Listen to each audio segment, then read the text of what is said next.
All right, ready or not, here I come. Midweek stream. Let's get this game over with. Let's move on to other games. No, that's not correct. No, gotta close that.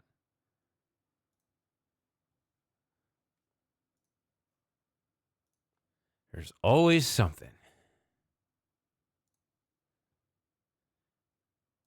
All right, here we go.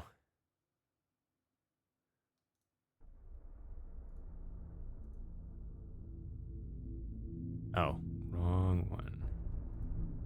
There we go.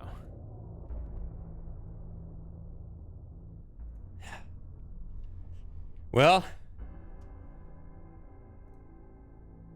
this might be the last stream of this game. If I could finish it. I'm midway through chapter 5-ish or so. Wait, do I have my points list up? Hold on, let me check. Forgot to check. That's the hint page.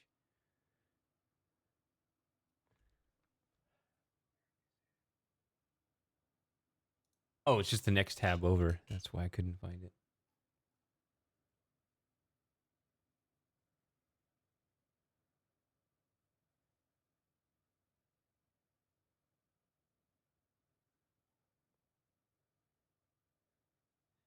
Hey, Electric and Kaizen. I'm always working.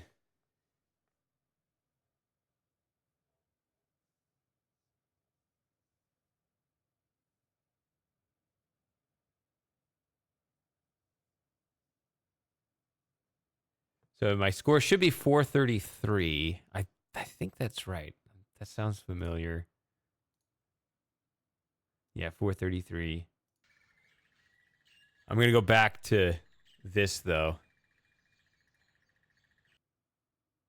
Just for the cutscene.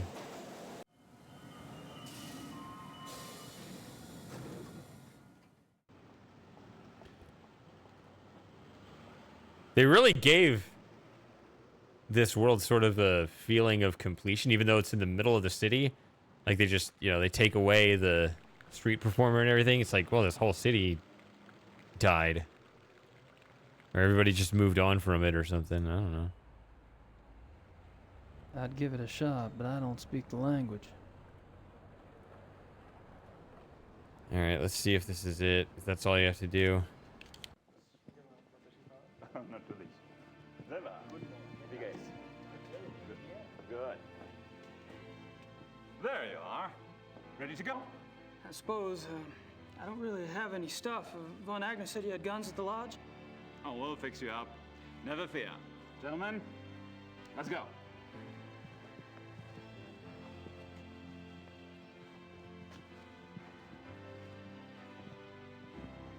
Why is Klingman, sorry, Air Dr. Klingman looking around like that?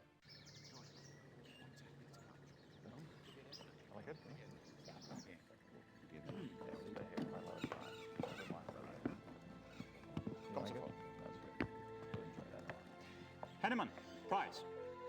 You two sleep in Price's room. Gabriel will take Henneman's for now.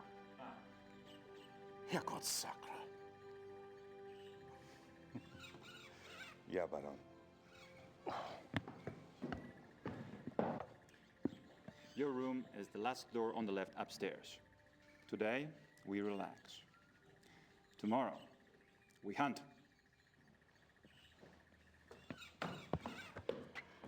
Great. Can't wait.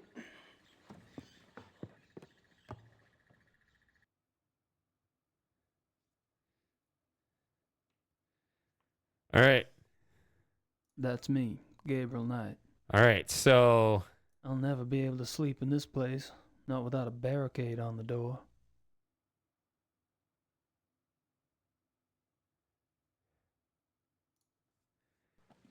I beat this game a few weeks ago, and There's nothing in here. There's okay. And yeah, my memory on it is not too great.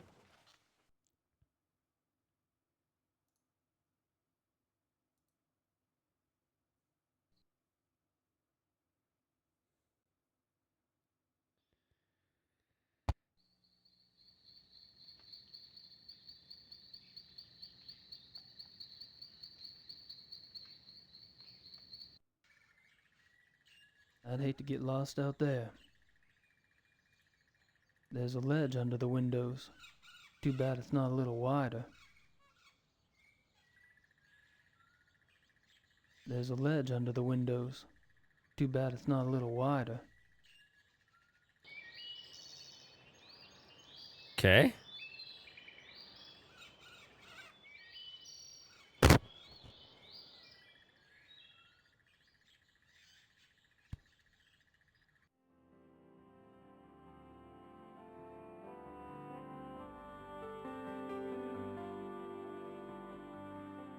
I could use a shower, but I want to look around first.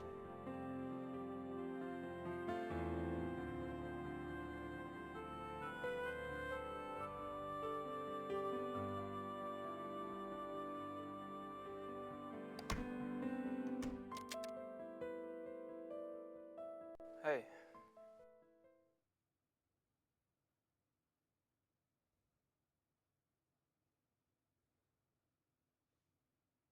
Hey. That's me, Gabriel Knight. So that's my room. That's downstairs.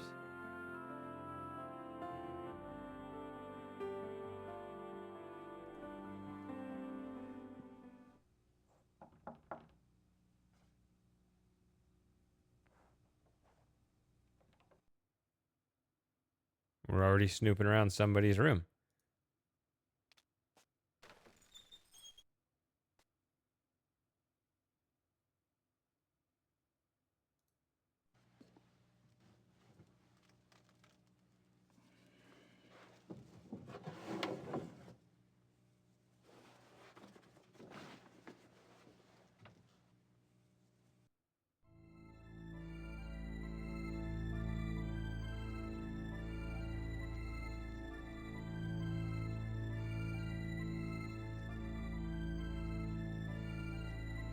And he just kind of ruffles through it.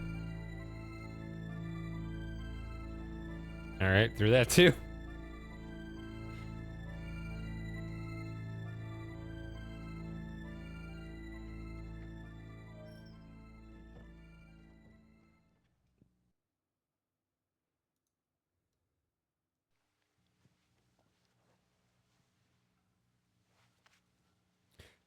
Can't remember the locations where he finds things and doesn't find things.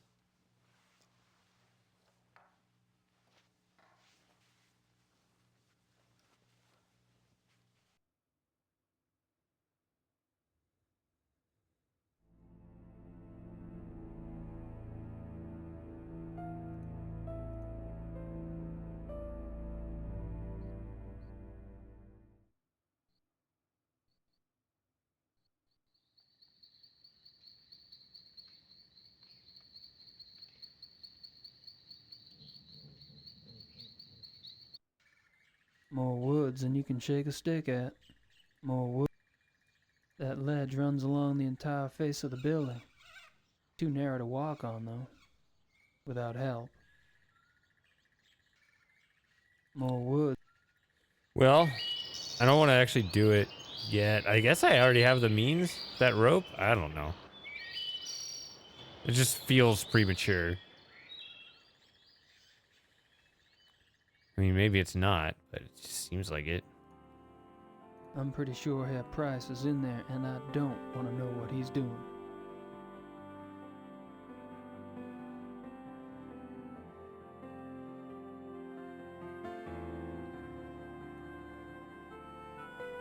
That is weird. It's no use. I saw him lock it myself.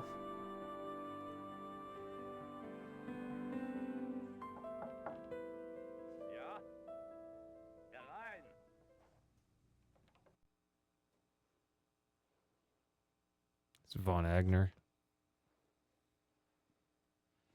Oh, sorry, I didn't know you were busy. Mach nicht. I'm always up for company. Okay. So, amuse me, Herr Knight. That is quite an invitation. I can't examine anything with Von Agnes sitting right there.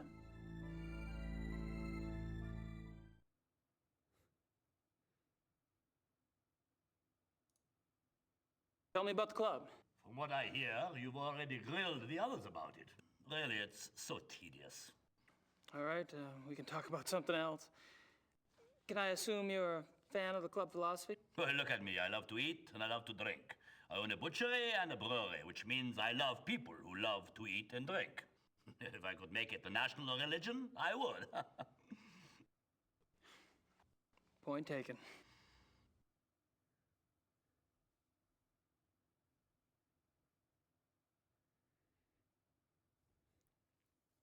So, like the other scene in the last chapter, I think I want to exit and come back and see if there's a different. No, I guess not.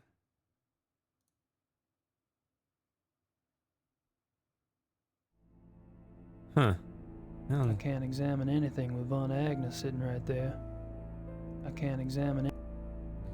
Well, never mind. Do you know what type of animal we'll be hunting tomorrow? Deer, I suppose. Oh, that's too bad. I mean, it's too bad we don't have something more interesting to hunt. What do you mean? Well, Grossberg's death's gonna make it difficult to get anything really challenging. Leopards, lions, things like that. You enjoy sticking your neck out, don't you? Do I? If it were me, I wouldn't want to get on the wrong side of someone like Von Zell.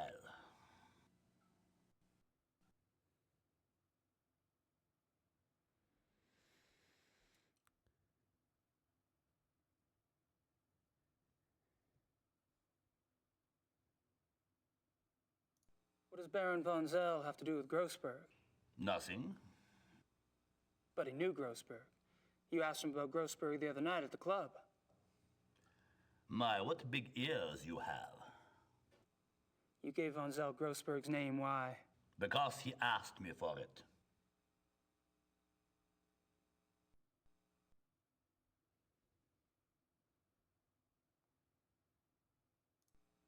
Were you the club's main contact with Grossberg? Yeah. Buying and selling exotic animals isn't exactly legal in Germany. The others didn't want to know.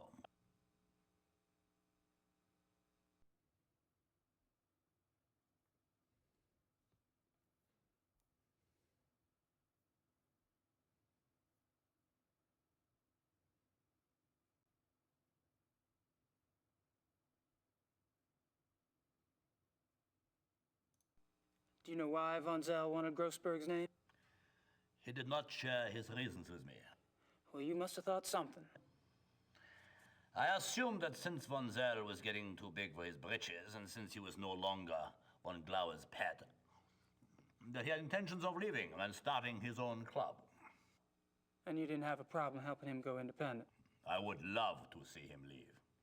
And I'm not the only one.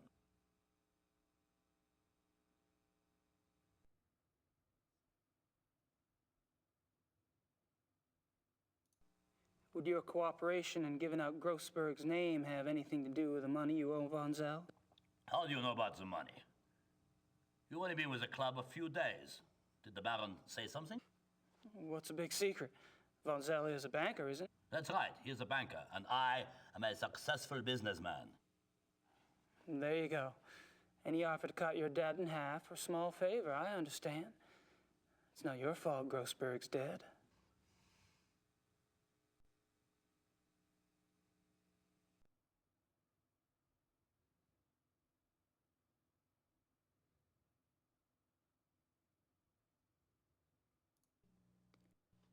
Have you heard of the Black Wolf?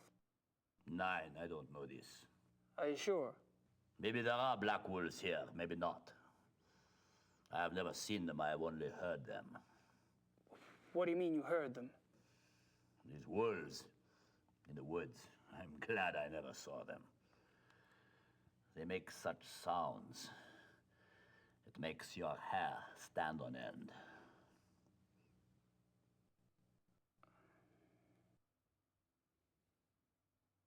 Ask again. Are you telling me you've heard wolves around here? Yeah, of course. You should be sure you don't go out in the dark at night. These wolves, sometimes they sound very close by. But Klingman told me wolves are extinct in Germany, except for maybe a few in the Alps. We're not close to the Alps, are we? Your Herr Doctor is obviously mistaken. There are wolves in the woods. I've heard them myself, many times. Oh. I think you should excuse yourself now, Herr Knight. It's getting cold. Oh, sure, no problem. Close the door on the way out, please.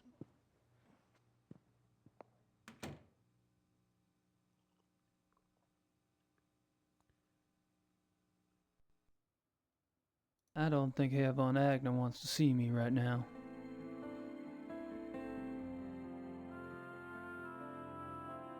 So, when you do this other puzzle over here, it seems like you could pick up some information that you could then ask him about.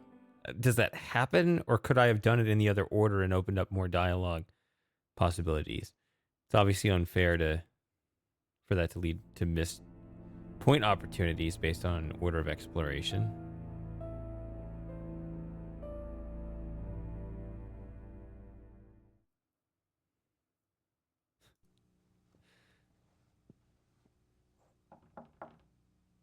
Come and see.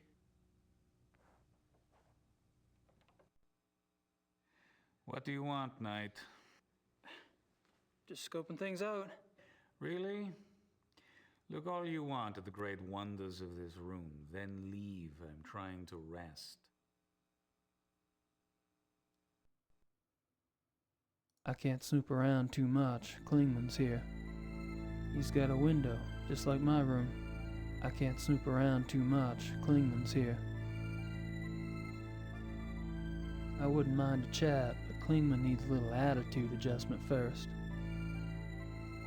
I wouldn't mind a chat, but Klingman needs a little attitude adjustment first. Is that when you do this? I'd love to show him the tags, but I need to get just a few more facts first. Okay.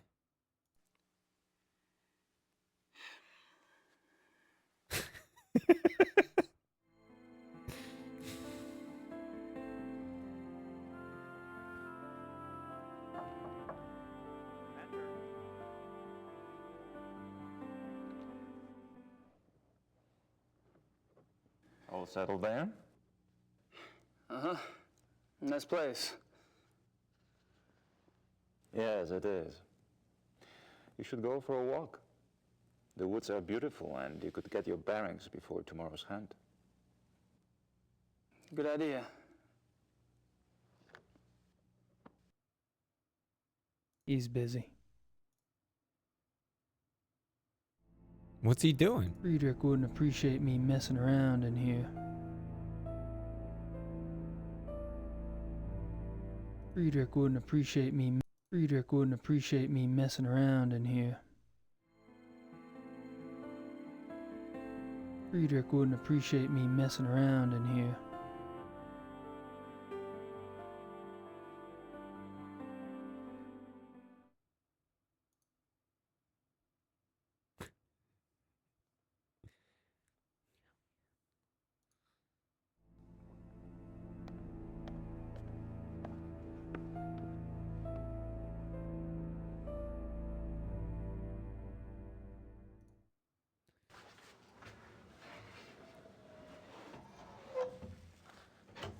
All this drinking going on at the lodge. I don't have my drink poured yet. Nice closet.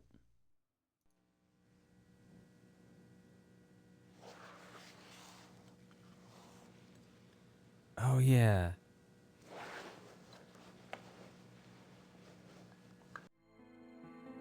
Nice closet.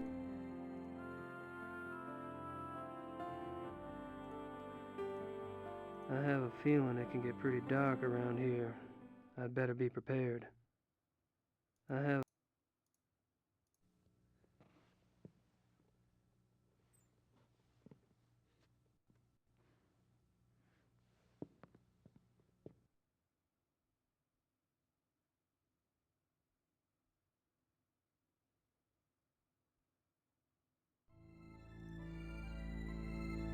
wish someone would start a fire.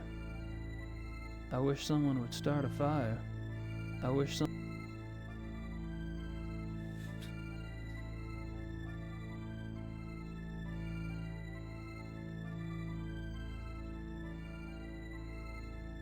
I wish. I wish someone would. I wish some. I wish.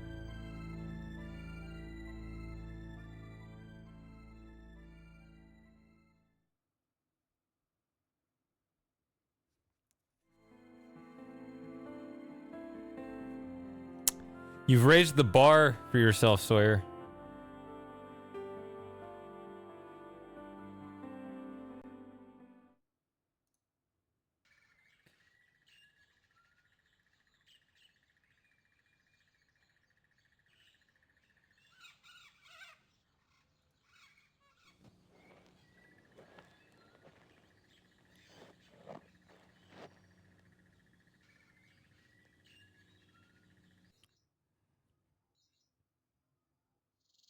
I'd prefer to keep the horses over there and me over here.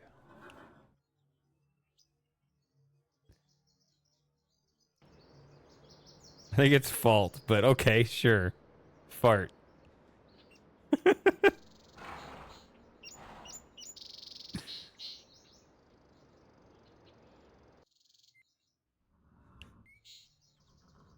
Tools.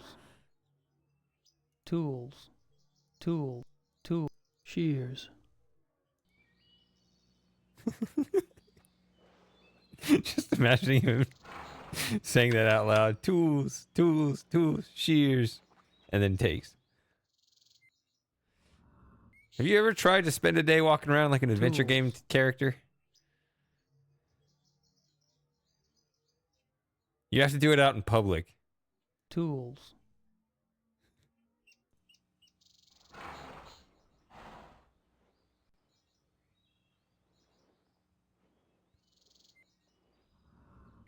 One that has pathfinding problems.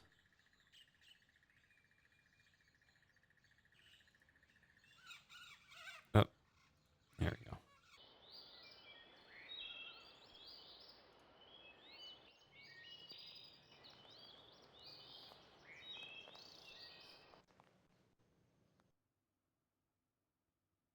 There are traces of an orangish mud in the print. There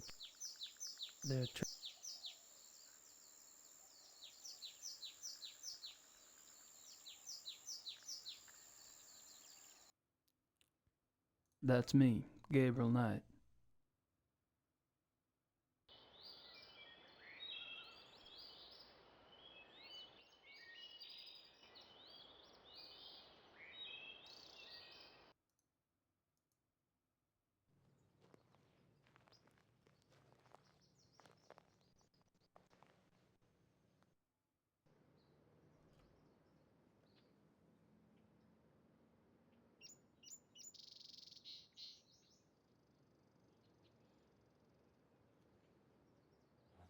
Goodness.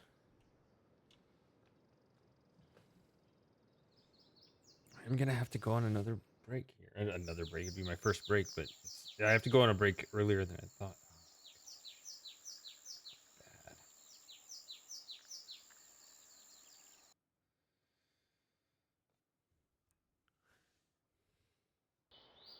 Bad. The earth is orange over here. Must be some minerals in the soil. So that's what ends up over there. Okay. The earth.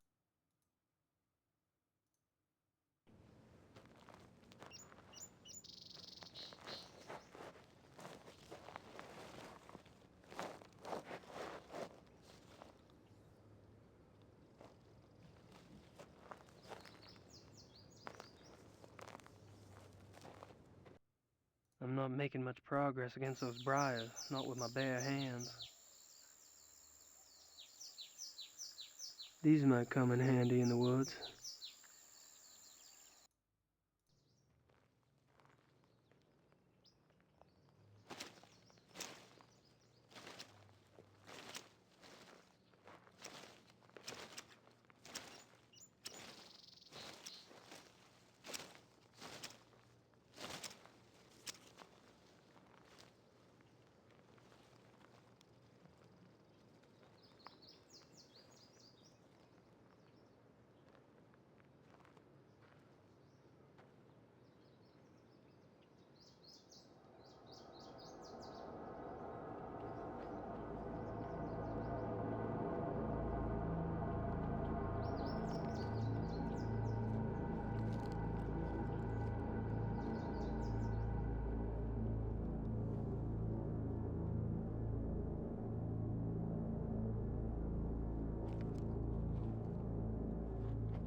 I'm guessing it just smells really rancid.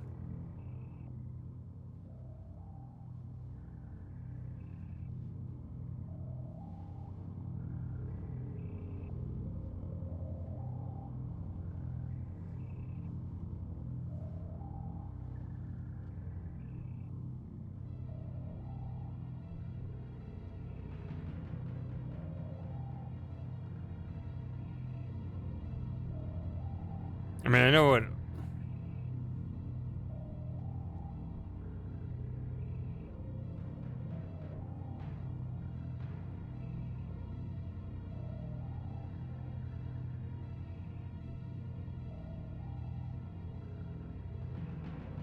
I know what we ultimately find here, of course. What's that smell?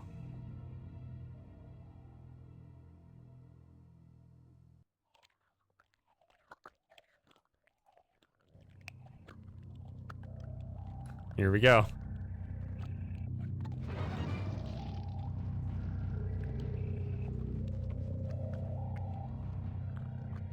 Christ. It's a big fucking hole.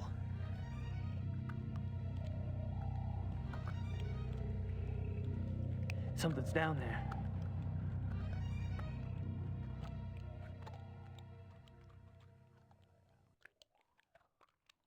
I can't see anything, and I'm not going down in there again in the dark.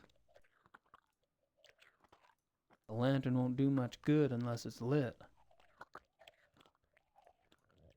I have a feeling it can get pretty dark around here. I have.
Remember, you have to navigate back to the north side and then come back down again.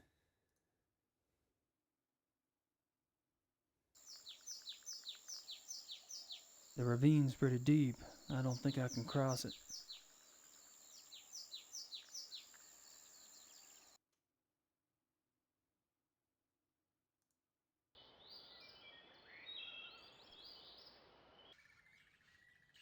Alright. I'm gonna have to go on a break here already.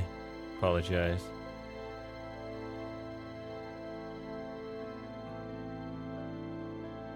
I'll be back in 2 or 3 minutes. Maybe 4. I don't know. I'm not exactly sure how long this will take me.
All right.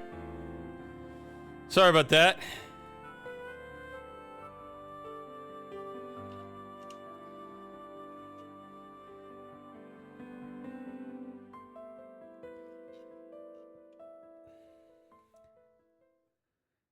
It was probably more than 4 minutes, wasn't it?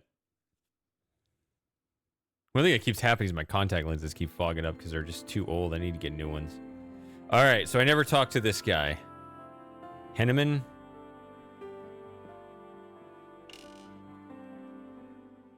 Pleasant-looking fellow. Looks like we finally have a chance to talk. Well, as long as my glass is full, you can ask me anything you like. I'm going to wait till it's empty, and then we fill it again. Then I'll ask you.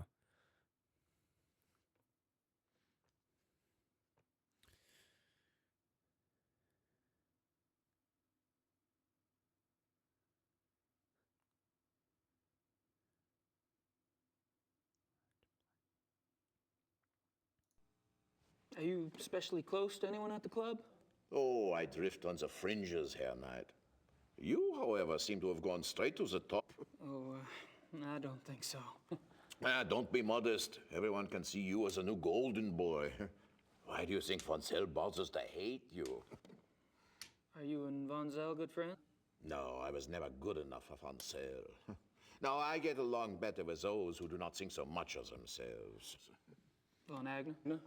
Yeah, Von Eigner's a good man. Dr. Klingman, too, I like. He comes by the Doneasel and drinks with me sometimes.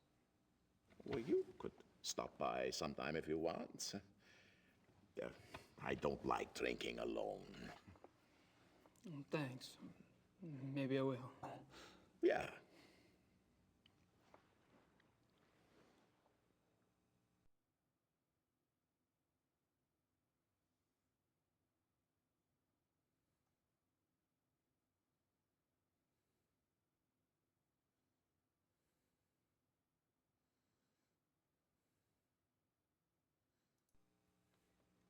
This is a nice hunting lodge. Do y'all come here often? Oh, at least once a month altogether. Oh, we can come anytime we want by ourselves. Do you have any other properties where y'all hunt? Yeah, we have a lodge at Alfdorf, but we don't go there much. It is not so convenient as this one. Alfdorf.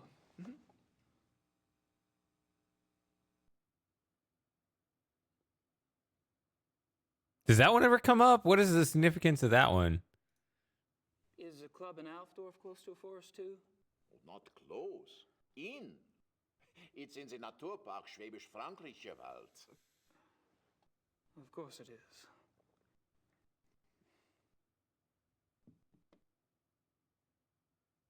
The other lodge.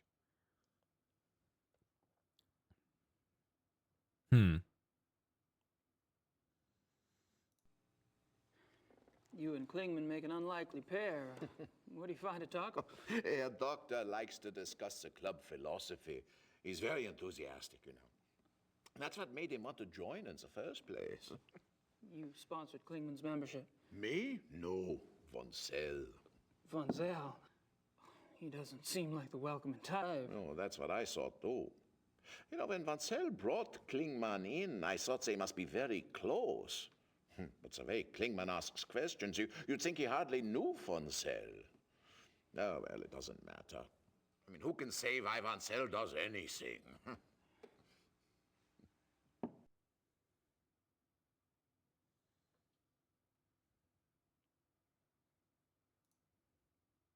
Is there any reason you don't want a room with Price? No, you may not have noticed, but the man is a rotting schwein. Why the Baron puts up with him, I will never know. I can tell you what he's doing right now up there in his room. Uh-oh. He has shut himself in the bathroom. And he isn't taking a bath. I tell you, you can't turn your back on a man like that. No one is safe.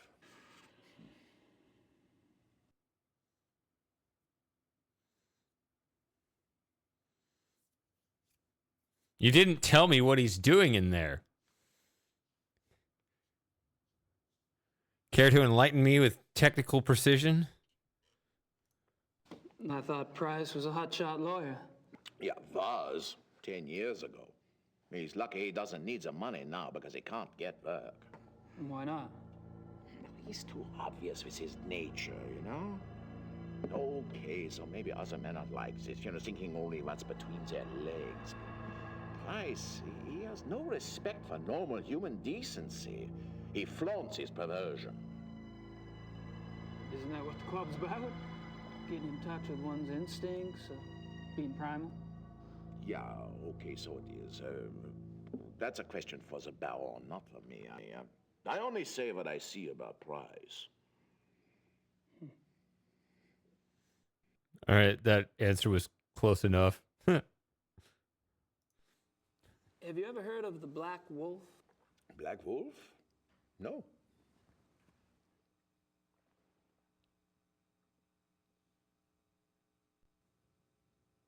Thanks for the talk.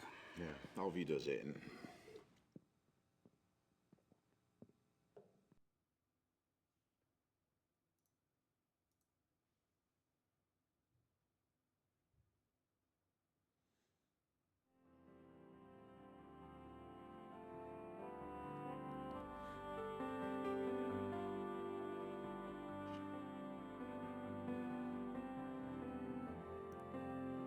I forgot to back out of the conversation and come back in.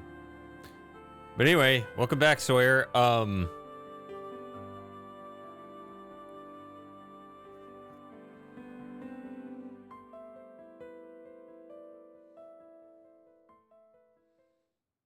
Did they put it in sideways, like so the back of it is on the floor? It's just like, why'd you put it in that way? That would be the weirdest position. Or maybe just completely upside down.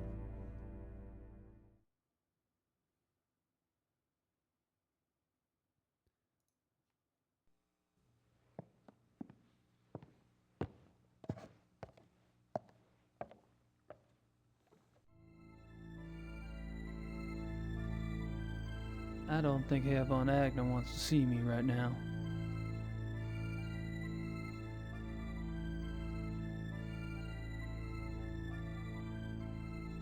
This is the only thing I can think of doing.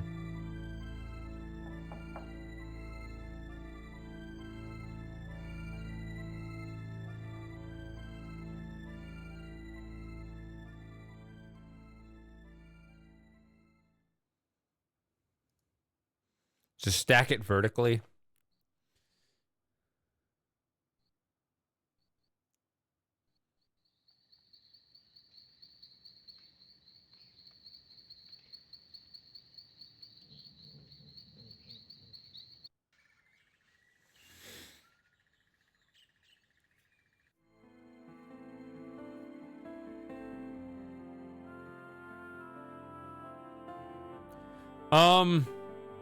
Are they furniture guys or are they moving guys?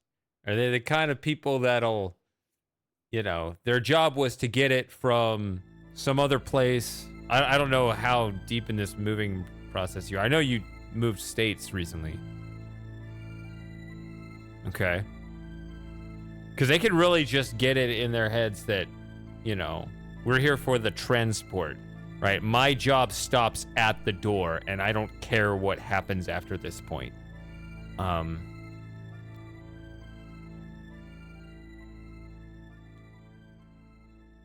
That ledge runs along the entire face of the building. Too narrow to walk on, though. Actually, I'm gonna recall what it says.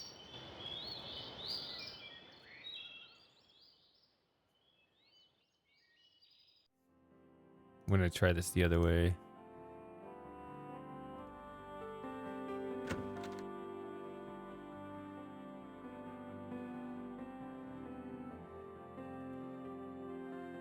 So there's nothing to do in my room, huh? I didn't see anything.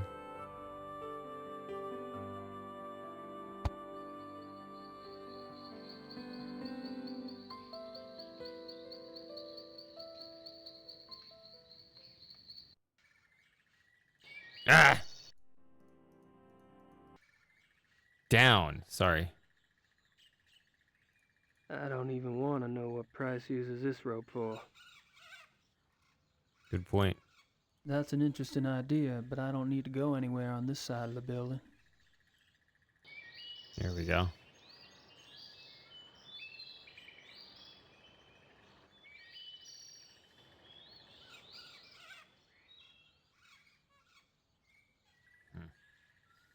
Waiting for this guy, this important text back, and I'm not getting it. Oh well.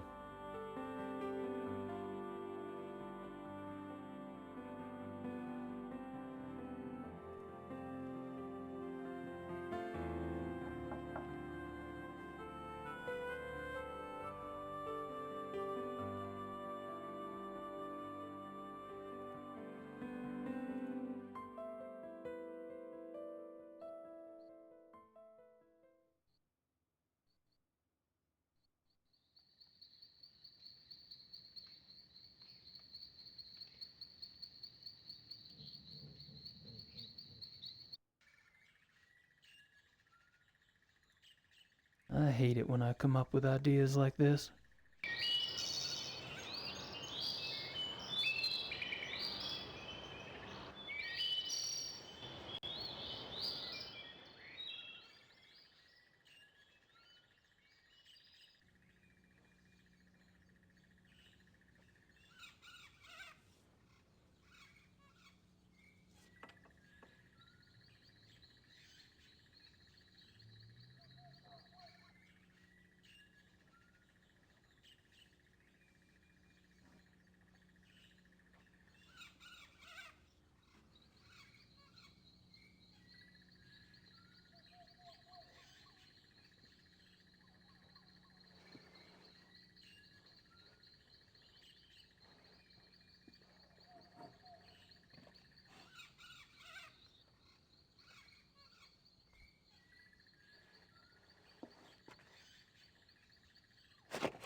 It's not the biggest fall, but I guess you would just be discovered.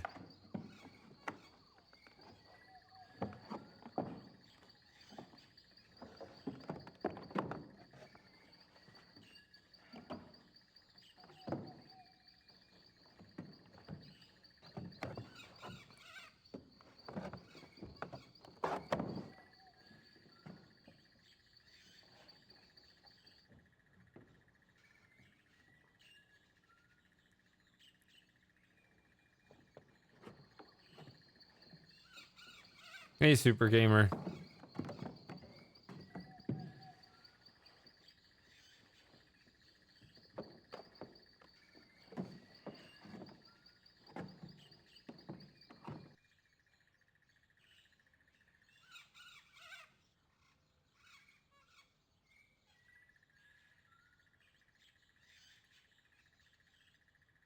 Surprised it doesn't explain why I don't need to go over here. This is Von Glauer.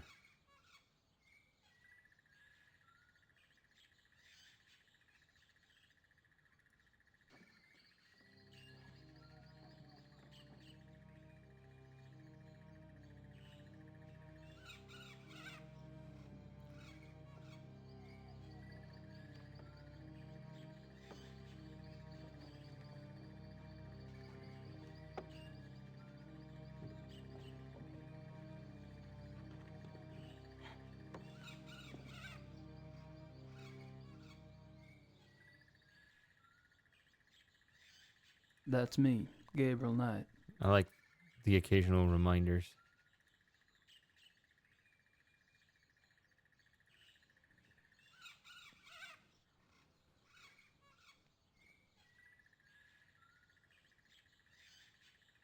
Nothing in the sink. Nothing. I like just taking a picture of a sink. Nothing. Like, this sink will now live forever in a computer game.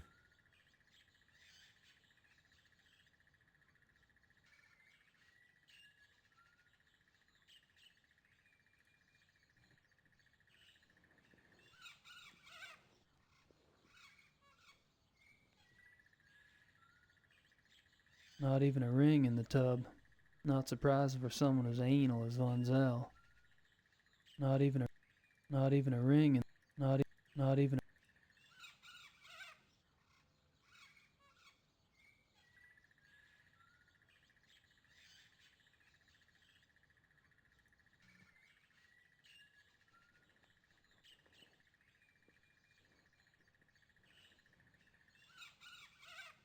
Nothing unusual about the rug.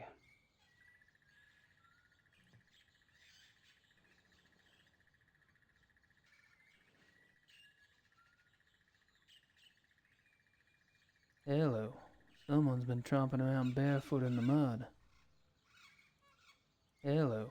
Someone's been tromping around barefoot in the mud. Orange mud at that. There we go.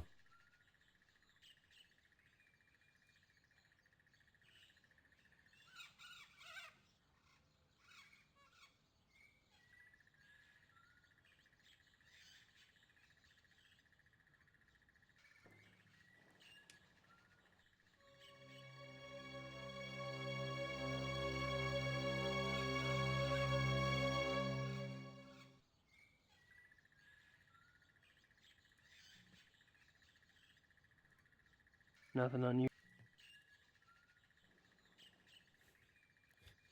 Do it twice, see if there's a second animation. No, it's the same one.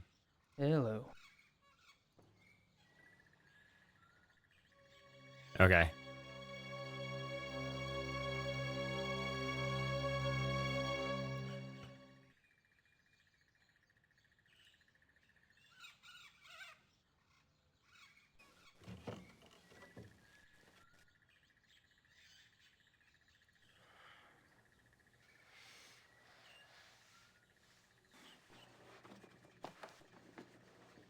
Just spreading my DNA all over it. Oh. Try to click in different spots, it's the same thing.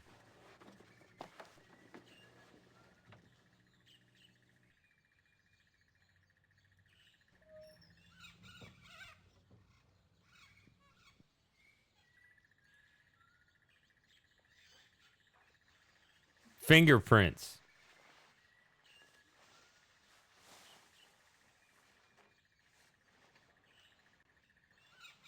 Probably shedding my hair in there too.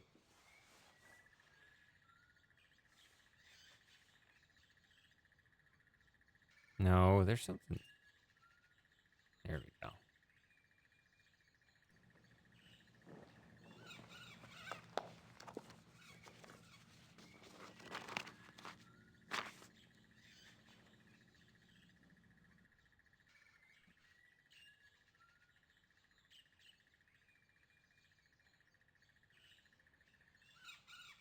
Same entry I saw at the Hunt Club. Same entry I saw at the Hunt Club.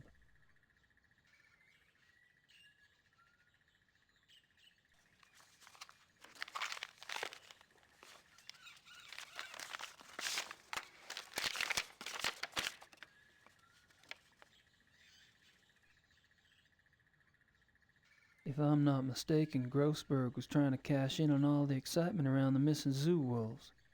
Von Zell must have been the new business partner Grossberg told Dorn about. Guess Von Zell didn't care much for the idea.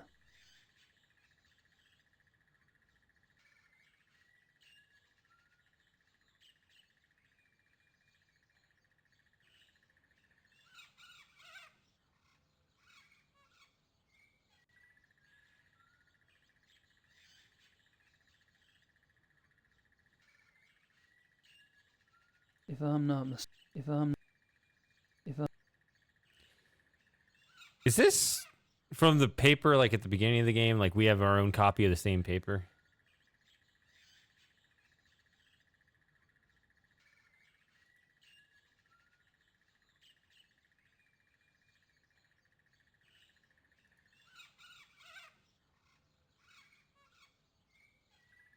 I can't go out that way. I'd have to leave the door unlocked.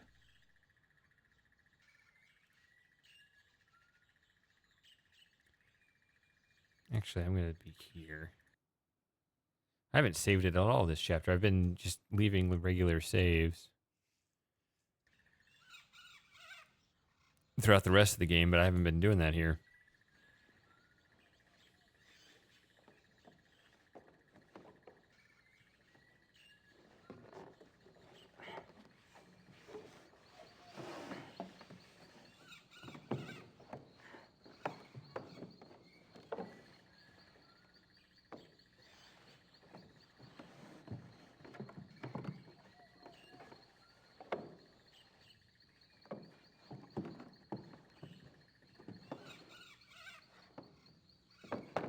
Well, they're talking about the, if you're talking about the entries in the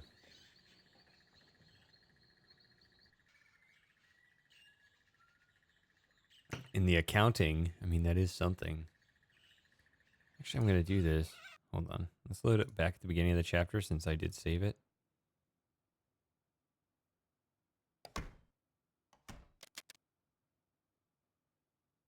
Hey.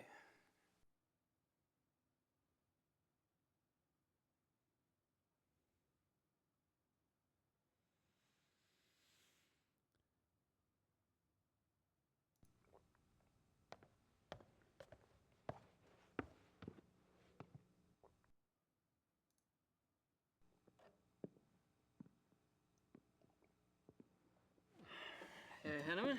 Looks like we finally have a chance to talk. Well, as We long call as him my mouth is Hefeweizen. full, you can ask me anything you like. I'm not sure you heard it. I said we call him Hefeweizen. Thanks for the talk. Yeah, auf Wiedersehen. Okay, so that's already part of it. If you rejoin him. Nothing. Wow, that is disappointing. Whoops.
All right. I will probably be checking my phone muchly throughout the evening, unfortunately.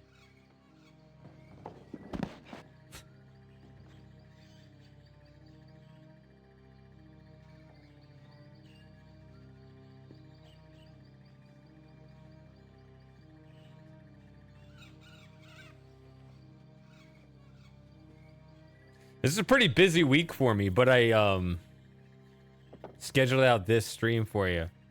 No, Kaizen, come back.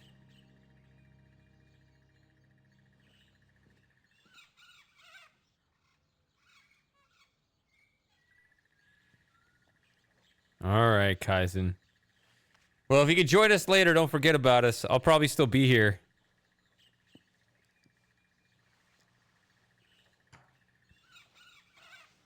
Three or 4 hours from now.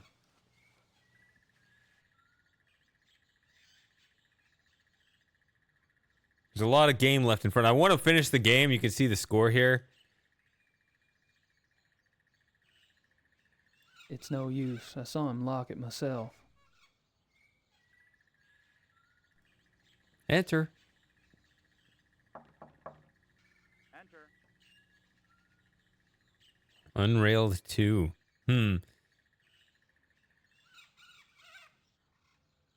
He's busy.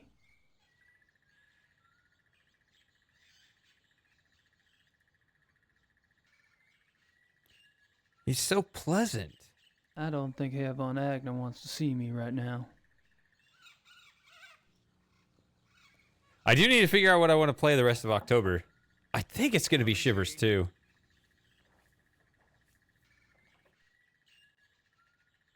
I wouldn't mind a chat, but Klingman needs a little attitude adjustment first.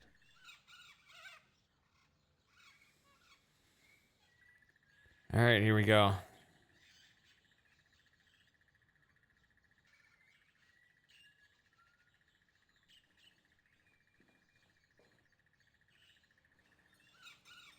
What I liked about this was it made me feel like I should have gotten it sooner. Gun and Parsival. Nice names. My God. Don't worry. I'm not gonna turn you in. Please, Knight, it would mean my job. Yeah, I said I wouldn't. Not if you tell me exactly what happened. I'm afraid. Of Von Zell. It's his fault. I only followed his instructions. Why did Von Zell want to kidnap those wolves? He said he wanted to own a pair because he admired their nature as predators. He told me he would keep them in a private place, a safe place, to study. How did you meet Von Zell in the first place? He came to one of my lectures about 3 months ago. He was very knowledgeable about wolves, very. He said he admired my work. I was impressed by his knowledge and his title. Then he told me about the club, about how exclusive it was, about their philosophy. It was like a dream come true for me. Yes, it is seductive. So the wolves were your price of admission. How did you get the wolves out of the zoo? I led Baron von Zell and another man that I didn't know into the zoo through a delivery gate. The other man drugged the wolves with some meat. When they were asleep, he and von Zell put 2 of them into the truck and drove off. I was afraid when the police came and investigated the next day, but they didn't find anything. I thought we had gotten away with it.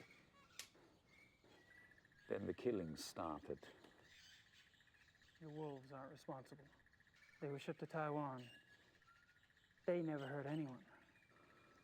That is more of a relief than you could possibly imagine. Is it, though? The wolves, are they safe? I don't have that information. What do you think?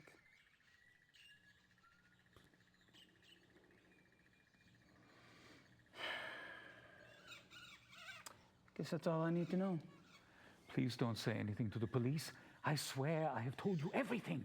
Yeah, I know. I won't tell your dirty little secrets. For safekeeping. You enjoy your nap.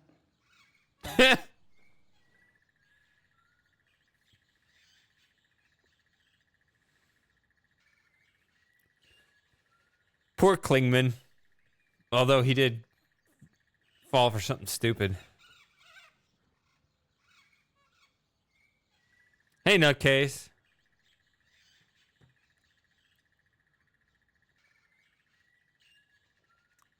So let's consider this a bit. What exactly happened here? He's already said what happened, but, you know, I gotta think about it for a bit. So...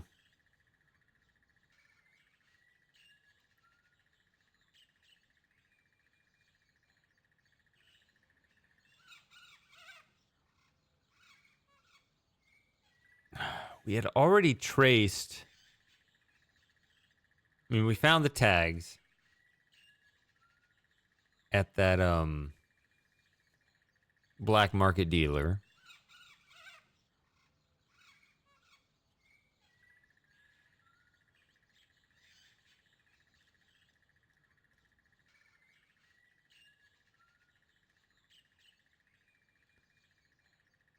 I guess the point of taking the wolves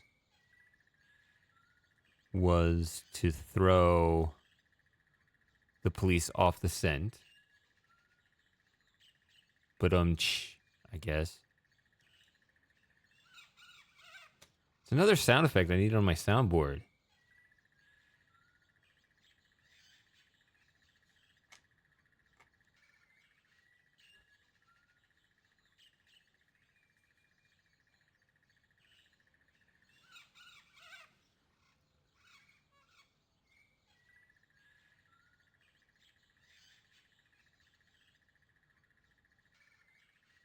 The wolves were the price of admission for Klingman into the club. Poor Klingman, he's so naive.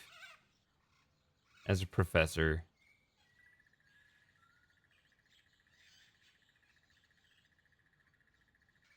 But no, Gabriel's absolutely honest with that. There's no reason for him to report to Lieber. I mean, he has his own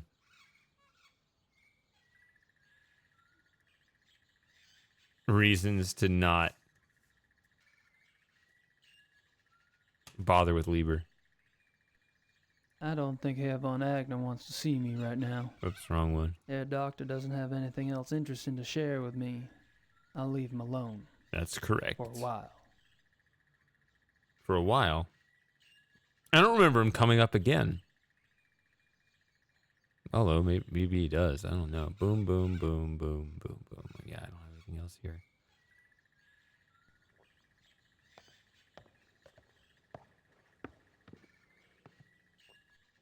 He's drinking alone. I'm not. I'm drinking with you guys, even if you're not drinking. At least I'm... That fire feels good. Okay, so there's one of those irrelevant things. This is the second time that's happened, right?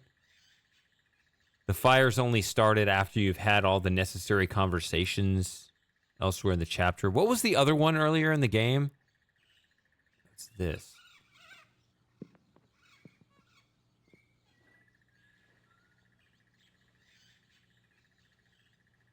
The flowers. The flowers blooming. Yeah. So there's two of them. It's one of those things where I think what happens is they just run into, but I really want to tell my story, and there's just like a couple of weak points in the progression of the adventure game where you just can't quite make it connect. And it's just, fuck it, I'll take the hit. I'll take the criticism that's just, not the perfect adventure game design. Just can't do it right there.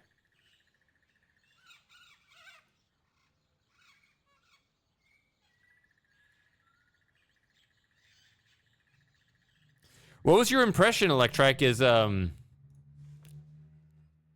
3 about the same in that respect? I mean, also, I'm generally curious what your overall impression was. There was that one guy, that Warser guy, who followed me once and joined the Discord for about 15 minutes and left.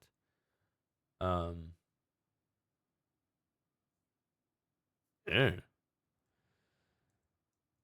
Said that GK3 was the worst of the 3. But now that you've played it, what is your impression?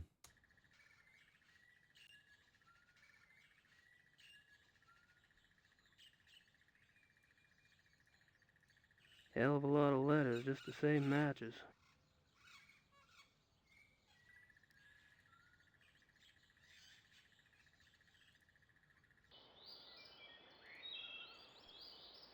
I shouldn't have started streaming then. I want to hear your review.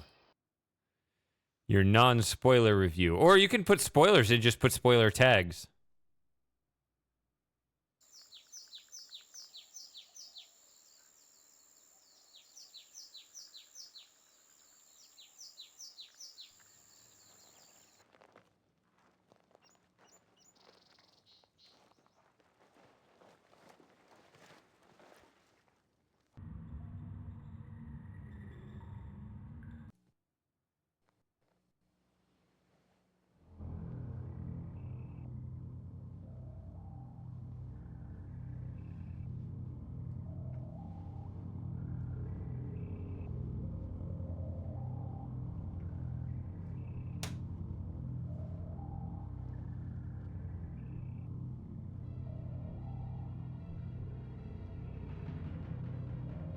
I guess it goes in adventure. I've been saying this, and I'm going to keep saying it. Maybe I should actually put it in the meta thread. This is a topic for the meta thread. What categories, what channels for games should I have? I hate the channel other games, which, by the way, you know, I'll let you guys kind of use this server for your own purposes because I don't want to police you. But my own personal rule with the server is, What's that smell? and it's a bad rule because I generally don't. I know I don't post much in the server anyway, just because I overthink everything I try to say, and I start typing out a message and then I never send it, and so it's just whatever. But that's what ends up happening. But if you post stuff in a more generic channel when there's a better channel for it that's more specific, then I'm pretty much guaranteed not to respond to it, right? So like if you want to talk about an adventure game, I might respond to it if you put it in adventure. If you put it in other games or in general, I'm not going to acknowledge that you put it there. I'm not going to take it down, so I'm not going to acknowledge it. But it's a bad rule because I tend not to post there anyway, but that's just because I overthink everything I'm saying, except when I stream. Then I can just kind of ramble off the cuff, I guess. I don't know.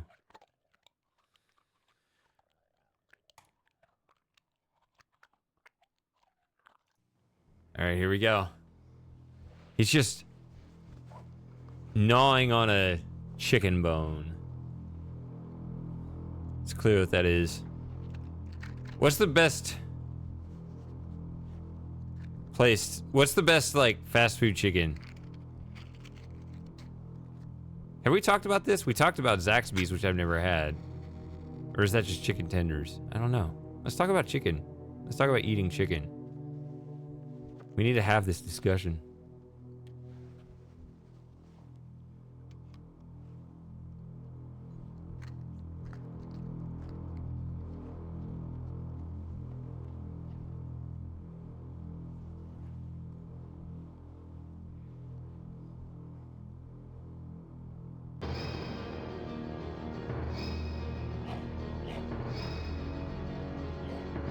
Mm-mm.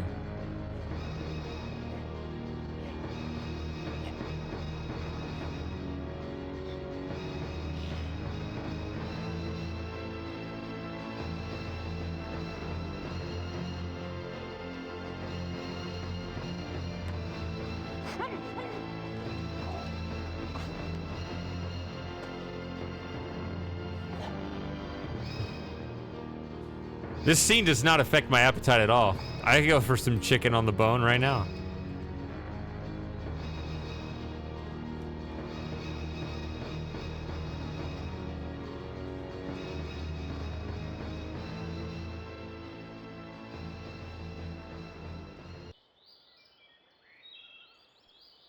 That's me, Gabriel Knight.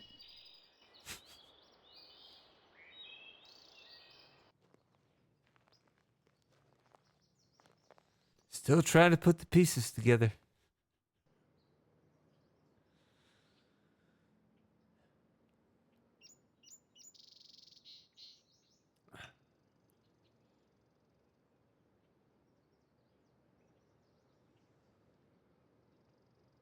Yeah, that's the thing. I know that you can get like better stuff. That's why I said it's fast food,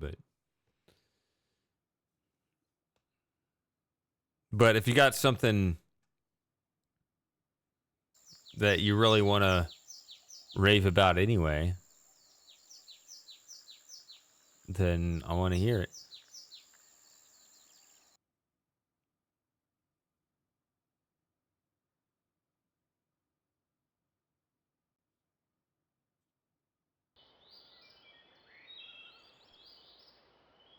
Sounds like one of those games, Electrike, where you could do like King's Quest 6, like I've talked about with Lauren, where you could work on trying to figure out what the minimum path is, even though they actually basically worked it out.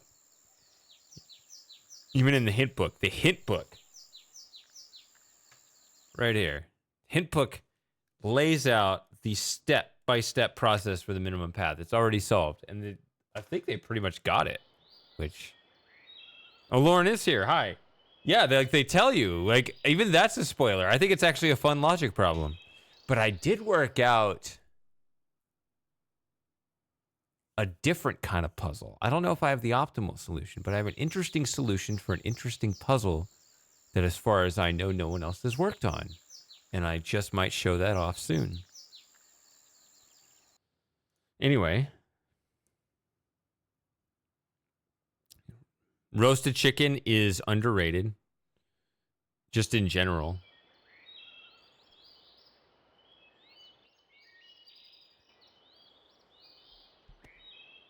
I mean, like, everybody loves their fried chicken, but, you know, some of these, even like fast food places, you can get, you know, everybody gets their fried chicken, but you can get the roast chicken, which is, I mean, healthier. No one wants to touch that. It's like half the calories, but it's actually, they put spices on it. It actually has a lot more flavor. I think it's actually better. Like, it tastes better. I'm not going in there again.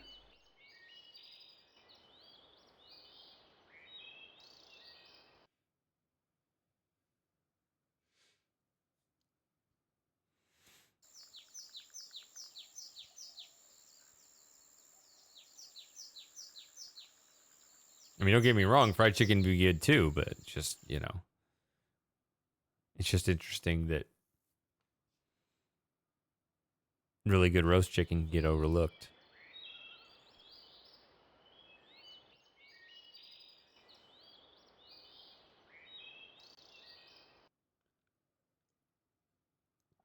Oh yeah, Lauren's here.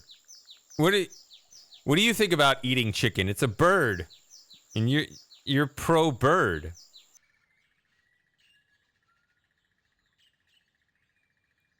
So does that upset you that people eat birds?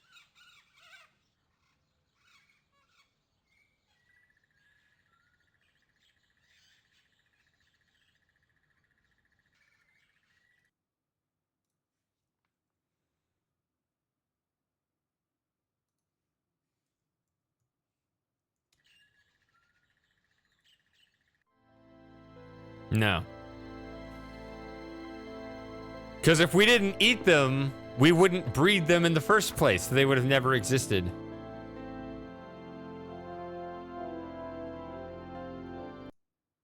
All right, here we go.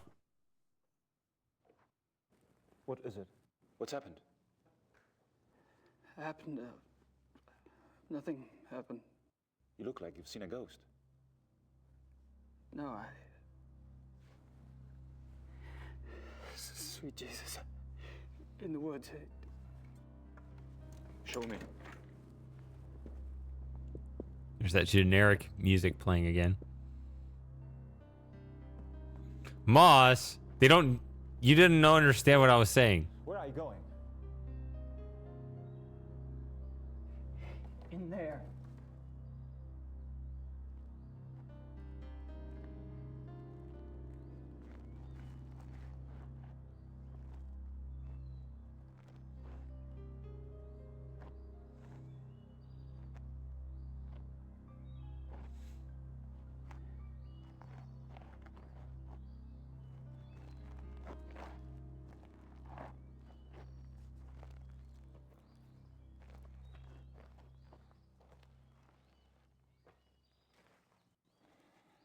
Something must be done.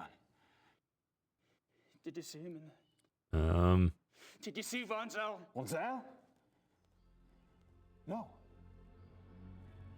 I didn't see anybody. Only the bodies. But he was in there before. Eating. Von Zell is a werewolf.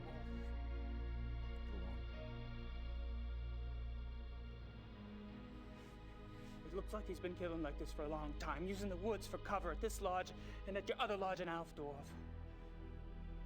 I think he stalks his victims to learn their habits and then attacks them in secluded spots. He drags them back here to the cave to eat.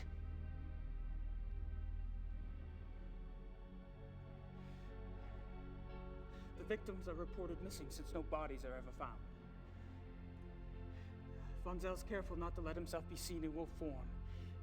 One woman did see him, But no one believed her. Then something changed. I don't know why. Von Zell cooked up this plan to steal wolves from the zoo. Wolves that public mutilations could be blamed on. But he needed an inside man. So he seduced Klingman into wanting to join the club. Then used a lure of sponsorship to set up the kidnapping. But then he needed a way to get rid of the wolves. A way that guaranteed the wolves wouldn't be found by the police. He knew the club got exotic animals on the black market. He'd been doing it for years. Von Agner had built up a massive debt to Von Zell.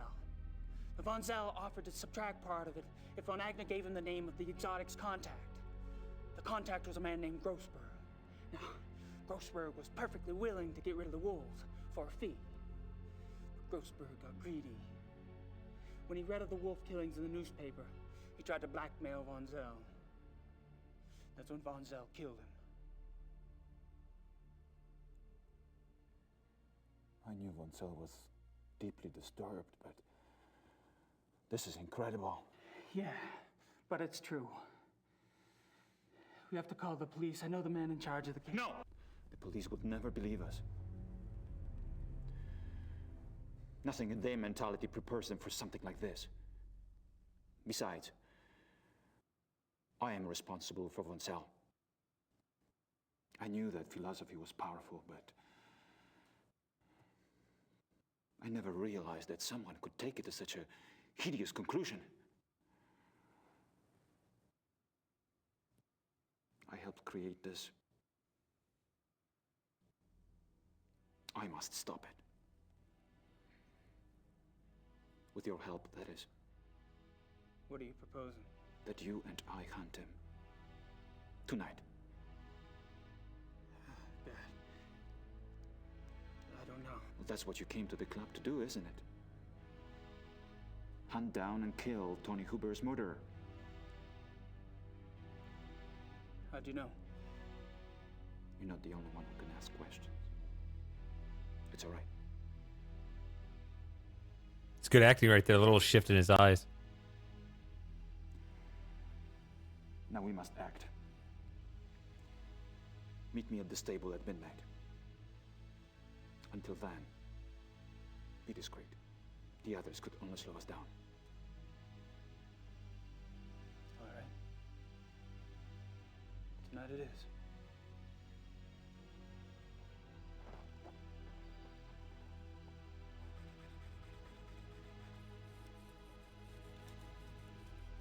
What rough beast slouches towards the hunt, its prey to be undone.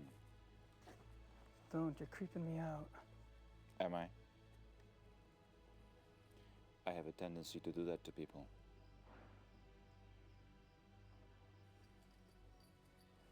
How are the clothes? I feel like Lord fucking Byron. Nonsense. You look better than he ever did. And you'll need that extra warmth tonight.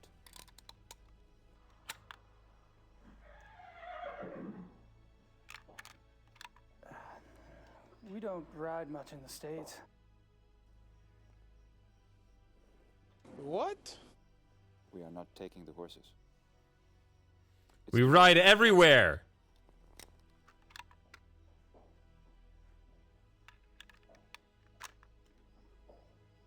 I suppose you have a plan? We need to corner him. The best place is the ravine. Got my horse in the stable right over here. I'm about to ride it over to I think I'd better run. Golden Chick and pick up some roast chicken on horseback. I'm sure you have your own methods. But if I were you, I would keep close.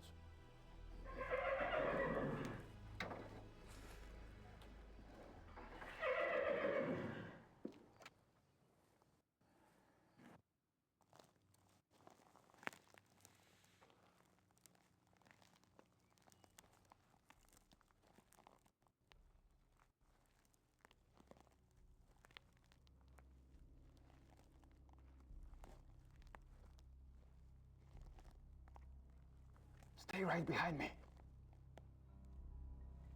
I can sense when your mind wanders.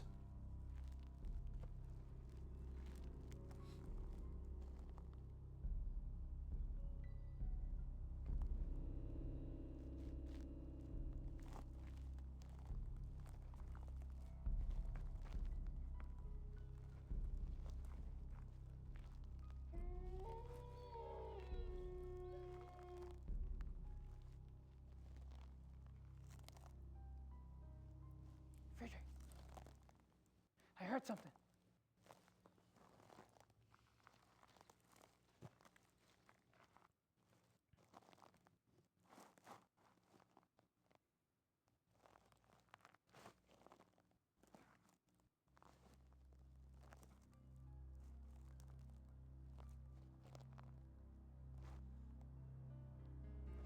Friedrich!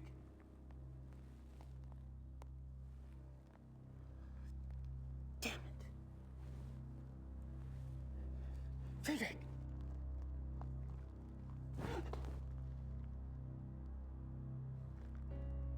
I don't remember a love. There are loves around here, but yeah, because there's Buc-ee's.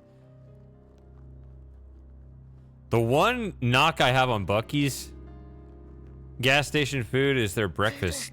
Their breakfast sucks.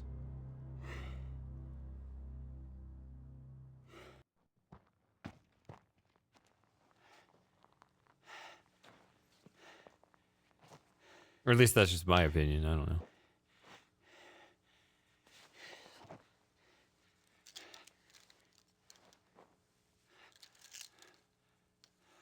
You must wear it at all times. That's what she said in the intro. But I guess they use that as a hint.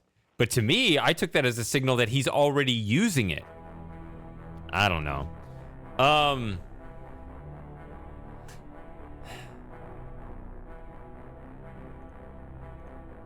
Pretty epic moment here. Unfortunately, I cannot stop this ad break from playing anymore, and my drink's empty, so I'm just gonna have to take a break right here.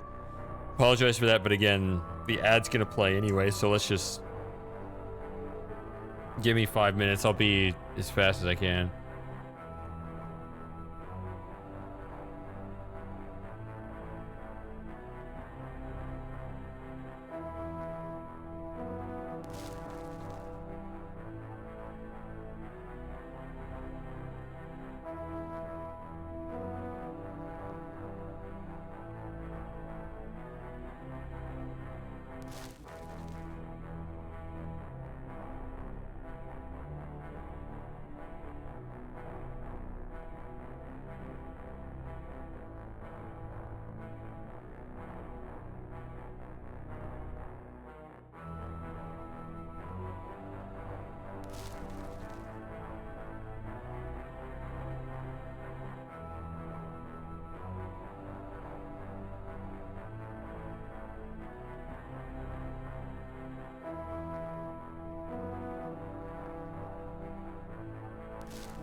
All right, so apparently as long as we stay put, nothing happens to us.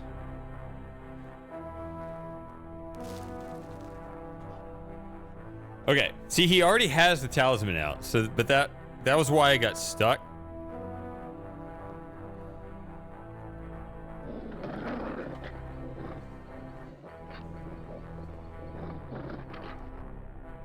Okay, that's death, right?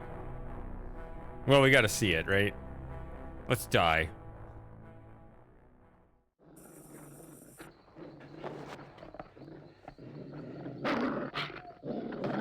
Dead end.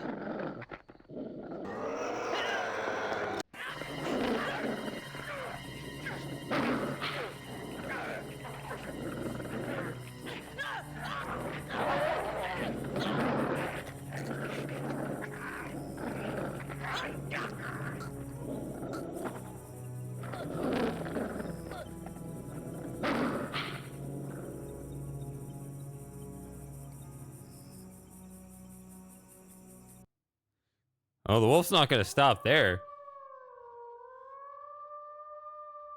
He's still hungry. He's gonna eat a whole nother person.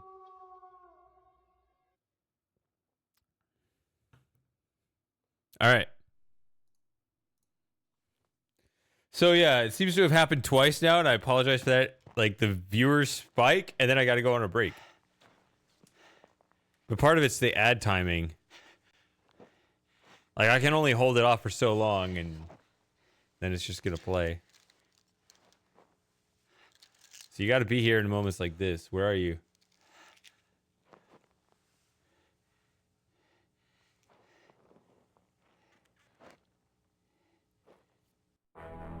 Alright, so...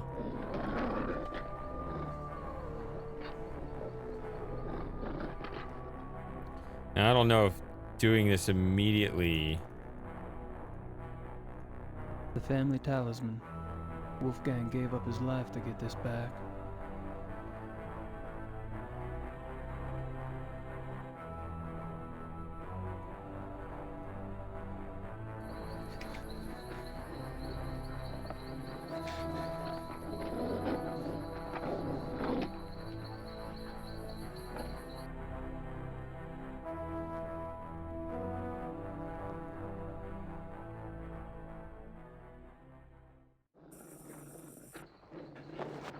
It's the same. Dead end. Okay, we just saw this.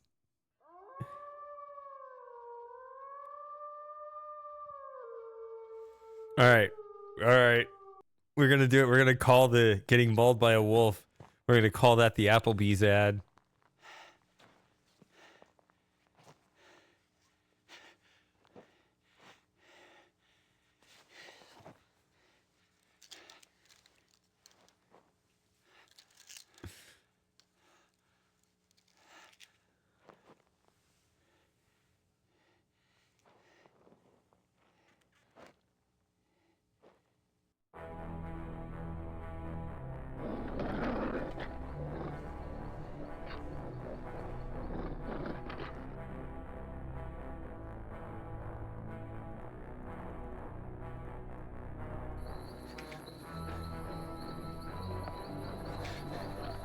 I guess going south from here, is that the lair?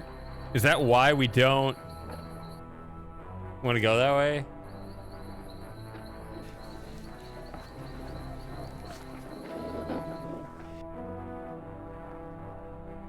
Go away. I want to go that way.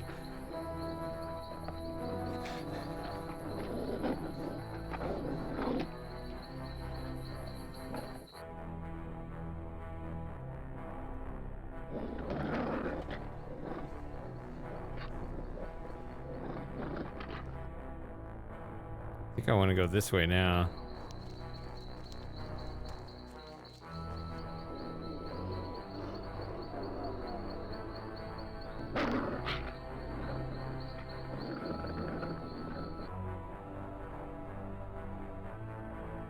Yeah, it's a wolf.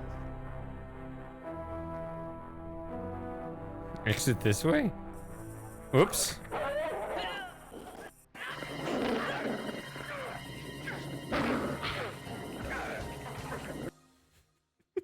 Or I should play that after. I should play that after cutting the scene.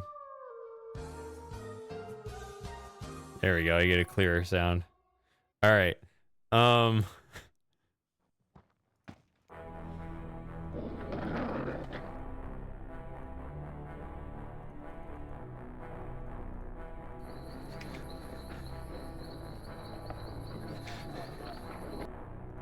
now it's going that way. Okay.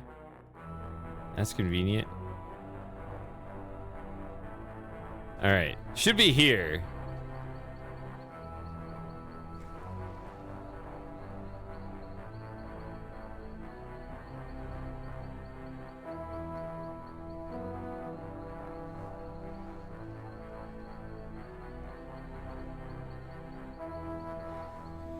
Where the hell is it? I made it to the ravine, but where's Von Glauer? Or the wolf? Okay, so you're supposed to be here, but you got to get him to follow you here.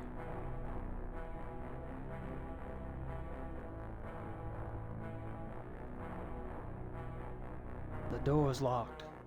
Even if I could figure out how to saddle a horse, I'd never be able to ride it.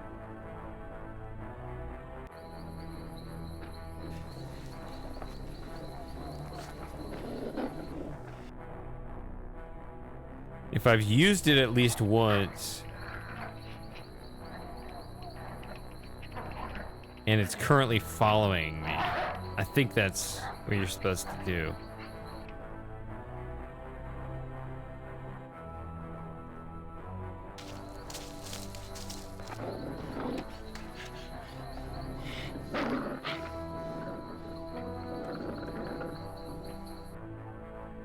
Damn it! You're blocking the way! Out of my way! Why was it there?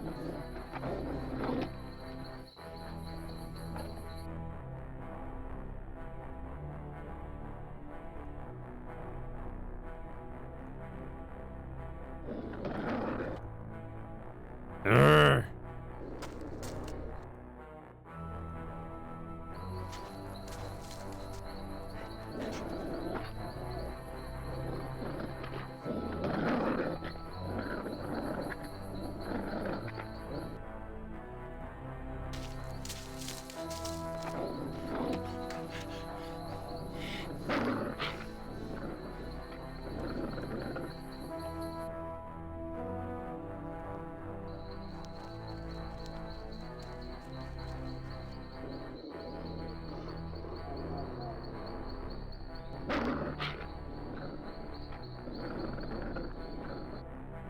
There we go.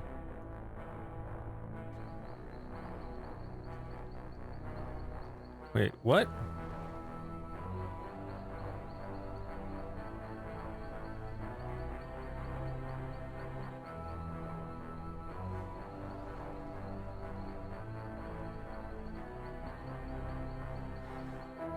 Where the hell is it?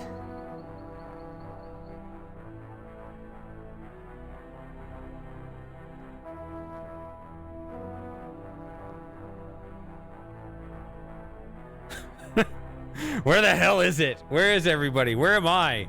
What is going on?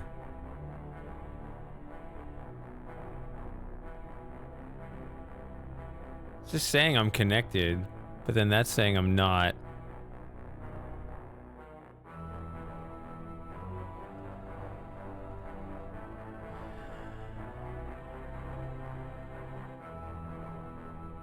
This is one of those things.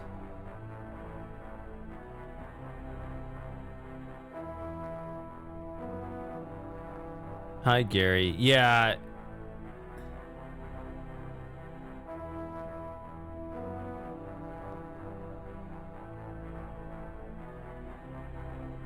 Definitely on my end.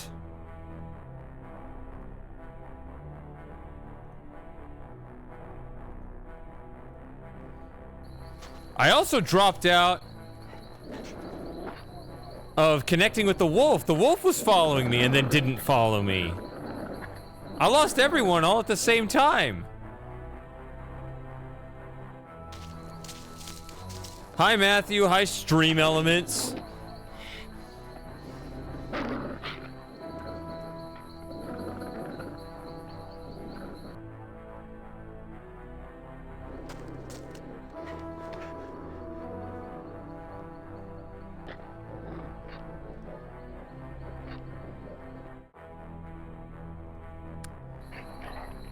The VOD's gonna be smooth and continuous. That recording goes locally, doesn't stop when that happens.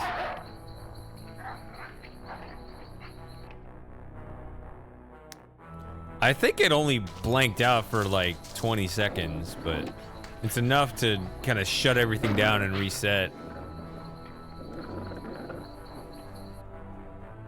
God damn it! Why are you standing there?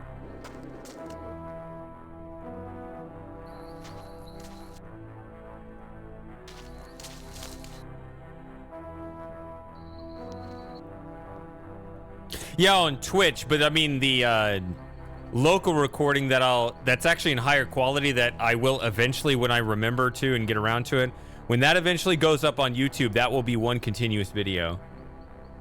And it won't miss a second.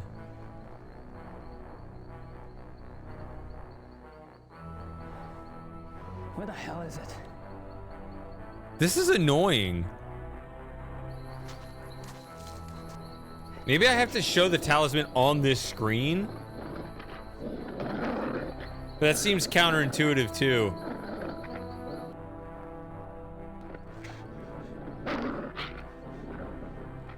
That looks like a different animation.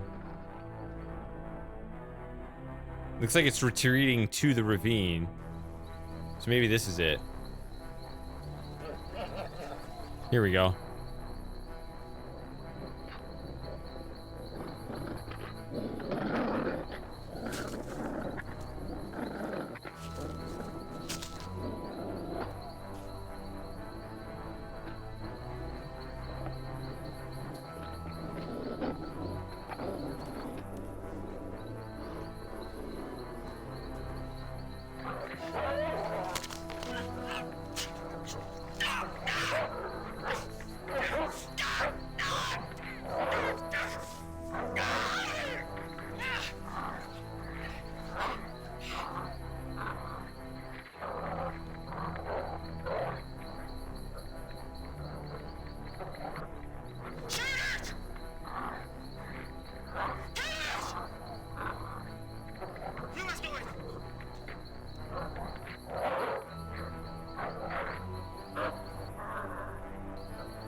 He could. He won't. He just... I like how he's like sleepily turning the gun.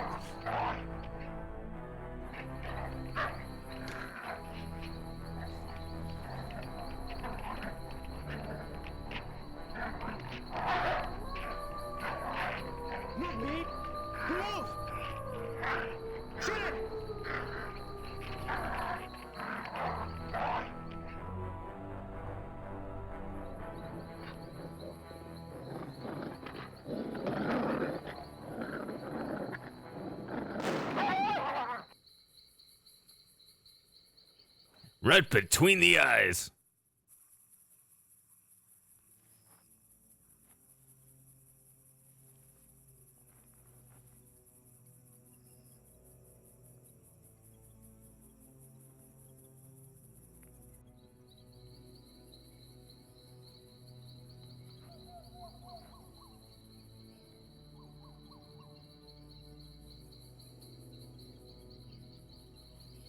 Guess my secret's out.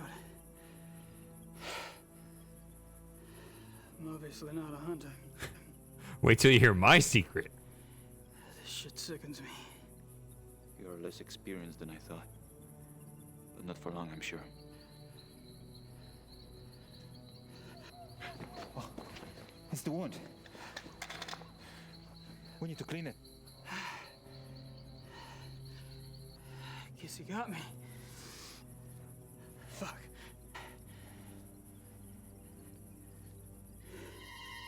Fuck! Language.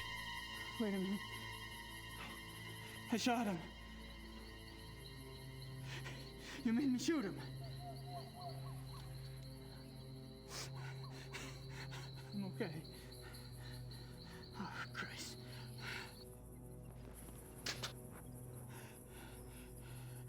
God, you made me shoot him. Come on. We'll fix you up in the lodge. And I'll drive you back to Munich in the morning. I think you've done enough hunting for one trip.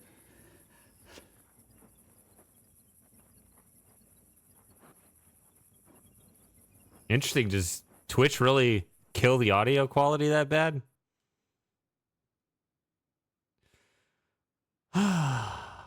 Chapter 6. No. How do you say chapter 6 in German?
Okay, there's no better number than FUMP.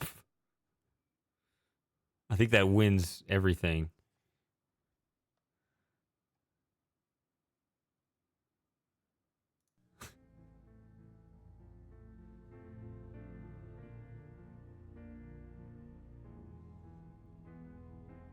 Here we go again. This is the greatest cutscene of all time. Probably watch it 4 times. Or FUMP times, probably, during this stream.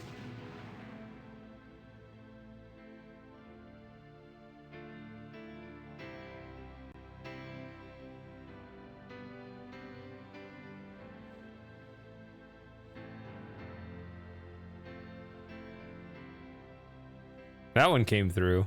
None of the others did.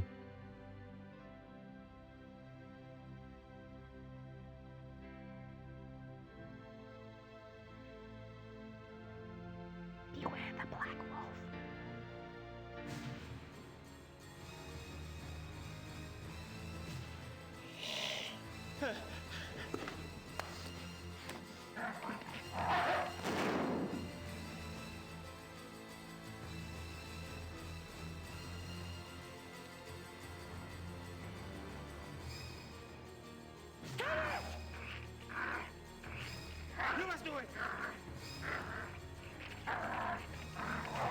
Two wolves are missing from the zoo. Now the werewolf cannot harm the victim with his own hand.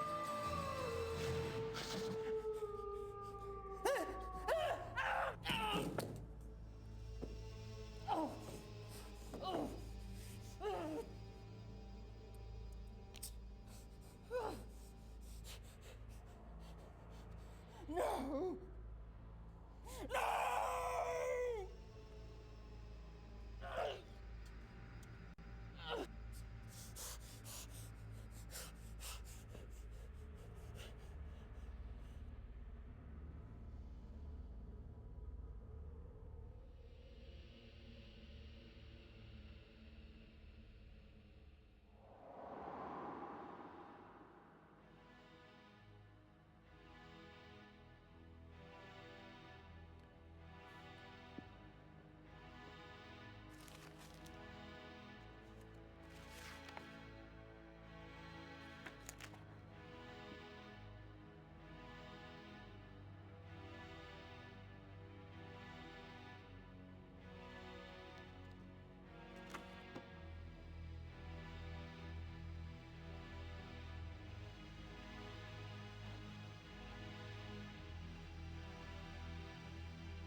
Oh.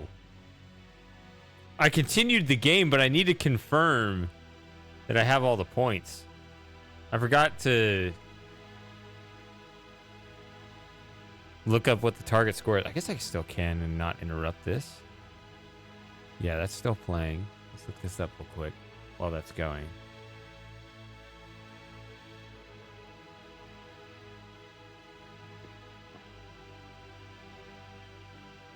It says 513. I'm at 513. I think we're good.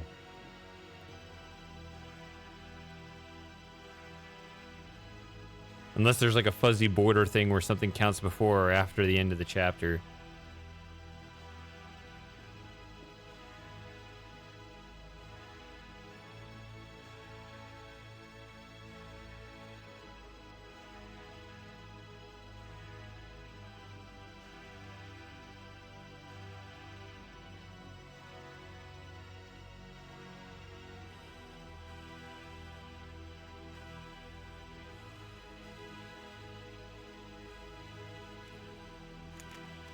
Here we go. Tell her to put this with my heart without hurting. No tooting. See, these multiple pronunciations is actually also messing with the difficulty of the puzzle. I like proper pronunciations, but then other characters don't because they get to stay in character. But then you don't get the connection. Yeah, see, he's right there.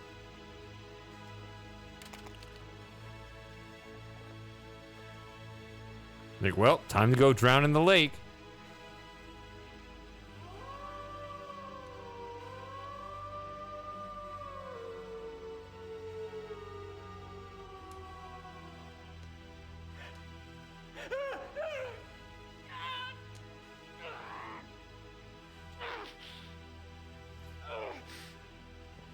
Gabriel! That's me when I drink too much and my liver's on fire. Get out!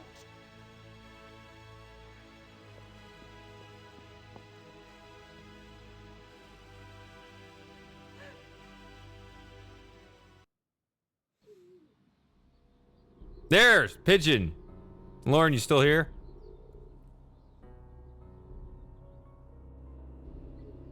You have a visitor. Oh, Grace has to be creepy too. Oh, she's talking to Gabriel, not to the pigeon. Or is she telling Gabriel that the pigeon's a visitor, or is she telling the pigeon that Gabriel's the visitor?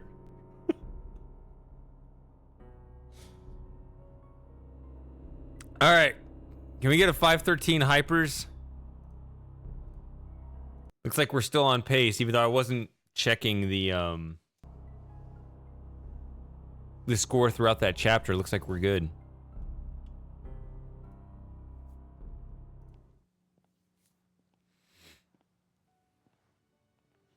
All right.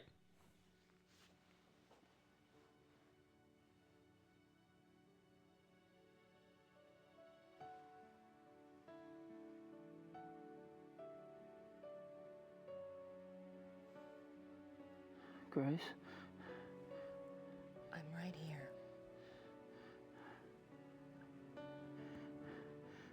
I fucked up. I know. Could have shot him. Hey, But he was too handsome. It's not okay. Not even close. How'd you find me anyway? I ordered a deed of entitlement to issue to the Black Wolf. It came in yesterday, and von Glauer's name was on it. I threatened Werner Huber's life unless he told me where you were. Based. Oh wait, I think I said that last time. Unfortunately, your cavalry arrived too late this time. Well, if you hadn't been such an idiot refusing to tell me where you were, I might have been able to save your little butt days ago. Well, maybe I'd rather have it chewed off than have to deal with your gloating. You ever think of that?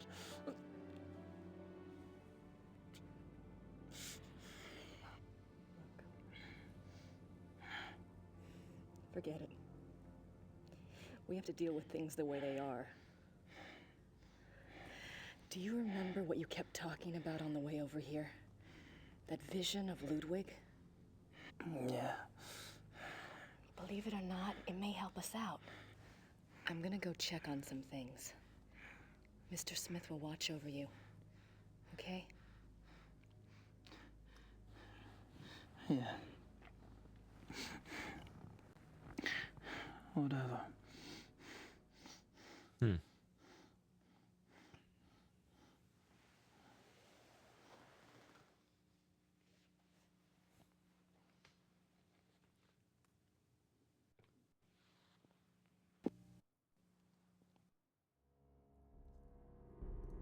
Oh, I didn't. I expected just a generic message why she wouldn't talk to him, but she actually is talking.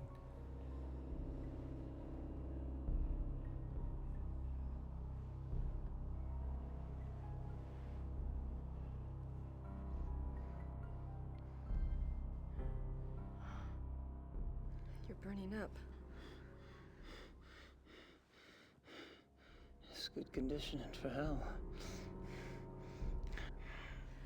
You're going to be fine.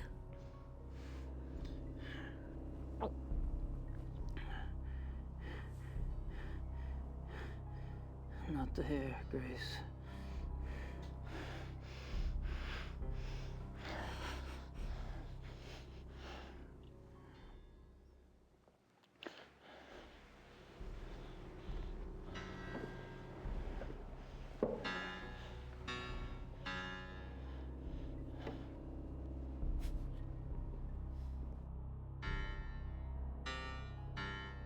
I like these kind of perfect intervals are used to also be chromatic and creepy.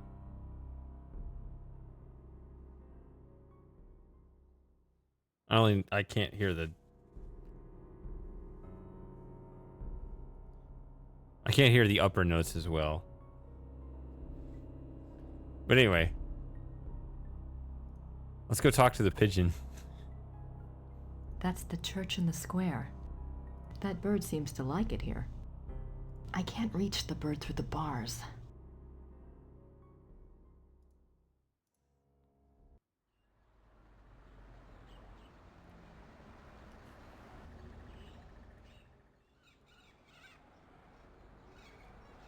Grüß Gott. Grüß Gott, Frau Nakamura.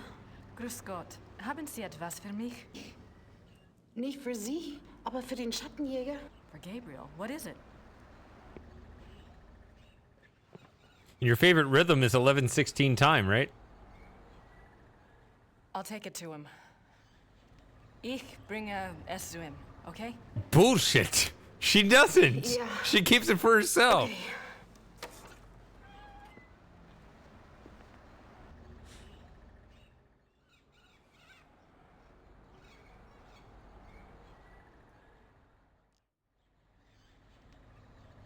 What is this? Gracie, you decided to come over. That's great. Good and tag and all that. Yeah, we heard I'm this. sure you and Gertie are hitting it off. That was Thanks in a for calling moment the when it was werewolf. tough. I'm not sure what it all means, but it might be useful. About Ludwig II, you know, I think you might have something there. Ubergrau says there are 2 places you should check out. Ludwig had a castle called New Swan something, and there's a museum about him here in chemistry. Something like that. I really think you should spend some time looking into it. Don't worry. Things are going very smoothly this time around. I like looking back. I've tracked a suspect to a hunt club run by a man named Von Glauer. He seems okay, but I'm sure there's something going on with at least one of the others. Don't worry, though. I met a police detective named Liebe, so I have backup. I'll be finished soon. Sit tight and enjoy your visit till I get there. Gabriel.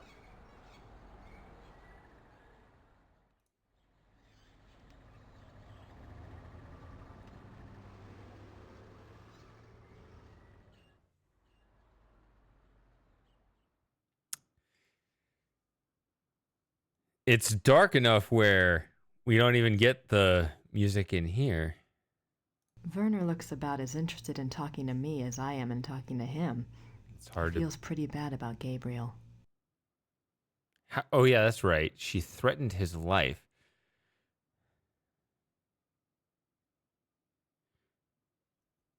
That is...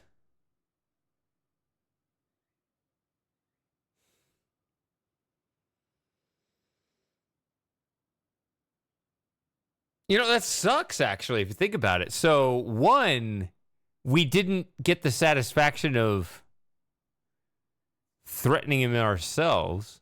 But I guess that makes sense from an adventure game standpoint, because if that's something we could do, why didn't we do it sooner? Although I guess you could make the adventure game means, are we going to threaten him with, like, hedge trimmers or something? The shears, that was Gabriel's item. Did we find it on him? We could have. Grace finds, searches Gabriel, finds the shears and threat. Okay. Anyway. 2, as a backup, we could have seen it in the cutscene. But no, we just talk about it. We just talk about it after the fact with Gabriel.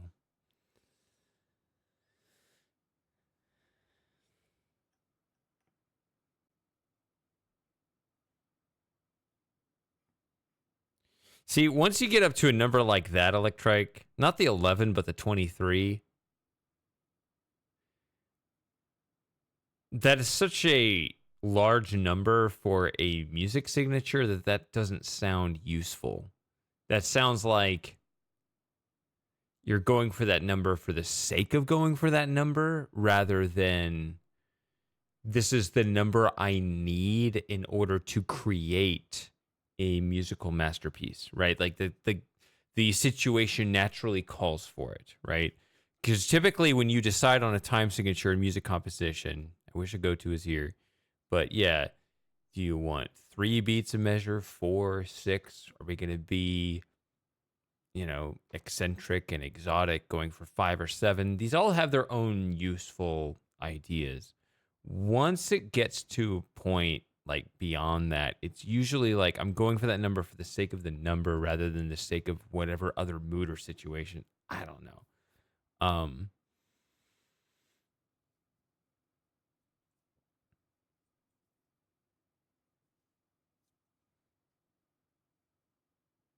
I mean, I would say that my favorite number, and I don't even talk about it. You may not. Actually, do you know what my favorite number is? Does anybody know what my favorite number is? You'd probably be, if I think I've said it before. Maybe I won't even answer that question. If anybody knows that. Okay, I have said it before. You're correct. It's 21. But I wouldn't go for it in a time signature. You see? Yeah, you made it in one. Okay, so I have said it before. I thought I had said it before, but I'd be surprised if you were paying attention. But you did pay attention, so congratulations. Yeah, and I wouldn't go for it in time signature. Anyway, there's no music here, so I need to move on in the scene. Sit down, Grace. Yes, ma'am.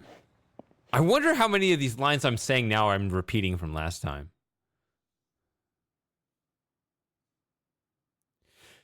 You think so? Okay.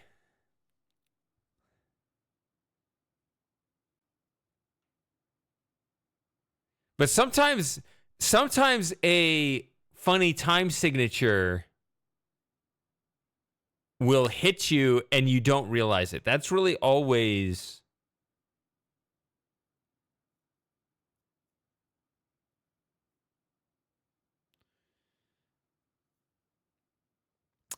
so it works if you don't notice it, right?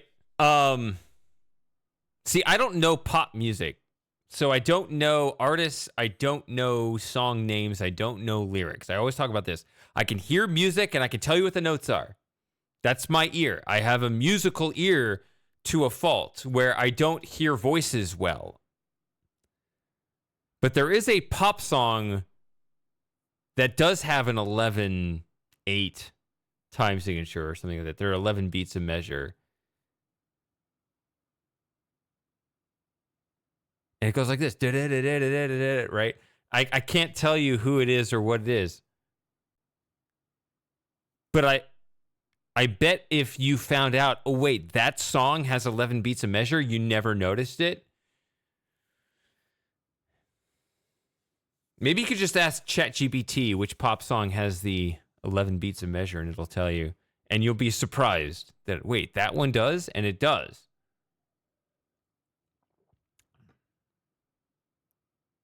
I mean, there's probably more than one, but there's one that had 11 that surprised me, and I listened to it. I was like, oh yeah, sounds like 11. That is 11 beats a measure, and it actually sounds perfectly natural. If you can pull it any time signature off that sounds natural enough, then it's good. Maybe.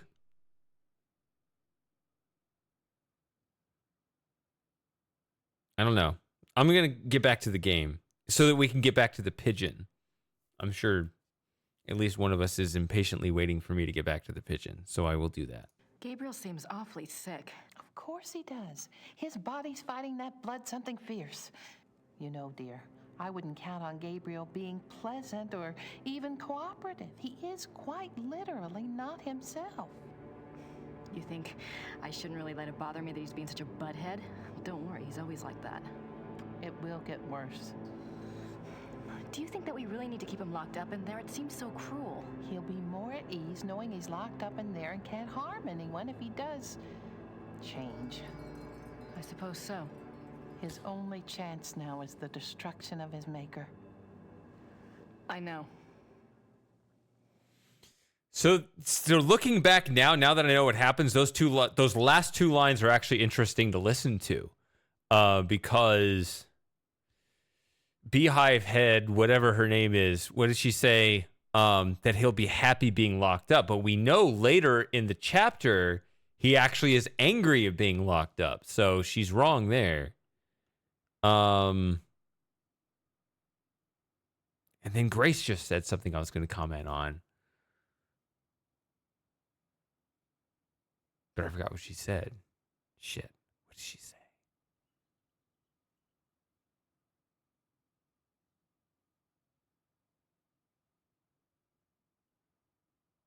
She also said something that had an interesting foreshadowing, but I forget.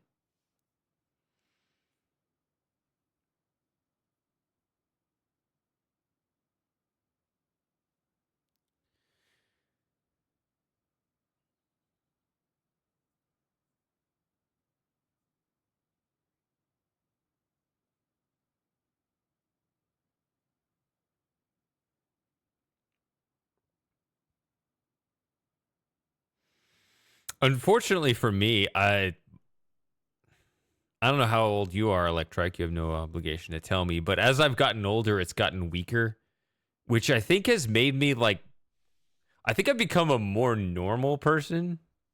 I'm more of a normie now than I used to be when I was younger. And it's nice in a way that I fit in with more people better, more easily now.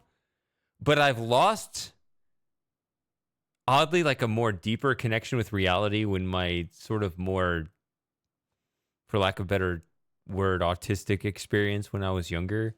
It's weird how I have changed over time in ways that I think are better and worse as well. I actually kind of prefer the days when letters and numbers and notes were simply just more vibrant and obvious, and it's still kind of there. It still lingers. I can hear that melody and still be able to play it, but I miss it when it was a lot easier. It's odd. It's like I'm losing a little bit of that and gaining a little more of this, and I'm not sure I actually like that.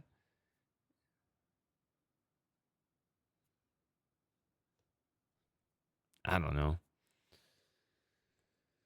Oh, ad starting soon, so I think that's only Sawyer's gonna see the ad. Oh well. All right, what's our plan? Watch over Gabriel in the dungeon? Yes, dear. Besides, you have other things to attend to, don't you? Yes, the opera. And the diagram, I have to get them. Do you think you'll be able to do that by yourself? Just watch me.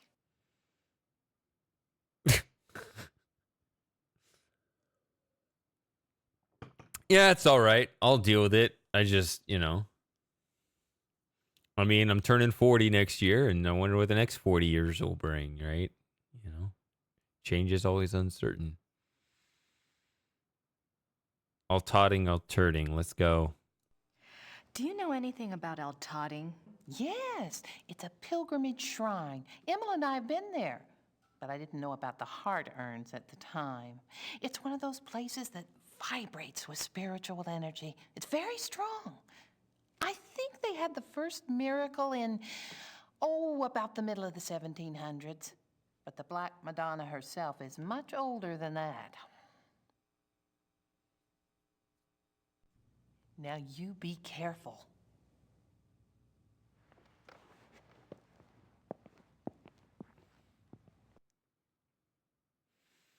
There you go, Gary. You were basically the same age. I just turned 39, like a week ago or so.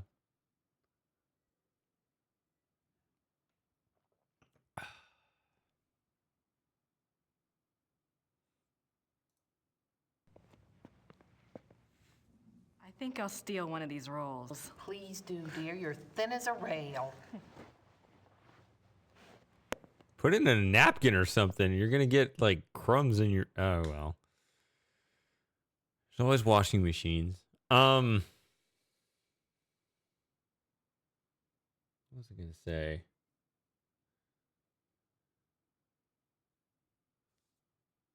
I don't need another roll. Yeah, you do. You should eat one and then give the other to the pigeon. I picked up a roll at the Gustav, but I've lost my appetite again.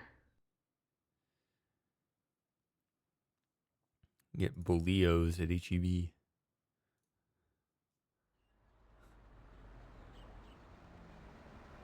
I think that's what they're called. Mayor Habermas probably has his hands full today.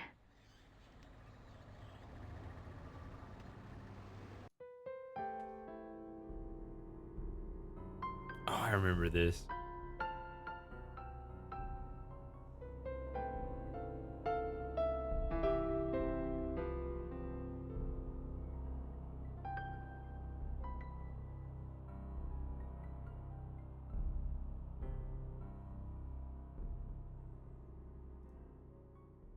I don't want to disturb him.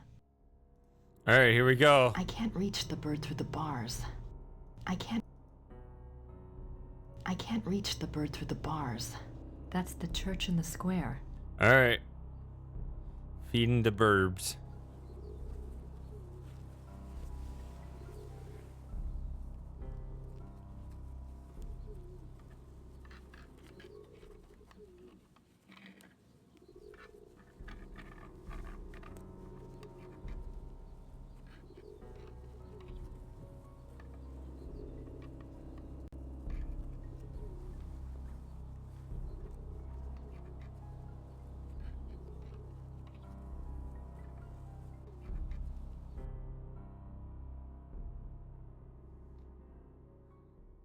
I might be able to get the bird now, but I need something to put it in. I might be... Oh, well, have fun eating bread until I find a bread basket or whatever.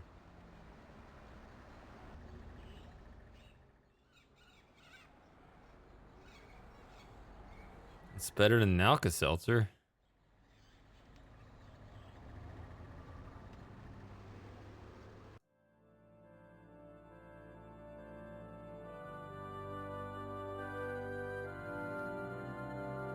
Those look better. Gerda must have really loved Wolfgang.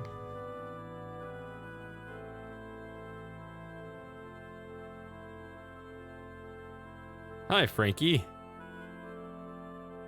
Why, what? Don't feed birds Alka-Seltzers? Yeah, don't feed birds Alka-Seltzers. These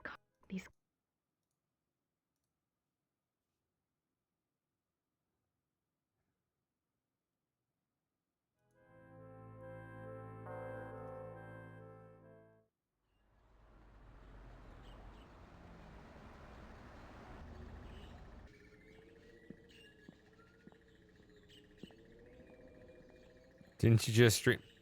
Yep. And I'm streaming it again. I should finish it today. This is the last chapter of the game, and then I'll move on to something else.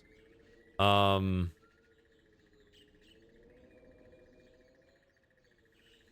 been throwing out the idea of Shivers too. I don't know. What do you think? How is Gabriel? Is he going to be all right? Don't ask. He'll be fine, Gerda. Let me know if I can help. Sure. Thanks.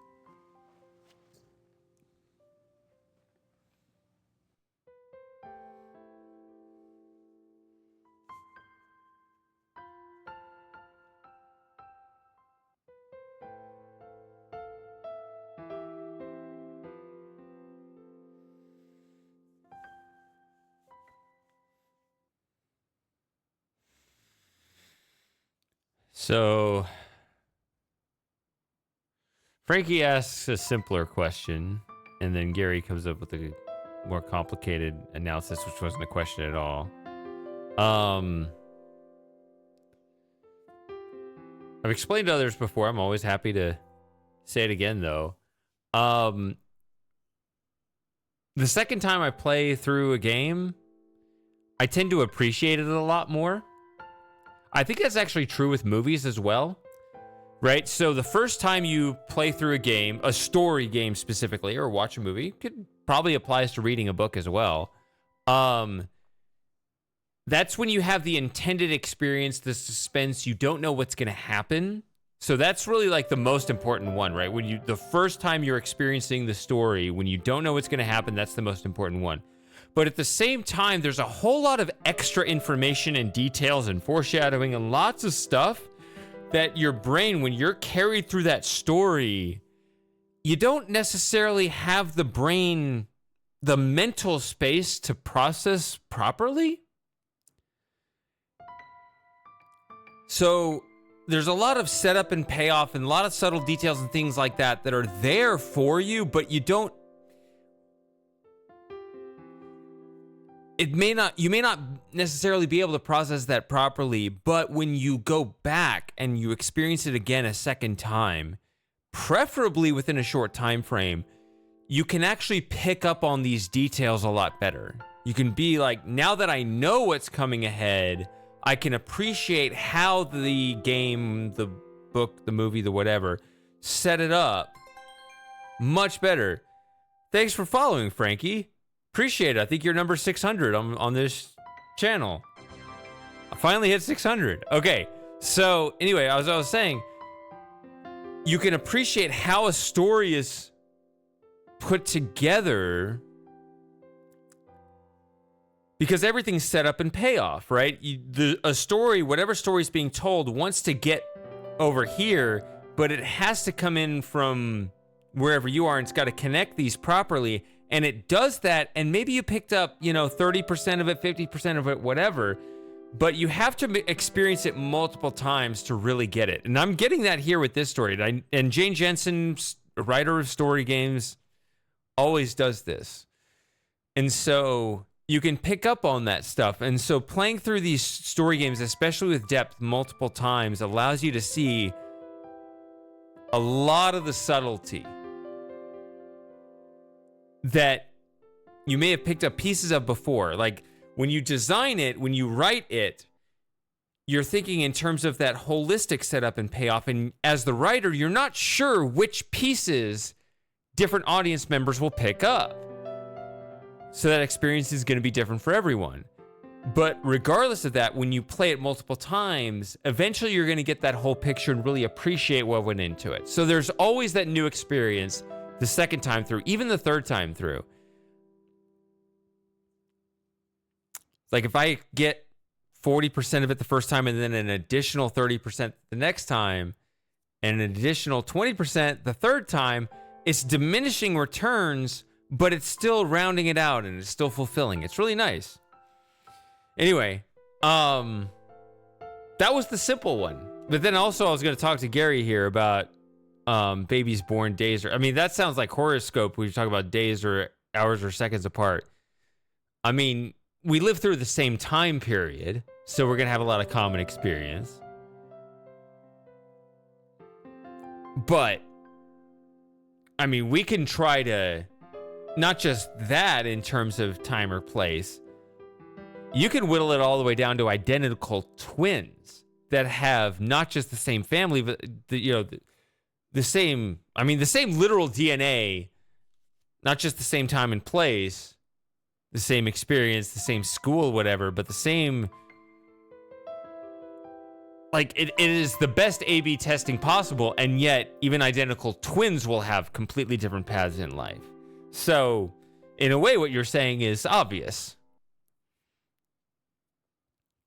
I mean, we used to have our own set of identical twins. They seem to have moved on. They haven't hung out with us in a couple years, but yeah. So, I mean, what you're saying is definitely true. Like, it's a more extreme case that everyone's. I hope they're not dead. I hope they're all right.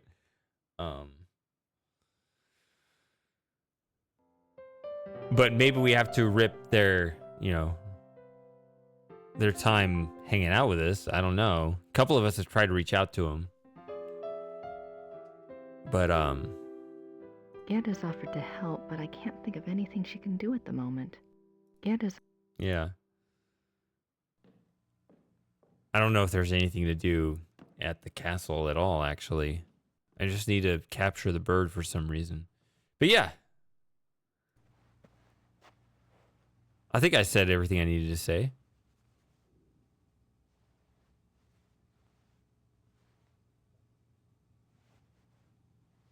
Yeah, I think you're right, Sawyer. That was my impression. Okay. I don't have time to put the rest of the sheets on the bed. Did you put some of the sheets on the bed, or no, you just took it? Fresh sheets. That was nice of Gerda.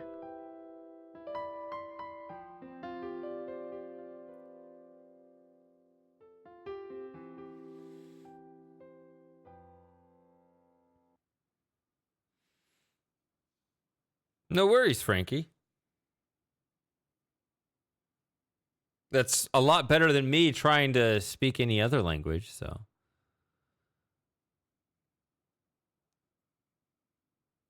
What is your native tongue, if I might ask?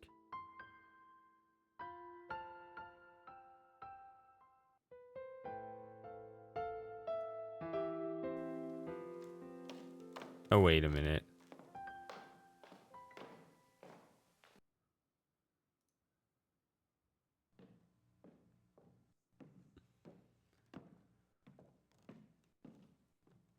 I'm going to go ahead and check in here. I don't know if they put anything more in here. I don't need to write to Gabriel. I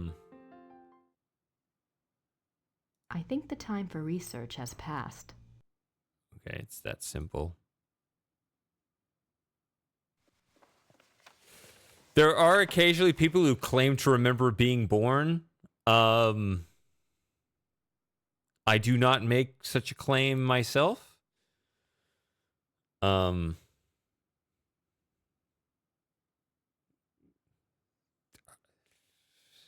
could be bullshitting. They could genuinely believe it and be mistaken. They could genuinely believe it and be correct. I don't know. Can't speak to that, but I just know that some people make that claim. I don't have time for that today. I don't have time for that today. I wonder if Gabriel will ever write again. We can only hope not. All right, it's just new lines for... Yeah, the time for research has passed, so... There we go, nutcase. Do you remember what happened yesterday? Nice view of the Alps.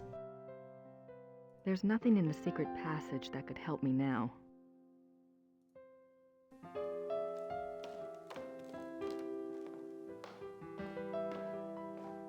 I've been talking about moving a lot. I doubt wherever I end up will have a secret passage, but I wish it did.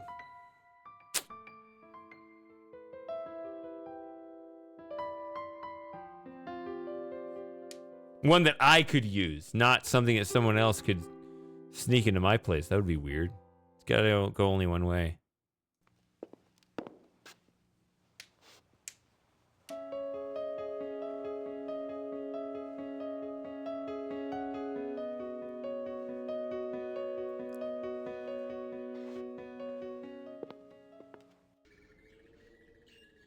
There just has to be the space, right?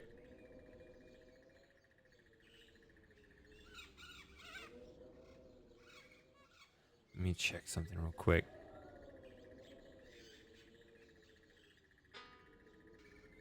Did you hear that? Oh my god, this is awful. Is this real?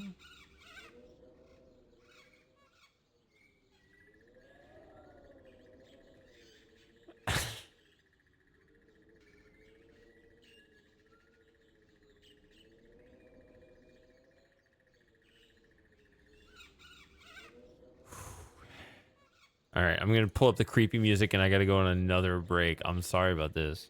This is really stupid, but my drink's empty anyway.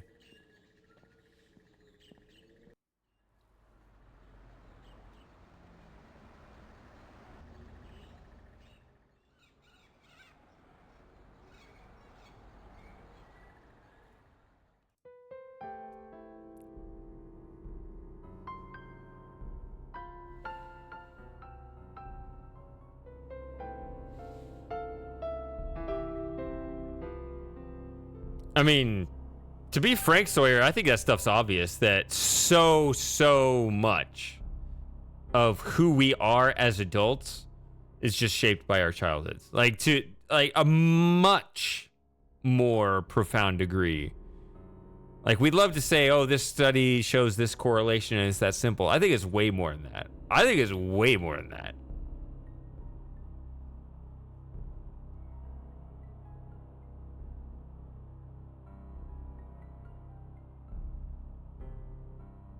I mean, I'm trying to, you know, seize my own destiny and control my own life myself by my own choices because I am a free sovereign citizen, but so much of my own psychology is just kind of stuck the way it is and was shaped by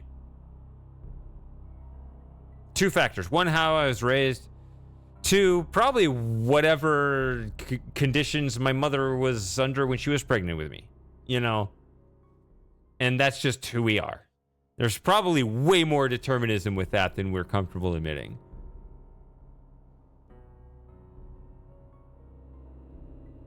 I think there's way more nature and nurture rather than like free will. And I devote my life to trying to be sort of free will. Anyway, creepy music. Hassan, is that Hassan Piker? No, absolutely not. I liked Sam Hyde threatening to beat him up. I thought that was hilarious. But I don't know what he actually says. So, whatever. I'll be those were the days. Those were hilarious. I'll be right back.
Okay. I have to comment. That's a funny thing to say, Gary. Just how that reads. It was all right. I was sick when getting off the plane and I threw up on the bus from the airport. I mean, it could just be me, but that doesn't sound all right to me.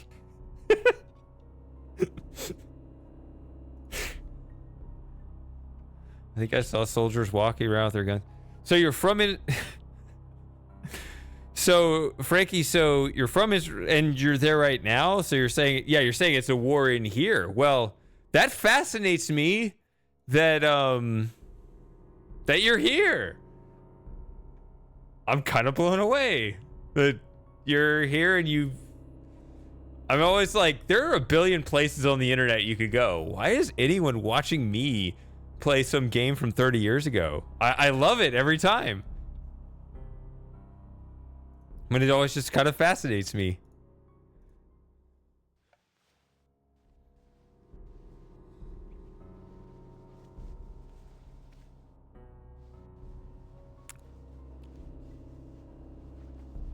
It's all right. You're just gonna help me out for a bit, and then you'll be free. I forget what the bird does. I'm sure Lauren knows what the bird does.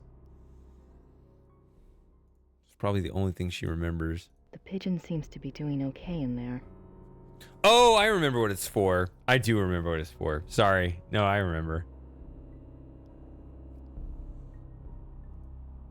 That's the church in the square.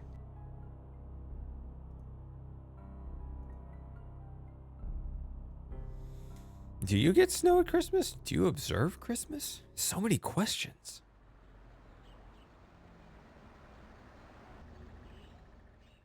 I don't need another role. She can't give me any more advice now. Werner looks about as interested in talking to me as I am in talking to him. He feels pretty bad about Gabriel.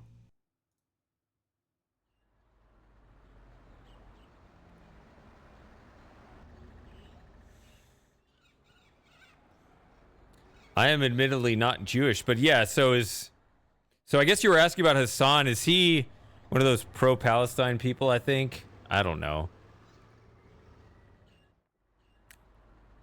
I mean, we can get into it if you want to, although honestly, I haven't. I mean, it sounds callous to say like, not my problem, not my fight. That doesn't sound fair, but I try to reserve my comments for when I really am confident in speaking about something. Otherwise, I kind of defer to other people. So I haven't kept up with that as much because I don't want to just like put my foot in my mouth.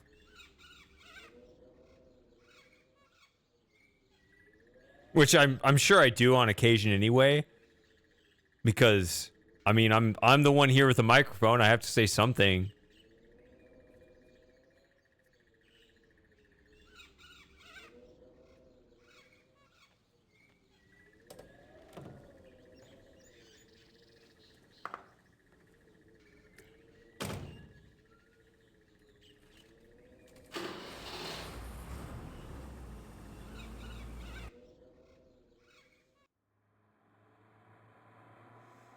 But I mean, I guess what I would say about that is, yeah, okay.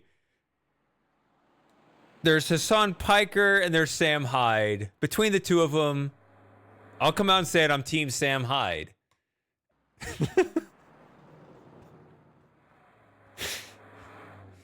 Because Sam Hyde's actually funny. Why am I pressing that button? Oh, this is Al Totting. This is the... Okay.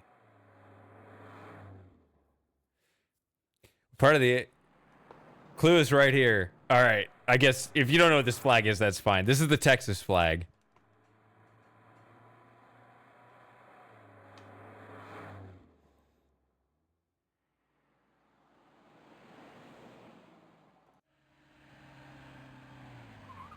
I am a very openly proud Texan. This is a Texas Rangers hat. That's always been there. That's been there. I mean, you could look up streams from like 2018. That hat's always been there. I didn't bandwagon them. Always been a Texas Rangers fan. They finally won the World Series in 2023. That was a trip. That was amazing. I wear Texas shirts all the time. This has nothing on it. This is a very plain shirt, but I wear Texas shirts all the time.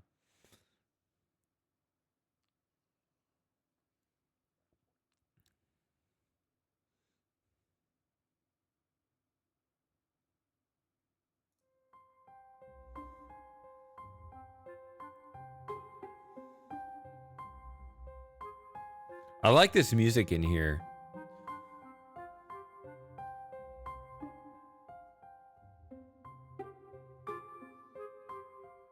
I will admit, I always try when I listen to music in these games, I think that sounds useful, right? Because I once a year come out with a scripted video. And I'm like, that sounds like a useful track, doesn't it? But I need to figure out how to extract it in highest quality from the game. I need to ask, go to. Where is go to? I said in this Twitch notification, this is my last werewolf stream. Not Austin. I was born in Austin. I may return to it, actually. I know Austin has a reputation. But I am finding out that a lot of Bitcoiners, ideologically, I love my Bitcoin, and people are sick of me talking about it, but I am finding out. I was like, where in the United States are the Bitcoiners? I got out of Austin, and now then I met some Bitcoiners. It's like, oh, I went to Las Vegas, and it's like, oh, there are all these Bitcoiners from Austin. So maybe actually, yes, Austin. Austin is not really Texas. There is a cultural difference between Austin and the rest of Texas. I remember as a kid, actually, being in Austin, I didn't know anything. I was just a kid, and I was like, oh, yeah, like, Austin is not Texas, and that's good, right? I don't know. Like, I am Texan, and that's good, right? Oh, Texan is, like, some cultural thing that people don't like. Well, I'm from Austin, too, and that's not really Texas, but it is. But it was funny because I didn't know what either side meant as a kid, but I was like selling it as we could be friends, right? I don't know. Hello.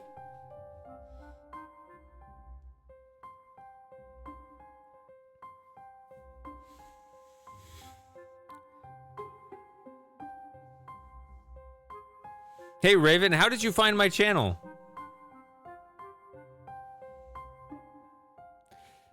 I actually, as someone who grew up, my childhood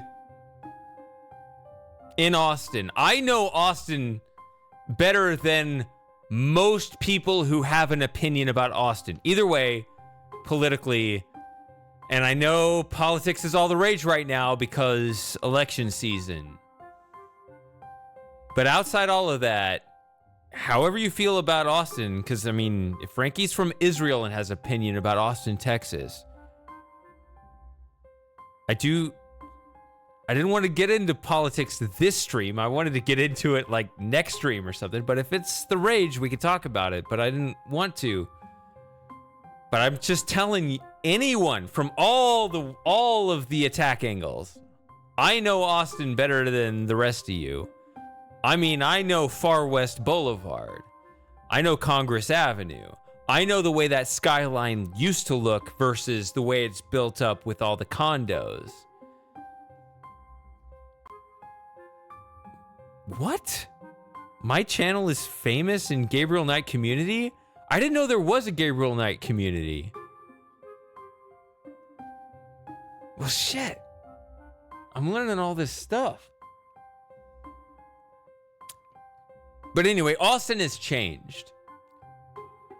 From childhood nostalgia, like 10-year-old me, I loved Austin as a 10-year-old kid what it was in 1995. And when I see it built up with 30-foot condos, 30-story condos. Oh, I could talk about Austin all day. I met a Bitcoiner from Austin last week. It was actually on my birthday, in fact. And we were talking, we had a very similar story. He was, I could talk about, I'm not even playing the, I wanted to play the game today, but there's so much to talk about Austin. We had very similar stories. My grandfather had a condo from not the penthouse, which was the 13th floor, but the floor below that. He owned a condo in an Austin condominium downtown, which used to overlook, that used to be tall back in the day, and it would overlook the city. And he told me a similar story. Man, I was in this condo in, downtown Austin that used to overlook the city. But now it's all built up to here. And so this old building doesn't have a view anymore. It's not as extreme as like Philadelphia and Liberty Hall, where you have like these tiny buildings and these giant mega structures that, tower over it. But like used to be these older buildings built to have the commanding view of the city that don't anymore because these other buildings have overtaken it. And it was just funny. I was talking to this guy just last week about it. And my grandfather's condo, he died in 1998, but I went there as a child, right? And it was amazing. He had a telescope and everything. It was an amazing view.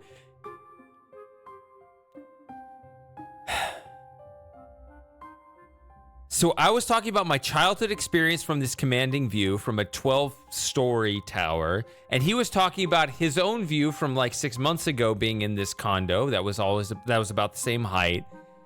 And we both know now what used to be the commanding view is overshadowed by these much bigger complexes that dwarf these buildings, and the towns have changed. But I guess it's sort of a, dare I say it, wealth inequality thing, because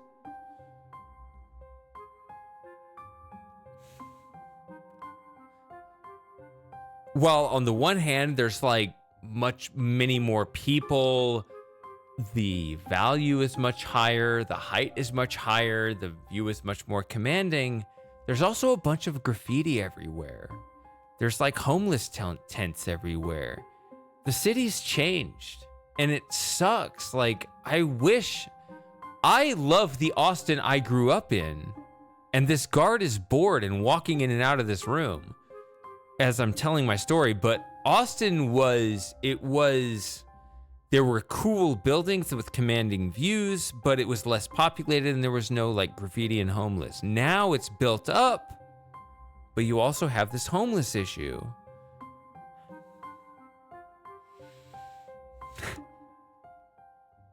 Hey, Luke.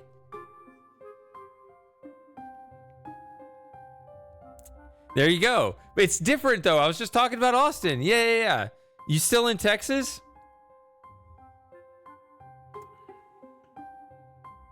Call me Shady. I know Charles is my name.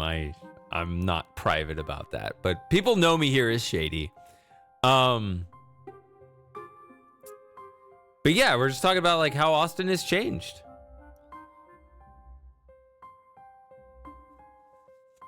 And the past few days have been good for Bitcoin. Yes, I've been talking about Bitcoin as well. Yeah. I've been talking about Uptober all year. Remember I said a month ago that the month before an election is always good for Bitcoin? I said 1 month before an election to 8 to 12 months after the election tend to be the best bull markets for Bitcoin. You're right, Frankie. It's looking pretty good right now.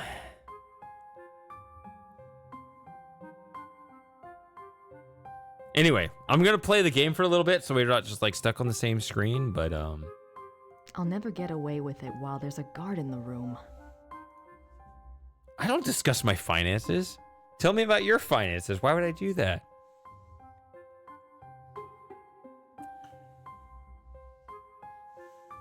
What is the phrase? Well, there's never sell your Bitcoin, but you never have enough Bitcoin. I can't, I can't tell you that.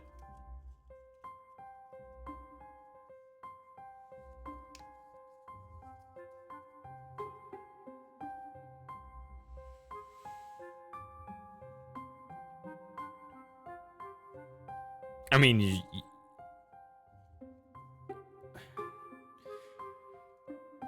I'm still not going to tell you, but because, I mean, you see my face, you hear my voice. I got to be a somewhat careful on the internet, but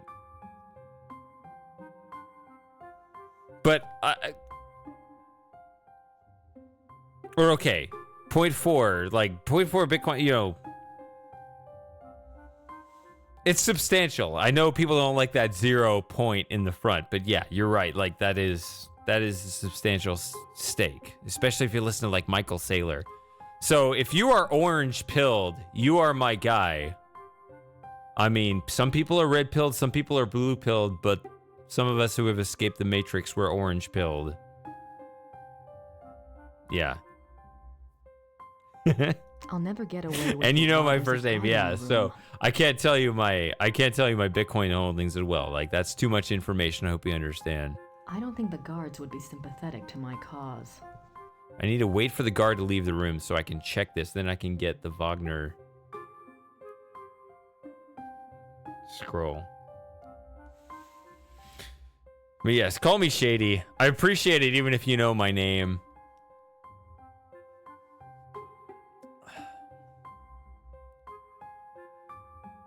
I know, I gotta change my name.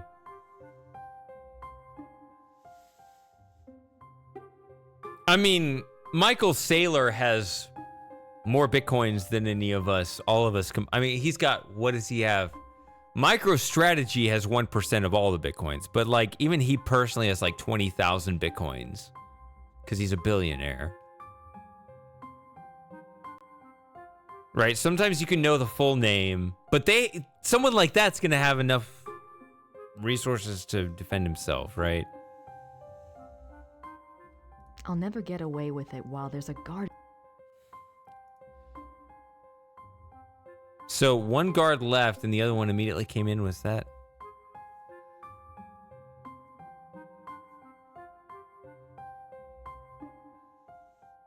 I mean, what I'm supposed to say right now is I never had any Bitcoin, and all the Bitcoin I used to have I lost in a boating accident, right? That's the legally correct thing to say. What's going on in the game is good question, Raven. So there was a cutscene where your character had a dream that Wagner's Lost Opera was separated into different scrolls that were hidden around the castle. And one of them is right here. I need to get this, but these guards are walking in and out of the room, and I need to pick this up when they leave. But when one's leaving, the other comes in. So when it's empty, I need to... If it's just a rhythm timing thing, I need to just wait for him to leave and her to not come in, and I can pick up that scroll. You're right. I need to be sneaky. I believe there are 4 scrolls, 3 in the castle.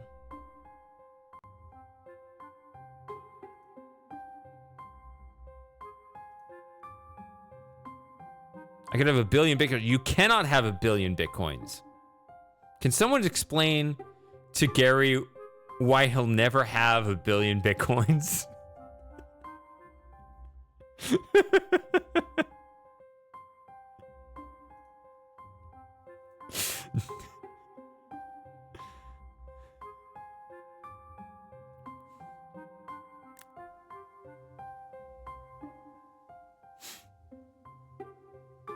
What the?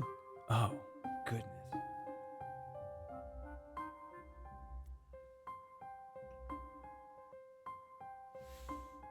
Never sell your Bitcoin. That is a phrase. When Bitcoin... I mean, you can check the price right now, but someone explain why you'll never have 1 billion Bitcoins. There's a necessarily limited... That's correct.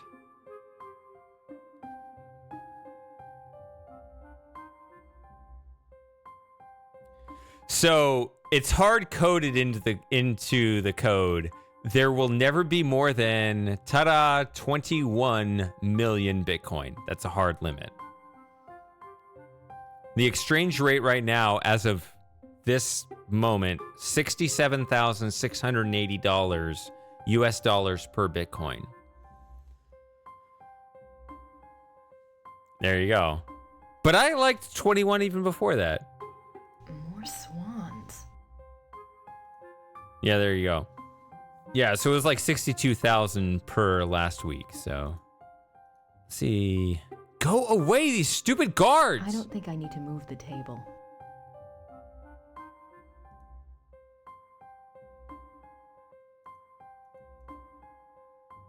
These linens look seriously expensive and seriously old.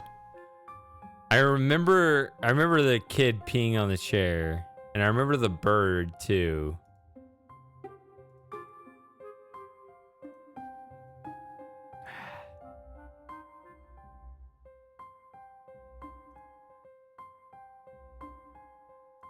No, hold on.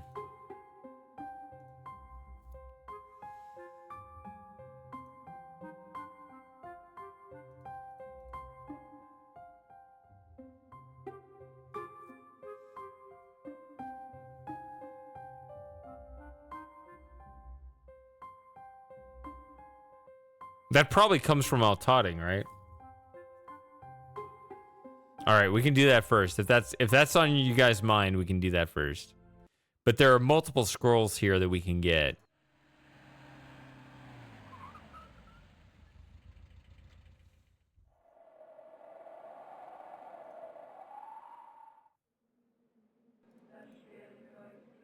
These all say Maria hat geholfen. Mary helped. These silver body parts. Penitent offerings. A replica is made for the part of the body you wish to have healed. The replica is offered to the Lady of Altotting as a token of faith.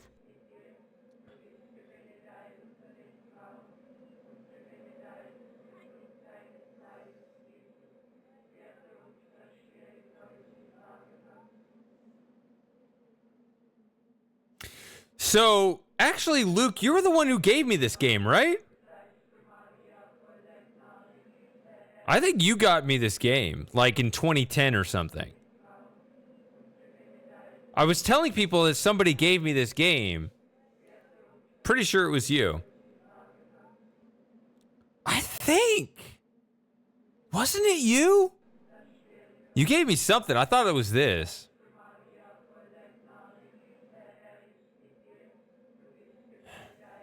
I think you're the reason why I played this in like 2010. That'd be funny though if you didn't remember. It'd be funny if I just completely made it up. I suppose the crosses are gifts from the cured, or are they another means of petitioning the lady? This is in my GOG library. I mean, maybe I could look it back in my email and figure out exactly how I got it, but... I'd better wait till the service is over.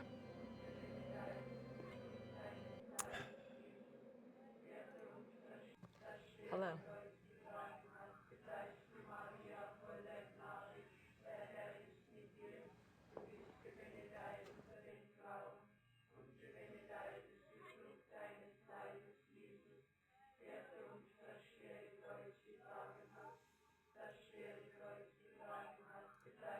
Mary's water. It looks like they want a donation.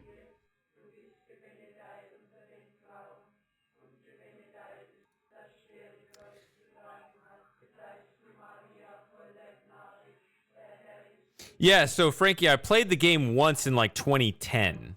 And you can see we're both having trouble remembering, actually. But I'm pretty sure.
Found it.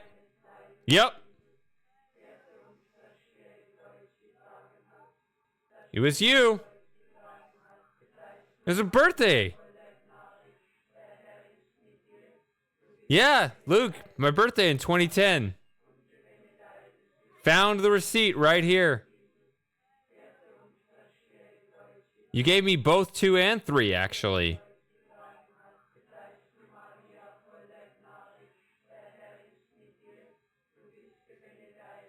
So thank you very much.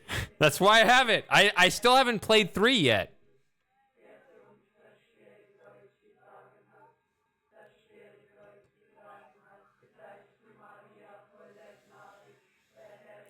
So the stream name is a lie. It's actually my 3rd time through the game. I played it offline in 2010 once, but I barely remembered it. I streamed it again recently, just like a month or so ago, but since it's been 13, 14, can't do math. It's 2024, not even 2023. It still felt like the first time through, even though it was technically my 2nd time through. So the stream name here, 2nd time through, is actually a lie. I'm sorry. I can admit it here on the stream. It's actually my 3rd time through.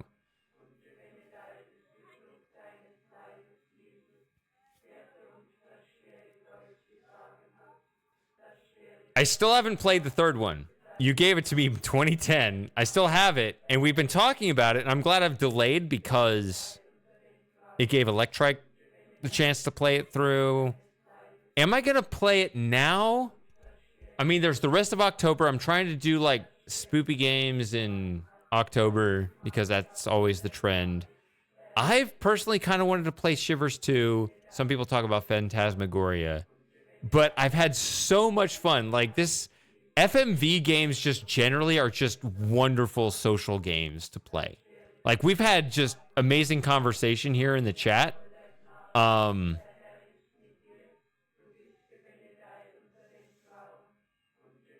to the point where I've almost ignored the game, which is not good. I do want to play the game.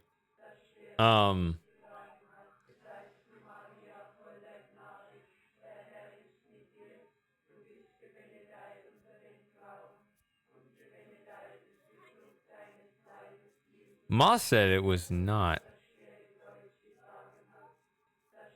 such a good game.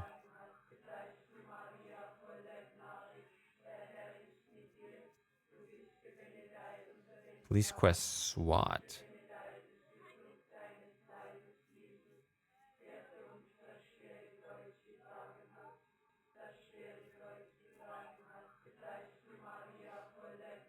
The only Police Quest game I've played is the first one. And that was the VGA version.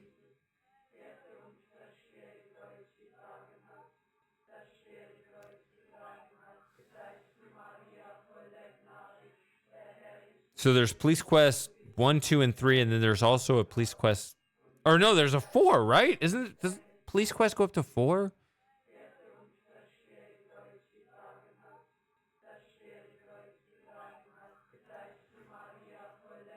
Mary's Water. It looks like they want a donation.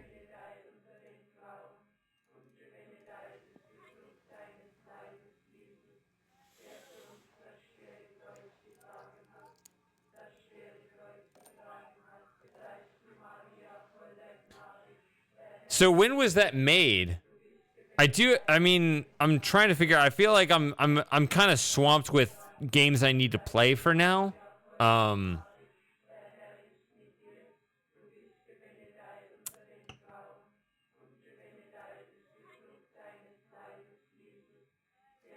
That's why I need to finish this game tonight so I can move on to at least something.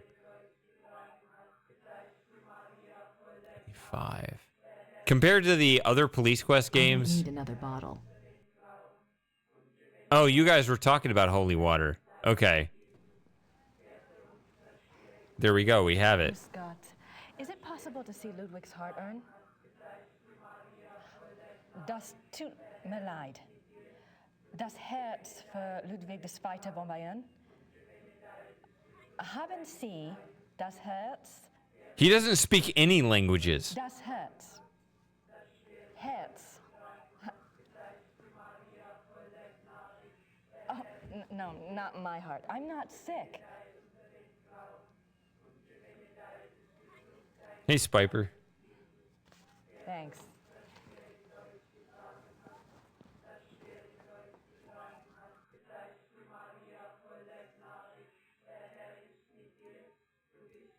If you have a special prayer to make or wish to place a penitence offering, I can lead you to the shrine.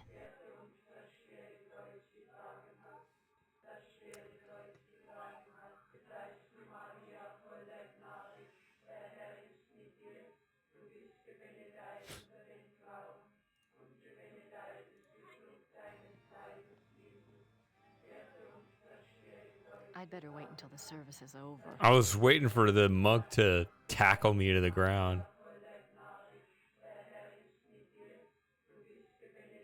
I'm not making myself understood.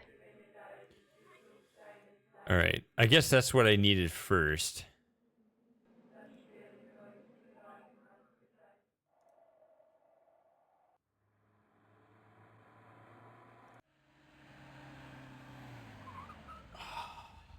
Still got 150 points to go. So much game ahead of us.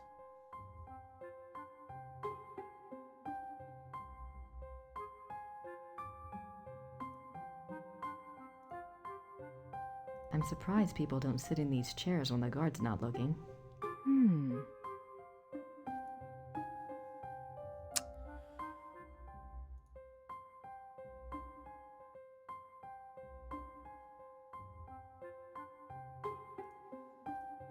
Water from the Black Madonna's spring.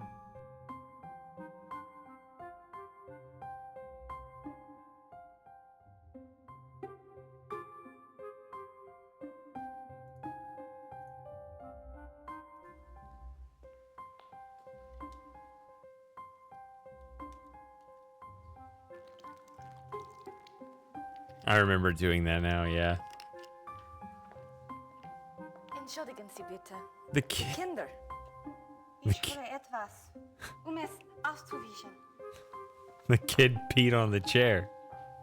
Arrest him. He's gonna get life. That water stain sure looks bad.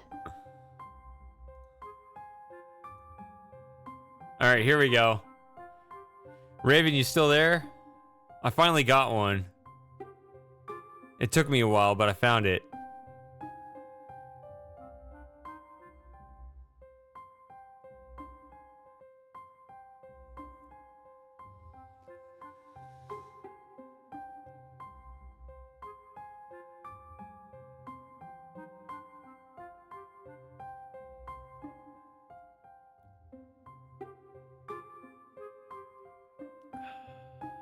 All right.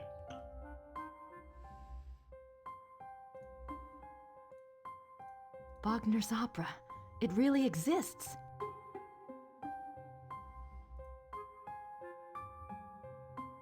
You just put it into a translator. I can almost feel Ludwig again, seeing these things. I can almost feel Ludwig again, seeing these things. Okay, so I have this one.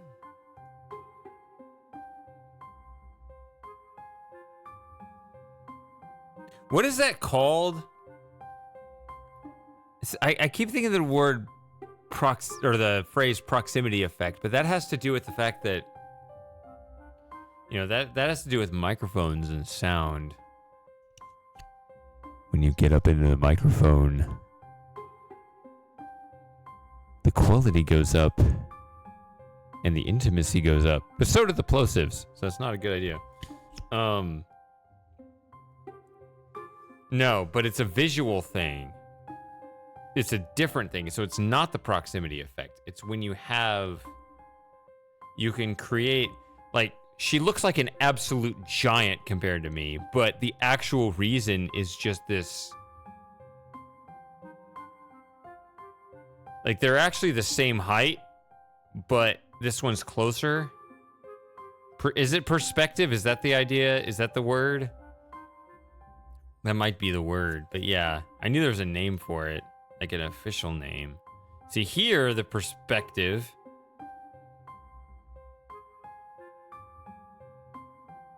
doesn't make it look the same. Grace Nakamura. I don't think I need to move the table. I don't think...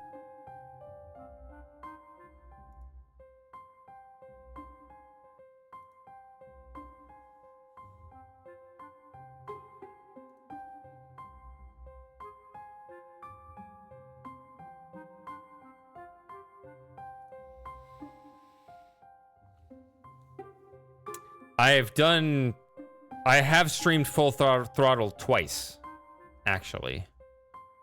I have not played the Neverhood, and I've not played Police Quest SWAT.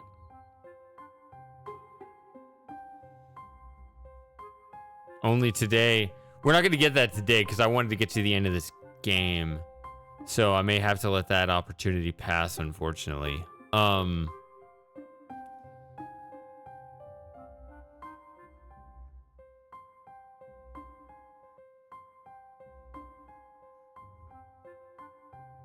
I don't remember if I picked up the Neverhood or not. I may not have it yet.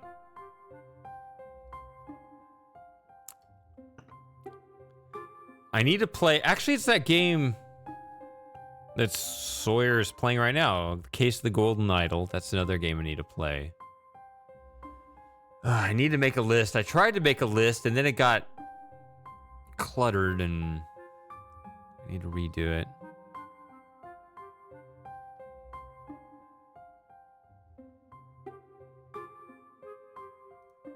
I doubt there's anything left in there now.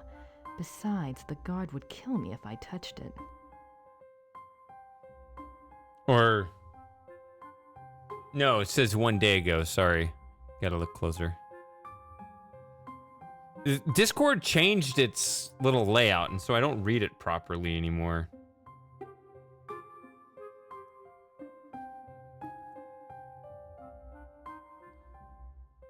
That little activity thing in the corner, it's weird. It used to just show it under your name. Now it's like at the top of the... I don't understand.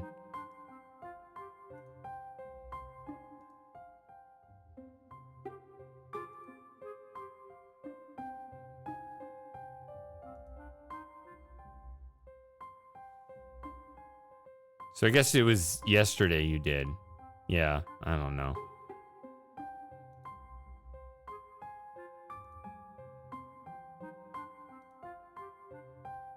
I don't think I need to move the table. I don't think... There.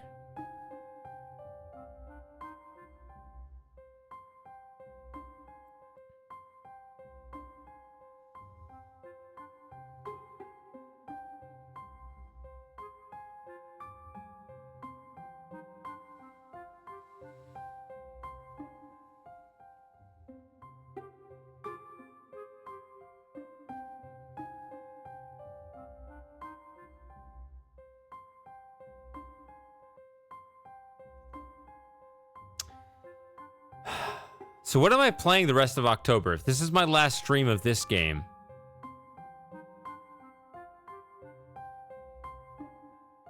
How many streams do we have left in October? Actually, that's a good question.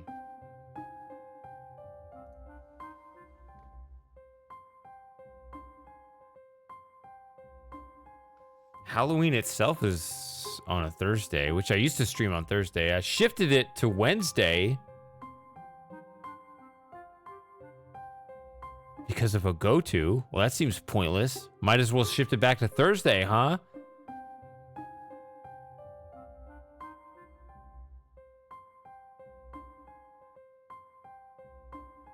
Either way, it looks like we got 4 more streams in October.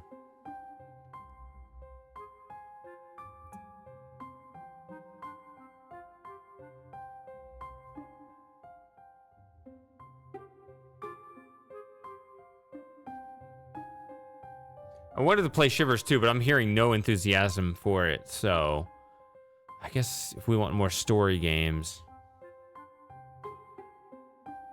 Halloween.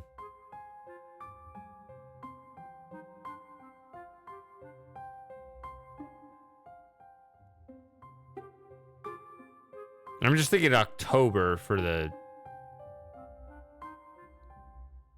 you know, the Halloween sort of theme that people were looking for.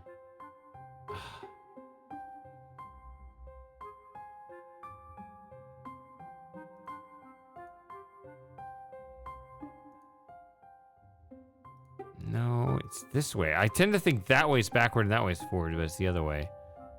When I'm on this screen, I came in from here and that's...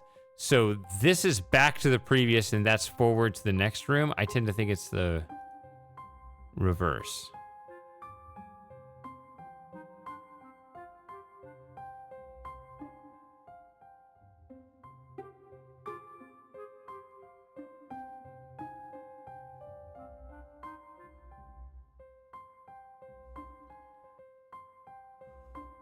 I don't think the guards would be sympathetic to my cause. These paintings do represent scenes from Wagner's Lost Wolf opera. At least that's one mystery solved.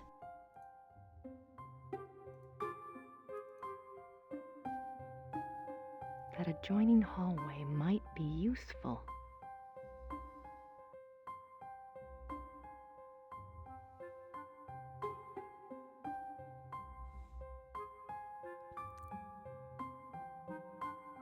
Yeah, I understand electronic, but nobody else seems to care either, so...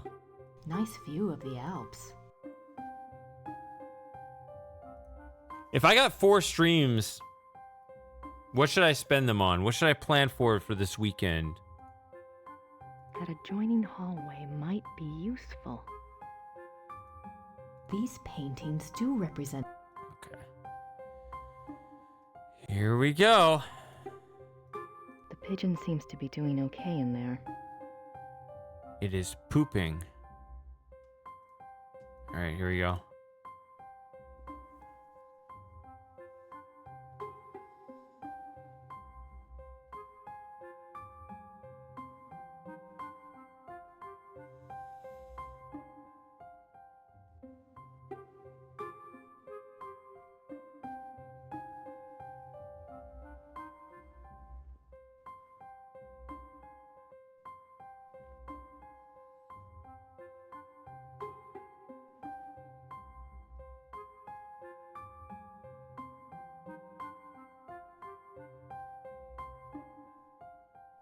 Wie ist das Ding hier hereingekommen?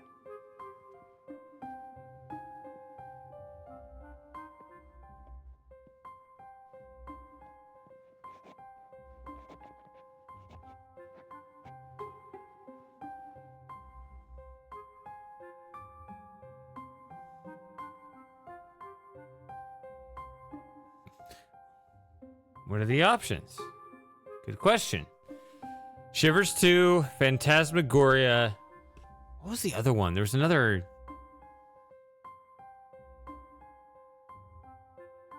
I guess technically Gabriel Knight 3 would be the other option for like some kind of... I don't know. Darker game.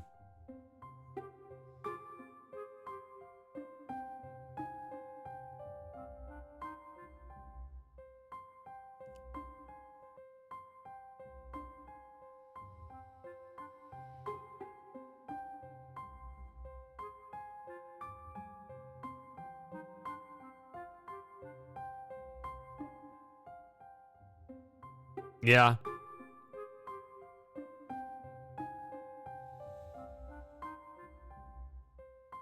That sounds like maybe not. Maybe I'll hold off on that one.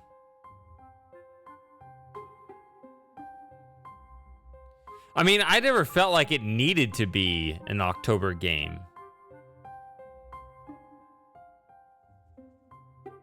Shivers is a great vibe for October. But apparently everyone's ignoring it. Could play the first game again. But I've already streamed it like 3 times through.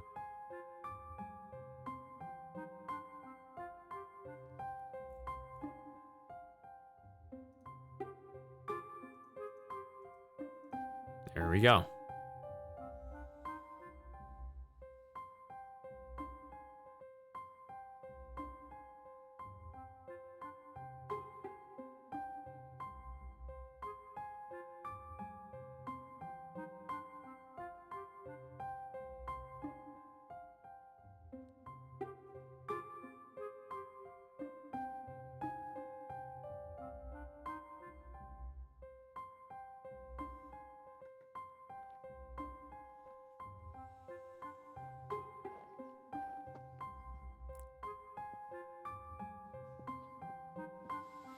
I mean, I don't mind left field games, but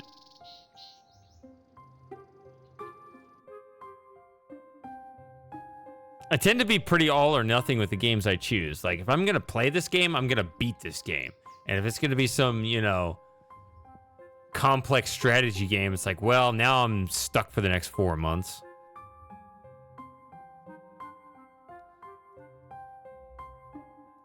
This is the only copy of Wagner's Lost Opera.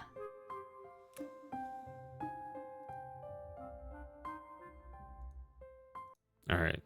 If I leave... Okay. See, that's not flashing anymore. I think I'm done with it.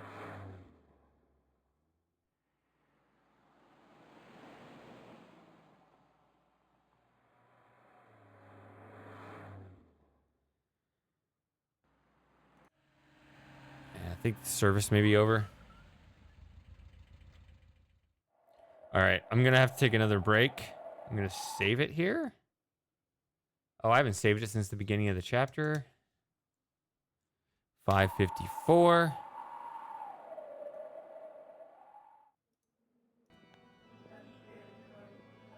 All right. Well, enjoy the I service. better wait till the service is over.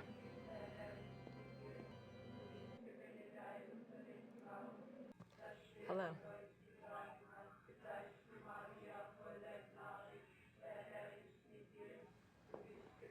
I don't know. I got to be right back. So yeah, give me 5 minutes. I shall return shortly.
Hello.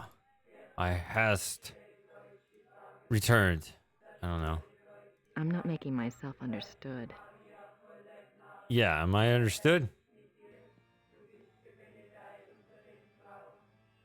I'd better wait until the service is over. So do we just... I mean, I've been waiting here a while. I can't just wait until the service is over.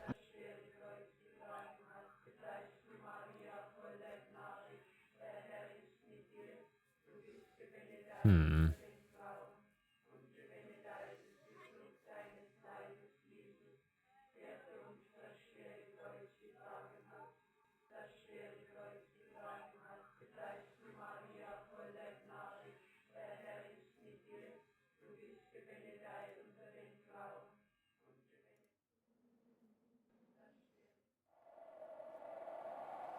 I might have to go to the other location.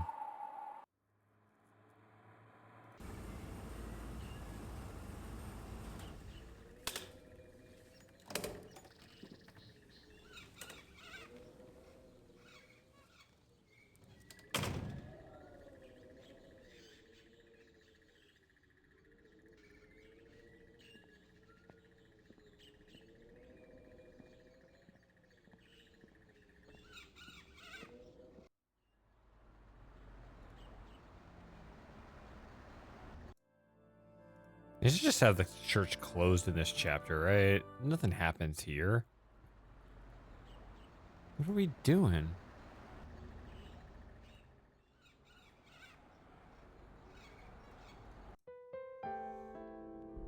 Why do both of these tracks play? It's so weird.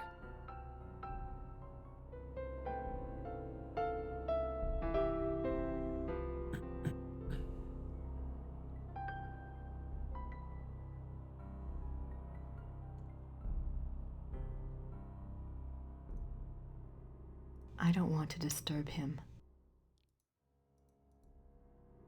That's the church in the... Okay.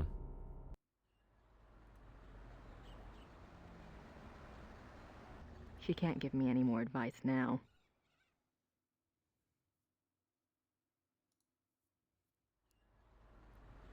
Oh, I do? Is that what it is? Oh, I kind of remember that now. All right. You're okay spoiling me this time, because this is the replay.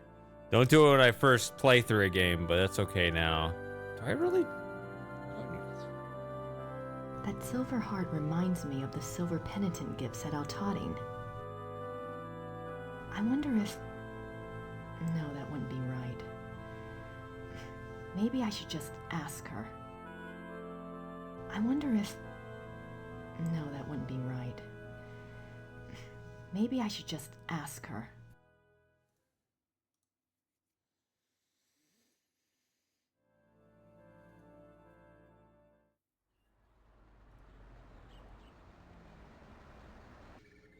Because this is such a convoluted interpersonal story game, I wonder how long it would take me to, like, how many playthroughs it would take me to actually understand the game on a level that maybe wouldn't rival, like, my understanding of, say, King's Quest 6, but at least something like...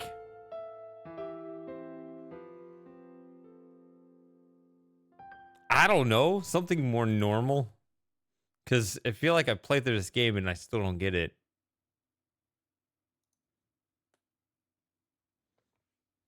Gerda, I have something to ask you. It's really awful. What is it? You know the silver heart you got for Wolfgang's casket? Yes. If I paid you to have another one made,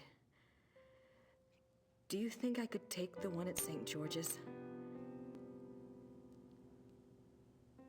It's for Gabriel, isn't it? Yes. Take it. Wolfgang will understand.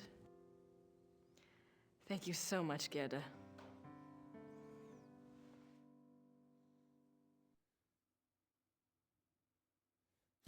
Grace is so awful. She went about that all wrong. Just explain the situation. Then you know.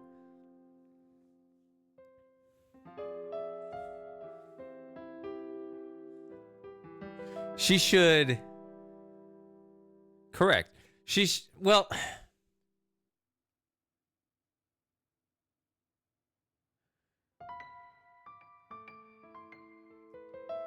Instead of like the I'm over here and I need this and you're over here and you think that sort of framing, the whole framing needs to be we need to save Gabriel. This is what we have to do.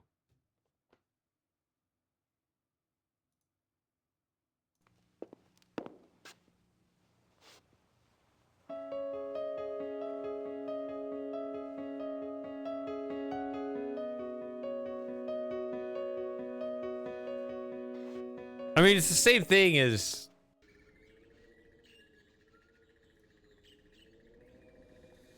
early in the game when she's just all bitter and, you know, just treating Gerda awfully.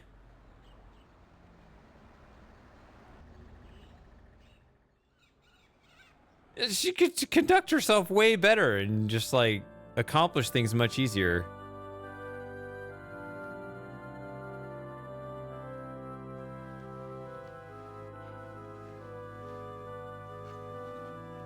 Ugh. Thanks, Gerda. Sorry about that. And Wolfgang.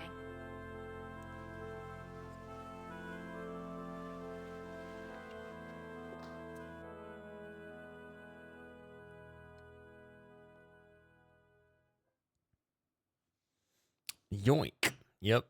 That's what you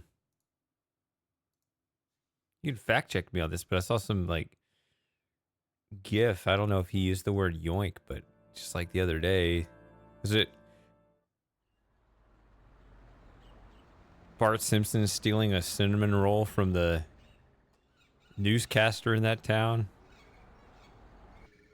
I don't know. I just saw a GIF of that like yesterday. Just yoink. The guy's looking around. Yoink? What does that mean?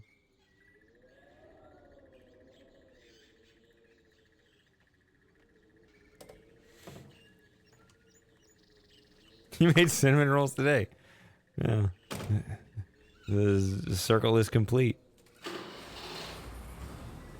The Neverhood is on my old list. Unfortunately, I made an old list of games that I meant to stream. I made this list like back in 2016 or something, and I streamed a few of them. And I'm pretty sure the Neverhood made that list, so I need to look up that old list and archive stuff that probably don't need to play and add things to that list I do need to play. The best way, let's put it this way. The best way, if you want a game streamed, and don't pester like over and over like spam. Spam's not going to help. But a singular note, probably on the Shady Streams channel in the Discord.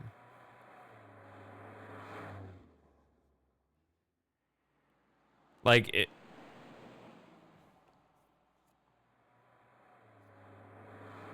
And then I can put it on. I need to pull up that list and reorganize that list. I need to throw out games I've already played. I need to throw out games I've already played from that list. I need to add games I need to play. I need to resurrect games like, oh yeah, I said I was going to play that. And then start attacking that list. Am I a ginger? I don't know. Am I? Some people say I am.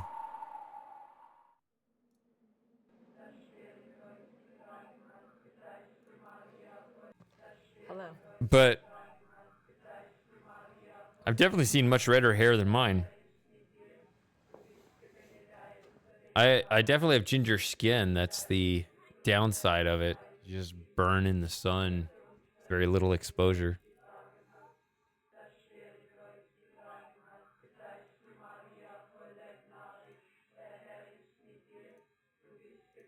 Gerda's silver mourning heart for Wolfgang.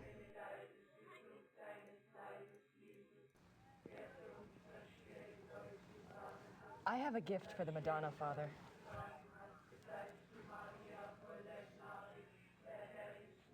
Money?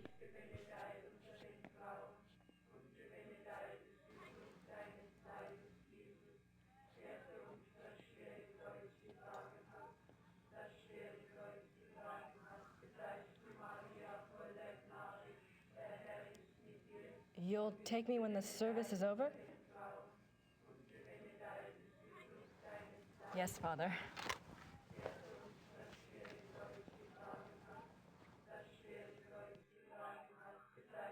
I'm not making myself understood.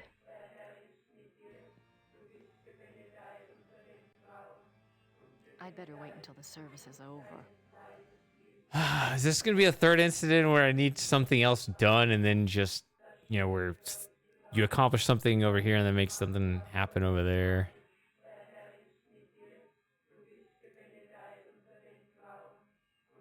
I have all these.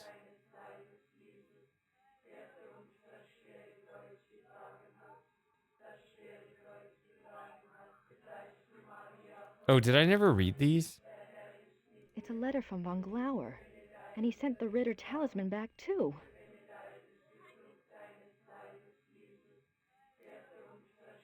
I said earlier in the stream, Frankie. Hey, Fantasy Dreamer. How old do I look, by the way? Gabriel, I know you are very ill right now. The change is always painful. I went through it myself when I was only 12, and I did not even know what was happening to me. I'm sorry I'm not there to help you, but I have a pretty clear sense that you would not welcome my presence. You are safe in Rittersberg. For now, that is enough. Let me speak then of the future. No, we're not doing this. I can't stand this chanting stuff going on in the background.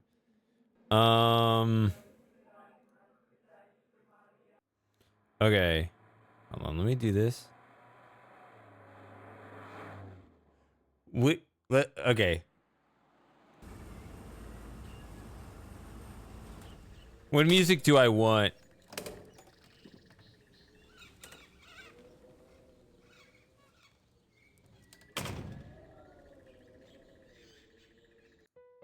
Let's do this.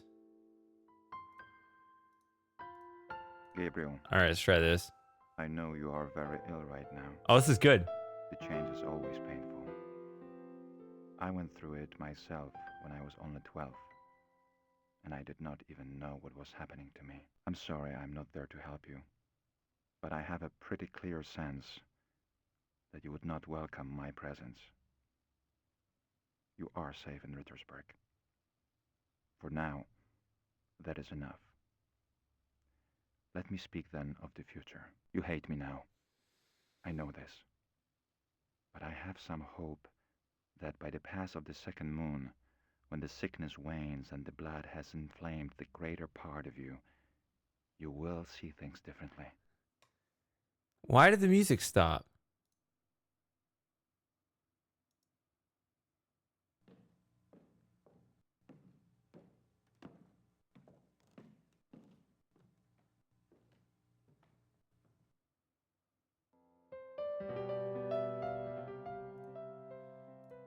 All right. Yeah, it's very unfortunate. So, I hate thinking of how old I'm getting, but I just turned 39. I do constantly try to keep my stress levels down, though, so hopefully I'm aging okay. You will need me then, and I think you will want me then. It is for hope of this that I did not have you destroyed the night you were bitten by Von Zell. I could have done. You were passed out for hours at the lodge. It would have been a simple thing to wake the men, show them Von Zell's corpse, and make up a story that would enrage them enough to kill you. I did not. Let that be proof of my true desire for friendship with you. I have desired companionship for more years than you have lived. Nice. I remember the last time I got carded for buying alcohol. That has stopped now, unfortunately.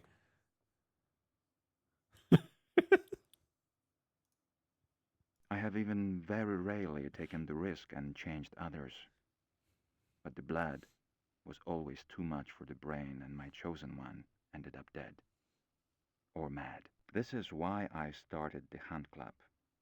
It was my idea that if I could first indoctrinate men's minds to the religion of tooth and claw, that they then might be prepared for the change. As you have seen, it did not work.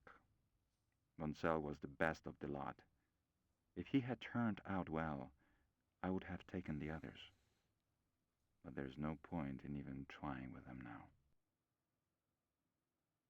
So is he dumping the whole hunting club? What's going on here?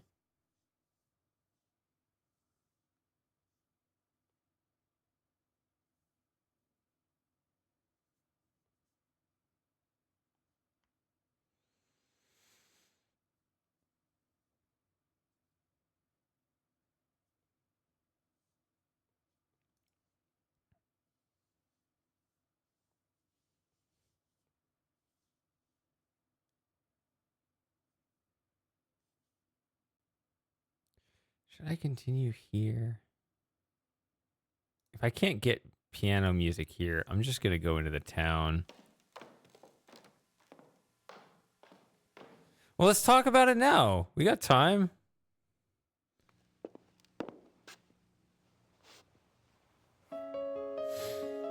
I'm at an inflection point. I'm figuring out what I want to do next.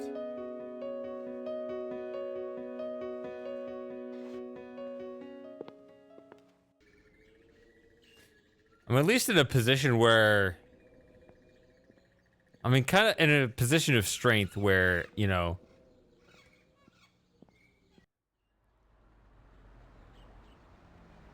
I at least, you know, I don't have to do something unless I want to. There's some things I'm talking to some people about what I might be doing next. Like that guy I was talking about at the, you know, the Bitcoiner. I talk about I love Bitcoin. Well, you know,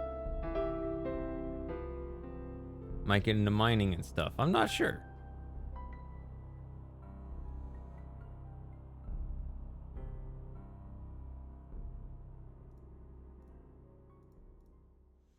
But yeah, at the present moment, I'm not doing anything right now. By choice. I didn't get fired. I quit.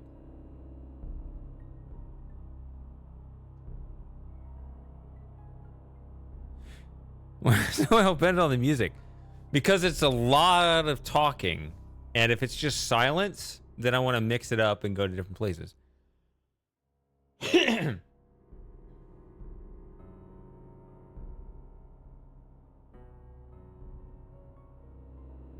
I have even very rarely taken the risk and changed others. But the blood was always too much for the brain, and my chosen one ended up dead. Or mad. This is why I started the Hunt Club. It was an interesting It was my paragraph to idea repeat. that if I could first indoctrinate men's minds to the religion of tooth and claw, that they then might be prepared for the change. As you have seen, it did not work. Von Zell was the best of the lot. If he had turned out well, I would have taken the others. But there's no point in even trying with them now.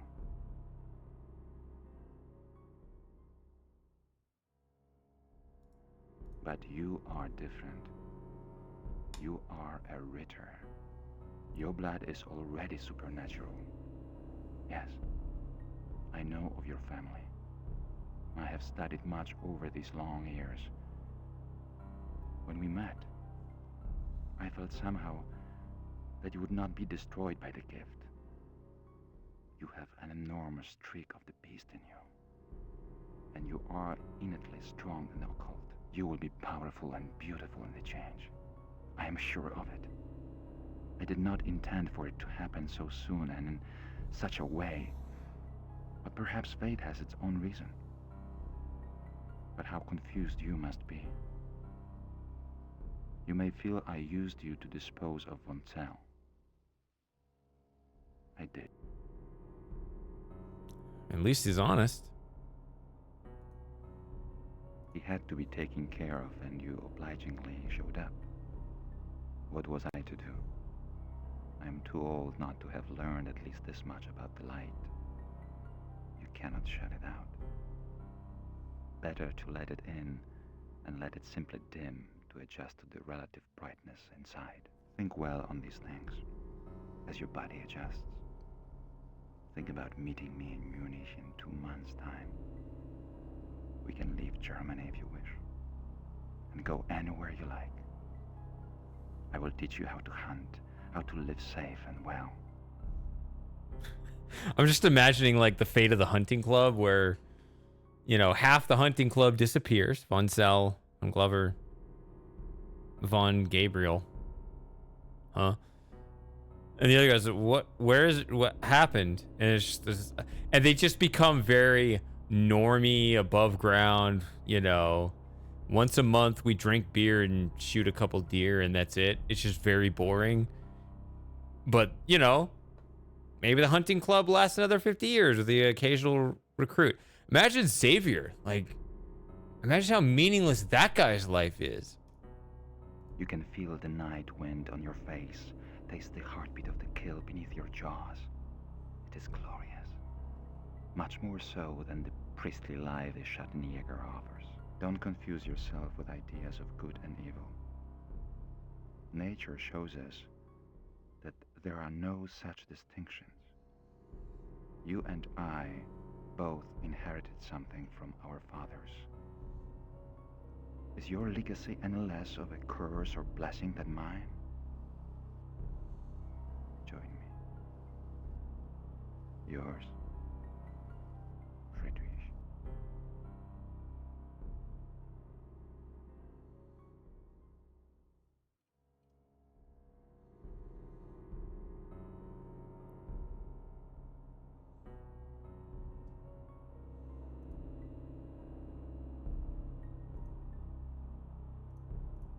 I'll tell him about the letter, eventually, when I have everything else under control.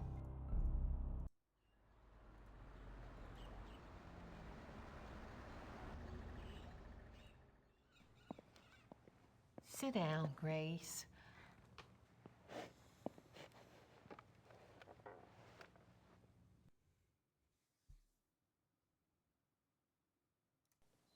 There's something I think you should see. Here we go.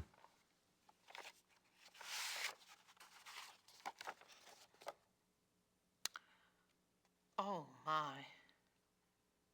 Has Gabriel seen this? No.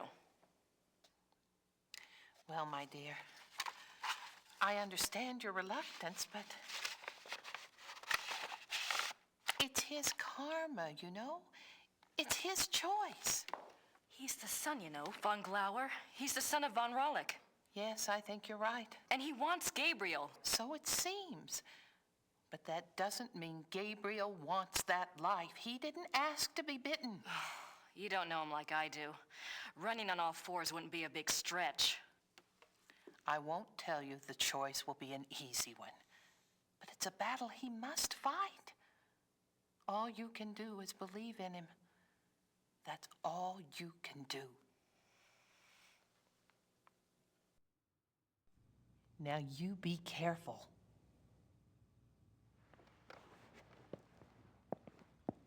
So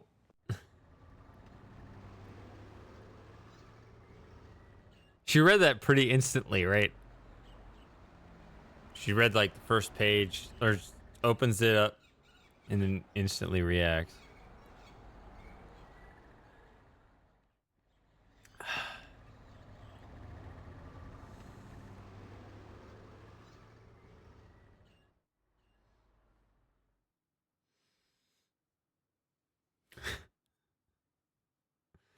What is going on over there? I'm reading what you're saying. I just don't have anything to say back to you. I also have to figure out what I need to do in the game.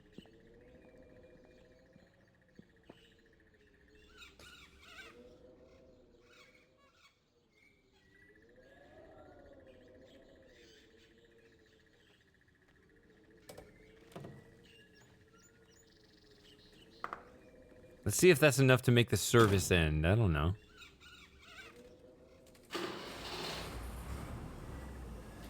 This is also a dialogue-heavy game.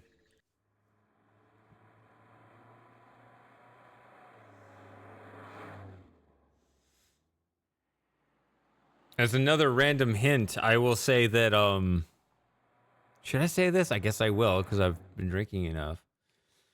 When I do my King's Quest stream, that one I've been teasing about the last couple of months, I may not be reading chat as much as you would like either. That's... It might just be kind of... Wait, what am I doing? It may just be, you know, part of the deal. Yeah.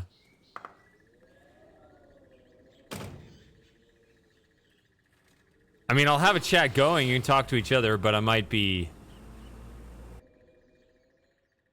a little busy at times.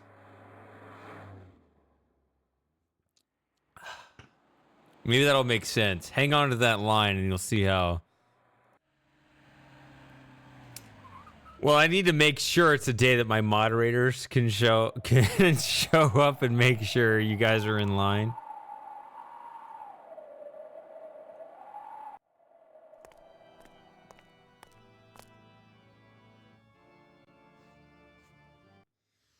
All right, Frankie, it was fun hanging out. I hope you're not upset or something, but okay. The walls are covered with silver penitent offerings. I don't want to disturb her. The walls are... I'm not making myself understood.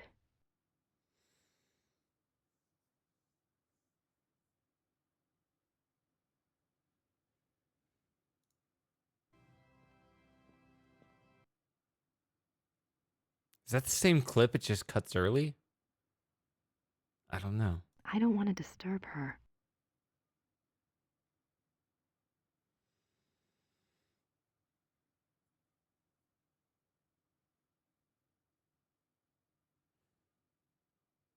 The walls are covered with silver penitent offerings. The Madonna must be in that inner shrine.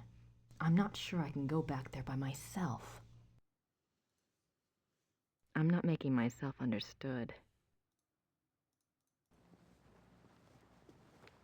Didn't I show this already? I have a gift for the Madonna, Father.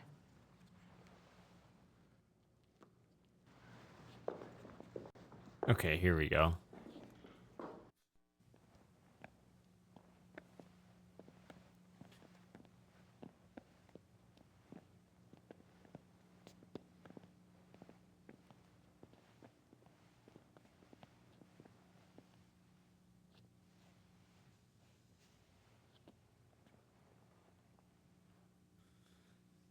Not asking you to be a mod, but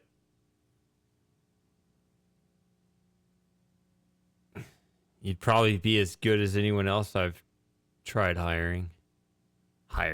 Which is just really like a status privilege. I've never paid a mod anything. Why am I saying hire? I mean, this channel makes, I told you, like $400 a year. It's nothing. It's so little I can't even put it on a tax return. It's the Lady of Altading. Or a tax report, whatever. He's praying for me. Good. I need all the help I can get.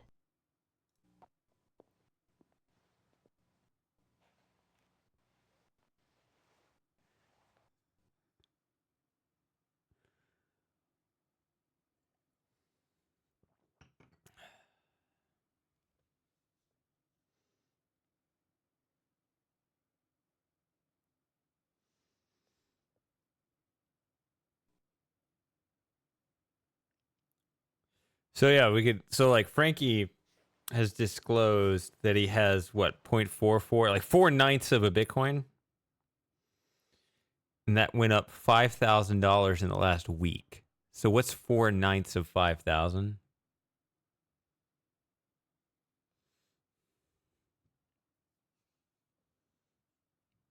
Just like 2,000 ish. There you go. So Frankie made more in purchasing power this week than I've made on this channel all year. So there's some perspective for you. I think the box is for penitent offerings. Oh, I think I understand. If I could get away with moving that chair, I could reach the urns. Save it.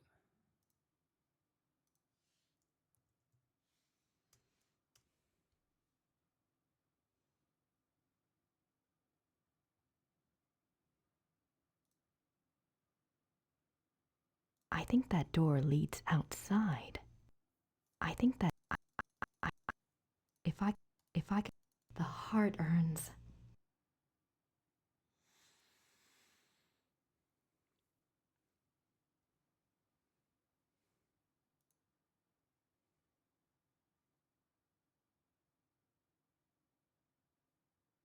I think I know.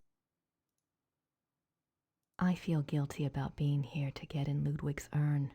I hope she knows that I mean no disrespect. I mean, we gotta fuck around to find out, right?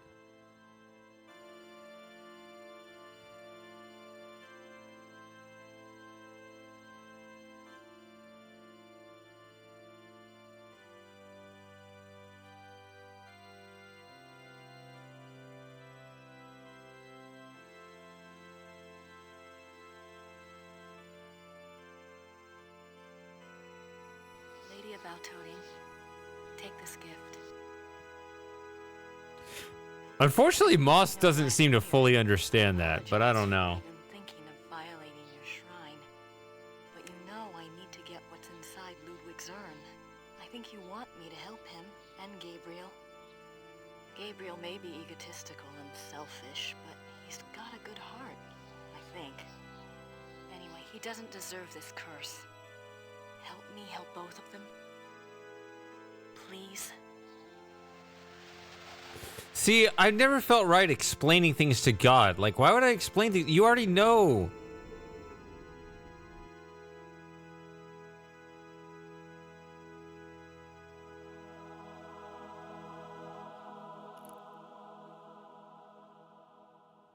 The perfect chord.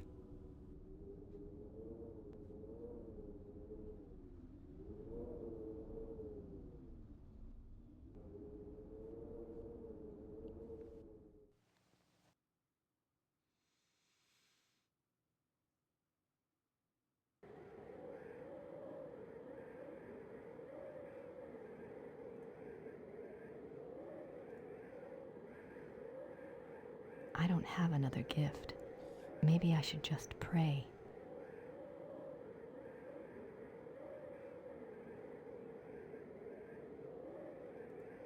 It's the Lady of Altoting.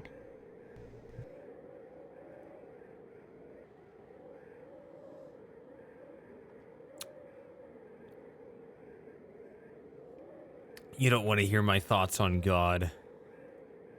I think I know which one is Ludwig's, but how am I going to get it down?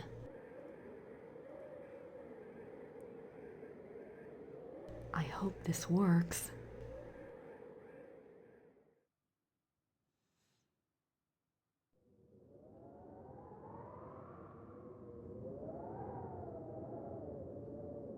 I only have a few seconds. Anyway, let's go to Zaxby's. Damn it, how do I get her to walk? I was gonna try to get her to leave while this is going on.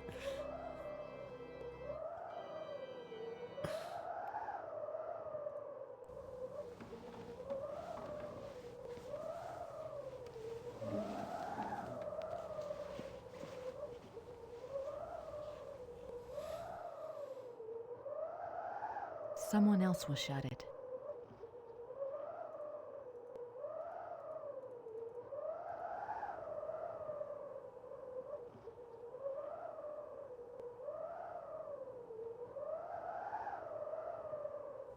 Uh-oh.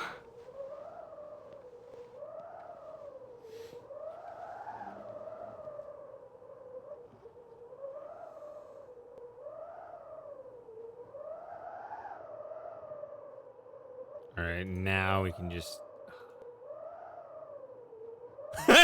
What the? It's ice skating.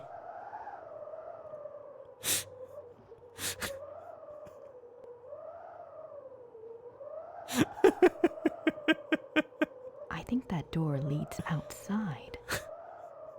If I could get away with moving that chair, I could reach the urns. I don't have another gift.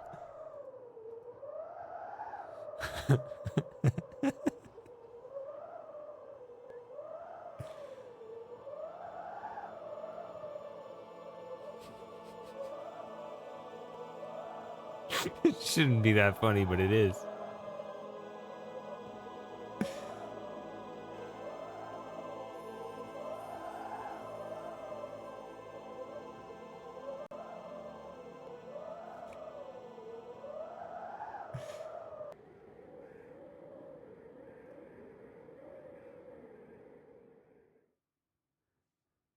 Oh, was a full moon tonight?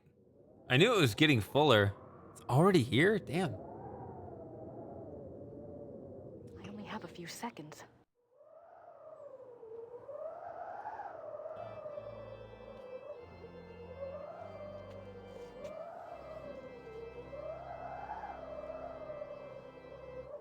You know, still, that's closer than I realized either way. But I guess that makes sense, because it's only 2 weeks to go from new to full, right? Basically. Very random thought. What do you guys think of EcoQuest?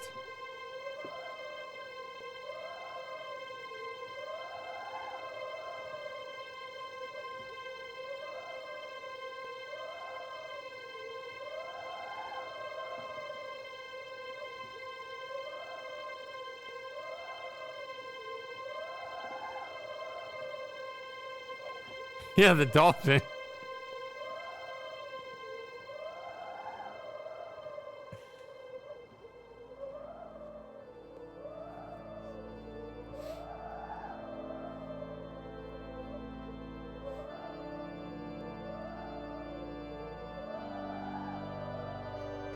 Or I think they called it in the game, they called it Echo Quest, but I can't think of it as Echo Quest.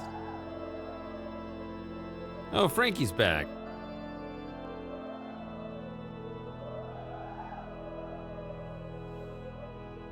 Oh shit, it's not related to what we were talking about, is it?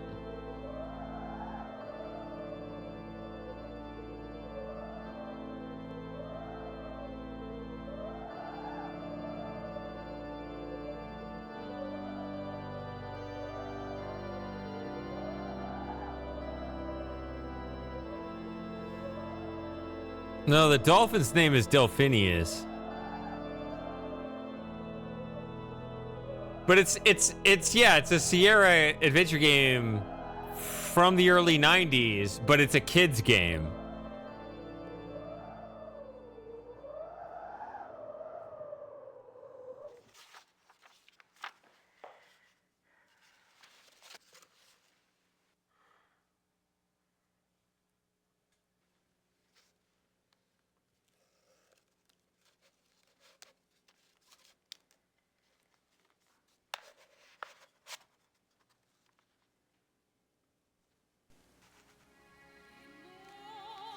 I think EcoQuest is a little older than that. I think Mother Goose is like 6 years for 6-year-olds, and EcoQuest is for like 10-year-olds.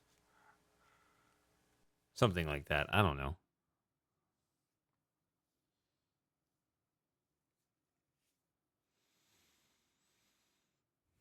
Baron Friedrich von Klauer.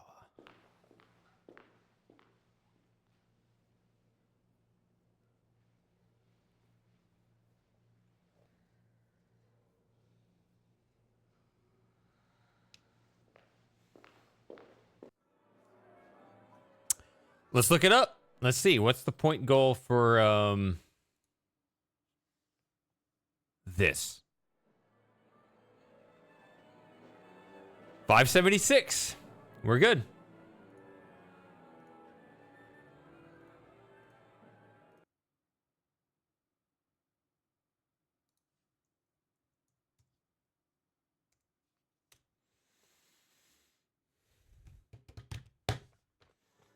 Yeah, see, this is why. This shit's real. Like, we shouldn't talk politics, but we kind of have to because the world is changing and shit's real. But, like, this is the main thing that I really dislike about the United States is that we have such a warped perception of war because we always get to outsource the damage to other places. And I'm just tired of it. Like, I've never experienced it.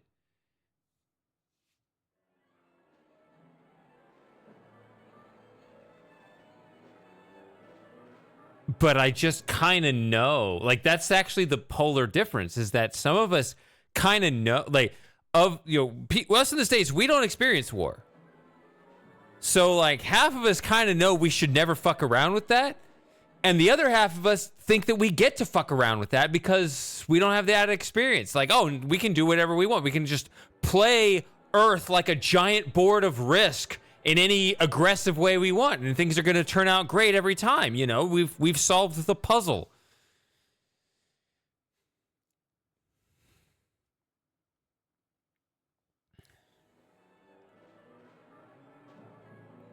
That's the thing. You have to go back. Oh, there's this one incident with 3,000 people 20 years ago. And then you go back 80 years. This is nothing compared to the rest of the world. I don't know.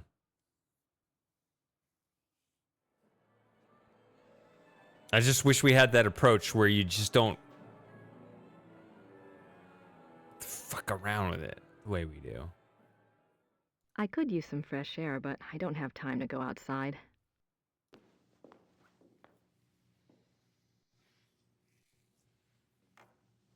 You said Oregon, right, Gary, earlier?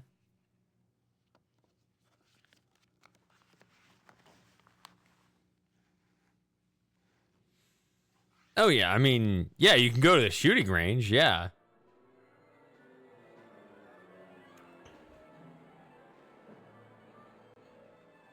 I already have a program. Der Fluch des Engelhart by Richard Wagner, conducted by Herr Klaus Immerding and Herr Georg Immerding. I can't believe we've pulled it off.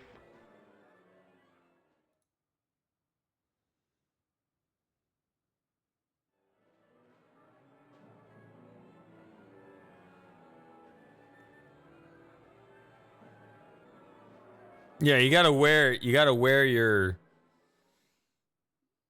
safety equipment when you go to the shooting range. And you should. You should go to the shooting range and you should fire at the targets, But the point of that is to take it seriously.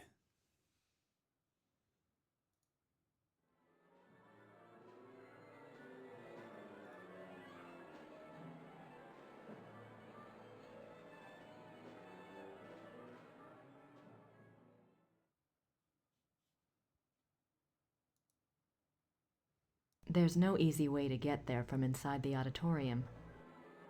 Oh, here I am. Grace Nakamura. I found Grace Nakamura. We can play Where's Grace on these screens like this. You just needed like a full auditorium. Grace Nakamura.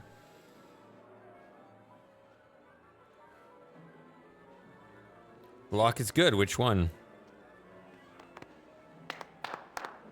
We have 1 hour, people. Herr Immerding. Herr Immerding. Yes, Mr. Costello? Herr Immerding, I must again protest about my lack of vocalization in Act 3. I have not a single note until the transformation hour. Now, how many times do we have to go over this? You are disguised as a silent minstrel. I know that. But an aria, sung to the audience, off to one side, would be very effective. Hildegard has one. Yes, but the audience is not supposed to know it's you until the transformation into a wolf. It's a surprise. You know, surprise. I realize that's the way it's written. I simply disagree with its effectiveness. Your opinion is noted. Is this the guy who gets to choke out? It's time to get ready, Georg. You go. I Nice. go over this one more time.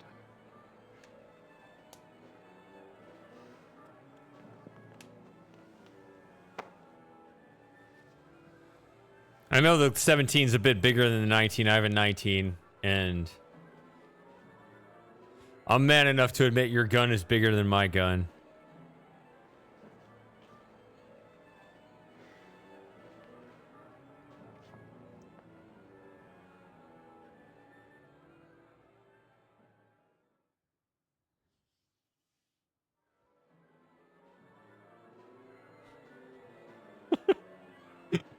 I found her. Grace Nakamura. There's no easy way to get there from inside the auditorium. Just shout at him. You can have a conversation from here. Peekaboo, I see you. Then go to the other side and yell at him again.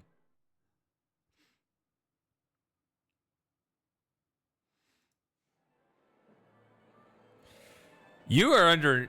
No one's under any obligation to like anybody. There you go.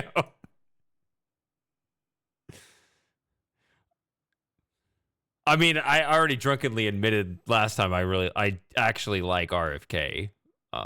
But that's a whole other complicated issue.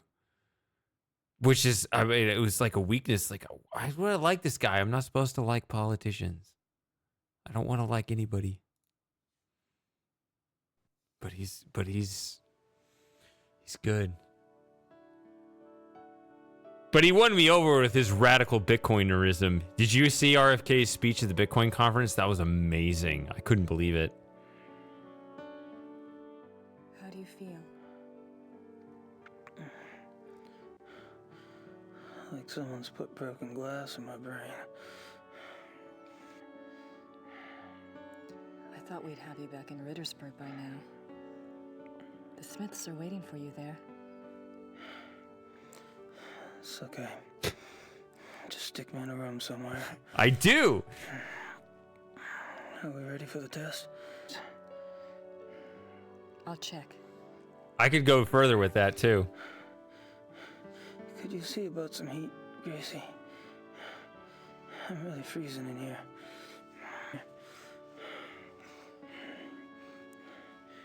Are you cold? Sure. It's cold. I'll see what I can do. That's interesting he says that, because before that moment, I was kind of imagining him like having a fever and overheating. But he's the opposite. Okay.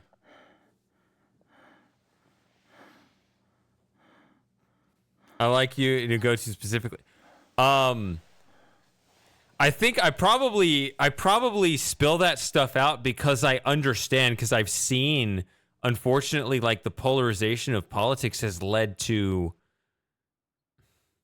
like, even in my own family, like it just sucks. Like, to me, I think family is always more important than politics.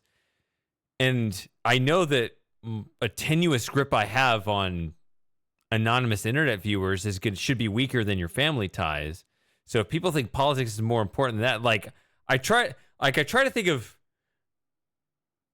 what's more important, who's more important than who, like on this hierarchy. And it's just like, to me, it seems like family should be the most important, and then your friends, and then your internet friends, and then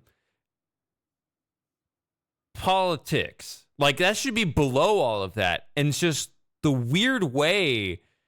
And I think the reason for that, it's very multifaceted, but it's just the way that politics has kind of gripped different sets of moral principles has kind of disoriented everyone in terms of figuring out what's important in life. All those priorities got out of whack, and all of a sudden, like, political differences became more important than family, let alone friends, let alone internet friends. And I'm just trying to rearrange that pyramid back in the correct order. No. People are more important than politics. And I do believe that. And it's tough because politics is supposed to be a reflection on our morals, as corrupt as it can be. It's at least supposed to be a shadow reflection of that. And in more peaceful times, it can be at least be, while we disagree on some things, we have this common moral foundation, but we are kind of hitting that. And I've talked about in history, we are kind of in this 80-year cycle where the moral differences are kind of hitting the foundation, right? Like there's a crack in the foundation of your house. Things are getting kind of serious for a reason at this moment in history. I do not believe these are merely political times. I do believe these are historic times. But I also really try to emphasize, I don't care how drunk I get or how sober I am, I really try to emphasize that I do think that the personal side of things is important to get right first. And then, there can be, and it can be tough to work out. It can be tough to work out our principal differences. And I know it can get highly emotional and stuff, but I don't know. I wasn't sure exactly what I wanted to say from that, but just, while there is a lot to work out from that, yeah, just those, and you can reach kind of unpleasant conclusions and whatever and disagreements and stuff, but it's like, we are in this kind of tiny boat navigating the ocean together, at least, I hope, and I've seen so many relationships destroyed over it, and it upsets me, and I don't think it should go there.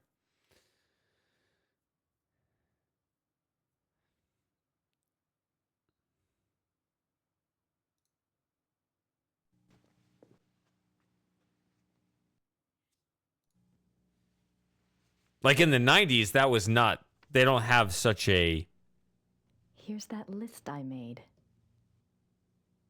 They didn't have such root ideological differences. They had like a base foundation they agreed upon and then disagreed up in the branches. But now we're starting to disagree in the roots, and that's when things get kind of...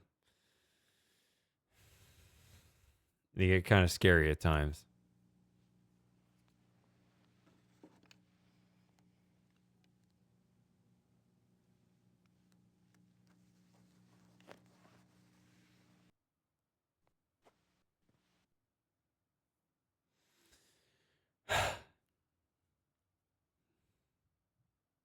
Grace Nakamura. I'm not ready to get dressed yet. Oh, that's the dress. Okay. Old playbills and schedules. Old.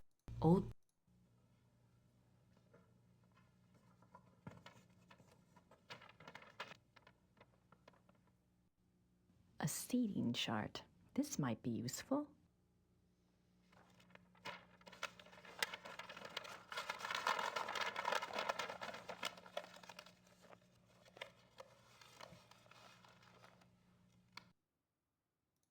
Yep.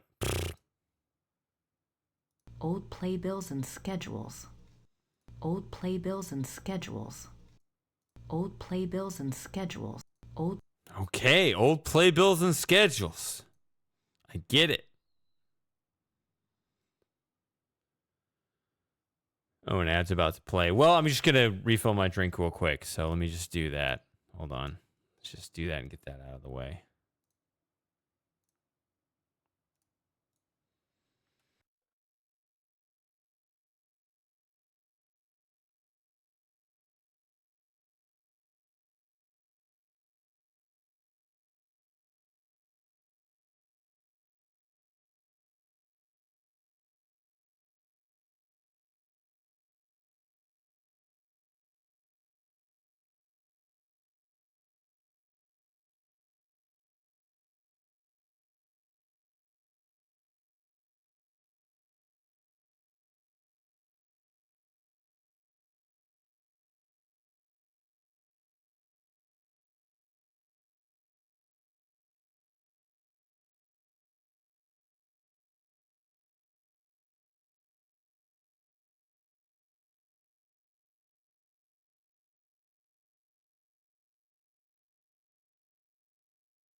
All right. Who's left? Who's here? Oh, all right.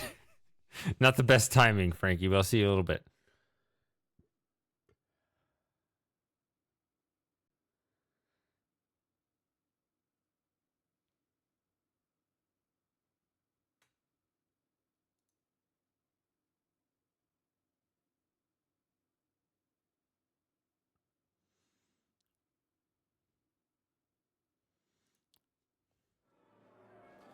Okay. This is that part of the game where you get kind of lost with all the extra rooms and corridors and stuff.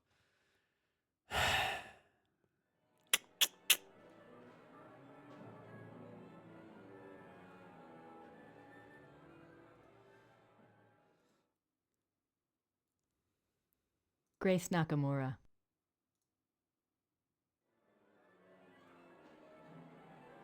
Grace Nakamura. I know. Grace Nakamura. And then I drink specifically to kill the brain cells, right? What? Okay. That rope might come in handy. You have to click it twice. But not the tape. See, the tape is already right there. If she takes it, she'll doom the whole adventure. Oops. Yeah, oops indeed.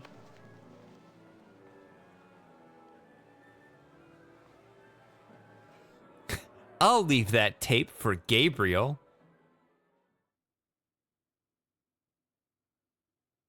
They'll find something else to use with the pulley. That is so bizarre. God. Who was it? Was it Samus? I think it was him. Yeah, it was. That's who it was.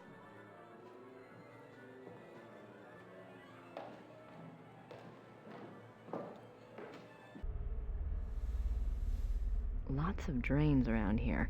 At least they don't have to worry about flooding. I told people about my last experience working or being an actor. How old I was. See who knows that story? The last time I was an actor. I know I've told the story before.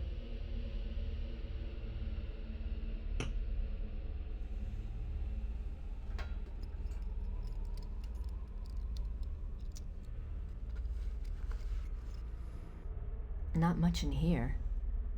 Not much. I know what those keys are for. Lots of drains around here. At least they don't have to worry about flooding. Yeah, good point. This does have REM vibes. Lots of drains around here. At least they don't have to worry about flooding. Lots of drains around here. At least they don't have to worry about flooding.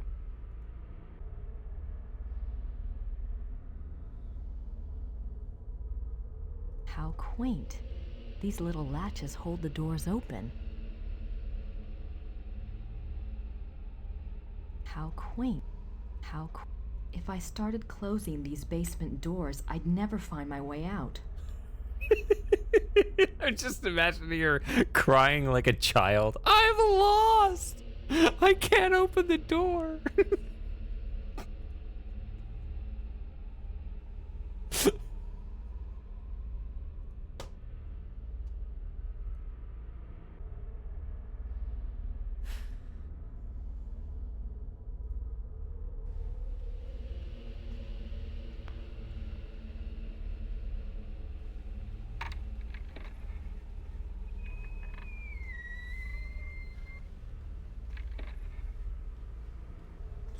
Oh, this is so embarrassing.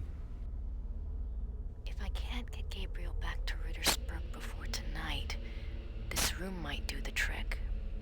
But I need to be able to lock it.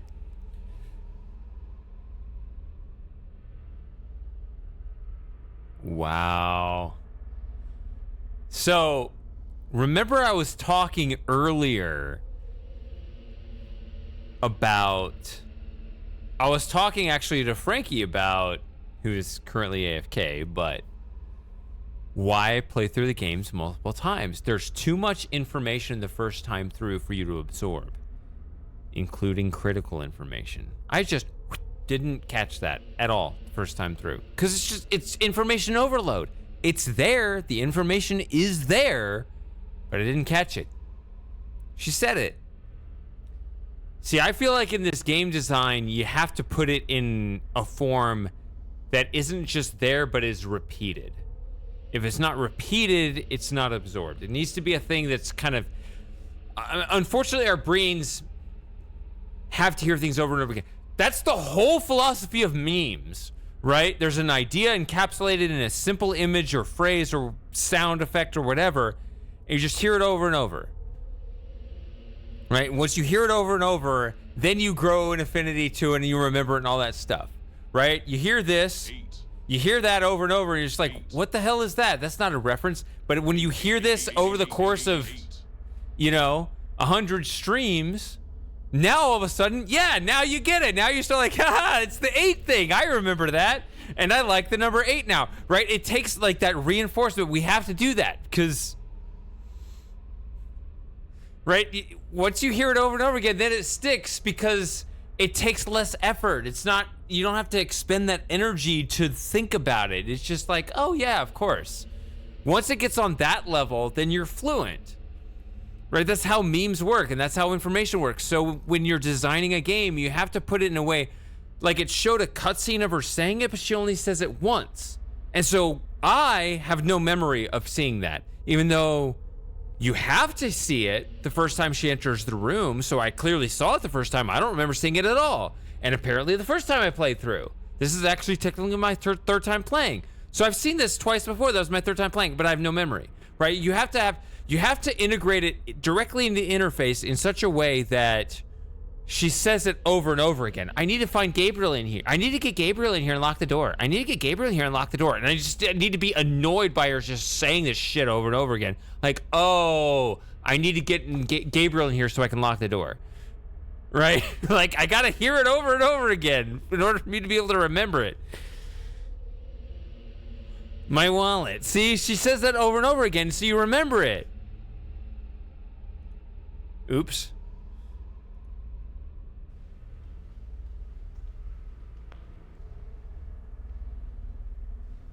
And watch her say it again, and I still don't remember it.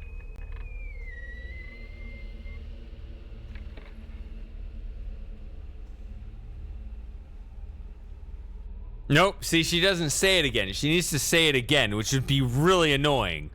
But then I'd remember it.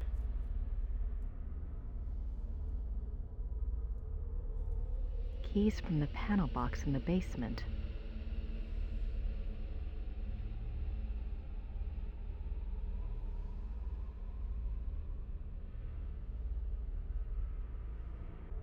Yeah. Yeah, I remember the solution now. So let's just do it now.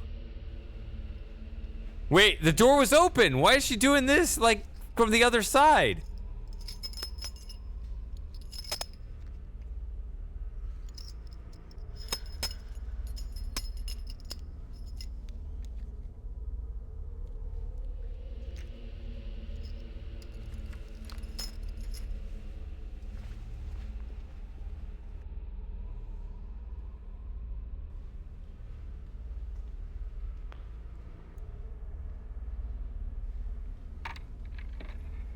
Let's just say it's locked, and now I've created my own puzzle where I have to figure out how to unlock it using the same key I used to lock it. That'd be a great puzzle. Looks like an old set piece. Looks like a lot of theater junk. A lot of theater junk. You would know, you're an actor. Oh yeah, the answer is the last time I was an actor, I was 13 years old, and I played the part of Ebenezer Scrooge.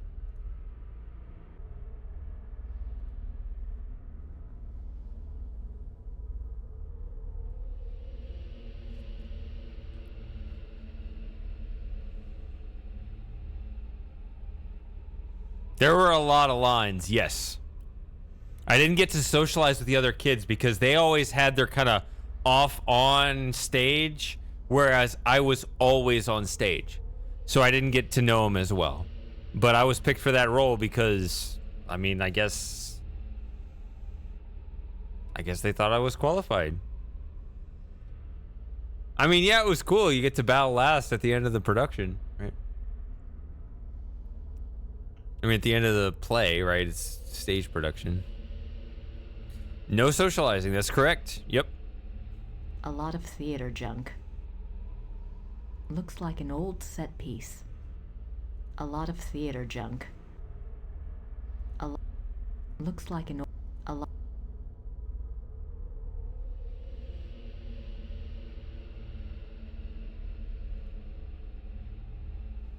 And it's kind of funny, you know, when I think about growing up, so playing the piano, playing chess, acting as Scrooge and so forth, I kind of had these high standards for myself. And I think about how that, you know, we talked earlier about how your childhood shapes your adult life. I think the two things that have lingered from my childhood into adulthood is I want to do something really cool. I feel like I've got all this balled up potential to do something, but I cannot stand having any stress.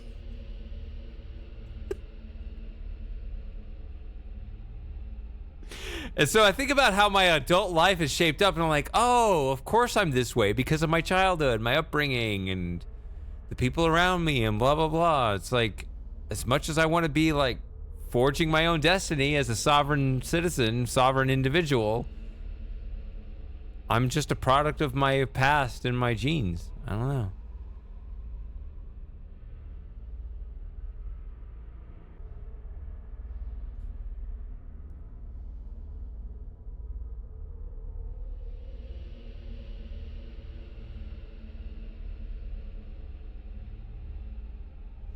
Because I really like watching chess, but I can't stand playing it because I don't like the stress.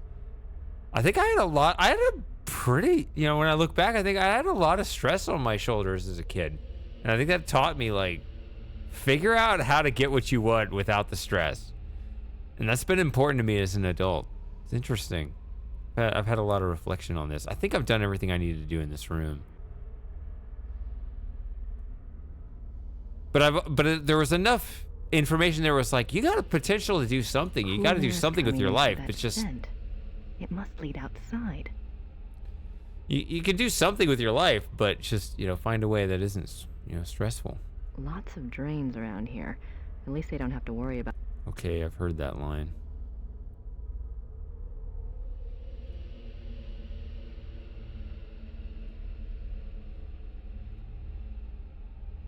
Oh, this room clearly is not important. The furnace doesn't appear to be running at the moment.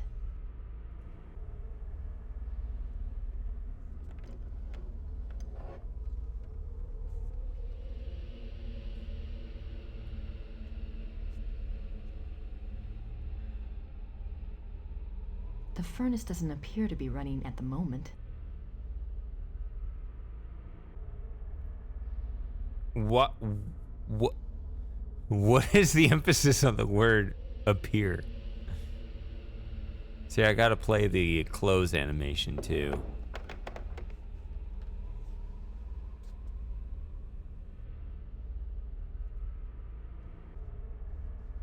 Oh yeah, I remember this. I like this part. This is a great clip. Watch this. This is great. Damn it. Wrong order.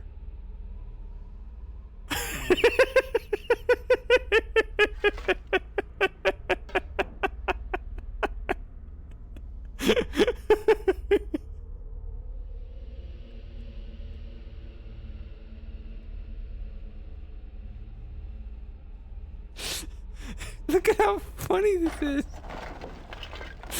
Shoveling the coal. You're coming over. Oh, damn it. The door's closed.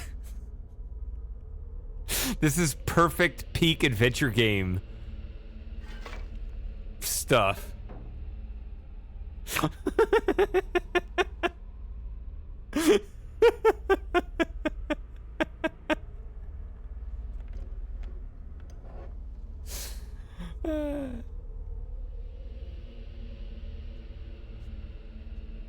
Oh my goodness. Hey, Boo! How you doing?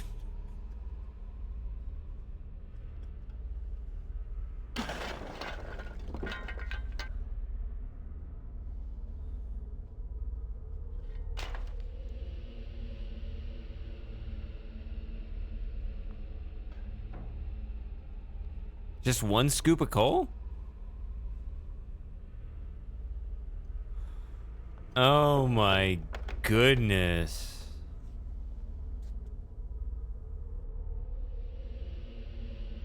The furnace doesn't appear to be running at the moment.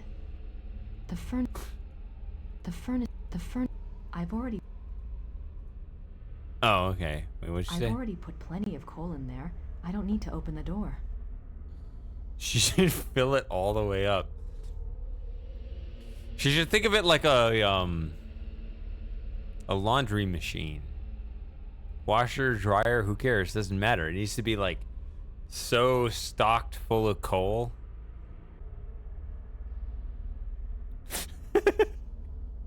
I've already put... The furnace doesn't appear... That is a funny phrase in... Is that just a language thing, or is it a universally funny way of phrasing that?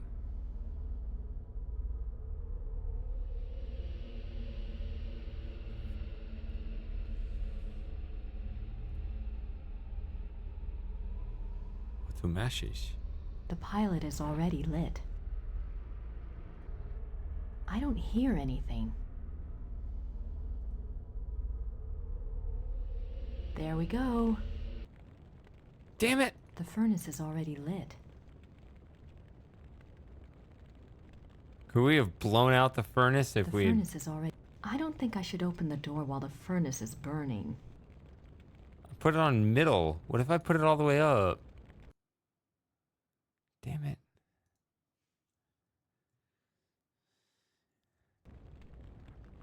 I'm gonna load it and see what happens. Damn it.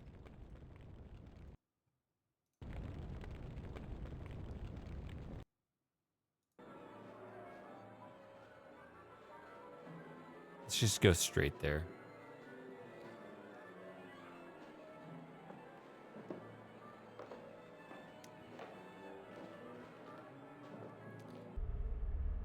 And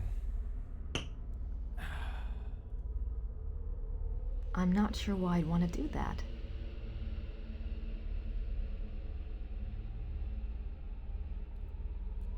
I'm not sure why I'd want to do that. I'm not sure why I'd want to do that.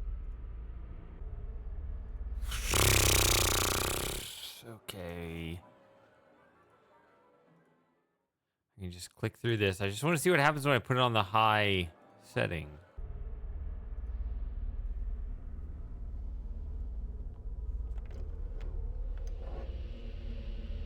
Generator.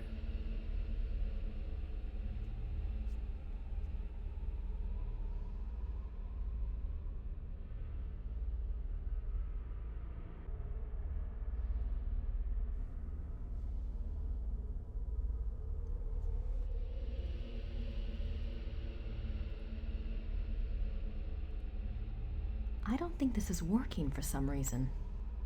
I'm not sure it's a great idea to light the pilot without any fuel in the furnace.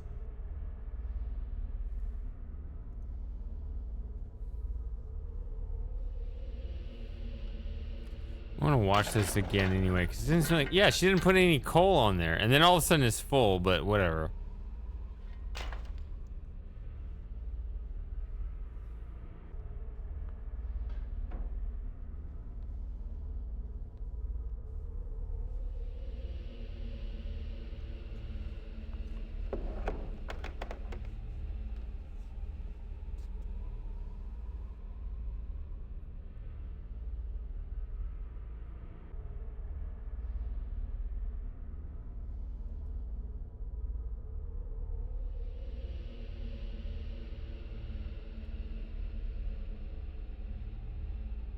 I don't think this is working for some reason.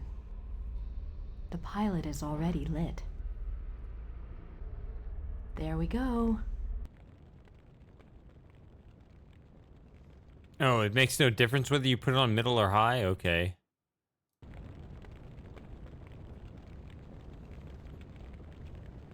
Fine. All right.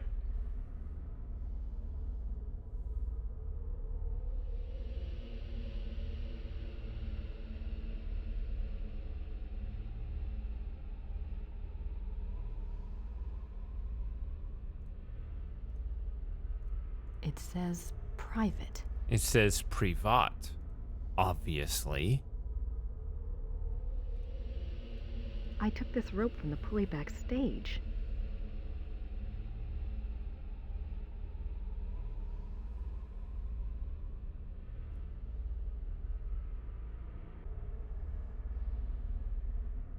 Okay.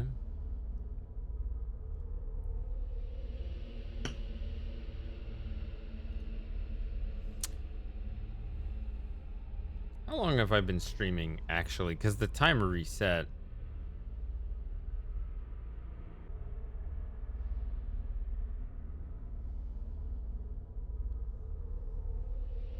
$3:21. So, almost 5 hours? Oh yeah, we're good. We'll finish this up in about 2 hours. And it'll be a great stream.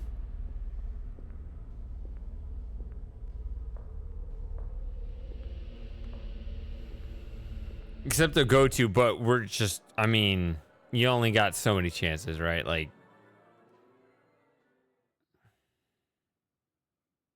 that's enough.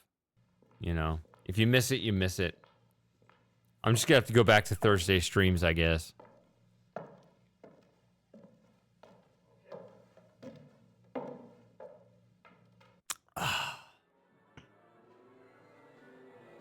The restrooms are back there. I don't need to go that way at the moment. Well, let us know when you do need to go, Gracie, because I understand and I'm in full control.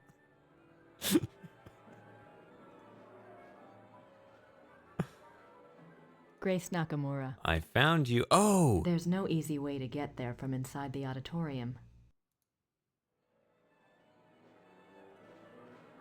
Wait a minute, 593. The Mythologe. That looks like the best box in the house. See, that's a very natural place to click. That is actually a very specific place, as opposed to the rest of the theater, which is... It's a seating chart for the theater. Okay, I have to save over, even if it's in the wrong spot, wrong location in the game. God, you guys don't understand how repressed I feel with my secret projects, but I understand how the internet works. I know that I'm not exactly a viral personality, but stuff I want to do, that's so random because it's not this game. Oh, Shady's drunk again. Yeah, but he's still speaking in complete sentences. They're just nonsense sentences.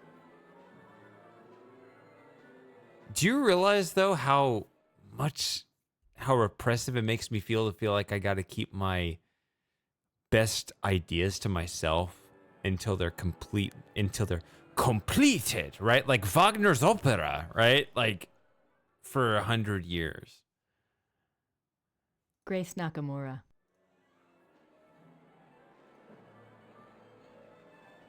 Grace Nakamura.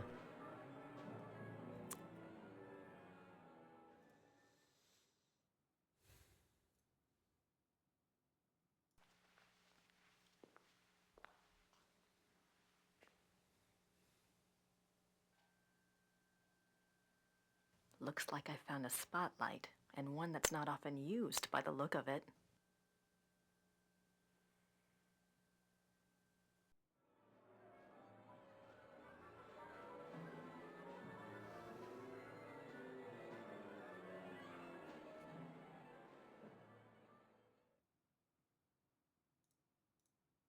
I believe that's the Mythologe box over there. I could shine the spotlight just about anywhere if I wanted to.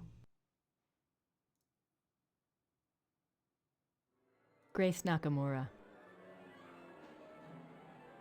I should try to aim the spotlight, but I haven't decided where to seat Von Glauer yet. No point in aiming it until it's on.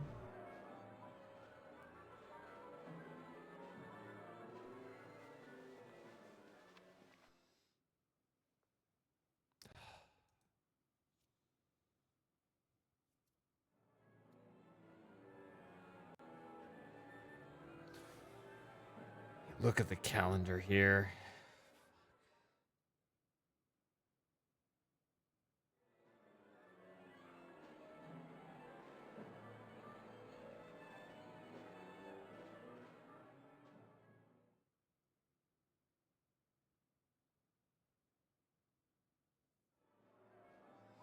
Yeah.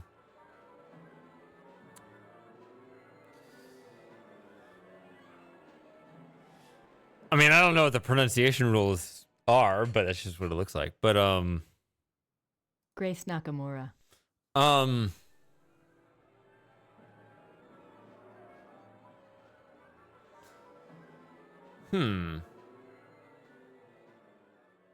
You know, we haven't had a sub hangout survey in a while. Let me look at this.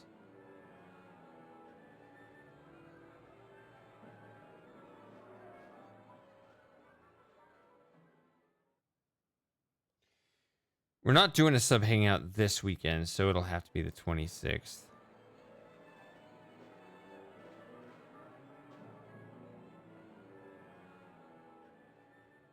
Okay. But maybe like a survey, I should ask you guys. It'll probably be late November. I will give away. Past experience has told me that you guys tend to vote for in November. You do tend to vote for. You guys do like that Saturday after Thanksgiving? Is that, I mean, there's Black Friday. Is that, do we call that Black Saturday? I mean, like that long extended weekend? November do be, indeed. But like, you know, American tradition is early November. You know, if you enjoy voting that much in November, you can vote for late November too. Between the 23rd and the 30th, like, would you have a preference? I mean, historically, you guys have actually favored, because I'm like, if in the past, my thought process was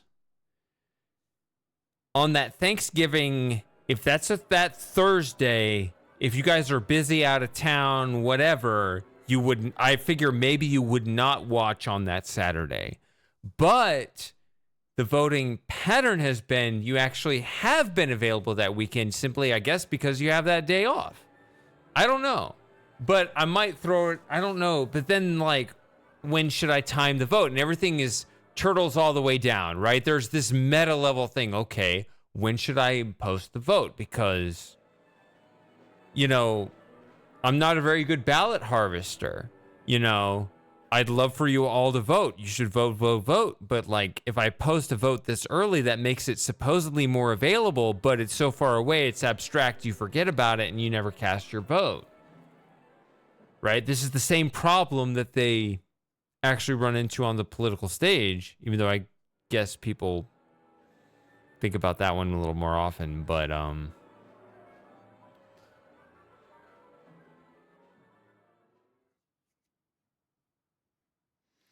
Moss, there's no guarantee I won't be available in the new year. Stay tuned on that. Yeah, okay, let's just say yeah, sure. Good to see you're lurking. I don't know. My situation's in flux. Like right now, my place looks the same as it always has been. It's already changed a lot, but the big changes have been upstairs. I go upstairs and that place already looks way different to me. I mean, I haven't exactly sold this place yet or whatever, but like I've rearranged, gotten rid of stuff. Things are in flux. I don't know. My future is so uncertain in the near term. I just can't say anything one way or another. You're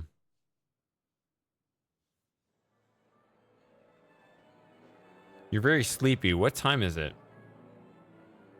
About 9:30 a.m. Go to bed. Wait.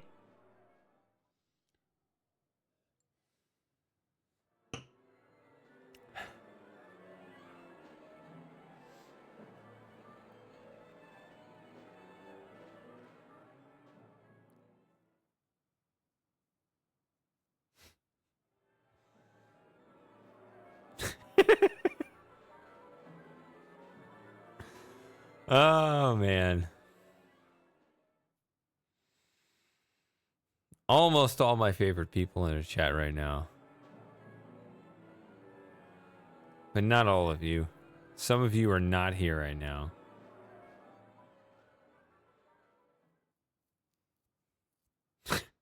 I know, that's one.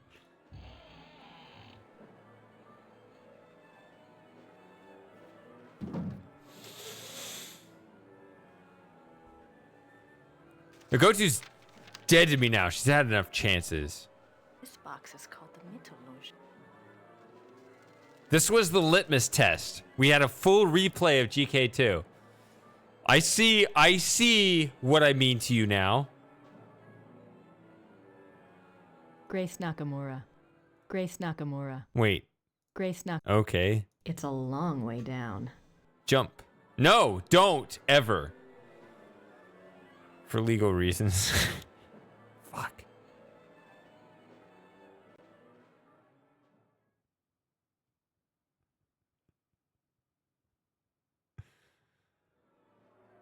It's the Mythologe. Jump in Minecraft.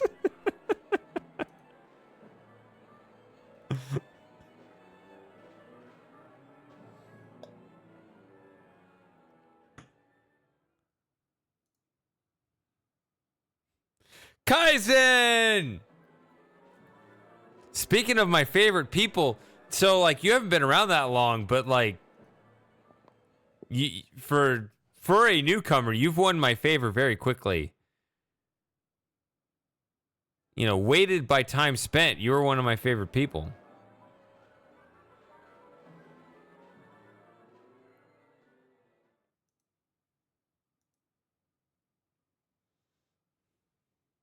No point in aiming it until it's on.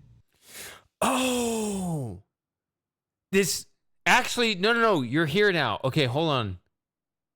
It is October.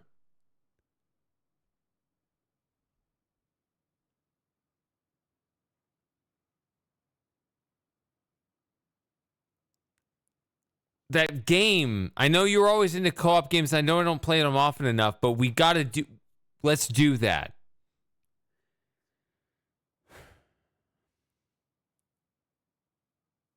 So, sub hangout at the very least. At the very least, that would be the 26th. That Darkrooms game, let's do that. That game seemed good enough. I've never played it. I know nothing about it. I know you like it. We should play that on the 26th. Like, mark your calendars. Yeah. Let's do that. So that only makes 3 other streams for other games. I did want to try that game, and I was waiting for October for that one. So let's not miss that one. Everyone else needs to pick up that game because apparently it's multiplayer and we can join the same room or something. Maybe we can test it the day before. I don't know. I mean, I guess if I just pull it up on my calendar, it's just going to show, yeah, just a blank.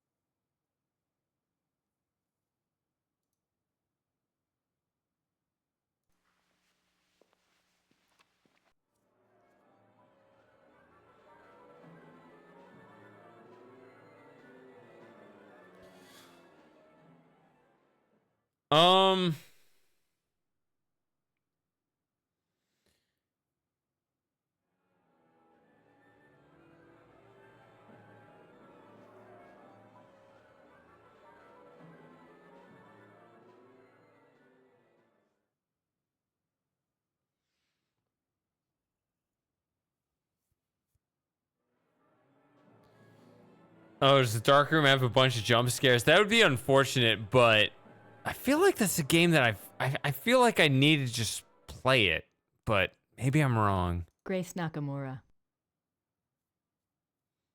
I'm sorry, Frankie.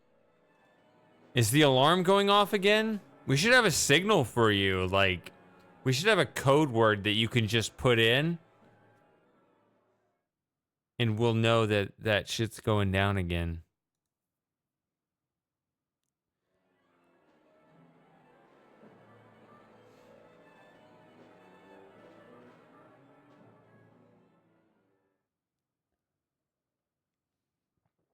Well, you said it was like a couple hours ago.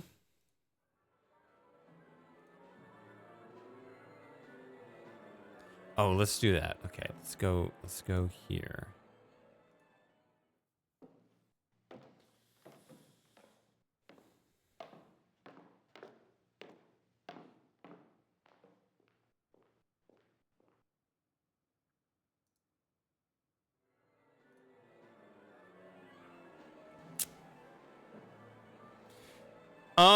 I think I forget the cycle of it. I think the timing's been off, Moss. So I think what happened was I gifted a go-to a sub, and a go-to gifted Sawyer a sub, and that all happened before the big sub gift bomb.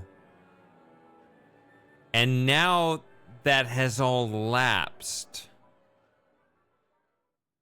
Except for the sub bomb.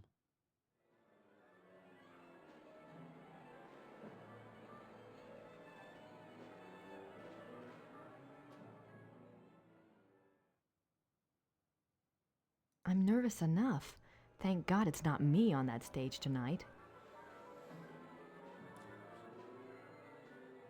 It's funny when she says, thank God it's not me on the stage tonight. Tell her that Gabriel will be on the stage tonight with no script or knowledge of how the act is supposed to go. With that knowledge, she'd probably be clawing to be on that stage in his place. But let's not tell her. It's funnier this way.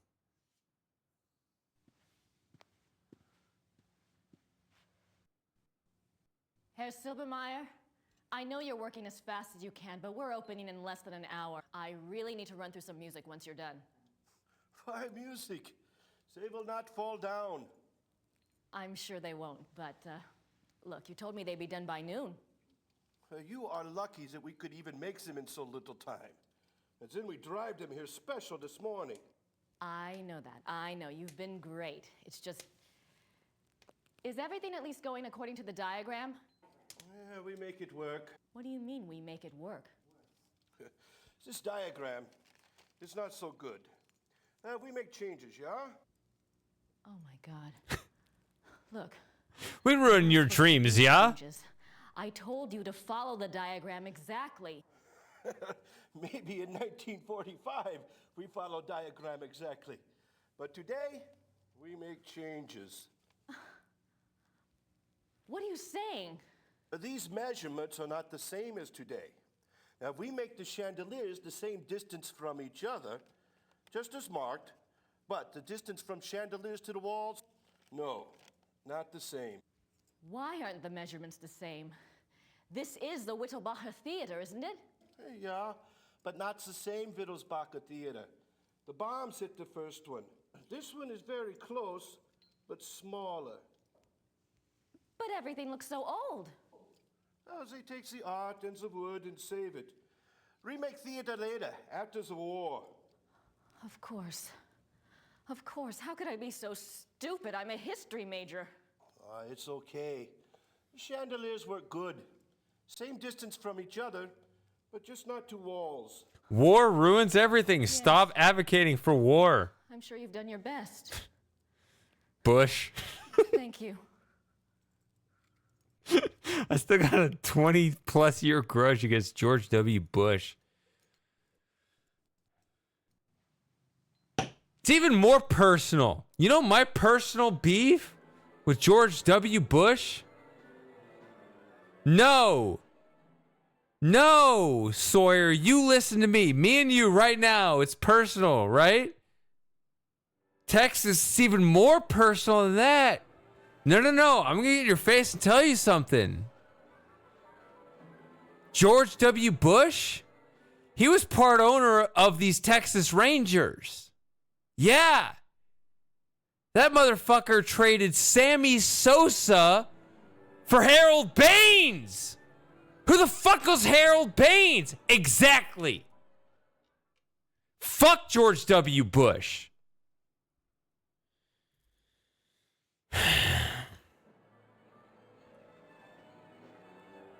I say that to you, Sawyer, because I know you're a Braves fan, so you don't have a stake in that. Anyway.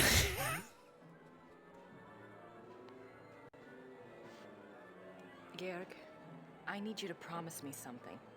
What? There may be some distractions tonight in the audience in Act 3. I need you to keep playing no matter what. What distractions? What are you saying? Don't get upset. It's just, well, it is opening night. The audience might be a bit rowdy, you know? Are you serious? But we have extra security lined up, so if anything were to happen, it would be taken care of. So just, keep playing. Grace, I do not even want to know what you are talking about. This is a brand new Wagner opera. I am not going to stop the performance, even if Wagner himself comes floating out on stage. Great. That's exactly what I wanted to hear.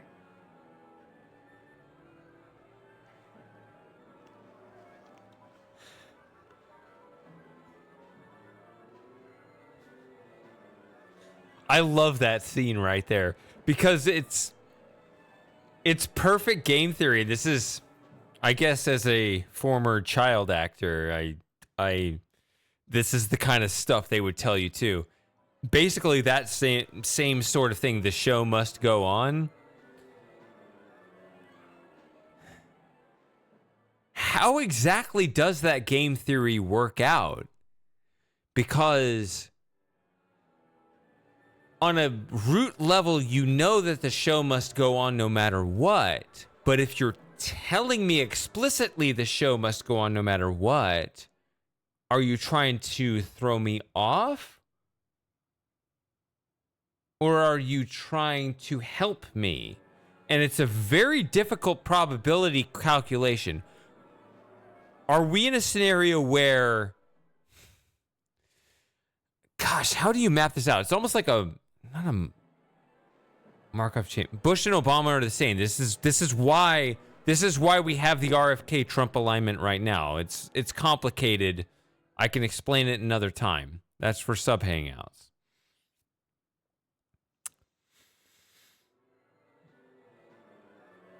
Because there are more than two factions, but a Bush and Obama are more similar. Like, they were supposed to be different, but they're not. And yet there are actually more than two factions. It's weird, but I'm busy. I'm talking about the game theory of playing stuff out on a stage right now. Also, don't trade Sammy Sosa for Harold Baines. The Rangers could have had Sammy Sosa. Man, it was so weird. I went to the... Okay, fine. I mean, I'm a Rangers fan. I went to the 2023 World Series Game 1. Okay? Which is...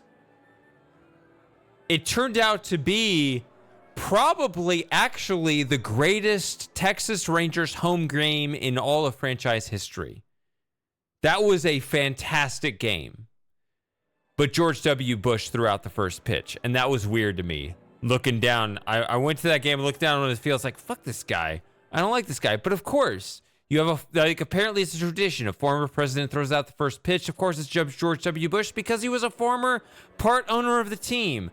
But I held grudges to him for trading Sammy Sosa for the Harold Baines.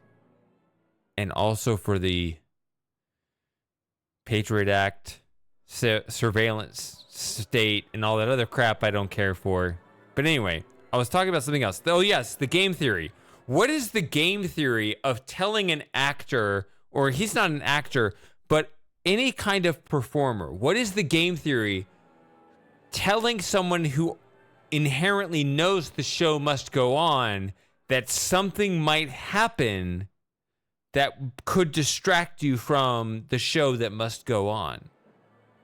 So, do you have knowledge or do you not have knowledge? Maybe you do have knowledge that something will happen and you're helping me, or you do have knowledge that nothing will happen and therefore you're trying to throw me off, or you don't have knowledge and are trying to throw me off, or you don't have knowledge and you have, like, there are actually 4 scenarios and you have to weight them by probability based on what you know about me. It's actually a very complicated game theory going on. And you can see it in this scene that he has to weight all 4 scenarios in his head at the same time. Why are you telling me this? Because it's in a performer's nature for the show to go on no matter what.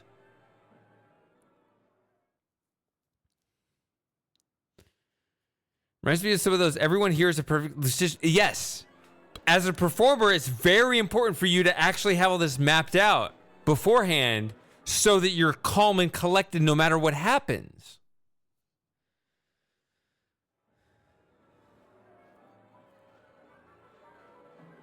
It's fascinating stuff.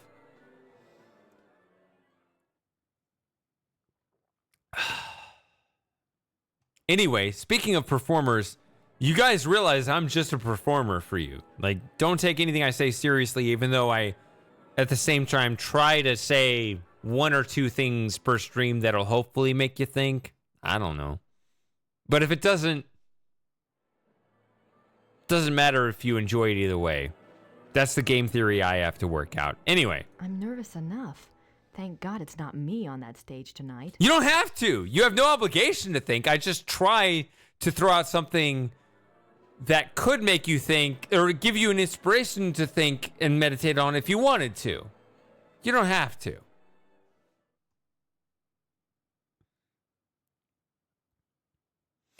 Anyway, that's a long way of saying, yes, Moss, Bush and Obama are the same. But we can get into that when we play Uru next month. Except Obama is Chicago, and I don't care about Chicago sports. Although it'd be interesting to talk to Jim about. Because he's Detroit sports, which is their rival.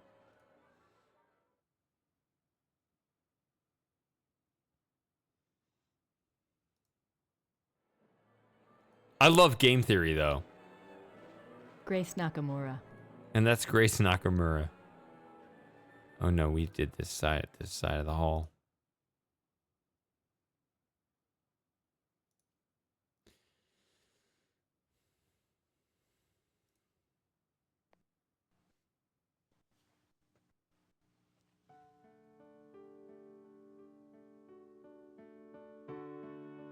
Yeah, the Lions and the Tigers are in Detroit, but the Bears, oh my, are in Chicago. But that's, sorry.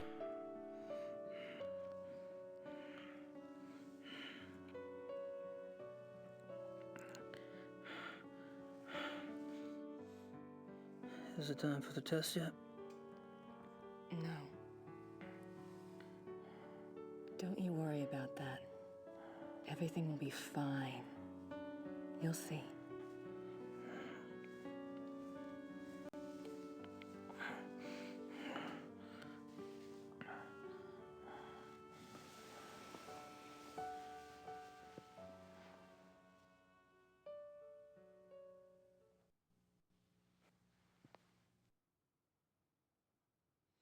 You think so, Fantasy Dreamer?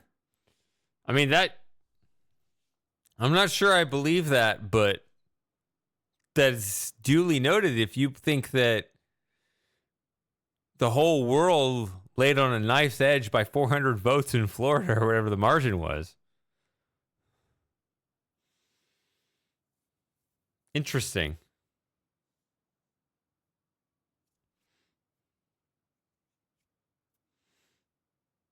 But I'd rather the world not fall apart at all, right? I mean, if the world's going to fall apart, and let's say, hypothetically, let's work out game theory again, but there's more than two scenarios, and our brains kind of start to short circuit after two scenarios. But if we have two scenarios, and it's like, okay, so if Bush is elected president, we last 15 years, and if Gore is elected president, we last 5 years. In that case, who cares? I don't care about this. I'm a Bitcoiner. I know Bitcoin's only 15 years old, but that thing was designed to last hundreds of years. I love long-term thinking. I want stable and prosperous humanity for much longer. I want the kind of prosperous empire that is not subject to collapse. This is a dream. Maybe that's too much to ask, but I will give you Fantasy Dreamer. I was in that building. I was at World Series Game 1, Arizona Diamondbacks at Texas Rangers in October 2023. George W. Bush walks on the field and walks throughout the first pitch. I'm not a fan of George W. Bush, but that place was roaring. They really liked him. I was kind of surprised because I was like, I don't like this Patriot Act thing. And I still kind of hold a little grudge. But you're not alone. People liked him. It was, I mean, like you hear this general from the crowd, and like people next to us, and the crowd like it was weird. I was looking at my friend. I was like, "You're not cheering. I'm not cheering. Like we didn't like this guy, but you know."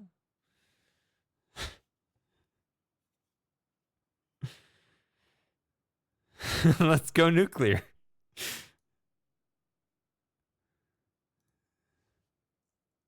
Wait, what? Oh, shit. How many saves do I have? I may be allowed 100. Hold on. That's 99. Oh, no.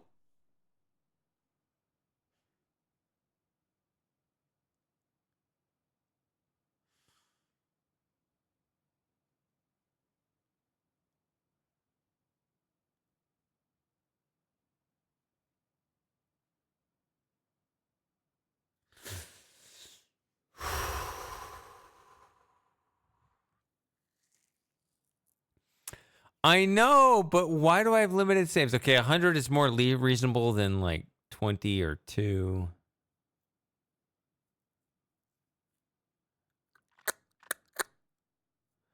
All right, if I got saves of 23 and 24 points, let's say I saved over save number 2, and I call this 599B.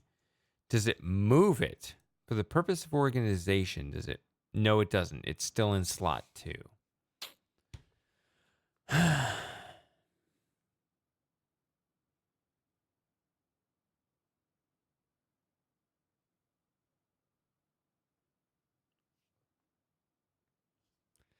Sag.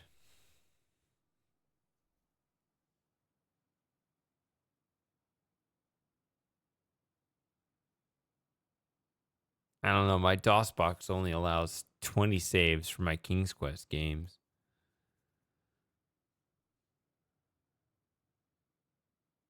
No, you said it right the first time. You DOS box. DOS box is a verb now. I'm not ready to get dressed yet. Yep, keep your clothes off, woman. Wait. I've given Georg enough to worry about. I'm nervous enough. Thank God it's not me on that stage tonight. There's nothing else I can say to him that will make any difference now.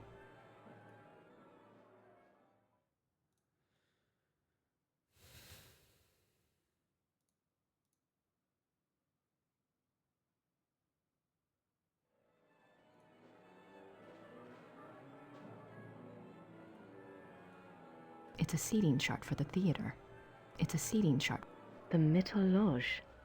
That looks like the best box in the house. I could use some fresh air, but I don't have time to go outside. I get it, but I like DOS box as a verb though.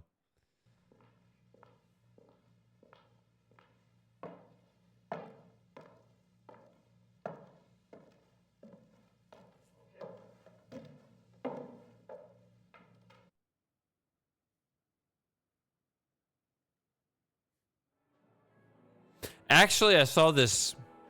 Well, we're talking politics anyway, but I saw this political headline, which I don't remember, but it was on my phone. I saw it. It was amazing. What was this headline? Just, I don't want to talk about the politics of it, even though we're talking politics anyway, but the grammar was amazing because it used two verbs as nouns, and then the verb of the sentence was up. It was bizarre. Actually, maybe I can pull it up.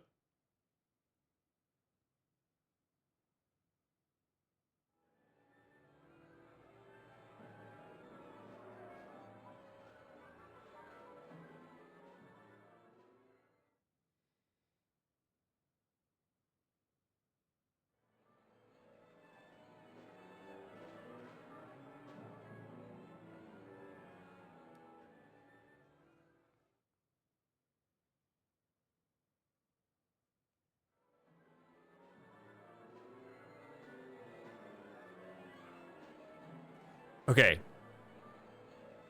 Yeah, I did hear about sticks. No. Listen to this headline. This is...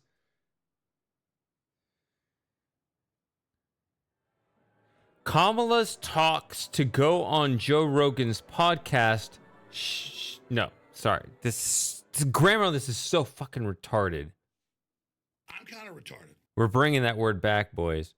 Kamala's talks to go on Joe Rogan's podcast show up campaign jitters. Okay, no, try again. Kamala's talks to go on Joe Rogan's podcast show up campaign jitters. Okay, up is the verb. Jitters is a noun.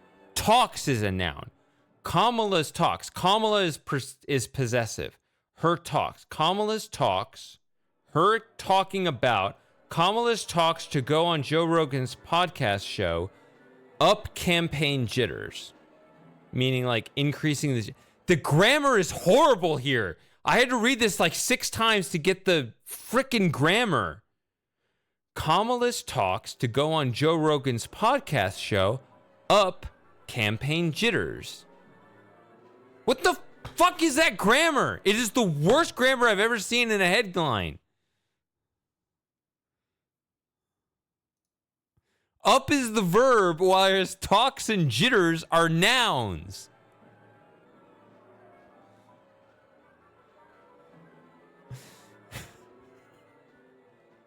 I think.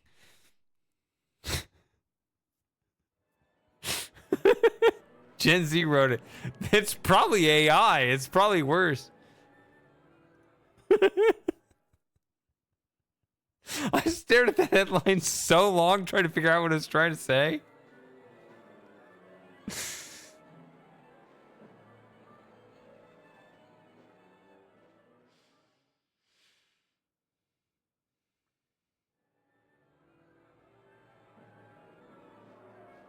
I think what it's saying is Kamala's campaign is nervous. So Kamala wants to go on Joe Rogan, but the campaign is nervous about it.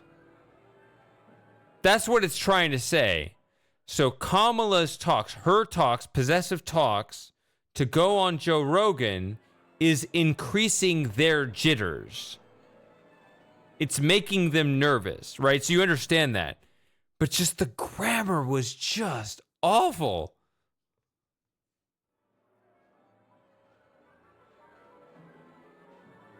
The whole thing needs to be thrown out and rewritten. Ad starting soon. I need to drink some water. I need to go on a break. Sorry. We will get through this game. I'm still speaking coherently. I'll be all right.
All right.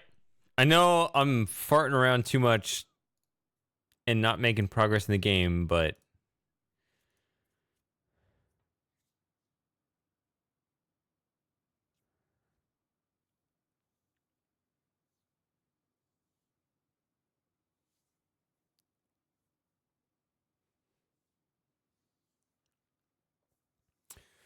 Hardee's and Carl's Jr. is the same, right?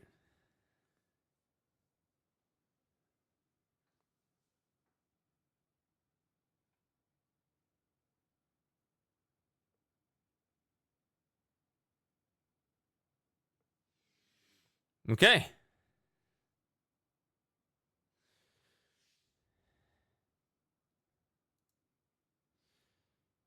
Yeah. I mean, I hope that I'm engaging enough where this is entertaining. I mean, what's his name? Frankie criticized me for not reading chat enough, and now I feel like I'm not playing the game enough. I don't know. I'm just one man. I can only do so much.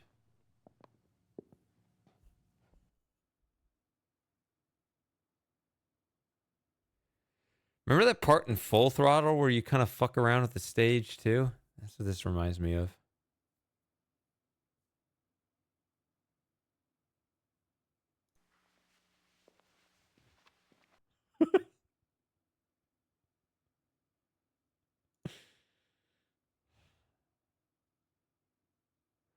The restrooms are back there.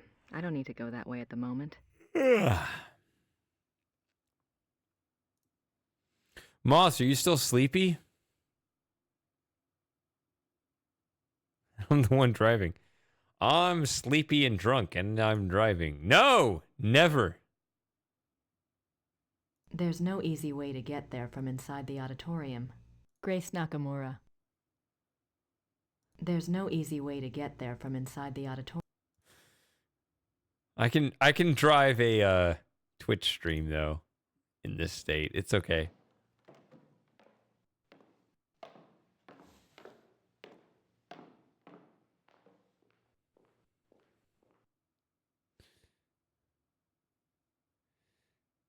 Yeah, I don't understand your upside down world, Moss. No caffeine and no meat. Like, that's basically my whole diet right there. Caffeine and meat.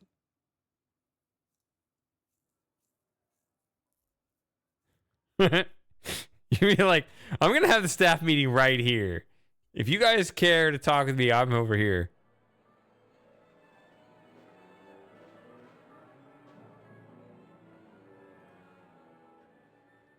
Man, we need perfectly realistic virtual reality driving streams so that we can like crash the car in VR. It'd be like, damn, I really shouldn't have hit the road, but at least it's just a virtual death. The problem is by the time we are capable, technologically capable of having a perfectly believable virtual reality driving stream, by that point, we're going to have self-driving cars with generations that will never need to learn how to drive a car. The same way our forefathers never learned how to drive a car. Think about that. Your forefathers never learned how the fuck to drive a car. What do they know about anything? There's nothing else I can say to him that will make any difference now. I'm nervous enough. Thank God it's not me on that stage tonight. I've given Georg enough to worry about. Good night, Bo. Hope to see you soon.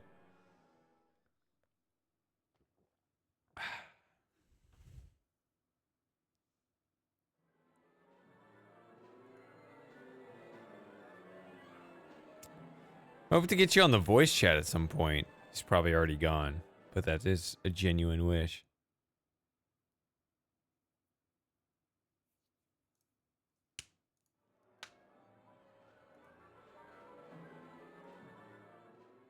I'm not ready to get...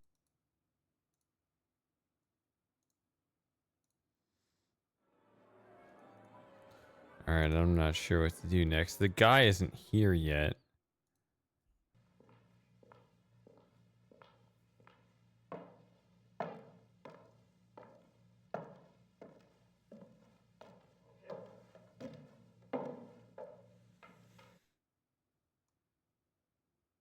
Yeah, I've talked about that, Sawyer. It is really bizarre. You know, we're used to, oh, the boomers don't know how to work a computer. Now the Zoomers don't know how to use it either. We're the generation that's actually computer savvy on a logical level that no one on either side understands.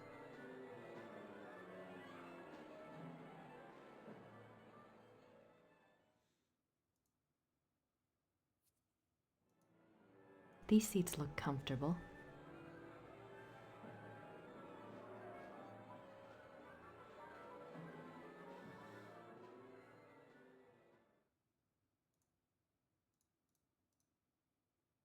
Damn it.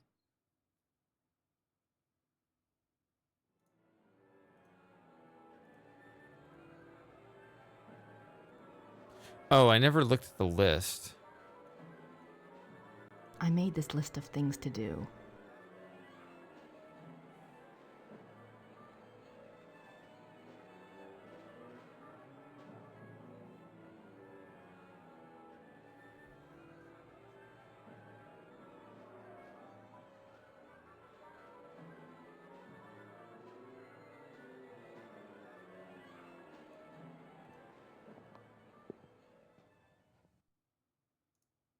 I should try to aim the spotlight, but I haven't decided where to seat von Glauer yet.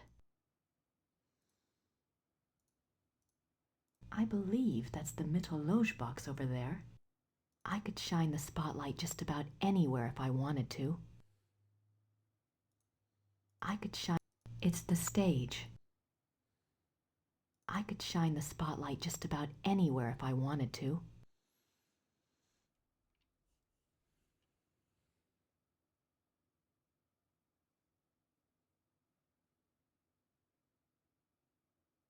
What was her password, Moss?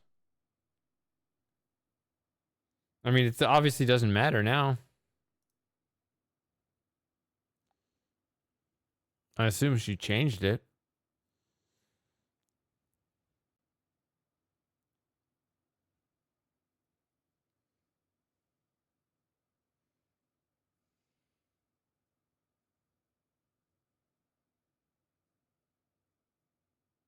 Hmm.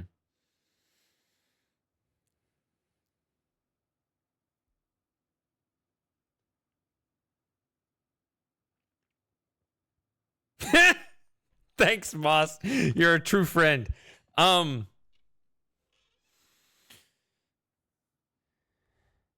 really is bizarre seeing this work out in real time because, I mean, this was worked out like centuries ago. People talking about how technology will save us. And in the era that we were born, technology seemed amazing. And yet technology is able to do things that we never dreamed of.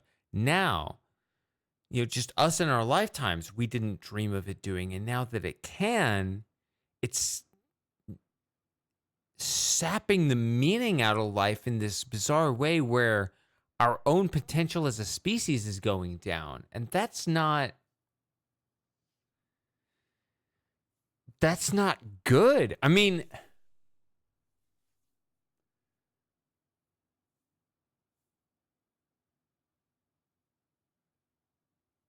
I don't know. I feel like this is going to sound bizarre. I am a Twitch streamer with 10 viewers. I'm a nobody. So don't listen to me.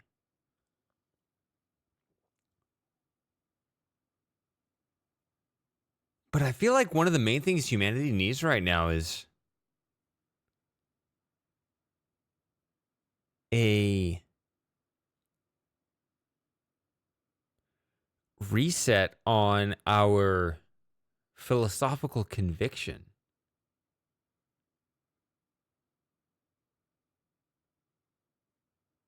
Like, what are we doing?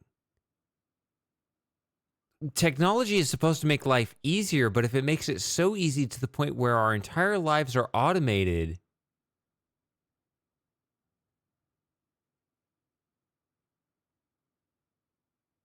like it's a good thing. Like I would rather have a self-driving car. I'd rather live under a self-driving car paradigm where there are no more car crashes and therefore no more fatalities. I want an automated life to the point where we could be free, which was supposed to be the philosophical underpinning for our technological development.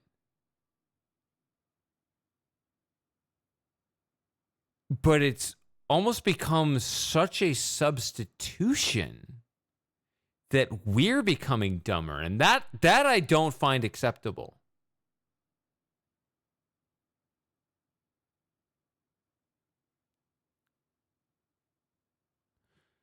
It genuinely disturbs me that a younger generation would be less tech savvy than an older generation. That deeply disturbs me. There's something really wrong with that. They should be better at tech than us. They should not be worse at tech than us.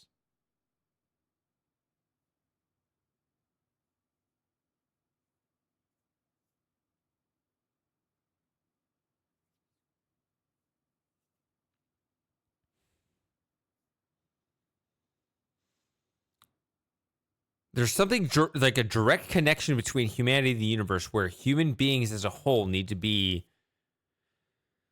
to the best of their ability, and we have different abilities. Fantasy Dreamer, very open about your disability, right? Like, we don't all have the same abilities, but to the best of our ability, we need to be masters of the universe.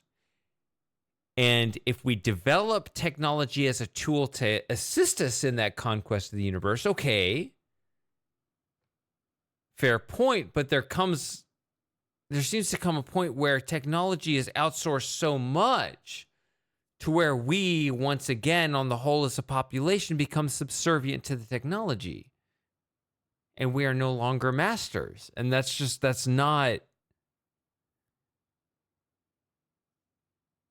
not how it should be.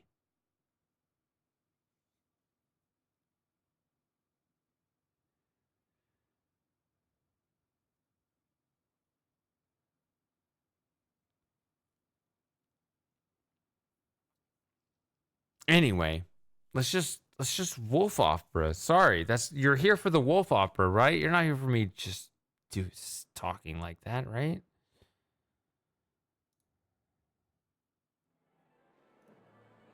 I should try to aim the... No point in aiming.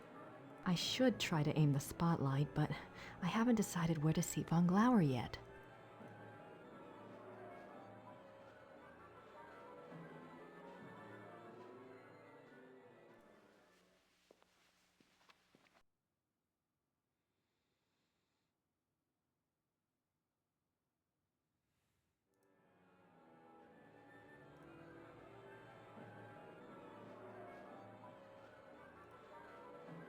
The restrooms are back there. I don't need to go that way at the moment.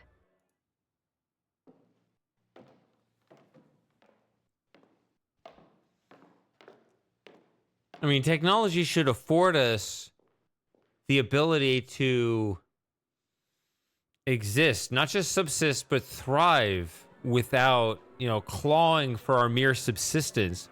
Although we've kind of gone back to that too, and let's not get into the whole broken money thing again. But still, technology should serve us.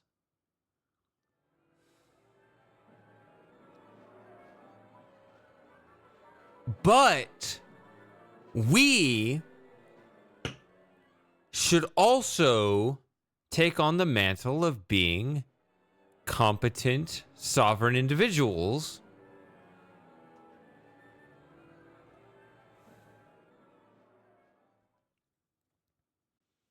I don't know. It just really bothers me, that whole Gen Z is technologically inept thing or whatever's going on. That should not happen.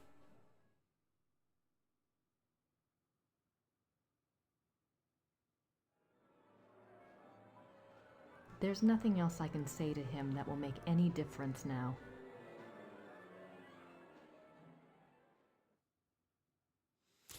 I mean, it's tough though, Moss, right? Because ultimately, what is the point? If AI is so...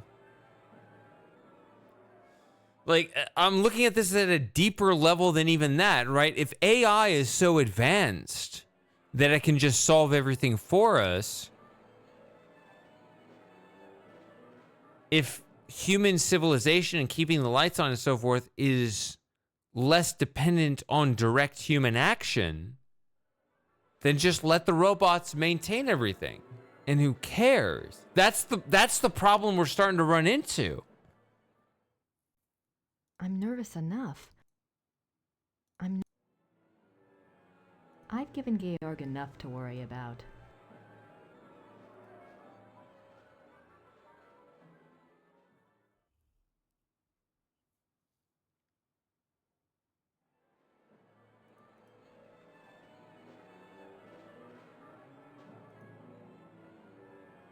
The dressing rooms are back there.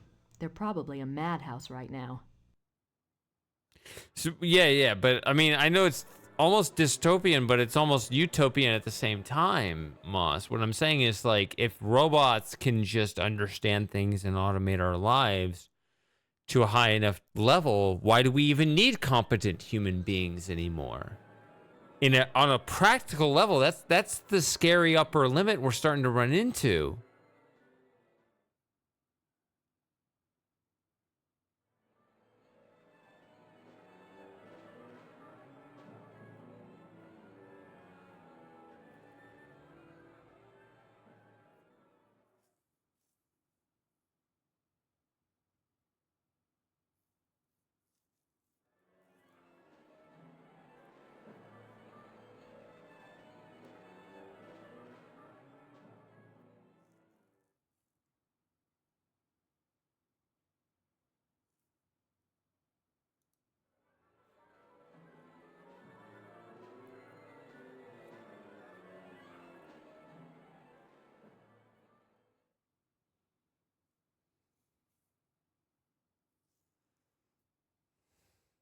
Yeah. Yeah, my sentiment is very close to yours, Electrike. That's exactly it. It's just like... I mean, I think I posted a meme in the Discord like a year or two ago of like a Pepe the Frog wearing a propeller hat. And it's just...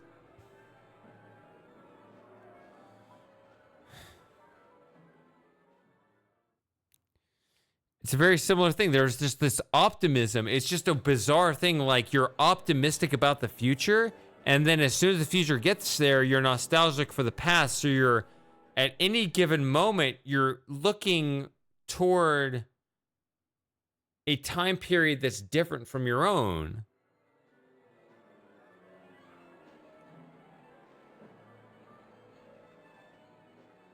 Hey, Tintin. We're getting very philosophical in terms of, like, the fate of humanity and stuff.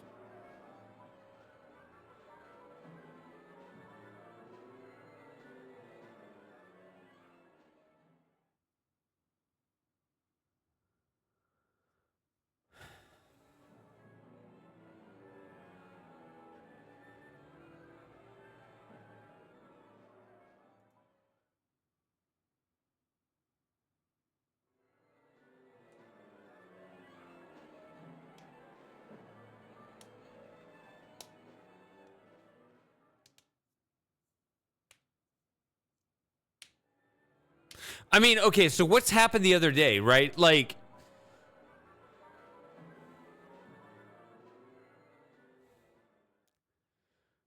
SpaceX just landed a shuttle that was, like, they shot a rocket up into space and they were able to land it back on Earth, which is this huge breakthrough. You know, it gave me a little spark. It's like, that's the kind of stuff that's, I think we're supposed to be happy about.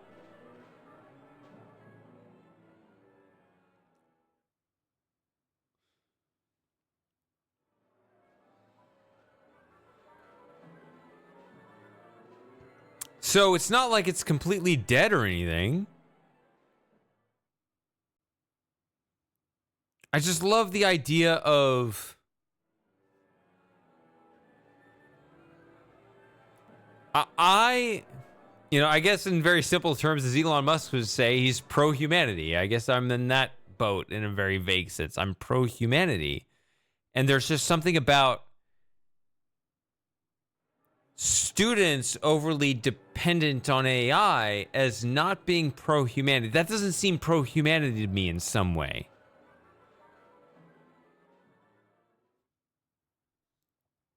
The dressing rooms are back there. They're probably a madhouse right now.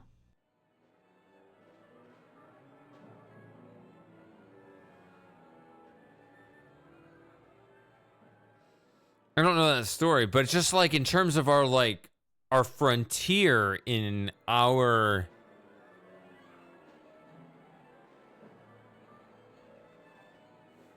just this. Well, you think about what SpaceX is, it's not just Elon Musk sitting at a desk and solving a problem, right? It's this huge team of engineers solving this incredibly complex space puzzle. That's what I mean by pro-humanity.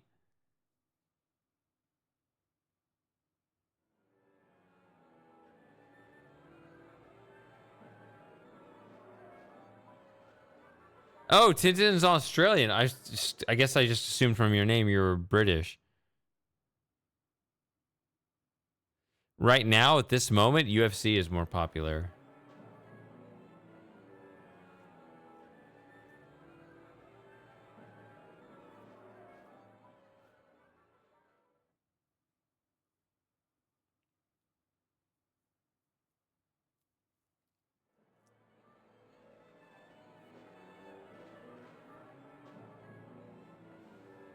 But yeah, like a large team of space engineers figuring out how to explore and colonize space. Like, that seems pro-humanity in a fundamental sense.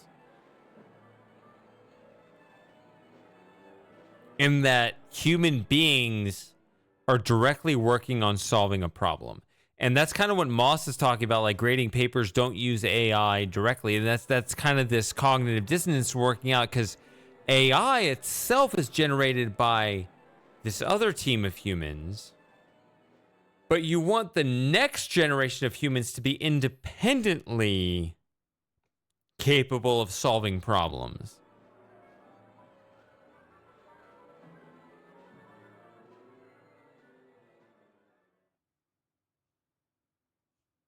In that very broad sense of capable human beings for the medium and long term. I don't know. That's my position. I like capable human beings directly solving problems in the medium and long term. Is that a good way of putting the thing that I'm most concerned about?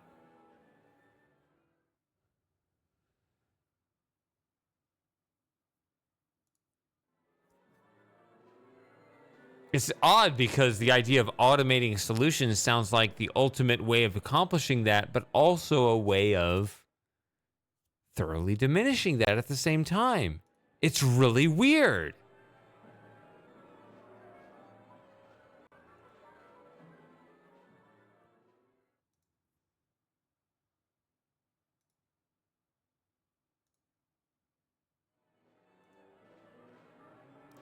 Anyway, $5.99. What do I do next? I could use some fresh air, but I don't have time to go outside.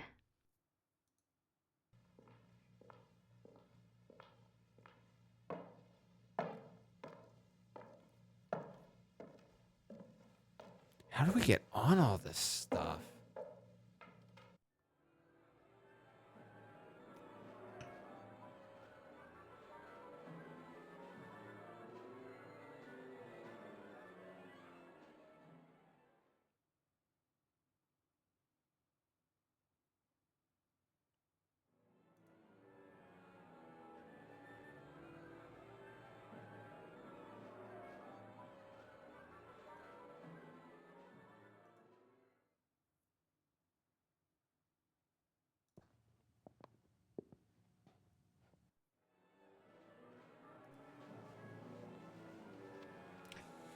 Stupid opera.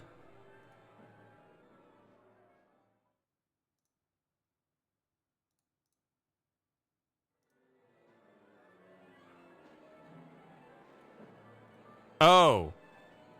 The Curse of Engelhart by Richard Wagner. I forgot to read this. I did that the first time. Many years ago, in a small German village, there lived a young man named Engelhart. Engelhart was a lowly blacksmith's apprentice. He was fair-faced, but by nature gentle and shy. Being orphaned, and having lived with a blacksmith in virtual slavery since his parents died, Engelhart had nothing in the world to claim as his own.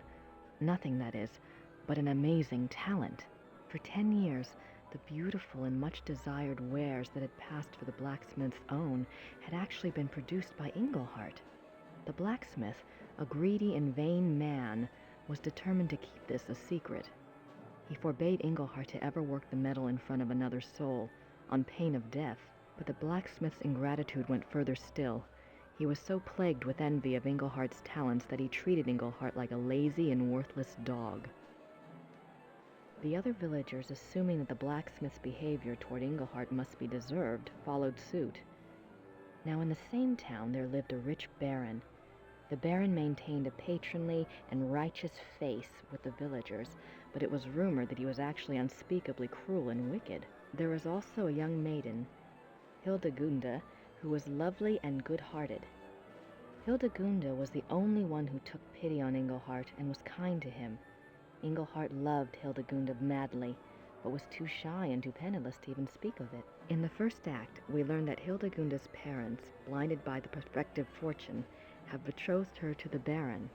When Hildegunda learns of this, she is terrified and protests that the Baron is reputed to be evil, but her parents brush this off as jealous rumors and demand her obedience. Poor Hildegunda is too good to defy her parents' wishes, and so she reluctantly agrees. The Baron, with great public ceremony, sends Hildegunda a betrothal gift of a silver jewelry box. Hildegunda, overcome by her fear and anger at Hildegunda,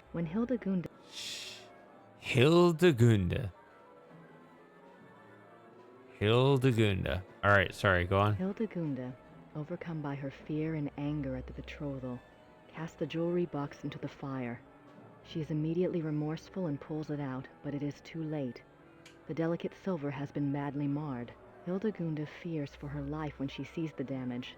She is afraid the blacksmith would report the damage to the Baron, so she approaches Engelhart and begs him to help her. Engelhart thinks of his master's warning, but determines to disregard it for Hildegunda's sake. He melts down the silver and constructs another box even more beautiful than the first. When Hildegunda sees his great artistic skill, she falls in love with him. The two come together in an aria of love, but their bliss is momentary. What about the betrothal? The young couple, knowing the Baron will never relinquish his claim, decide to run away. There's a double space here that's distracting me. Oh well. Act 2. The Baron learns of Hildegunda and Engelhart's disappearance. He is so furious that he hires hunters to track the pair down. Hildegunda and Engelhart are found and arrested. In a public trial, Hildegunda pleads their case in a stirring aria. She tells the townspeople of Engelhart's great skill and his mistreatment by the blacksmith. She tells them Engelhart is good and kind. The blacksmith should be turned out for his evils and Engelhart given the shop. Then she and Engelhart could marry and live in peace with their neighbors. Her parents chose a groom for her, but she begs to be allowed her own choice. It is then the Baron's turn to speak. He declares that he has been terribly injured, a victim of a wayward girl. His marriage claim was first. There can be no other. He implies that if the villagers do not help him make it right, he will remove his aid from the village coffers. Then the Baron turns to Engelhart. Act 2. Sorry, no. This way, sorry. By the rights of the injured, the Baron announces he is empowered to set a curse. The Baron curses Engelhart with a terrible and ancient malady, that whenever the moon shines in the night, Engelhart will become a marauding wolf. The village is terrified of wolves and has been plagued for many years by a local renegade wolf which has taken the lives of many children. The Baron further declares that because he is merciful, he will still marry Hildegunda, but not until she renounces Engelhart with her own words. Until she does, he will keep her safe from further shame by locking her up in a small room at the top of his house. The villagers naturally side with the Baron. Hildegunda goes to her prison, and Engelhart does indeed become a wolf at night. At first, Engelhart is hated and feared by the villagers. They make the sign of the evil eye at him and will not tolerate his presence in town. But soon, rumors start to circulate about Engelhart the wolf. It seems he is always careful not to harm any human being nor any domestic stock. In fact, he even does some good for the villagers. He scares away bandits and he keeps the renegade wolf at bay. No more children are lost to the fangs of the night. Engelhart's kindness shines through even the dire nature of his curse. Hildegunda, meanwhile, still loves Engelhart as much as ever, whatever curse he might be under, and whatever acts that curse might force him to commit. When she hears of Engelhart's successful mastery of the curse, she dedicates herself to him forever. Hildegunda tells the Baron that she will never renounce Engelhart. The Baron's plan having collapsed before him, having given Engelhart dignity rather than removed it, he flies into a rage. He tells Hildegunda that he will marry her anyway, and on the morrow at that. She will become his wife or her parents' lives will be forfeit. All right.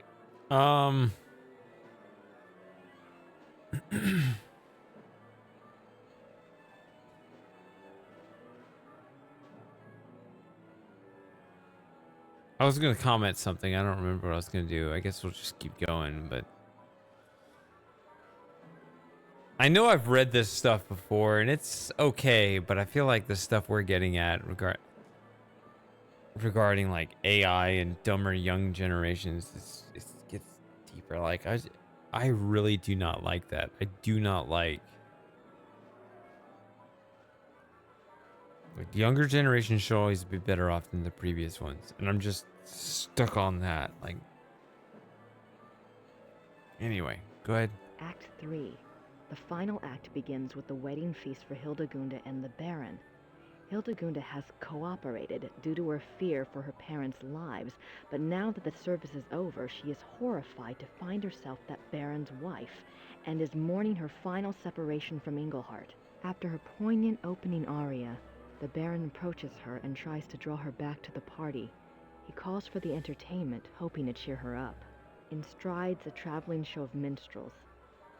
They wear comic costumes and full face paint and immediately proceed to play and juggle for the crowd. One of them, a mime with a tragic frown painted on his face, seems to want to hover near and amuse the bride. She keeps brushing him off, clearly depressed and tearful, and he does his best to make her laugh. After the amusing antics of the minstrel's first song, the tone changes. The minstrel's music grows dark and theatrical. Actually, no, I was going to say something before starting to read chapter 3, so we're going to stop it in the middle of, or not chapter 3, act 3. I'm pretty sure I said this first time I played through the game too. I'm just very thankful that for all his faults, my dad did introduce me to Shakespeare at a young age. Because, okay, like Sawyer's comment, they have to put the whole plot in the program because there's no way the audience is going to know what the hell is going on because it's an opera. Okay, fair enough. But I'm kind of like sitting there kind of thankful to my dad is for all his other faults and other shit that he did and other, ways he fucked up all his kids' lives. I was able to follow a Shakespeare play that he took us to. When I say I don't mean one. I mean, in general, he would teach us the plays and we would understand what was going on. We would study the whole script and everything. And I could appreciate it when going to see the performance. It was actually a very neat, holistic experience that he gave. It was actually nice. He had this class format where we'd step through one act in one class section at a time, and we'd have 5 classes through the 5 acts or whatever, and then we'd go see a play, Shakespeare at the Park, whatever, and I'd be able to follow it pretty easily despite the old Shakespearean language. And I'm just tying that into what I'm saying. Like, if our younger generations are getting dumber, that's not good. Or we could be like certain people and just be like, well, that creates an opportunity. If most people are dumb, then I just need, you know, my kids to be smart and we're just going to mop the floor with them. I don't know. Maybe AI, if AI is going to take over, though, if they're just smarter than all of us, then relative strength between humans may not matter that much. But I know at this moment AI is still not perfect, but it is evolving way faster than humans did. But then that creates the other philosophical, mathematical question of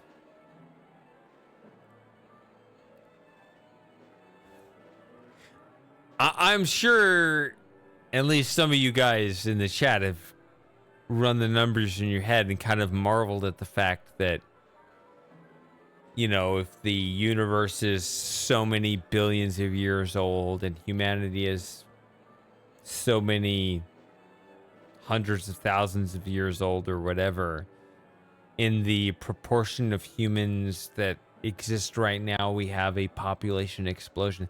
If you explain your moment in history as like a probability moment over all of the time of human existence and universe existence, it's like odd that you're experiencing it right now. It's almost like direct evidence that humanity's not going to last very much longer or something. It's a really weird thing.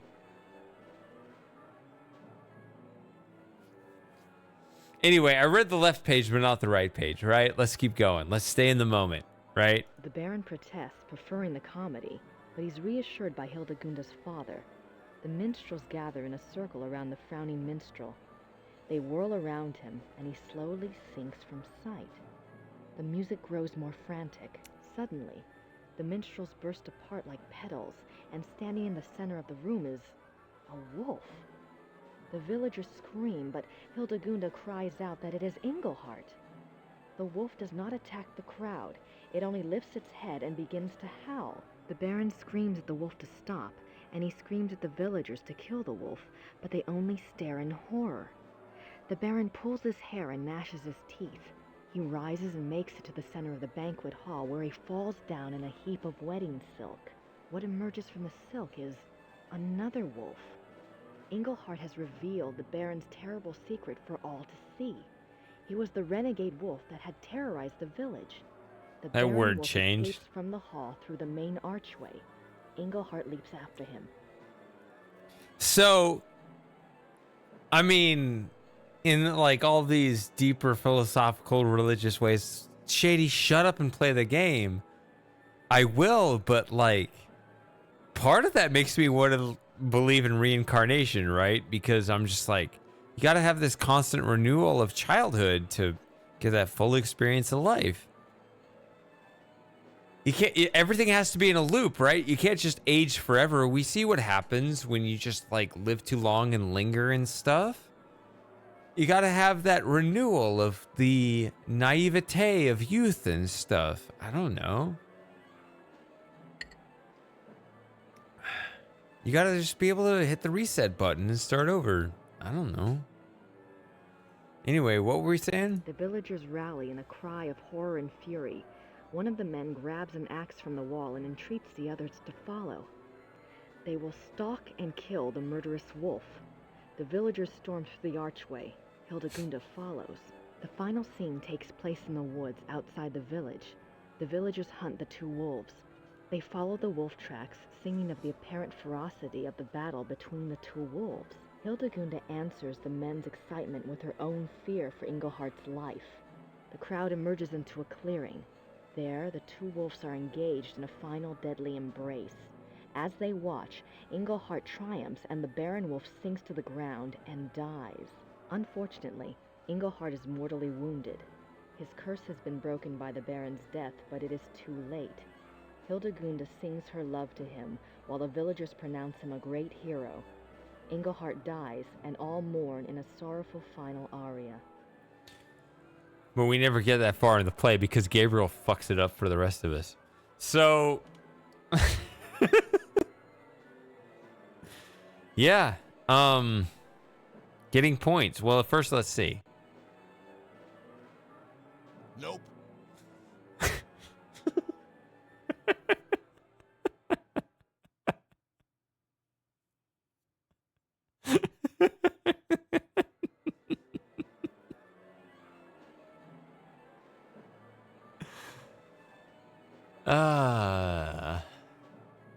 I mean, it is bizarre to like think throughout, like, what does it mean to live through this time in history? What does it mean? What does it mean? Because I've said this before, even though maybe it's been a couple years, but like, if you think about the population explosion, I'm not saying there are too many people. But what I am saying is, if you work out the math in terms of how many people are alive today versus how many people in the past, as long as a time period as humanity has existed, if it's not that many people, there are what, 8 billion people existing right now? But humanity is like, how many humans have ever existed? Obviously, it's a continuum because of evolution, but generally it's accepted that something like 100 billion humans have ever existed.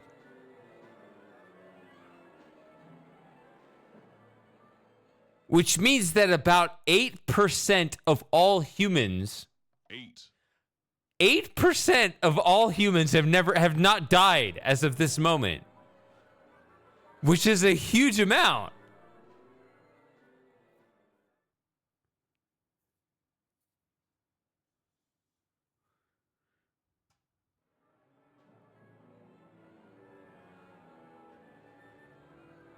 Hey, Frankie. I'll probably be streaming. I mean, how long have I been streaming? I've streamed about 6 hours. I'm going to get through the end of the game. I'm still speaking in complete sentences and relatively cogent ideas, right? I'm going to keep drinking. I have a whole new bottle of whiskey over there, too, as well as some tequila. I don't know. I'm still coherent, right? We're in the golden hour. Yeah. There's a lot here. It's bizarre.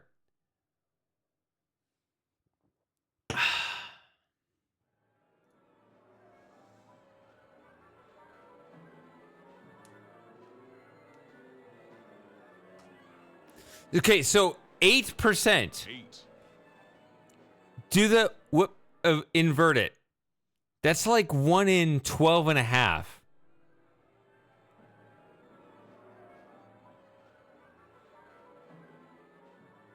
Roughly, but the 100 billion is a very rough estimate. So 1 in 12, 1 in 13.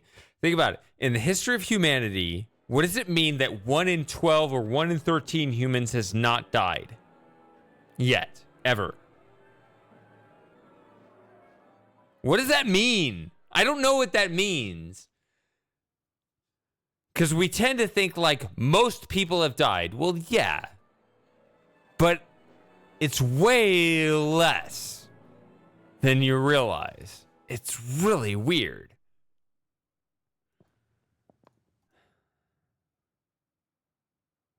Surprisingly hopeful. Yeah, I guess if you're thinking like in the immortality angle, even though I said a minute ago, I feel like a renewal is nice, even though, what's his name, Jim would hate my idea of reincarnation. But I do think that like birth and naivete and just like learning a whole bunch of simple things at a fast rate, like in childhood, is a very important thing too. I don't know. I should. No point. I believe that's the Mittelloge. I could shine the spot.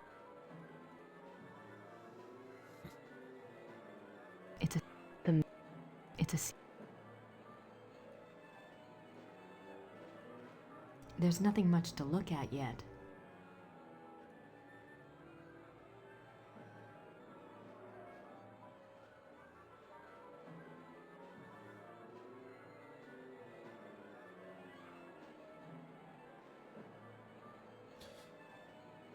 Oh yeah, I mean the whole overpopulation discussion. Yeah, that's a whole other thing.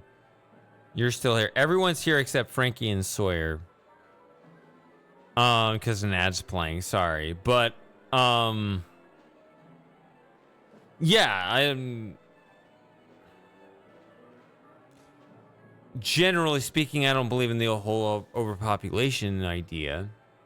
I like the idea of, you know, being responsible and not polluting and stuff. I think you're right. That's a fair point.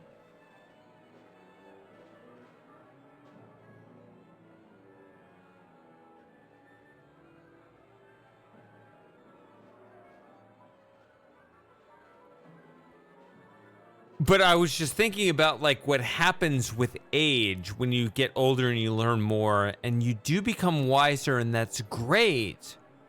But that renewal of a naive child is important too. I don't know. I could show.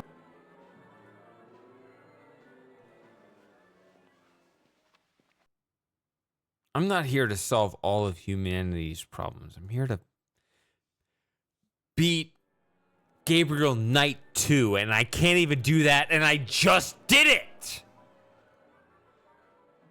It's a long way. Those other seats don't look nearly as good as the ones in this box. Oh, yeah. I mean, they're the same chairs, but...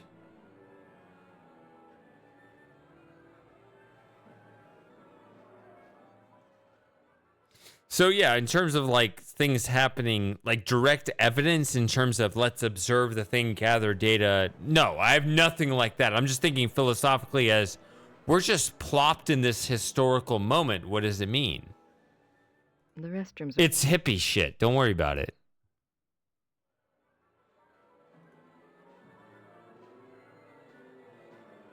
Grace Nakamura. There's no easy way to get there from inside the auditorium. Sorry, Fantasy Dreamer. I'm just like, I'm almost like reflecting on how impossible every problem is. Grace Nakamura. So, like, I'll give you an impossible logic problem right now. Where are these people? Because... Grace Nakamura. See how I'm closer to the stage than they are on that second floor? That's this door right here. This back door. So I'm like, okay, let's move further away from the stage. And I'm still not in their box. How did they get there? What are they? I don't know.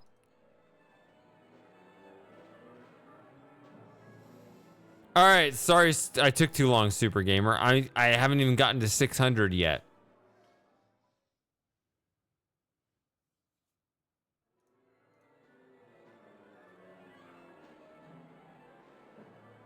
I'll be streaming on Saturday. This was a Wednesday stream for Ogotu. Hey, Ogotu. Where are you? I don't know. So no stream on Thursday. No stream on Friday. I'll stream on Saturday. The restrooms are back there. I don't need to go that way at the...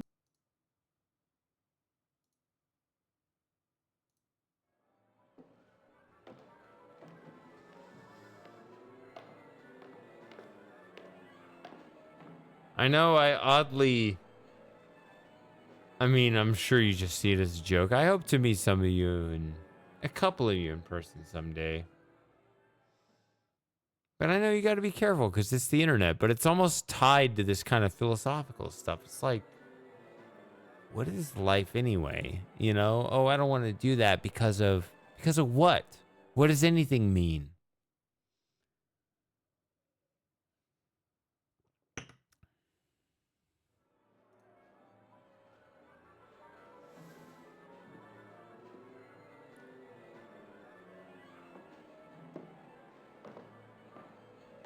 I know.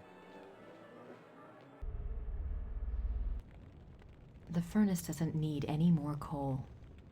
I don't think I should open the door while the furnace is burning. Like, what are your goals in life? What do you want out of it? whether there's, you know, a finite life with an afterlife, or if it's like a reincarnation where you're stuck in kind of this general universe over and over again through a rebirth, or there, I mean, you know, there's a reincarnation theory that loops back through time. I mean, we could go all the way with it. I'll give you a reincarnation theory that's really fun. We're all the same person. We're all just reincarnation. We're all reincarnated. There's only one soul. And we're just birthed over and over again as the same soul. And we just loop through all 100 billion humans. Like, imagine, like, you're just regular ass street crime where one guy shoots another guy. You know what? They were the same person, just in different parts of that loop.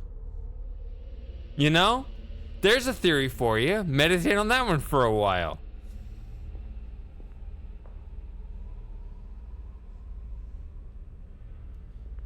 And animals as well. That's, you can split off into two new theories, you know? There's one theory where it's just humans, and there's another theory where it's all peoples. Who are you? Go away. Thank you. The dressing rooms are back there. They're probably a madhouse right now. Probably not, because then you'd have to go into, like, flies and shit. There was a fly in my car today.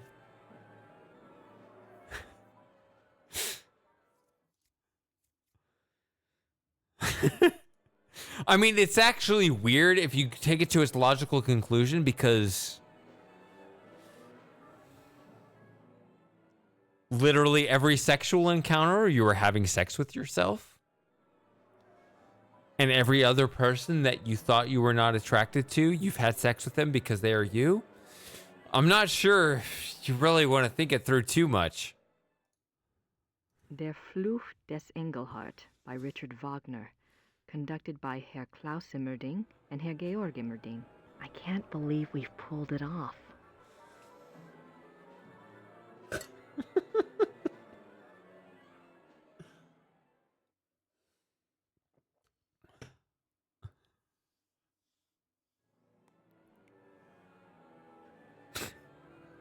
But have you had sex with yourself?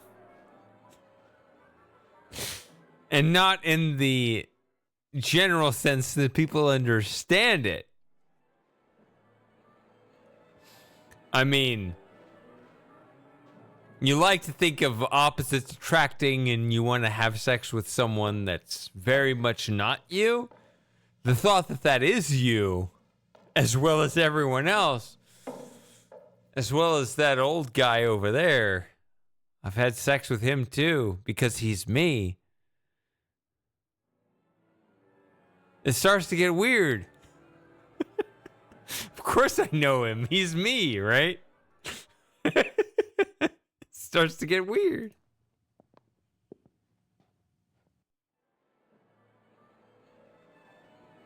Everyone is Bush Obama. Everyone has had sex with everybody else. You know, you think you hate the Giants fans? They are all you. You've been in that whole time loop.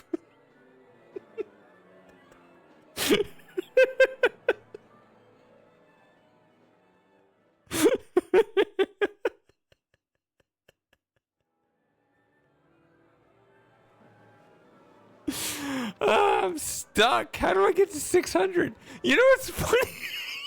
How do I get to 600? I just realized Frankie was my 600th follower, and I'm stuck at 599 in the game. This always happens. How does this always happen?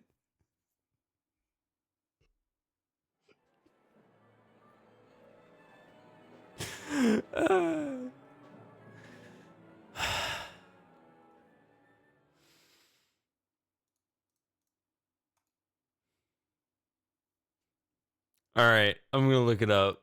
It's been too long. I've been...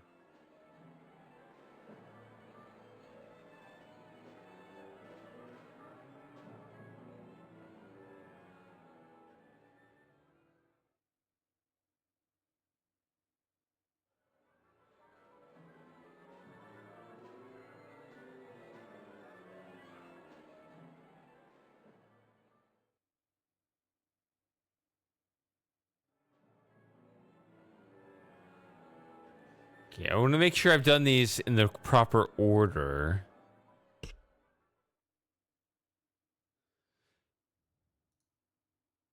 Check the... I mean, I know I've done this. The Mythologe. That looks like the best box in the house.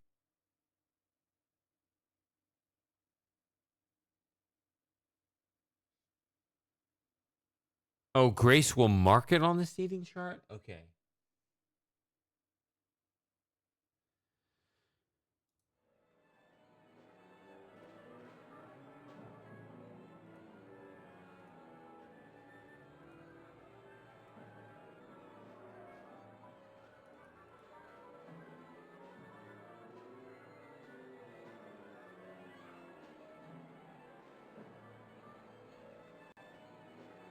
What is Wagner's... Oh.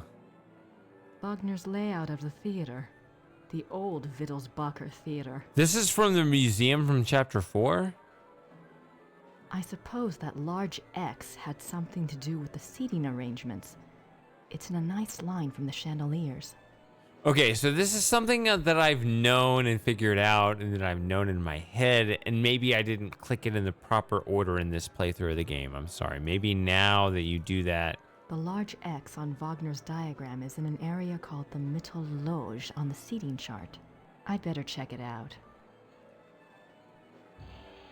Okay, so I've known this because it all points to the same place, but you have to click it all in the right order. I'm sorry, that's why I got stuck, because it's all heavily information based, but we've lived this life before. This is definitely the Mythologe. According to Wagner, von Glauer gets seated here. Lieber too. That's why you need a renewal. Block the doors. But you also appreciate it when you have prior knowledge. It's all paradoxes all the way down. It's so bizarre. Why does this keep happening to me? I've marked the seats for von Glauer and Lieber. I hope they enjoy each other's company.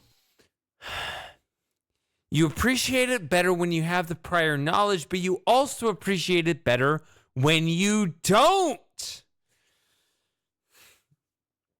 Space is infinity miles long and many billions of years old, and we're going to live 80 years, and somehow this moment exists where I can connect with you randomly. This is a miraculous moment on the internet, and I really try to appreciate that because it's bizarre to me. It's a seating chart for the theater. It really is true. I know I'm drunken, but it's actually bizarre. It is truly bizarre.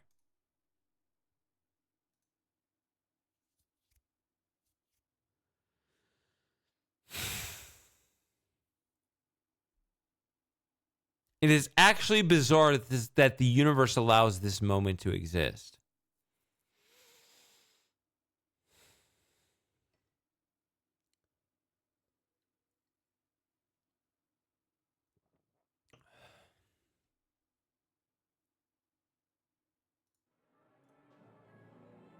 All right, I got to get this page off the screen. We're at 600 out of 679.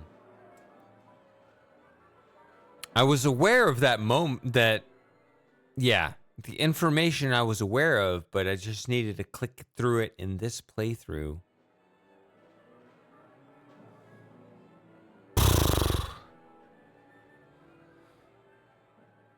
By the way, do you say in vino veritas or in vino veritas? A or B? I will be right back.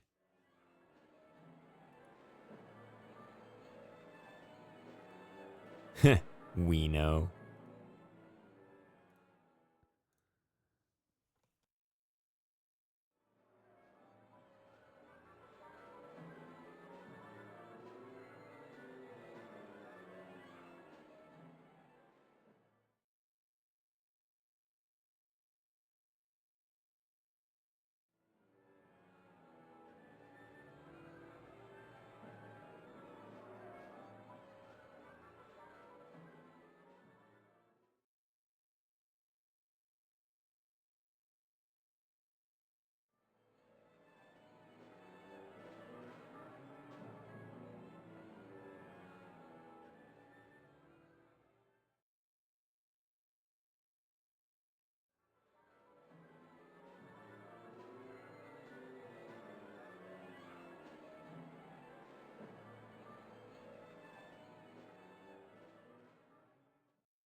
All right.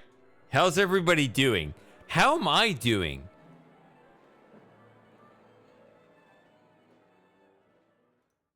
I mean, I feel great. But, like, I know I get drunk on purpose.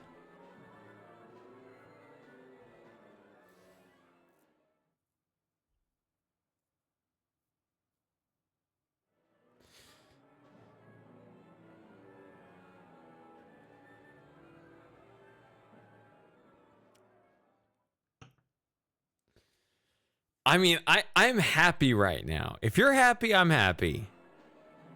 And, I mean, I'm 600 out of 679. Still have generally good diction, I think. I love the word diction.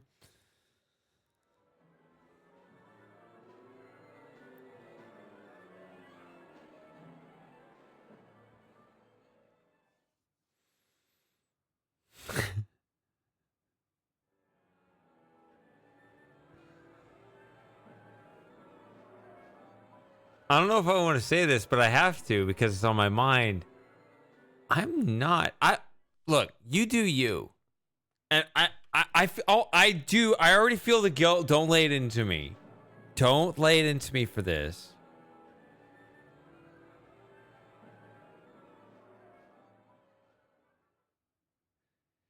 But I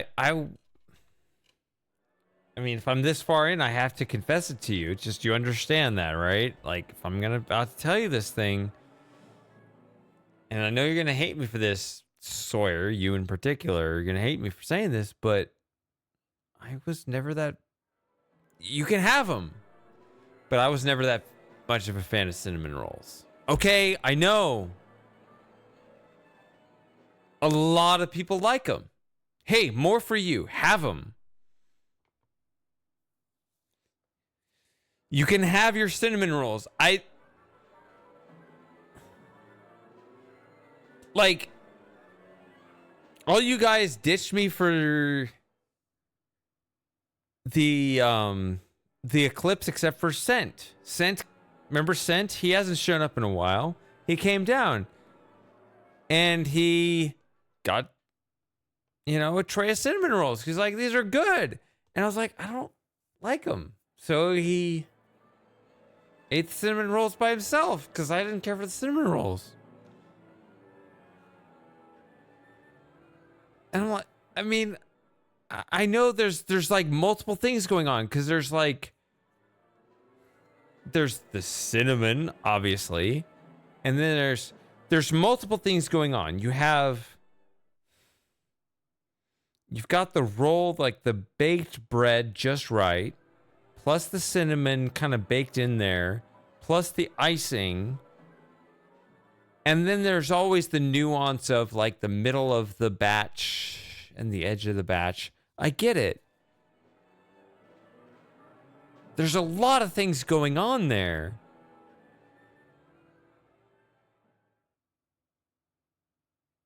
So it's a very rich and diverse experience, but it just wasn't my cup of tea. It just wasn't.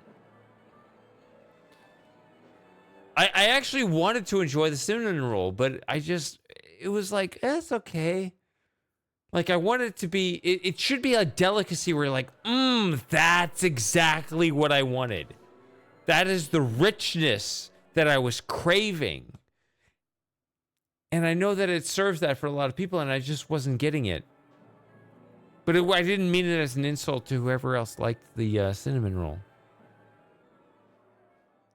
It wasn't even that it was too much. It was just like, it was almost like not enough in an odd way. It was very rich in like a sugary, creamy, bready way, but in like a satisfaction way, it just didn't do anything at all. It was odd. But I didn't want to, I don't judge either the food or anyone else. It was like, I don't know, it doesn't hit my palate right, but I'm glad other people like it. You know, you can eat my cinnamon roll. And if that makes you happy, have it. So, yeah, if you made cinnamon rolls, I don't want to insult your cinnamon rolls because I feel like I did something wrong by just like somehow there's something lacking on my end that doesn't allow me to appreciate it enough. It's not a dislike. It's not even that. It's just like somehow it was oddly plain. He's Paul, the head usher. That's what made it weird, because it should be rich and sugary and be like, that's what I want. This is... And if it does it for you, fantastic. It's like... How do you explain it? It's like,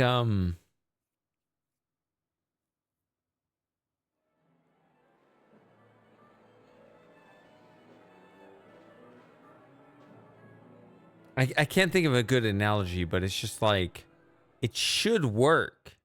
I feel like in any objective sense, it should work. And yet in my particular fleshly state, it just doesn't. It just doesn't like hit the spot the way it obviously should. Der Fluch des Engelhart by Richard Wagner. It's like I'm physically Herr Klaus Immerding cursed and against Herr it. Georg Immerding. I can't believe we've pulled it off.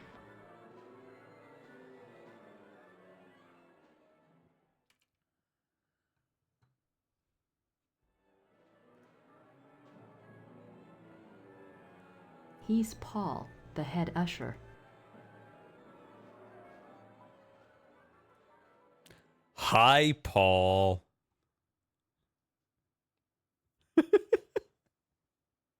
I don't know what you thought I was going to say, Sawyer, but yeah. Like, that's the way I've always felt about cinnamon rolls. But it's not as bad as, like, my older sister, who's just like, those just make me sick and they're terrible. No, it's not that bad. It's just, it's so ordinary to me. Which in a way is worse. He's Paul. I thought I was supposed to do something talking to Paul.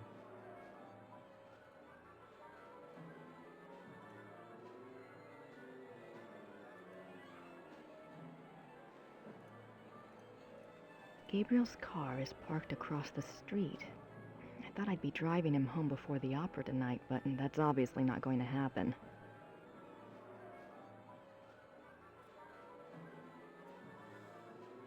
Interesting. Okay. That runs in the family as they actually really like it. I'm more indifferent to chocolate in general, too. I guess in general, sugar doesn't do it for me. I'm more of the savory thing. Like we had our Five Guys discussion last time. I am absolutely down for Five Guys. Like at any time.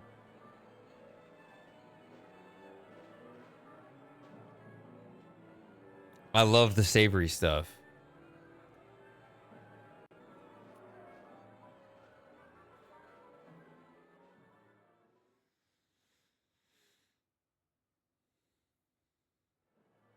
I mean, I think dark chocolate's better, even though it's like more bitter than like milk chocolate, but I don't know. There's the whole like American versus like British chocolate, which is like sugar, more sugar versus butter or something. I don't know. Chicken and waffles. That is an interesting question because I generally didn't, but let me finish. I generally haven't had like a chicken and waffles. Let me finish.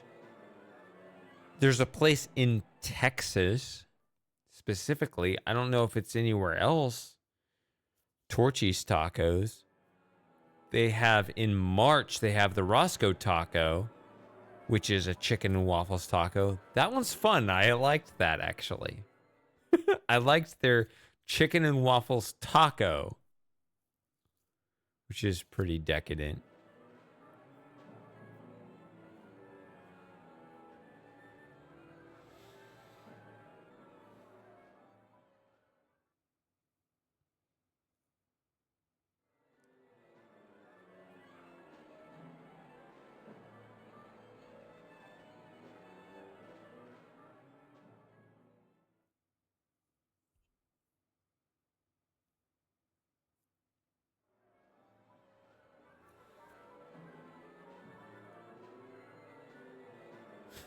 Imagine pulling out the glasses, just staring at him. I don't think he'd be interested in that. Okay, what do I do?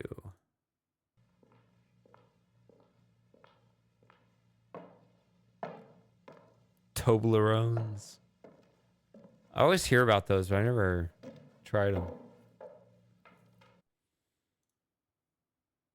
The handles look sturdy. See, she's not going in there now. I remember that shift. That's an idea. But the banner alone won't block the doors. It's not strong enough.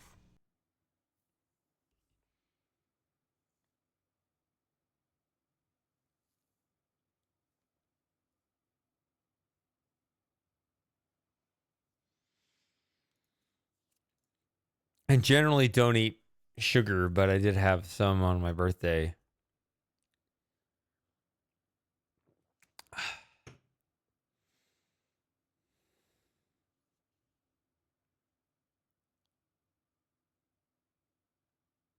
I'll probably have some pie on Thanksgiving, maybe some cake on Christmas. And I probably won't have any sugar outside of that. Aside from maybe another occasion or two until my 40th birthday.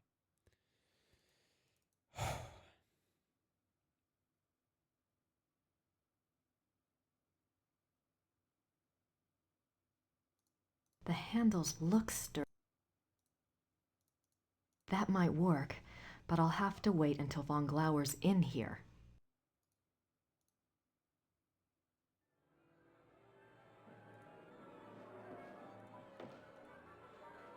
He's Der Fluch des Engelhart by Richard Wagner.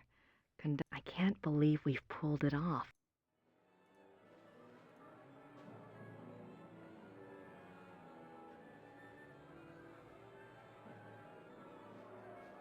Yeah, I mean, we shouldn't, but like...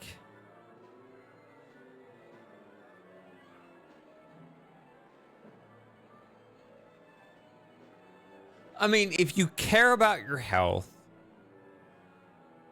if it's ordinary Wednesday, you should not have carbs. You should not be drinking alcohol. But I am.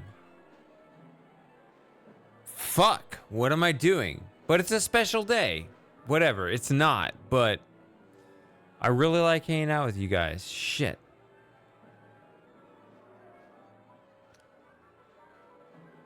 Alcohol, carbs, bread, sugar, they all go to the same place in the end.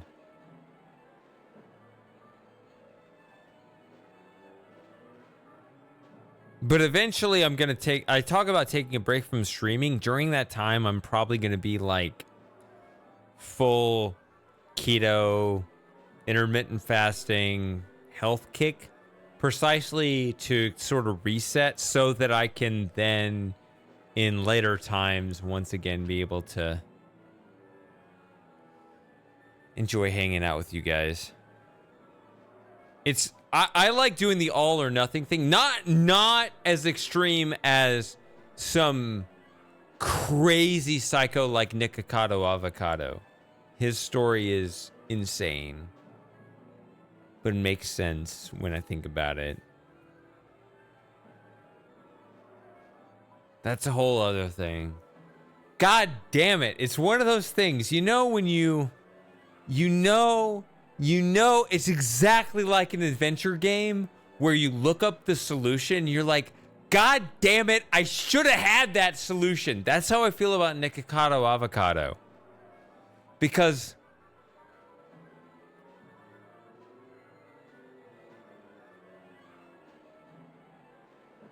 I should have figured that out, but I didn't. I had the clues. I was a little bit ahead of the curve.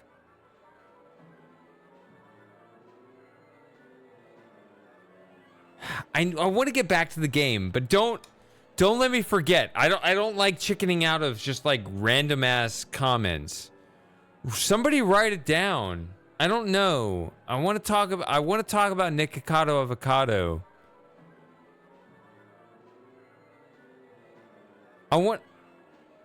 Someone here obsessed over Nick Cotto?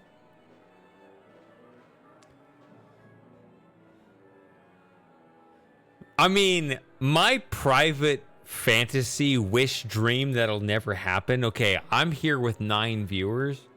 I feel like our streams are much better quality than the vast majority of trash out there. My dream is that somehow I could figure out a way to get way more viewers in, and I could grandfather like everyone here in such a way that like you're all mods and you could ban the trolls.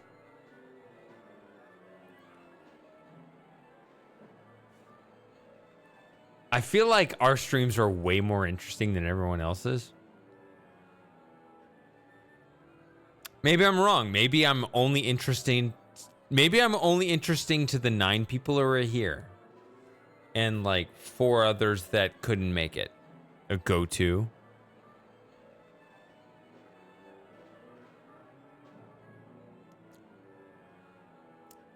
But just when I look at these more...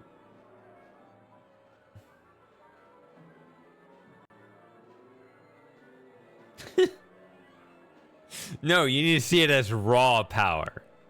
Fantasy Dreamer, you gotta see it as raw power. Like, if you could put yourself, not in terms of responsibility, but in terms of raw power, as in, like, you just have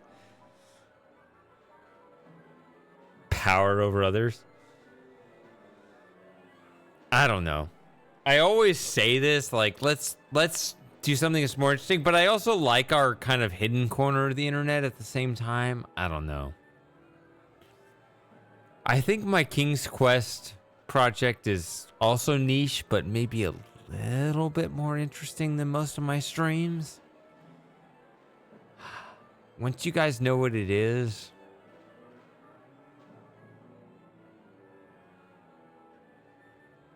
you can make up your minds for yourself what I should have done with the idea instead.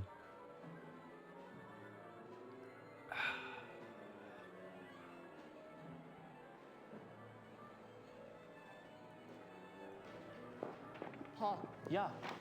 You're going to see 2 special invitations tonight. One is addressed to a man named Baron von Glauer, the other is Kommissar Lieber. Both will be seated in the Mittelloge. I have it marked here. No problem. Oh, and when Kommissar Lieber arrives, please find me. I need to speak with him before he's seated. Yes, Frau Nakamura. Okay, that's what you do with this fucker.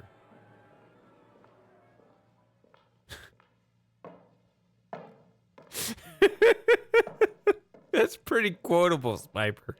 If you don't have any quotes yet, I might need to give that next one to you. Right there.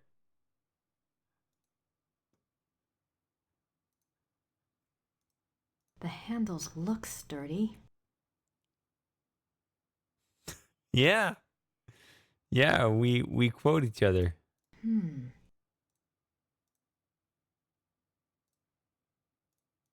That might work, but I'll have to wait until von Glauer's in here.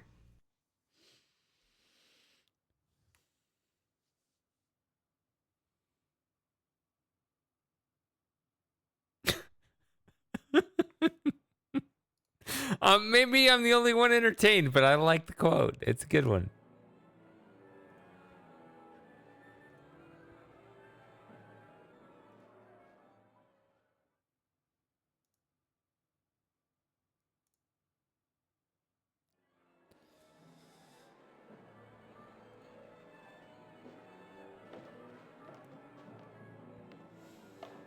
You know someone who's never gotten a quote? Me. You know how that happens?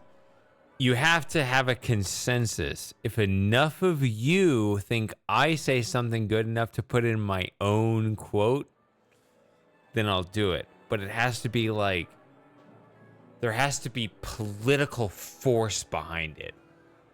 That hadn't happened. And that's fine. It's probably never happened. And I'm happy with it never happening. I'm just saying I would never quote myself, and I would need to have the excuse to say, I didn't want it, only all of you guys wanted it. If I say something so ridiculous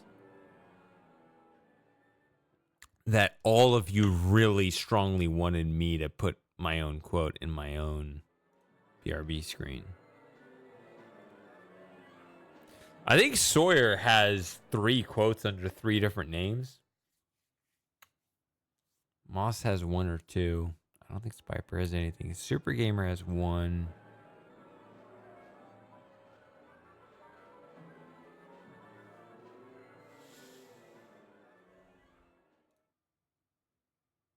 No, I mean, you want to be unintentionally quoted. It's great. It's endearing. It just means like it's the opposite of personal. It's just like, wow, that's a cool thing. Like it enhances discussion and made the thing happen. Never try to be quoted. I'm not ready to get dressed. I should let him rest. While he still can. Yeah. Like, don't try to be quoted. Don't try to not be quoted. Don't worry about it. If you are quoted, it's good because that means that whatever you said was objectively a wonderful thing out of context.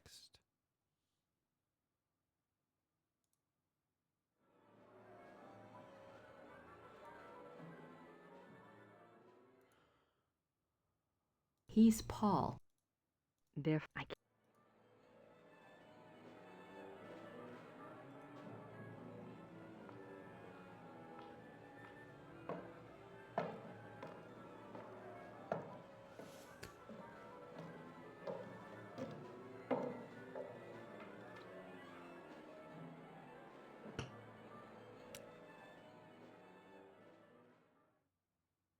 The restrooms are back there. I don't need to go that way at the moment.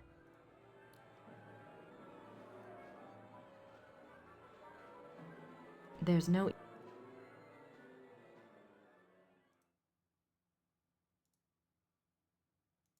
The handles look...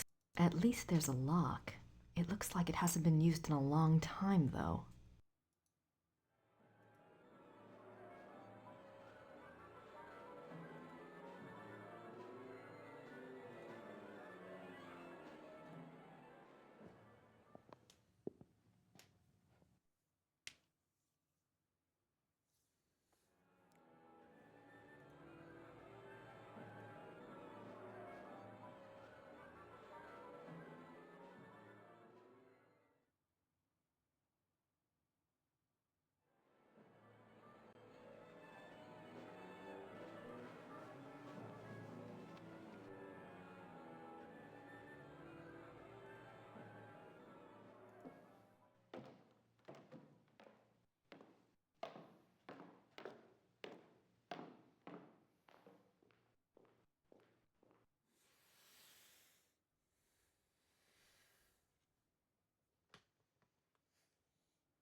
Guys, how do we give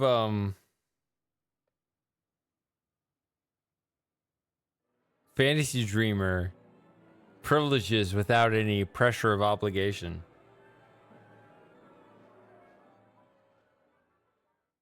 God damn it!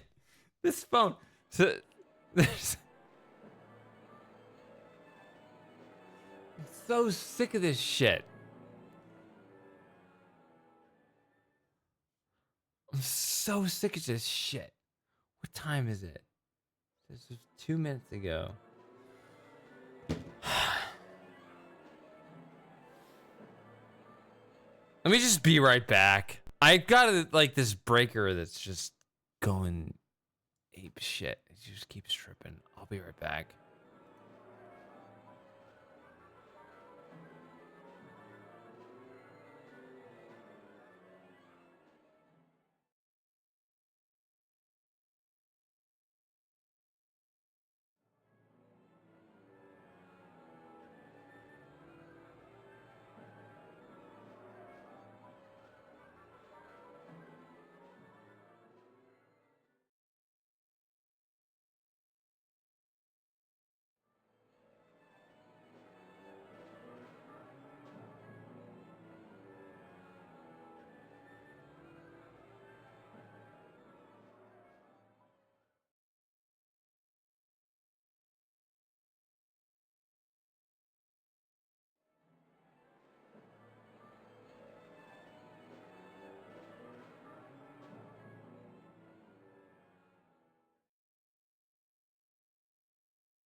All right, so I know that I'm drunk and stuff, but the problem is not me.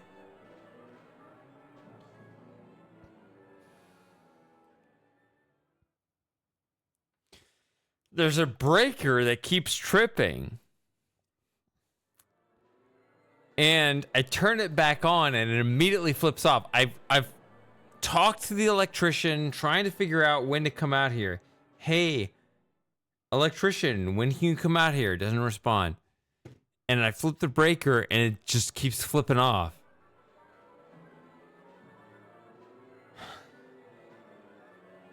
It's not me, okay? I know that I'm debilitated. This is the thing that's...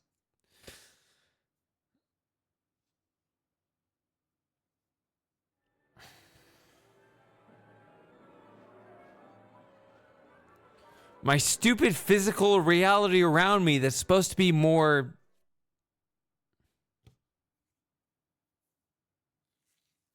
Hey, Kaizen. I can't. I tried. I turned it on. It keeps flipping off. Okay, fine. I'm talking to my electrician. Come over here. He doesn't respond.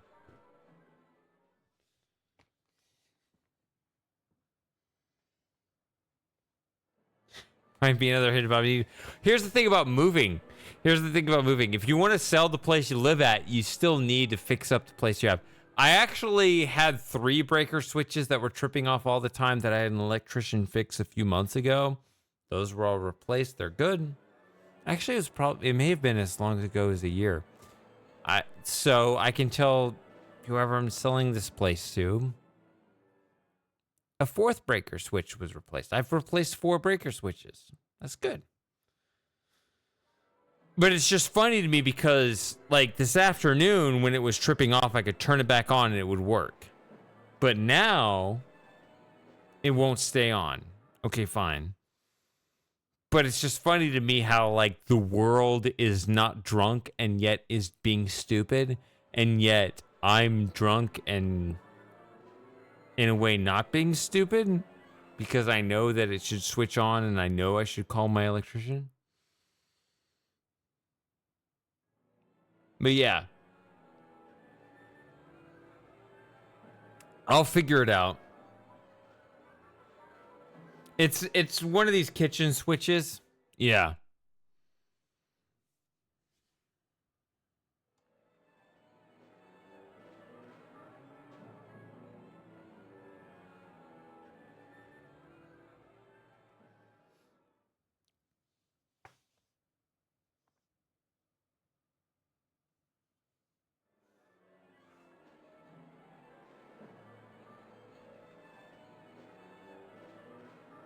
But yeah, I'm working on it.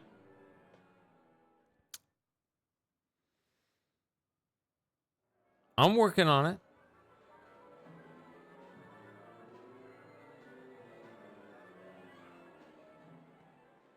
I'm an adult.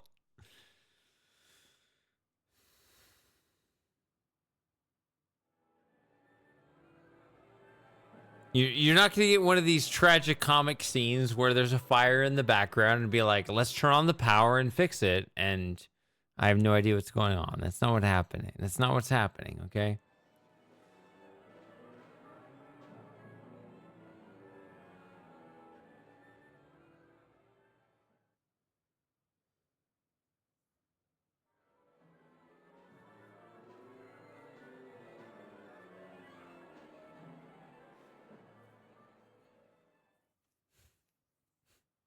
Grown-ass man.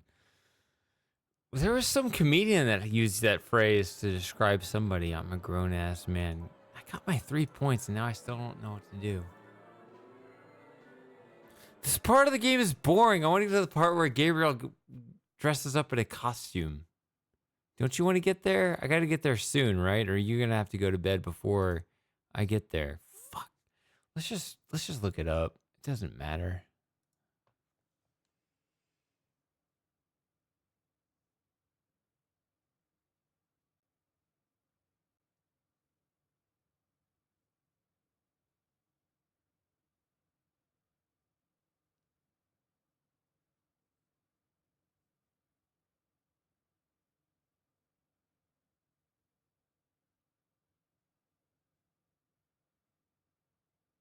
Oh, now I go back to the place that I've been looking at a whole bunch of times. That's not right.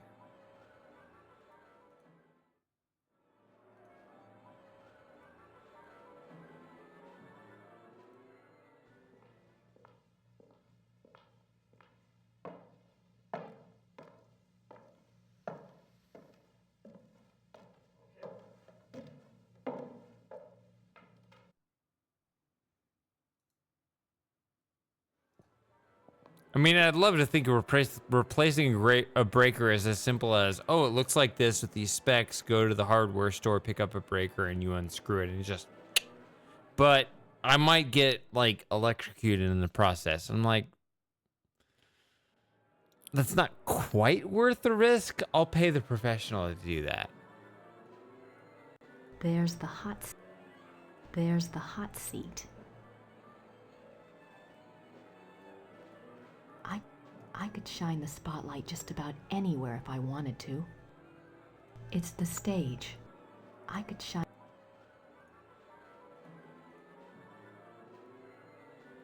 Vert de Ferk!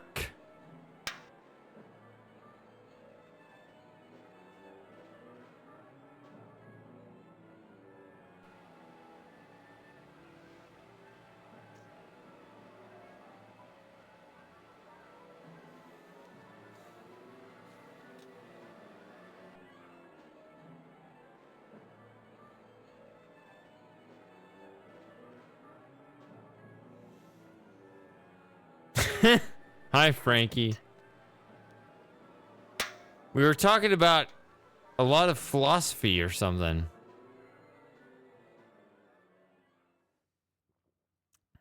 You realize how much alcohol I've been imbibing?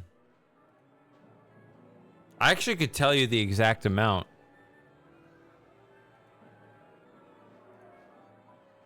But I'm here to... you complained earlier, Frankie. You said I wasn't reading chat enough. I stopped playing the game so that I could talk to chat. What do you want? Tell me. What do you want from me? Do you want me to read chat or do you want me to play the game? You know, I'm one man. I can't do it all.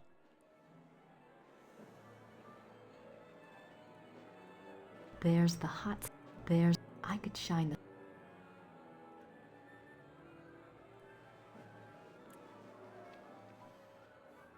Okay, I might be grown as, but I'm still one.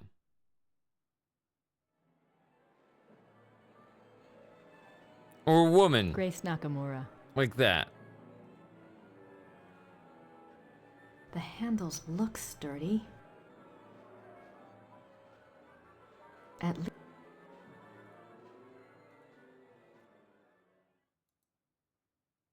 The restrooms are back there. I don't need to go that way.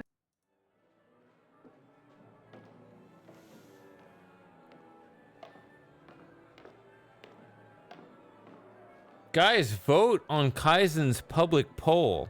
I think Kaizen voted and nobody else. I don't want to vote because I feel like that's a thumb on the scale. Get in there and vote.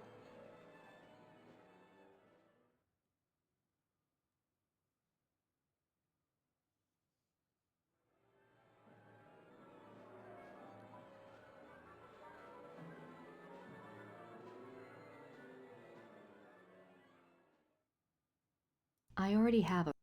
He's Paul.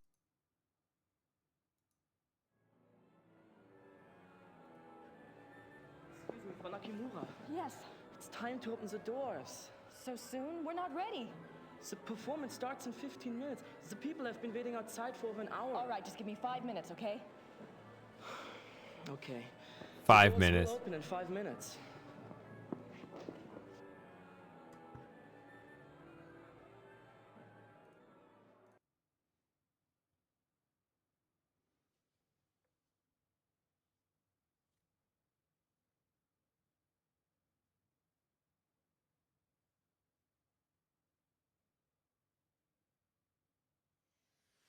I don't want to be limited to 100 saves. Oh, Matthew voted. So Kaizen was honest and didn't vote in his own poll, and only Matthew voted. Well, Matthew Moss, do you want to live in a world where Matthew 1987 is the only good citizen? Honest question.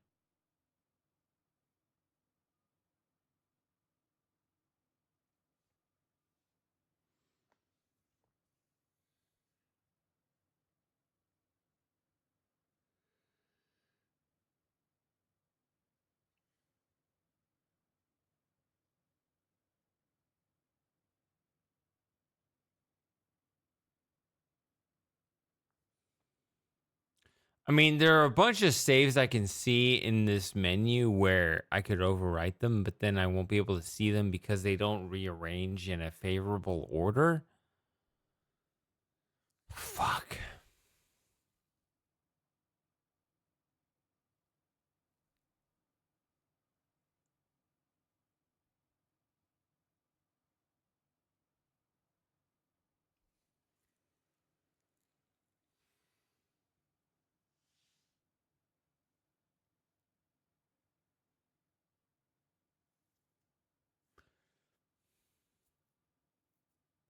Vote, you goofs.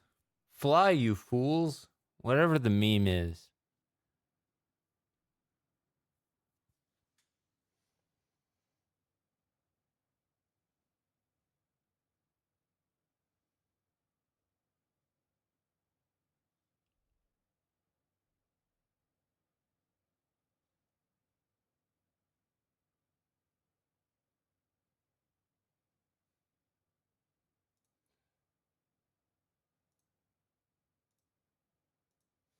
Well, I'm just going to pick a random ass. Whoops.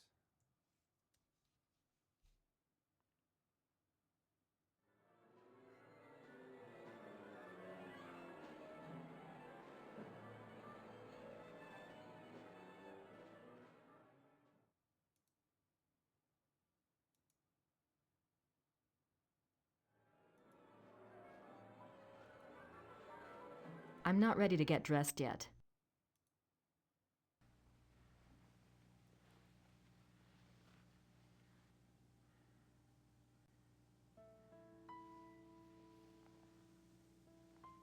Guys, we should play EcoQuest.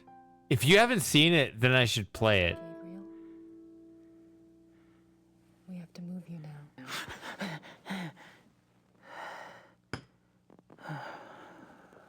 Sorry. Is it time for the test? No, we don't have time. I found a safe place for you downstairs.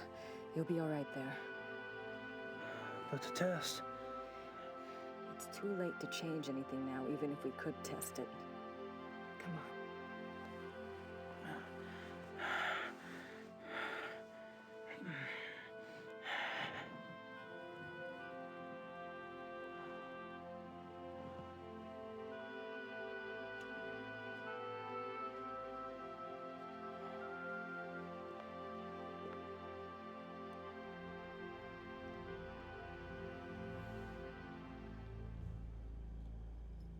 She lures him into her trap. Does it lock? Plug your ears and you probably won't feel a thing. Yeah, I still wish we tested it. We're not going to get another shot, Gracie. Just rest. I'll see you later.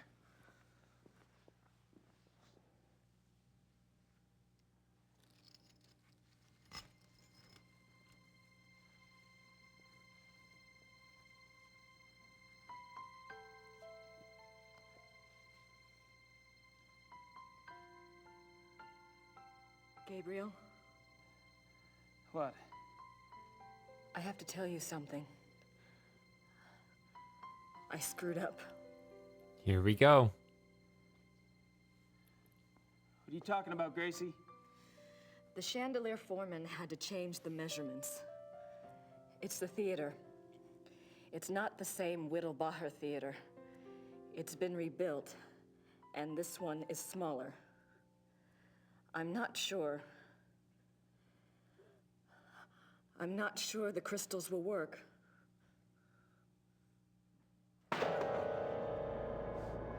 can't believe you did this. God damn you, Gracie! You did it on purpose, didn't you? Gabriel! Open the door! Open the goddamn door! No. You open the door this minute. If you can't manage a simple goddamn fucking diagram, I'll take care of things myself! Myself, do you hear me? Open it! I'm sorry. I'll do the best I can.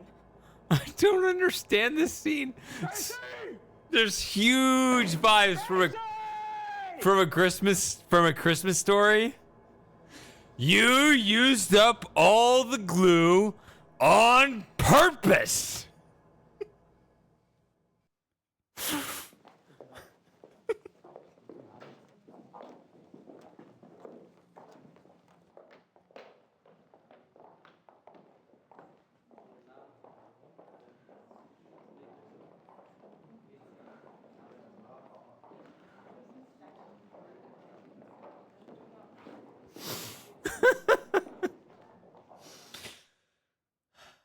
Oh, not this. What? Okay.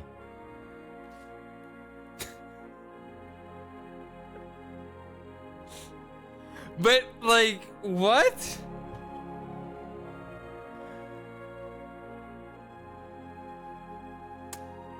It's hilarious, like, how much of this stuff ties into the random sort of meta shit we talk about on the streams. But we've been talking about Zillow listings randomly, right? You know that the dimensions of a building are more foundational to any other limitations of your capacity than anything else, right? She's talking about, Sawyer's got something for me. I really wish, I looked for that haunted house. You don't have the perfect listing for me, by the way.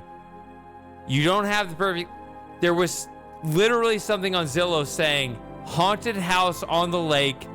Yes, this is real. And I couldn't find it. It disappeared in the middle of October. I don't know if you can beat that. I really wanted to show you that, but I couldn't find it again because it disappeared. It literally had the words, yes, this is real. And it was a haunted house in the middle of a lake. But okay, Castle Murphy is pretty intriguing. All right, I'll click on it. But anyway, the point is, where is it? There it is. The dimensions of a building have to be determined before anything else. And so if you're talking about a building hundreds of years old, that is really restrictive before anything else. And it's amazing to think in terms of like cosmic philosophy across transcendent, the universe, whatever. Even a few hundred years is nothing, let alone the 74 years we're destined to live.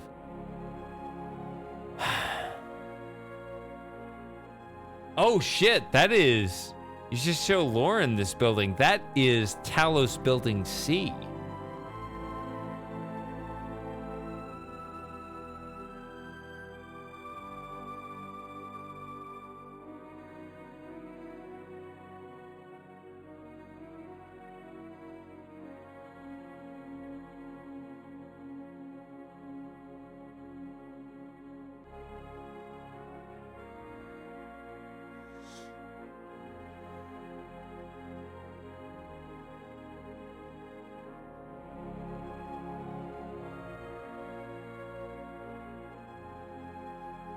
Oh yeah, anyone should look up the San Antonio mission. It's just random thought in terms of like historical buildings.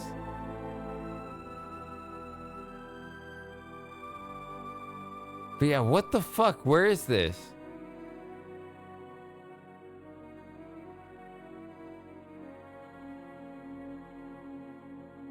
It does. I see the mounted deer head. Yeah, wow. What is this?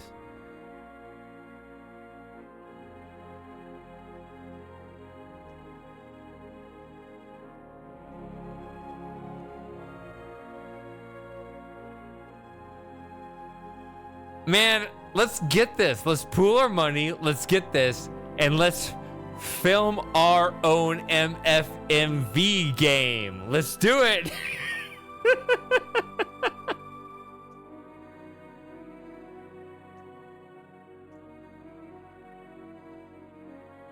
I have no idea of a storyline, but let's do it. Let's come up with a story that fits the location.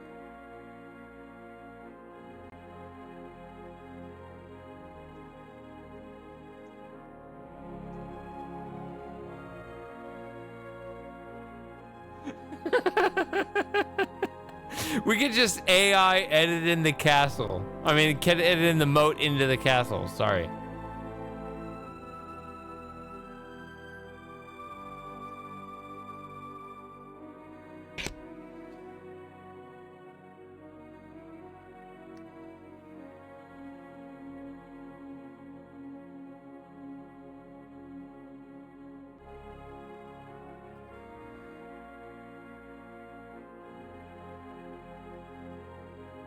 But here's the thing, it's not just about the production, Spiper.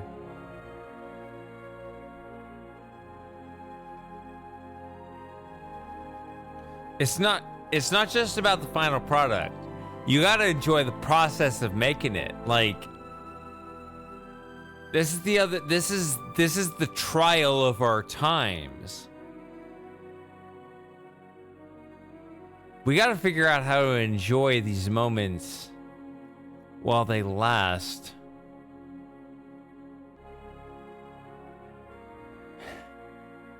If everything is too easy where you could just make anything from a desk, there's nothing rewarding from that. There's something about going to the site.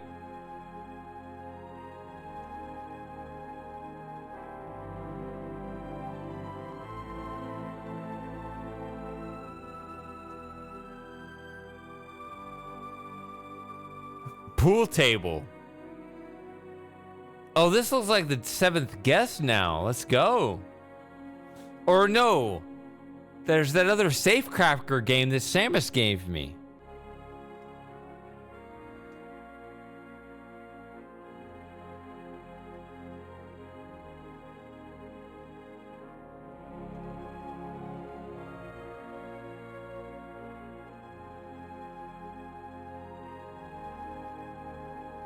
I didn't say... No, I did say it looked like the 7th guest. Safecracker is a different game. Safecracker is actually the game made in, what, 2006? That's the game Samus gave me. But yeah, so there's the dining room. The room looks like the dining room from the new 7th guest. I don't remember the old 7th guest well enough. The pool table looks like the one from Safecracker.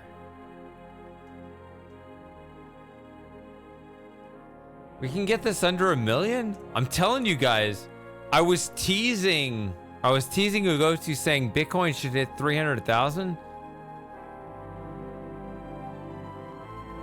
$1 million home would be 3 Bitcoins. Do you realize how hilarious that would be if you could buy a home like this for 3 Bitcoins?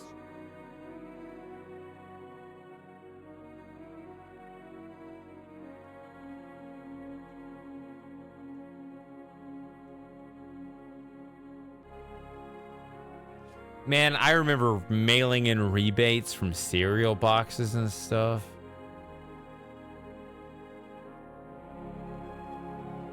The Talos Principle, Safecracker, and 7th Guest all rolled into one.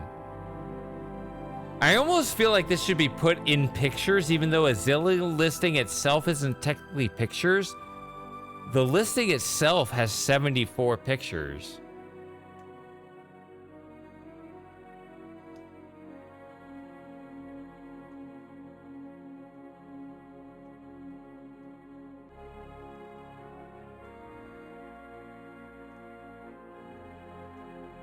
Is this under... Did you guys read that right? It's under $1 million. Where the fuck is this? In Bumblefuck, North Carolina or something?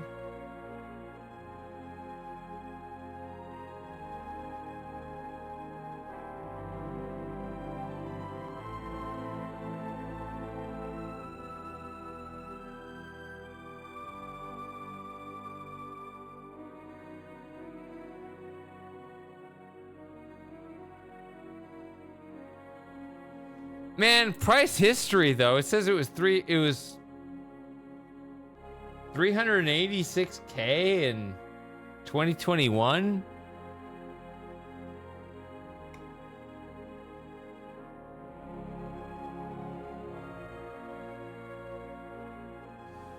Oh man.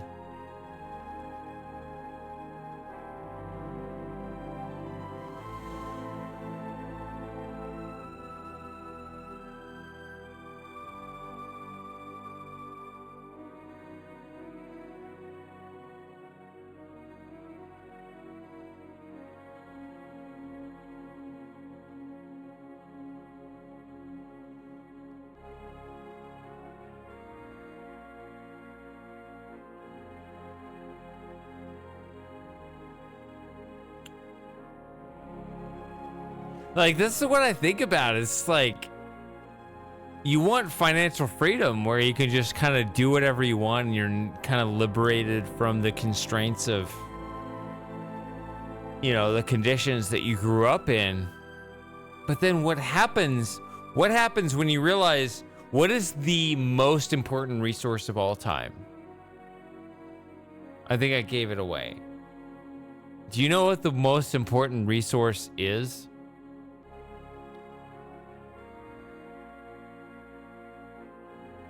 Of absolutely everything?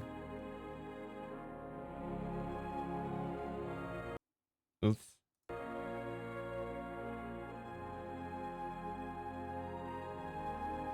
I can't go wandering all over the theater dressed like this.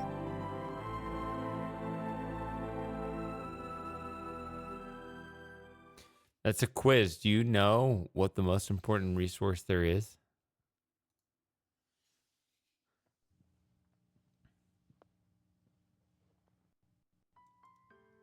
I already told you the answer, so whatever.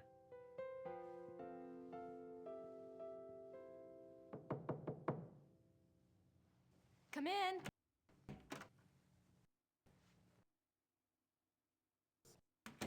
Kommissar Lieber, at your service. I'm one of the show's producers, Herr Lieber. Thank you so much for helping us out this evening. You came with another officer and you came armed. Is that correct? Just as the invitation specified. But why did you ask me? The Ordnungspolizei usually supply extra security. One of our producers is a fan of yours. We needed the extra security, and he wanted to make sure you got good seats for tonight's performance. Oh, they are very good seats, very generous. But is there some specific trouble you're expecting this evening? Believe me when I say that nothing at all will probably happen. I hope you're all right.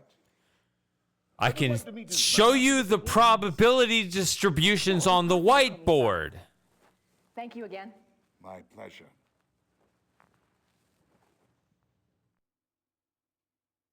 Anyway, the most important resource is time.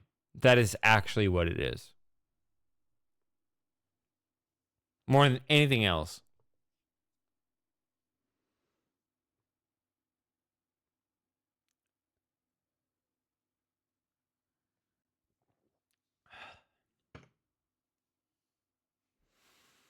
Sorry, Moss, for your wasted time.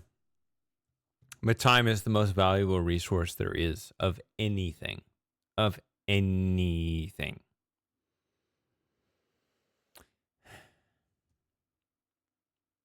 Frankie, my goal is I'm not a speedrunner. I play through the game, I drink, and I hang out with friends. That's what I do.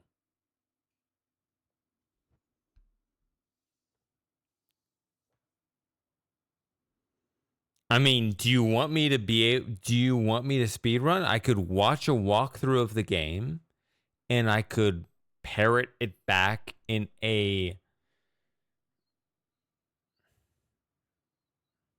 non-thinking manner. Or do you enjoy the company and the hangout? Right? I'm reading chat. You called me out earlier. You said I wasn't reading chat. I am reading chat. We're talking about resources and time and everything. Like, what do you want? Like, my attention, even on a deeper level than time, I guess, is that I can either focus on the game or I can focus on chat, and I can split my attention. I'm in no rush to get through the rest of the game. My score is 610 out of 679. My full intention, I've said it on the stream, is to get through the game tonight. When will I? Will I win in the next hour, in the next 3 hours? I don't know. I mean, in all seriousness, the time in my time zone is 11 p.m. I do have an appointment at 3:45 p.m. tomorrow. I mean, I could get some things done between now and then, or I could hang out with you. What do you want? Do you want me to look up a walkthrough so I can finish in the next 25 minutes, or do you want me to continue to leisurely enjoy my company with you for the next 2 hours? I'll get through the game either way. I will get through this game either way. If I commit to getting through the end of the game by the end of the stream, I will. You know, I'm fine with it. Like, what do you want? I mean, in a way,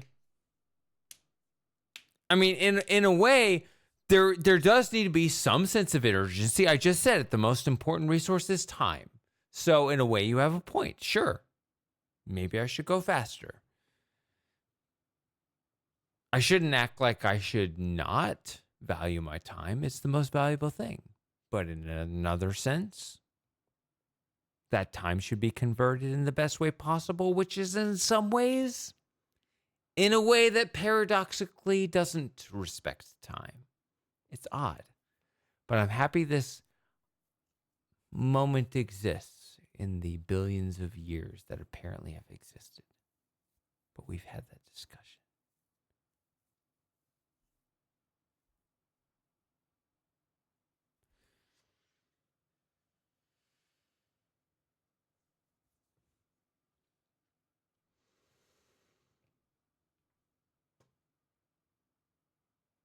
Either way, I'm glad you have 4/9 of a Bitcoin as you have revealed, because that will buy you time. May you hold on to that and be very prosperous in the future. I hope you don't sell any of that in the next year, because I think that it's going to go way up in the next year.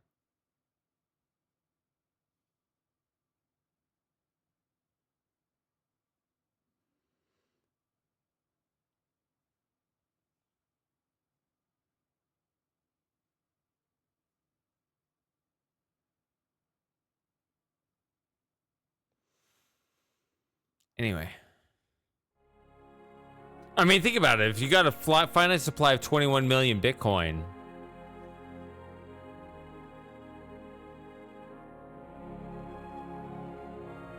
and there's further details with Satoshi's lost coins and the Pareto distribution, but even with that, even forgetting that, with an even distribution,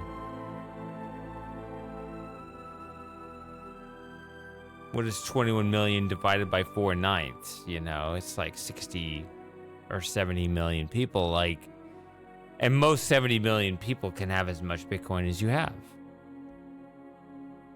which is not many people. I don't need to go through the auditorium. I disrupted performance. I don't need to go that way at the moment.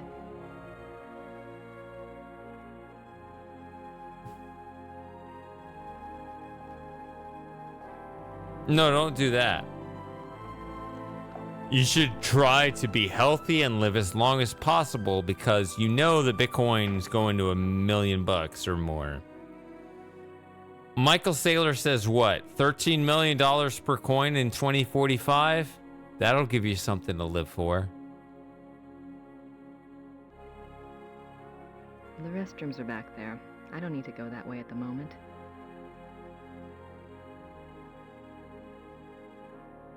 I don't need to go through the auditorium. Oh, no. Let's do it in a Moss voice. No.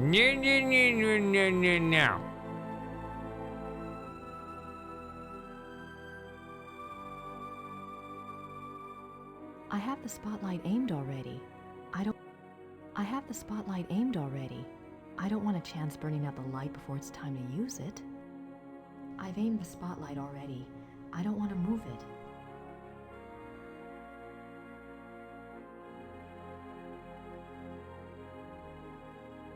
Von Glauer should be in there by now, but I can't see much from here. Von Glauer Oh, it's this. This.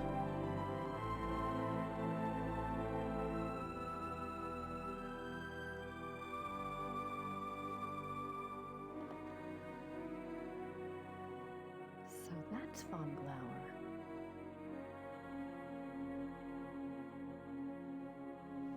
It looks like he's clueless about the trap. Now I just need to make sure he doesn't get out.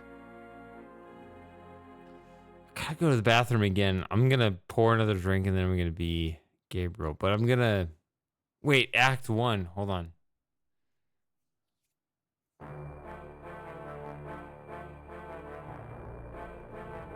Von Glauer seems to be settled in.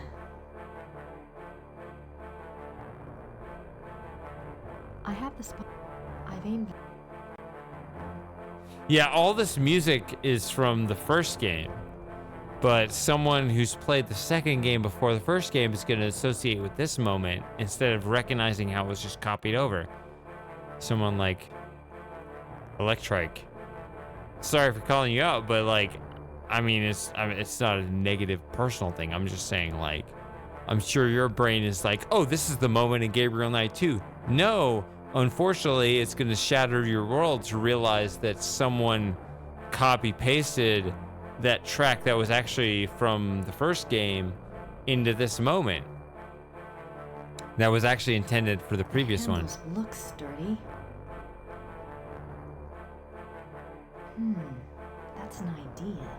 But the banner alone won't block the doors. It's not strong enough. Oh, you did? Man, I don't do that at all. I try to avoid soundtracks before playing games because I'm just...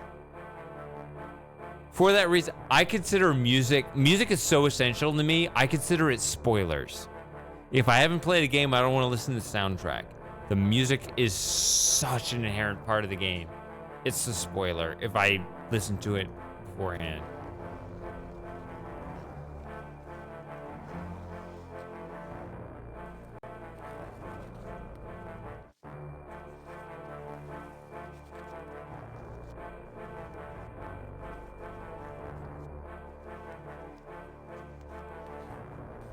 That's hardly subtle.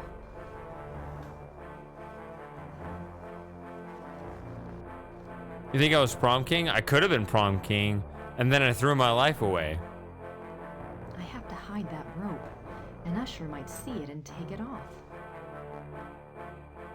Privat.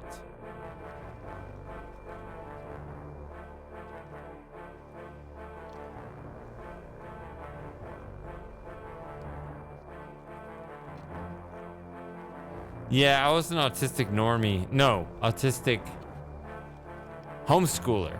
That's the word. Very different. Now it's up to Wagner. That's hung on nothing. That's magically suspended in the air. Shit, what was my score supposed to be?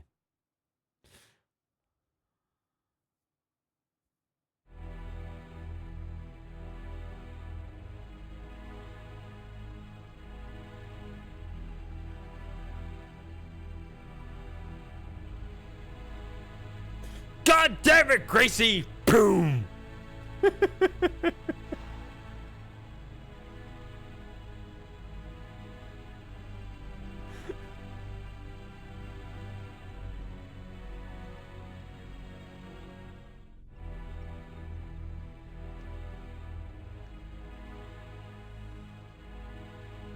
All right, I would save it, but I need to consider the factors first.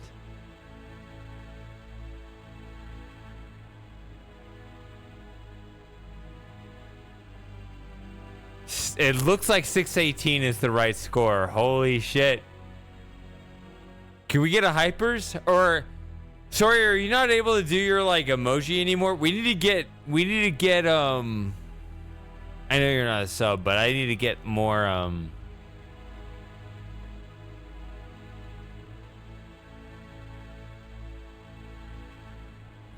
I need to get a more emoji in both Twitch and Discord. I have a couple ideas.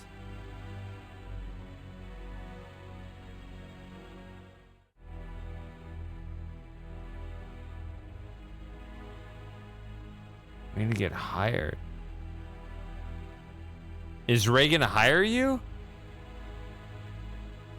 I mean, I could vouch for you, but I don't know how much pull that actually has.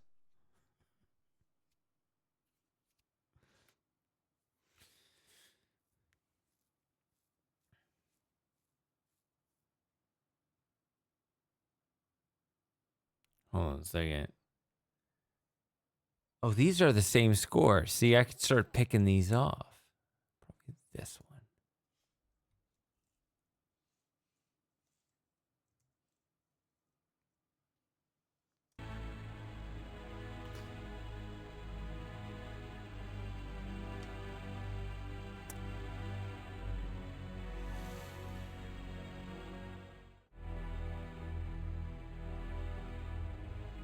Is that a toilet seat? That looks like a toilet seat. I was going to talk about the prom queen. I'm a little old to be thinking about prom queens.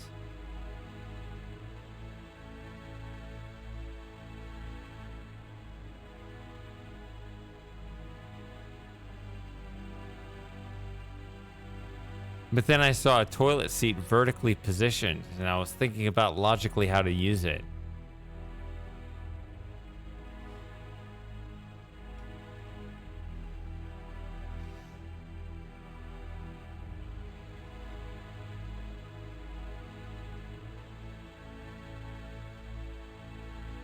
No, I mean, this year's prom queens, you're right, I have no idea about. I'm thinking about, like, my past when I was more age appropriate for prom queens.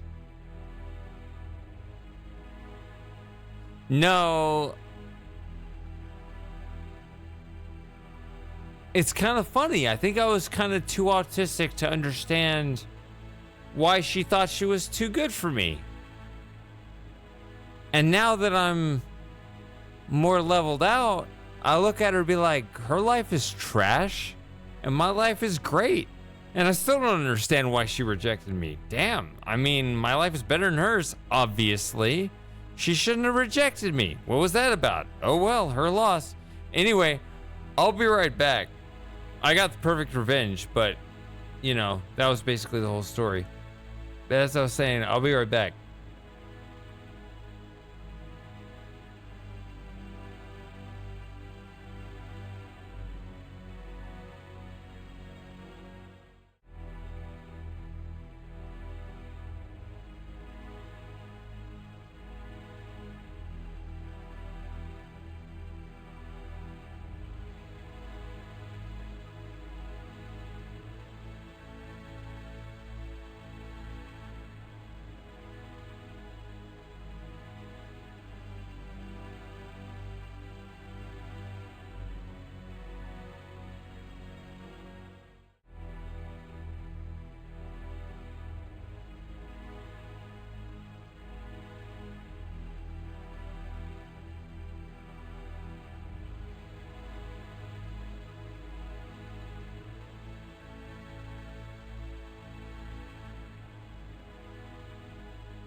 Anyway. Hello? Who's left? We having a good time? That's not right. Let me full screen this over here. Semes, guten Tag.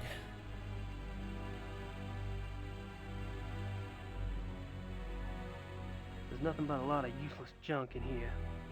There's nothing but a lot of There's nothing but a lot of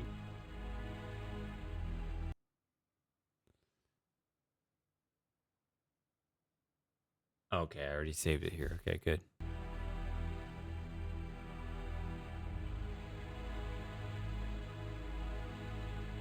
There's nothing but a lot of useless junk in here.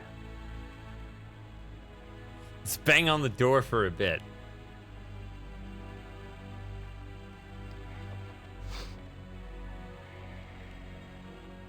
Call me shady.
Nothing but a lot of Yeah, if I buy one of these mythical castles that you're showing me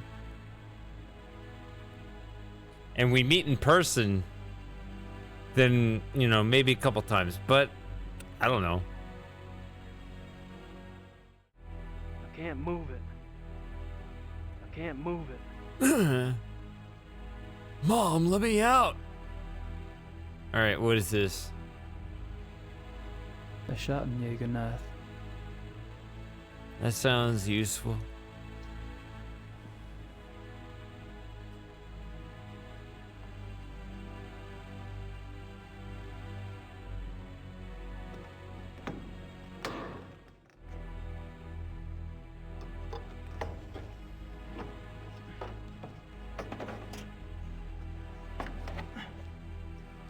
Man, you think I'm bullshitting you?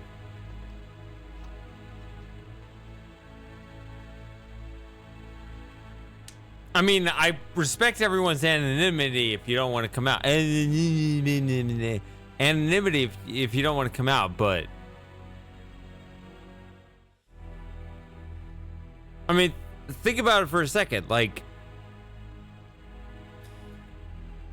Michael Saylor, CEO of MicroStrategy, he's a billionaire almost on par of like Peter Thiel and a bunch of other billionaires. He's saying like in 2045, Bitcoin's going to be worth $13 million each.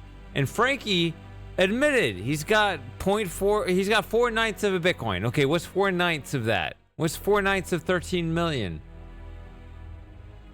It's over a million, whatever that is. Like those of us who are in early enough,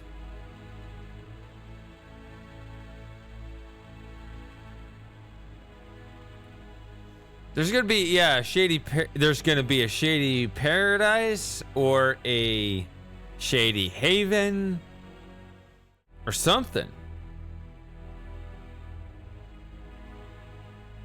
There's gonna be something. Even if we're 60 years old, like you can come out and play bridge. I guess apparently that's what 60-year-olds do, or whatever, 70. Stick around long enough.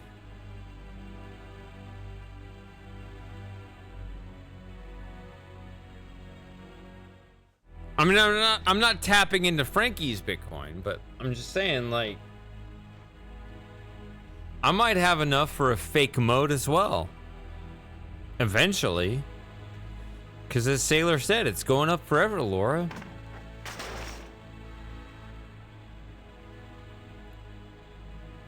I mean, I'm not selling you anything. I'm just telling you, like, it might have been the best investment 9 out of the last 12 years. By percentage, you can look up the graphs. It's got solid fundamentals.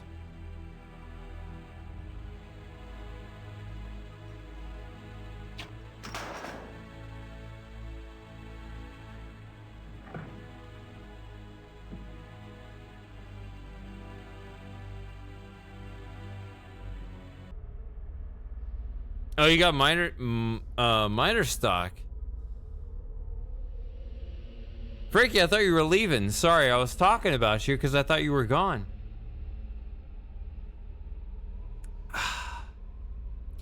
I mean, obviously, this is your first time to a hangout. We take it slow. We're happy being slow. We like enjoying the moment. I go as slow as I need to.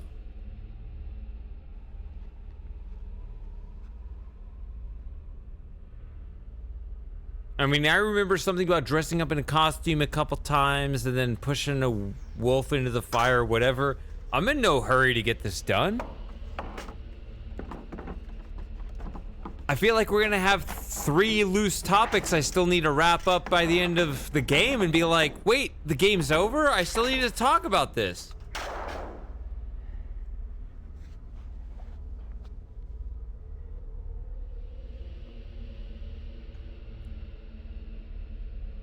It's no use, I broke the damn thing. It's no use, I broke the damn thing. But yeah, I love Bitcoin because it's a bearer asset, which is a monetary philosophy exactly the opposite if you understand the Federal Reserve System.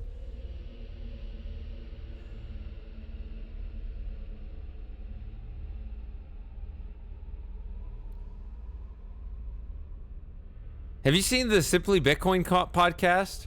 Actually, Frankie, if you're that invested in Bitcoin, maybe you've seen Simply Bitcoin?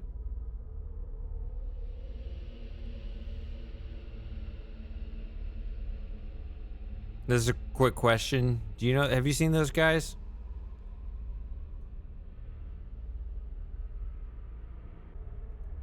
No, you haven't? All right.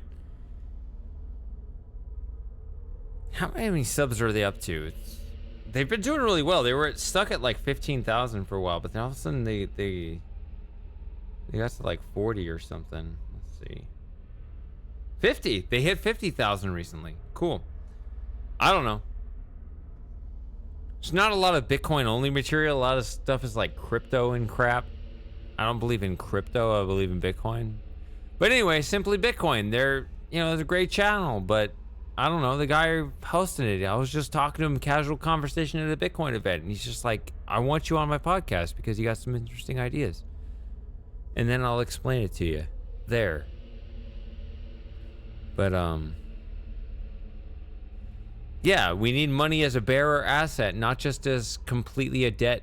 Like, what is money? It's, ideally you want it as just this unit of account, medium of exchange, blah, blah, blah, blah. But it's currently, as it's become detached from gold, it's purely debt. We need debt in some capacity, right? This idea, the idea of someone having an idea for a business or whatever, or I'm earning an income and I can't pay my house off in full right now, but I'm working a job I can pay you back eventually later. That's a good thing. It's good to have loans in an economy.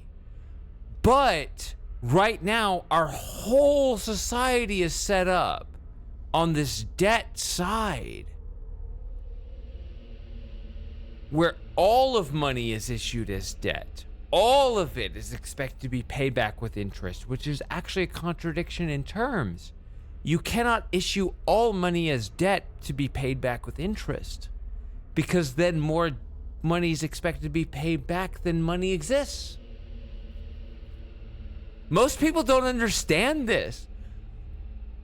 All dollars are created out of nothing as debt expected to be paid back with interest. Where do you get the interest? It doesn't exist unless you issue more debt. It's fundamentally upside down. There exists more debt in the economy than dollars. Oh, how are we going to pay off the debt? You can't. There's more debt in existence than dollars. It's a musical chairs game. Most people don't understand this. The fundamentals are upside down. So to counteract this, you need a bearer asset money which is issued not out of debt. It's just like, I just have this as an asset backed by energy. Like, debt is fine in a certain capacity. It's fine for a healthy economy to say, I want to buy that nice house with a promise to pay back later. It's fine to some capacity, but you can't have your entire economy based on that. You need to have a bearer asset, which is just, here's the thing that you wanted. And so you need both. And right now, in this moment in history, we just have too much debt-based money without any bearer asset money. We need some time for these things to balance out, at the very least. Or you could be more just like, everything should just be an asset. I don't know. I'm not fully sure about that, but I know at the very least we need to move in the direction of assets and not fully debt, because that's why everything's upside down. I can't go up there. If the ushers see me, they'll call security.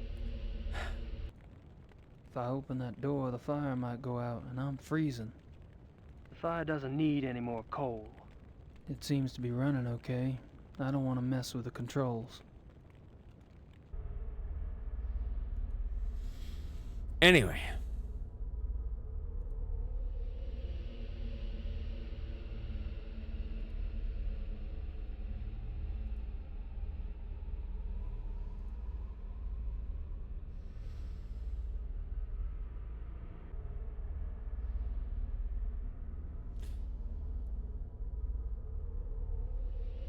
Sawyer has pets and I'm jealous.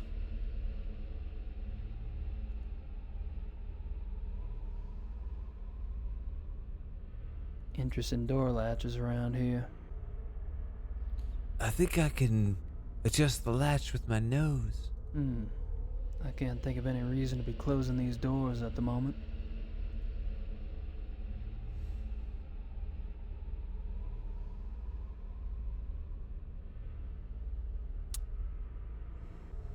I do want to get a cat again, but not here. This is Joey's house. He loved it here. I don't. After I move, I want to get a cat again.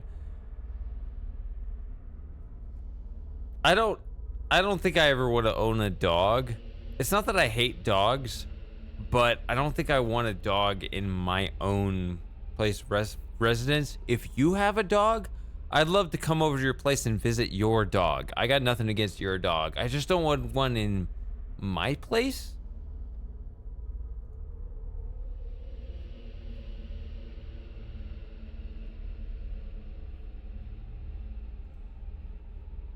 In fact, there are actually lots of I was going to say lots because I'm an introvert. I don't have a lot of friends, but like, I like meeting other people's dogs. I just don't want to have my own dog around like 24/7. I like the fact that other people will maintain dogs. Dogs are, you know, they are, I don't have the perfect word, friendly creatures.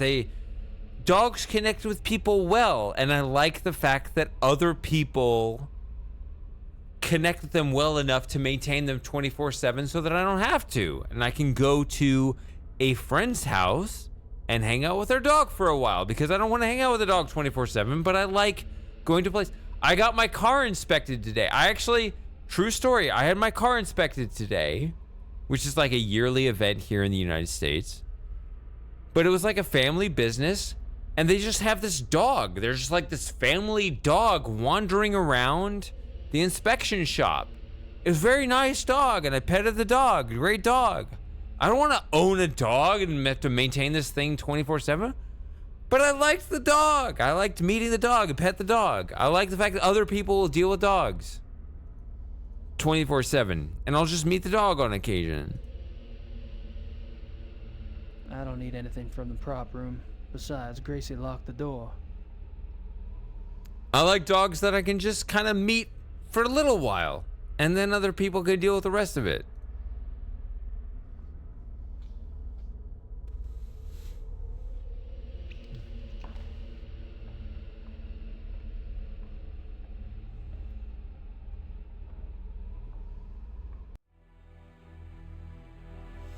Samus, you are here for that very famous moment on this stream where you had an idea that was completely wrong, but put me on the right track. Congratulations. I can't go out into the main hall. You saved my stream with this stupid piece of tape. A roll of tape might be useful. How did you know?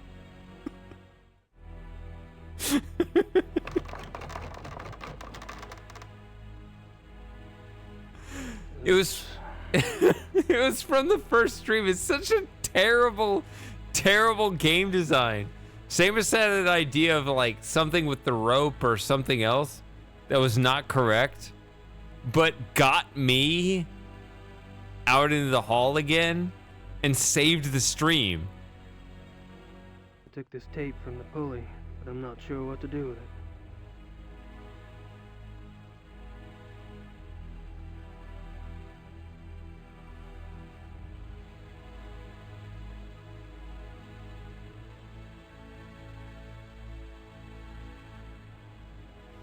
Yeah, I always talk about it like the dream. For me, Joey was the dream pet, and I just hope I can find another one like him. But in a way, I almost kind of don't, because Joey was... I like to believe he was one of a kind, but either way...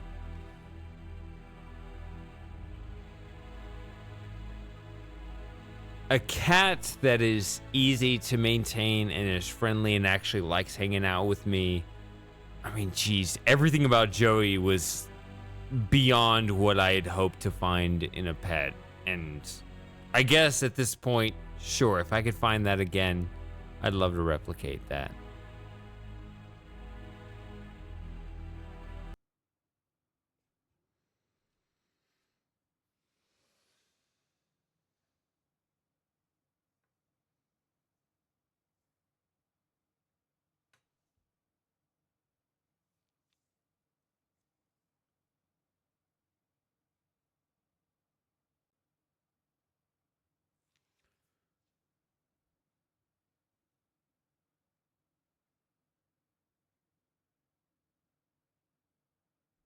Why do I not get more saves than this?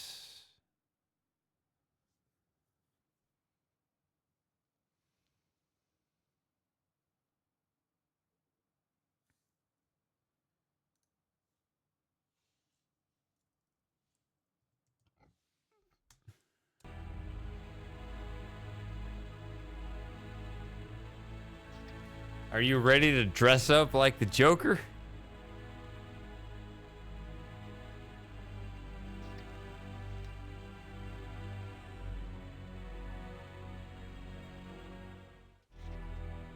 Englehart's minstrel costume.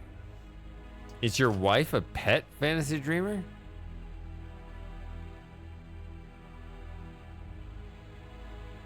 These look like costumes for the male lead in the opera, Englehart.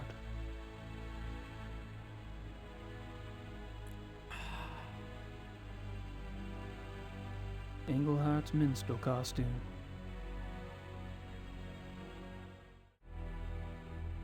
This is the best part of the game, is it not?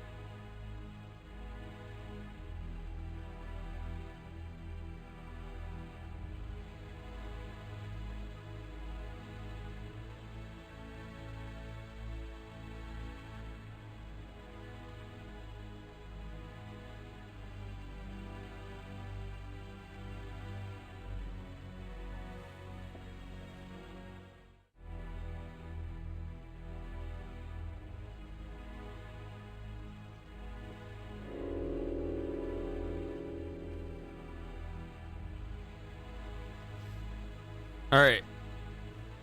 I love that you love your wife, Fantasy Dreamer, but don't let her hold your balls.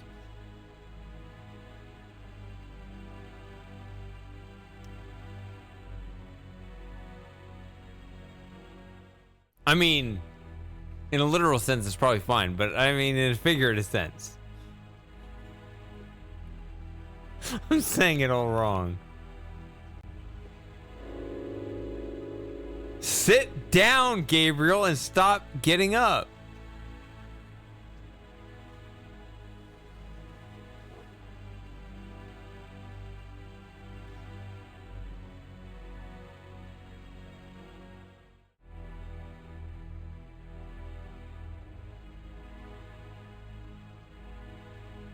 No, figuratively, no.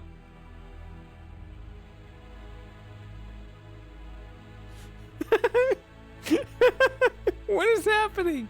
Don't post an OnlyFans link.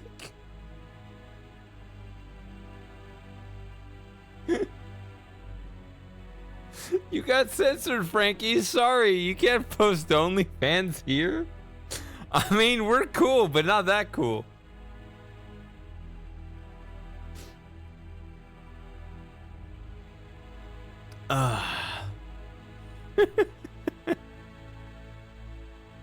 I mean, I assume you're not you post enough where I figure you're not a bot, although AI is crazy these days.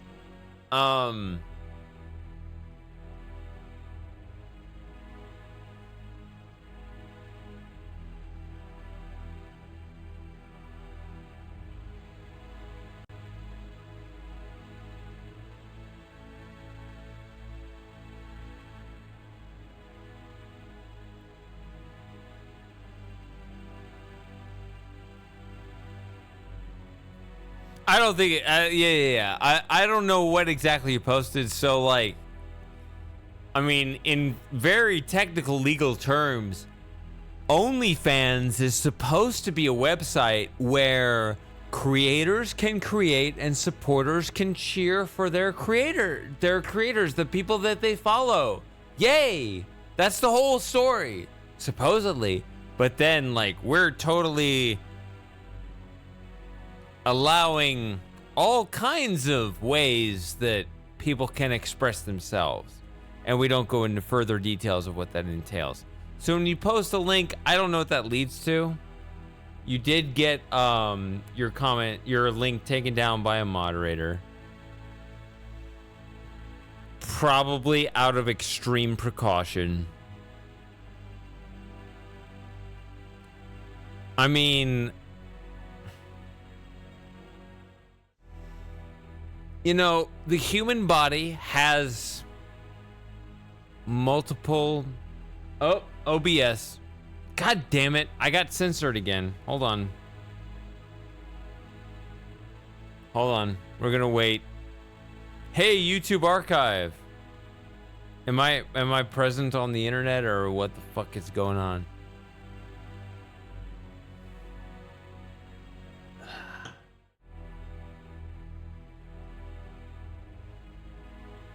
I'm gonna wait.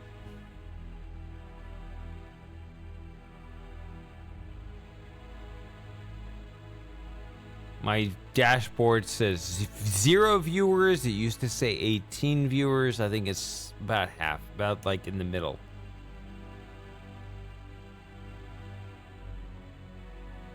I'm gonna guess that my internet cutout has nothing to do with the moments of this conversation.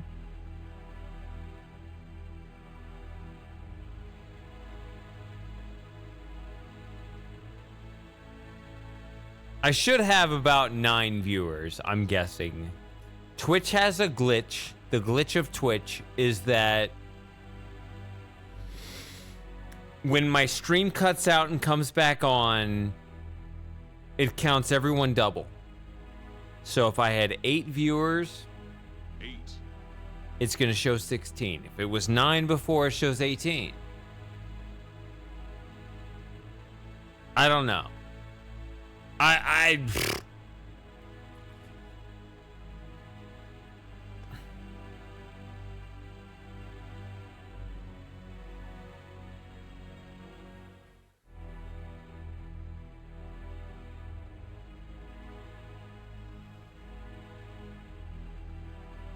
Anyway, I don't think that had anything to do with the link you posted, Frankie. If you're still here. Yeah, be careful with that. What I was saying was the human body contains multiple orifices, and you know, an orifice is just a gap in space. You know? What's the harm? It just goes. So what? Big deal, right? Liberation and all that. Some platforms like OnlyFans think that's, yeah, like the ears, exactly. Great example. It's just, you know, it's just a hole in the body, you know.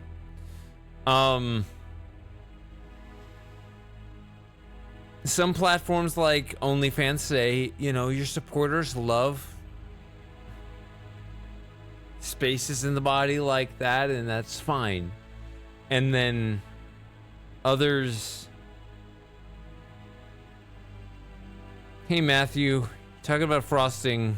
Frosting is he's separated. He's divorced us. I'm not bringing him back.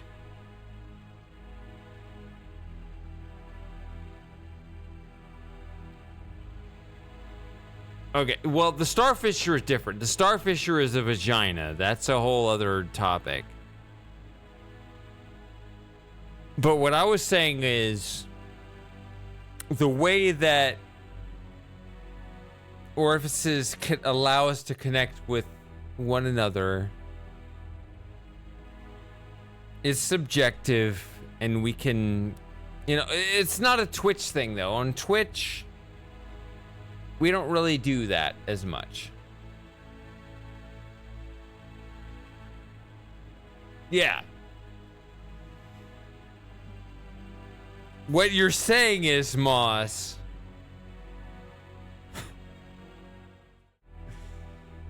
you're trying to explain to me why my Riven streams get more views than all the other games I play. It's been so simple this entire time, and I could just never see it. I was in denial, but it's been right in my face this whole time. Well, shit.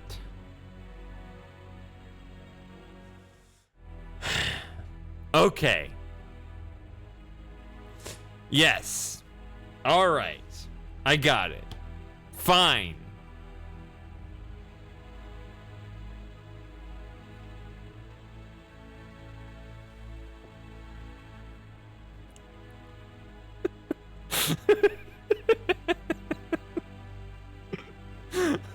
I'm trying to word it any way I can, Spiper.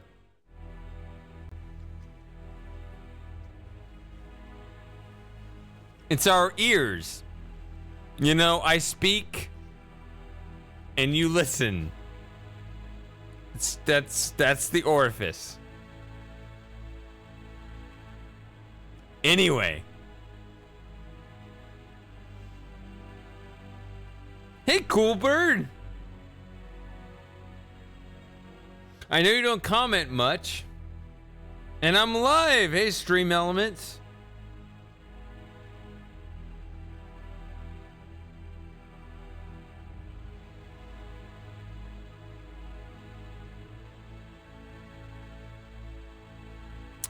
So, I don't know if Coolbird, you just got a notification that it just went live. I've been live about 8.5 hours. I know I'm drunk and lethargic and gonna be 40 soon. I might be acting kind of sleepy, but I feel kind of energized. I could probably stream some more hours if I wanted to. I will get through the end of this game. My last GK2 stream, I wanted to get through Chapter 4 and the first half of Chapter 5 to get to the hunting lodge, and I did it. I will get to the end of this game. Whoever takes that... You're not testing me, I'm testing you. I'm seeing which one of you can get to the end of the game with me.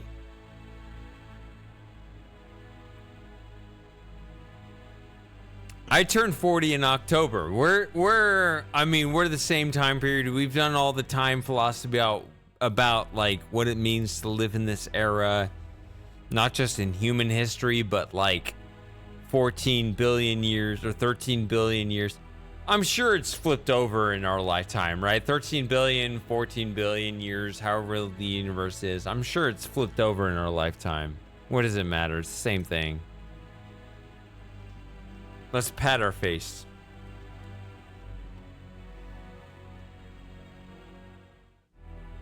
No point in putting on makeup with these jeans.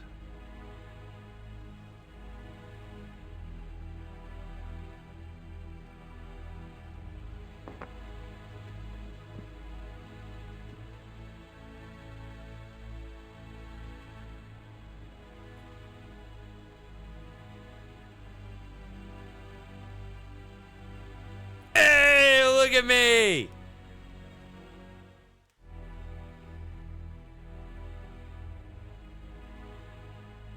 That's me, Gabriel Knight.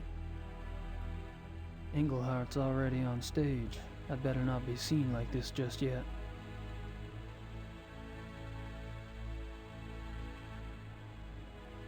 These look like costumes for the male lead in the opera, Englehart.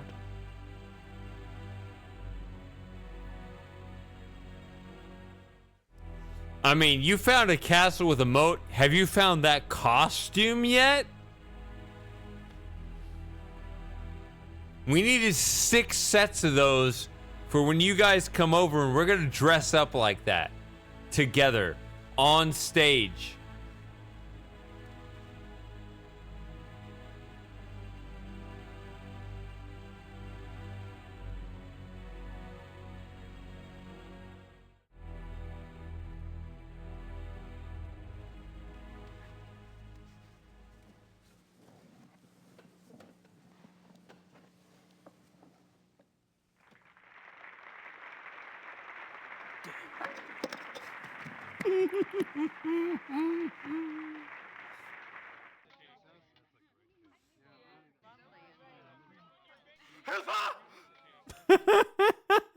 That was fast. Here we go.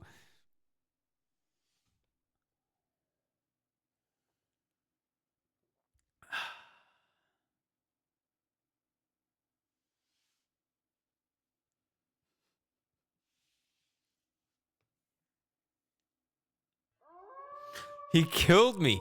He stabbed me in the heart in the dressing room. What the hell was that all about? What in the hell was that all about? How did I die? Like, I understand losing, but I died? Damn.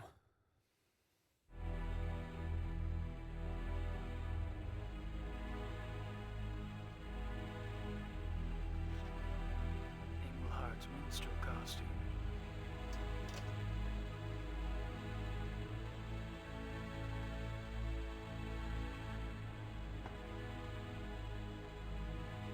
The problem is, Electrike, language was not intentionally engineered. It was organically produced.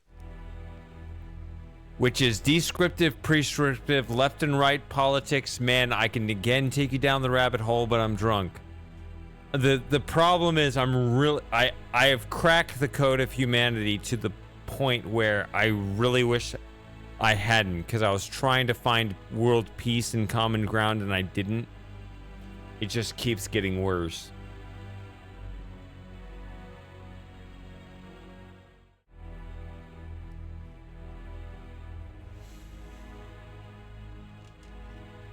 Language itself is organic, which organic processes, sorry, according to my research, like it or not, that's right wing. Left wing is like when you intentionally make things the way you want them to be. That's what it is. Like, well, this is the way it should be, and therefore that's way. So you can look it up. The Esperanto language, that was more intentionally designed. No one adopted it, but I mean, I don't know Esperanto, but that's the one that was like, this is what is intentionally better for us. I keep going down this rabbit hole, and I tried to find common ground so that I could connect with everyone, and instead I found two different paths where it's just everything's just always more divisive. And I'm like, our politics are divisive. Everyone's all around the world very tribal and divisive. How do I find common ground? Nope, can't find it. We're just down these two different paths, and it just, I can't, I mean, it is what it is. And at the very end of the day, at the very least, let's just take humor in the fact that whatever my efforts did, I'm wearing a silly red jester costume, and everyone laughed. For your entertainment. At least we have that, you know? I tried.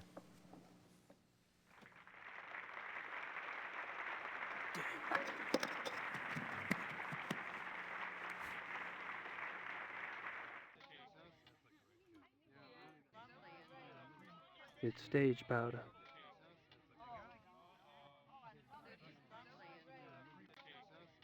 I have the tape. Stage powder. Hey, whoa! But at least the inventory window, does it pause time the way that the old classic inventory windows would? Oh, it sounds like they're singing. Oh, hey, whoa. Oh. Mm.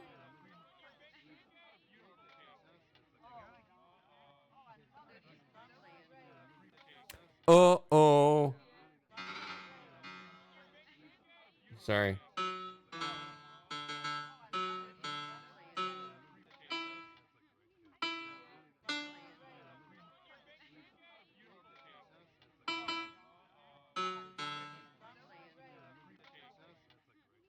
Oh.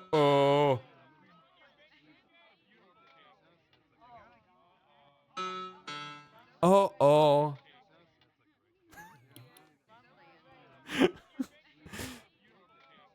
We're singing.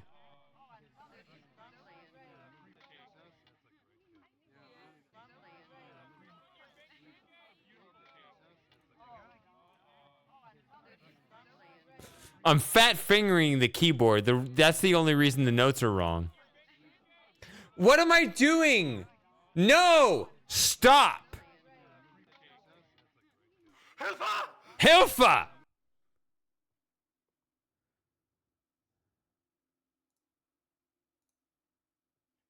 Why am I pursuing the answer? Nuh-uh.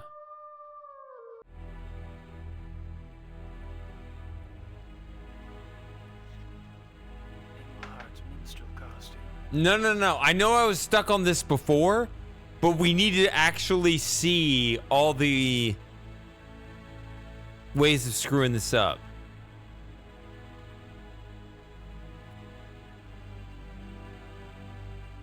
I just need to do it if I can do it quickly enough. We're getting to the end of this game, by the way.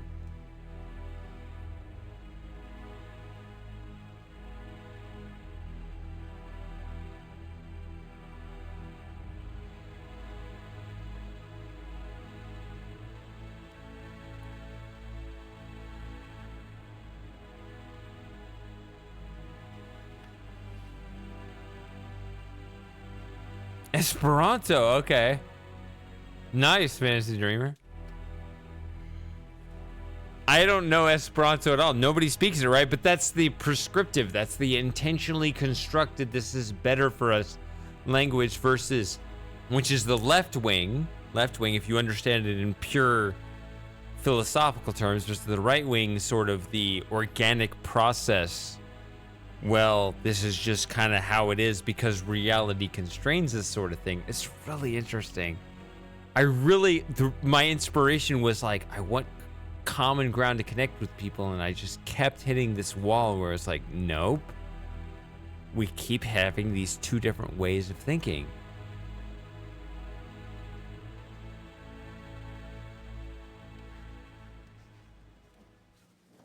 And it's just fascinating how it transcends humanity throughout the generations.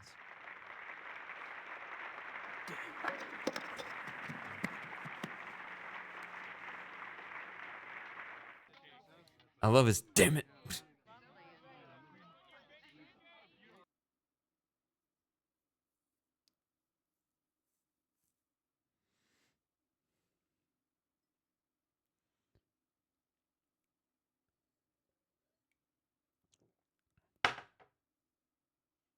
I have not Googled Esperanto. I don't know. I just had a conversation about it in the past. Like, because I'm always learning. I'm trying to figure it out. I know that we live in these very interesting and sadly polarizing times. And I just want to crack the code and figure it out and stuff.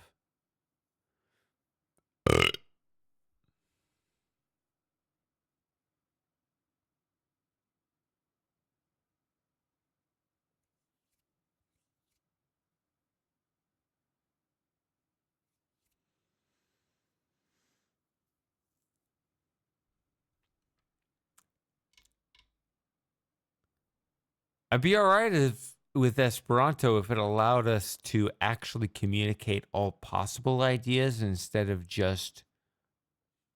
I don't want to restrict myself to a language that others deemed was progressive in the sense that it can find our own independent thought processes in such a way that, funneled us into thinking the way they were thinking. That's not good enough. And that's the thing that's nice about organic language. Okay, these two are the same. Go with the later one.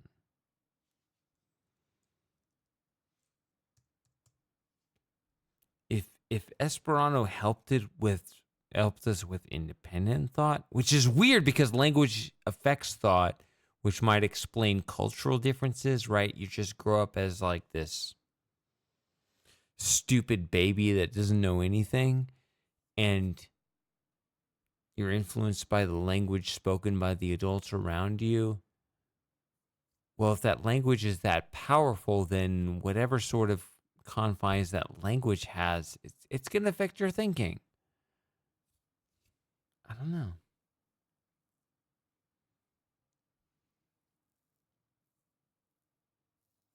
Esperanto is how someone else. Yeah, look it up. I mean, it's interesting.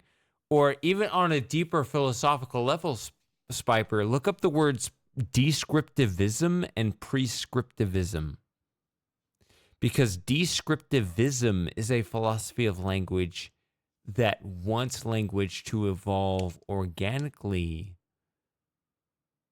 whereas prescriptivism is one that wants to be constructed consciously. And there are advantages of each.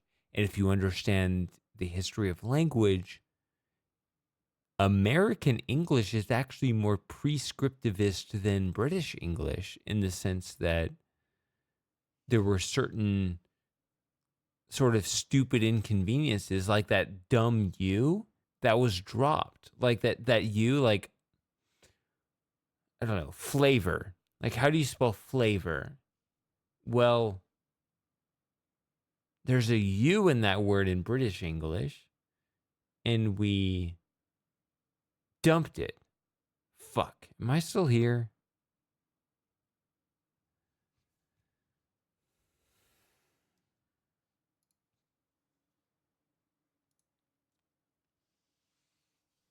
I'm just going to wait.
Well, okay, so if this is a Twitch archive, we're still recording, and it's going to continue to try to record.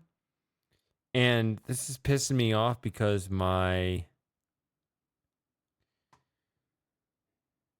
VPN is off. My internet should be fine, but it's not, and it's pissing me off. The recording is good. I'm just going to BRB. And whatever.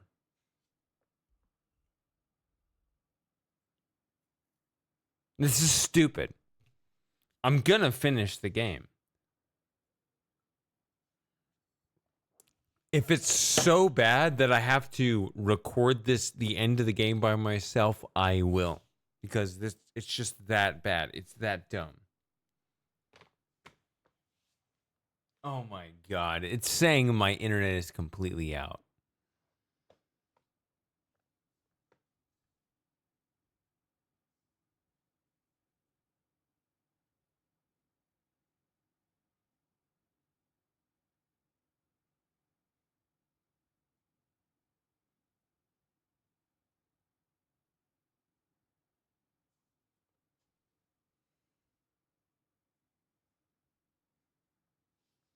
Yeah, so we're still recording here.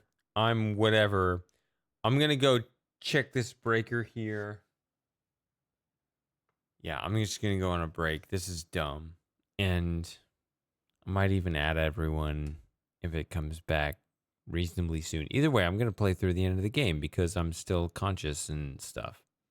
Whatever. I'm having fun, and this is pissing me off. I am physically debilitated, but I have enough wits about me. It's dumb that my electricity's going out, my internet's going out. These things are more drunk than I am. I know what's going on. I have enough social awareness.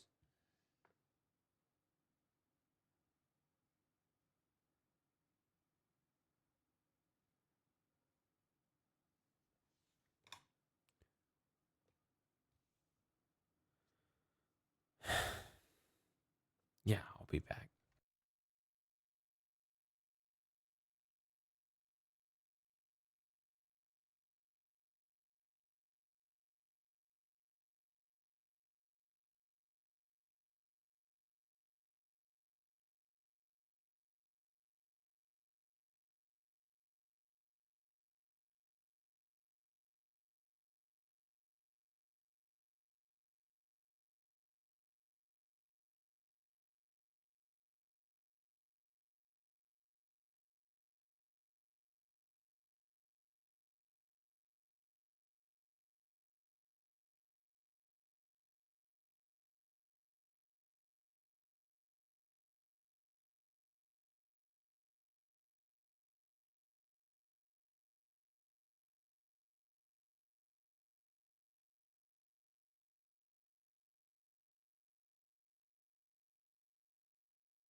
All right, so I'm pretty darn upset about this. I'm offline on the internet, but my VOD is still recording. My internet is completely down.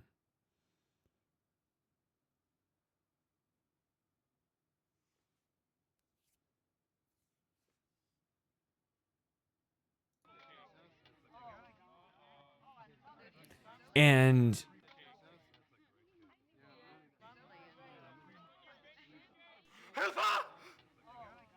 okay, I just got Hillfoot again.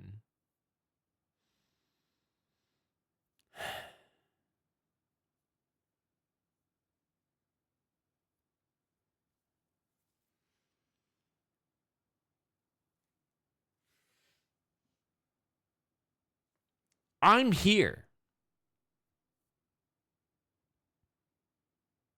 I don't know if a single person will ever see this part of the stream. It's not even a stream anymore. It's just a VOD. It's a VOD that is... It's just drunk ass me trying to get to the end of this game. What is happening?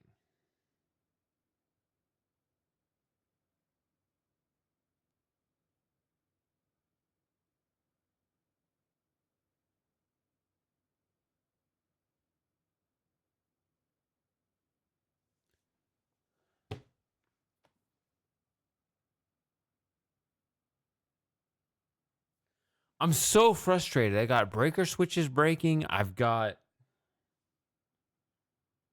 My internet is just out.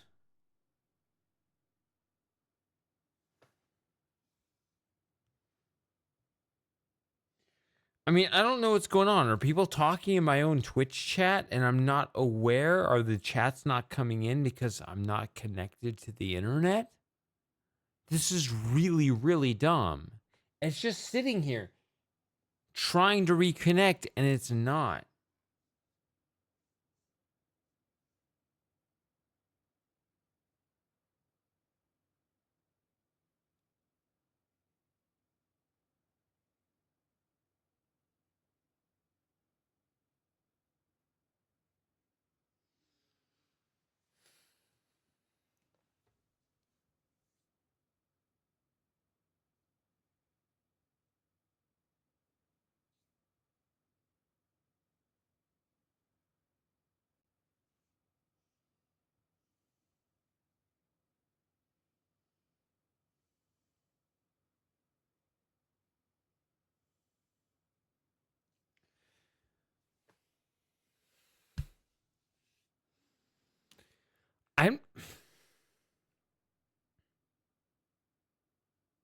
I mean, this could be out all night. I don't know.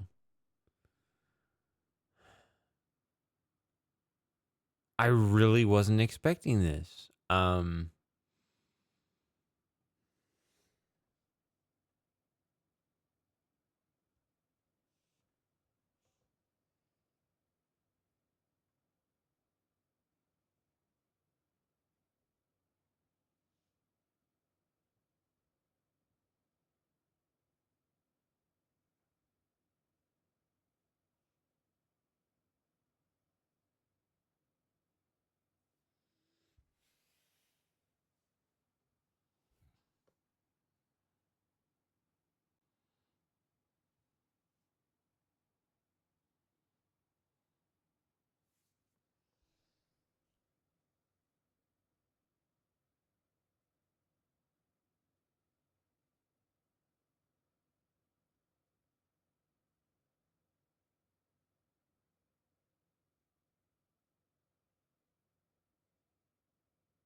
I mean, I'm still recording, so whenever I upload this VOD, it's just going to be me here kind of sort of stressing out over this. I really, really, really wanted to get to the end of the game.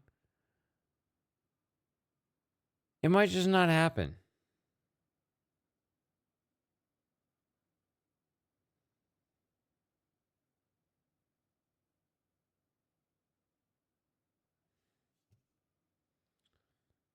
I was all ready to just power through, but I cannot see.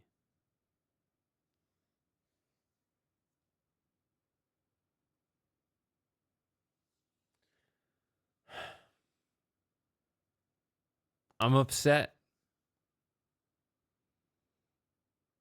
This shouldn't happen.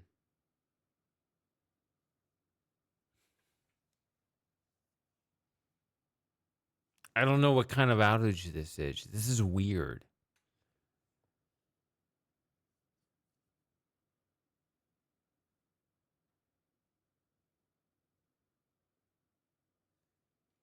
All right.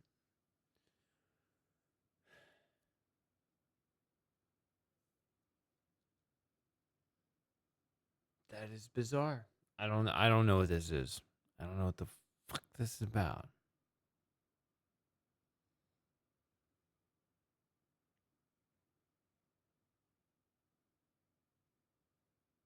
Yeah.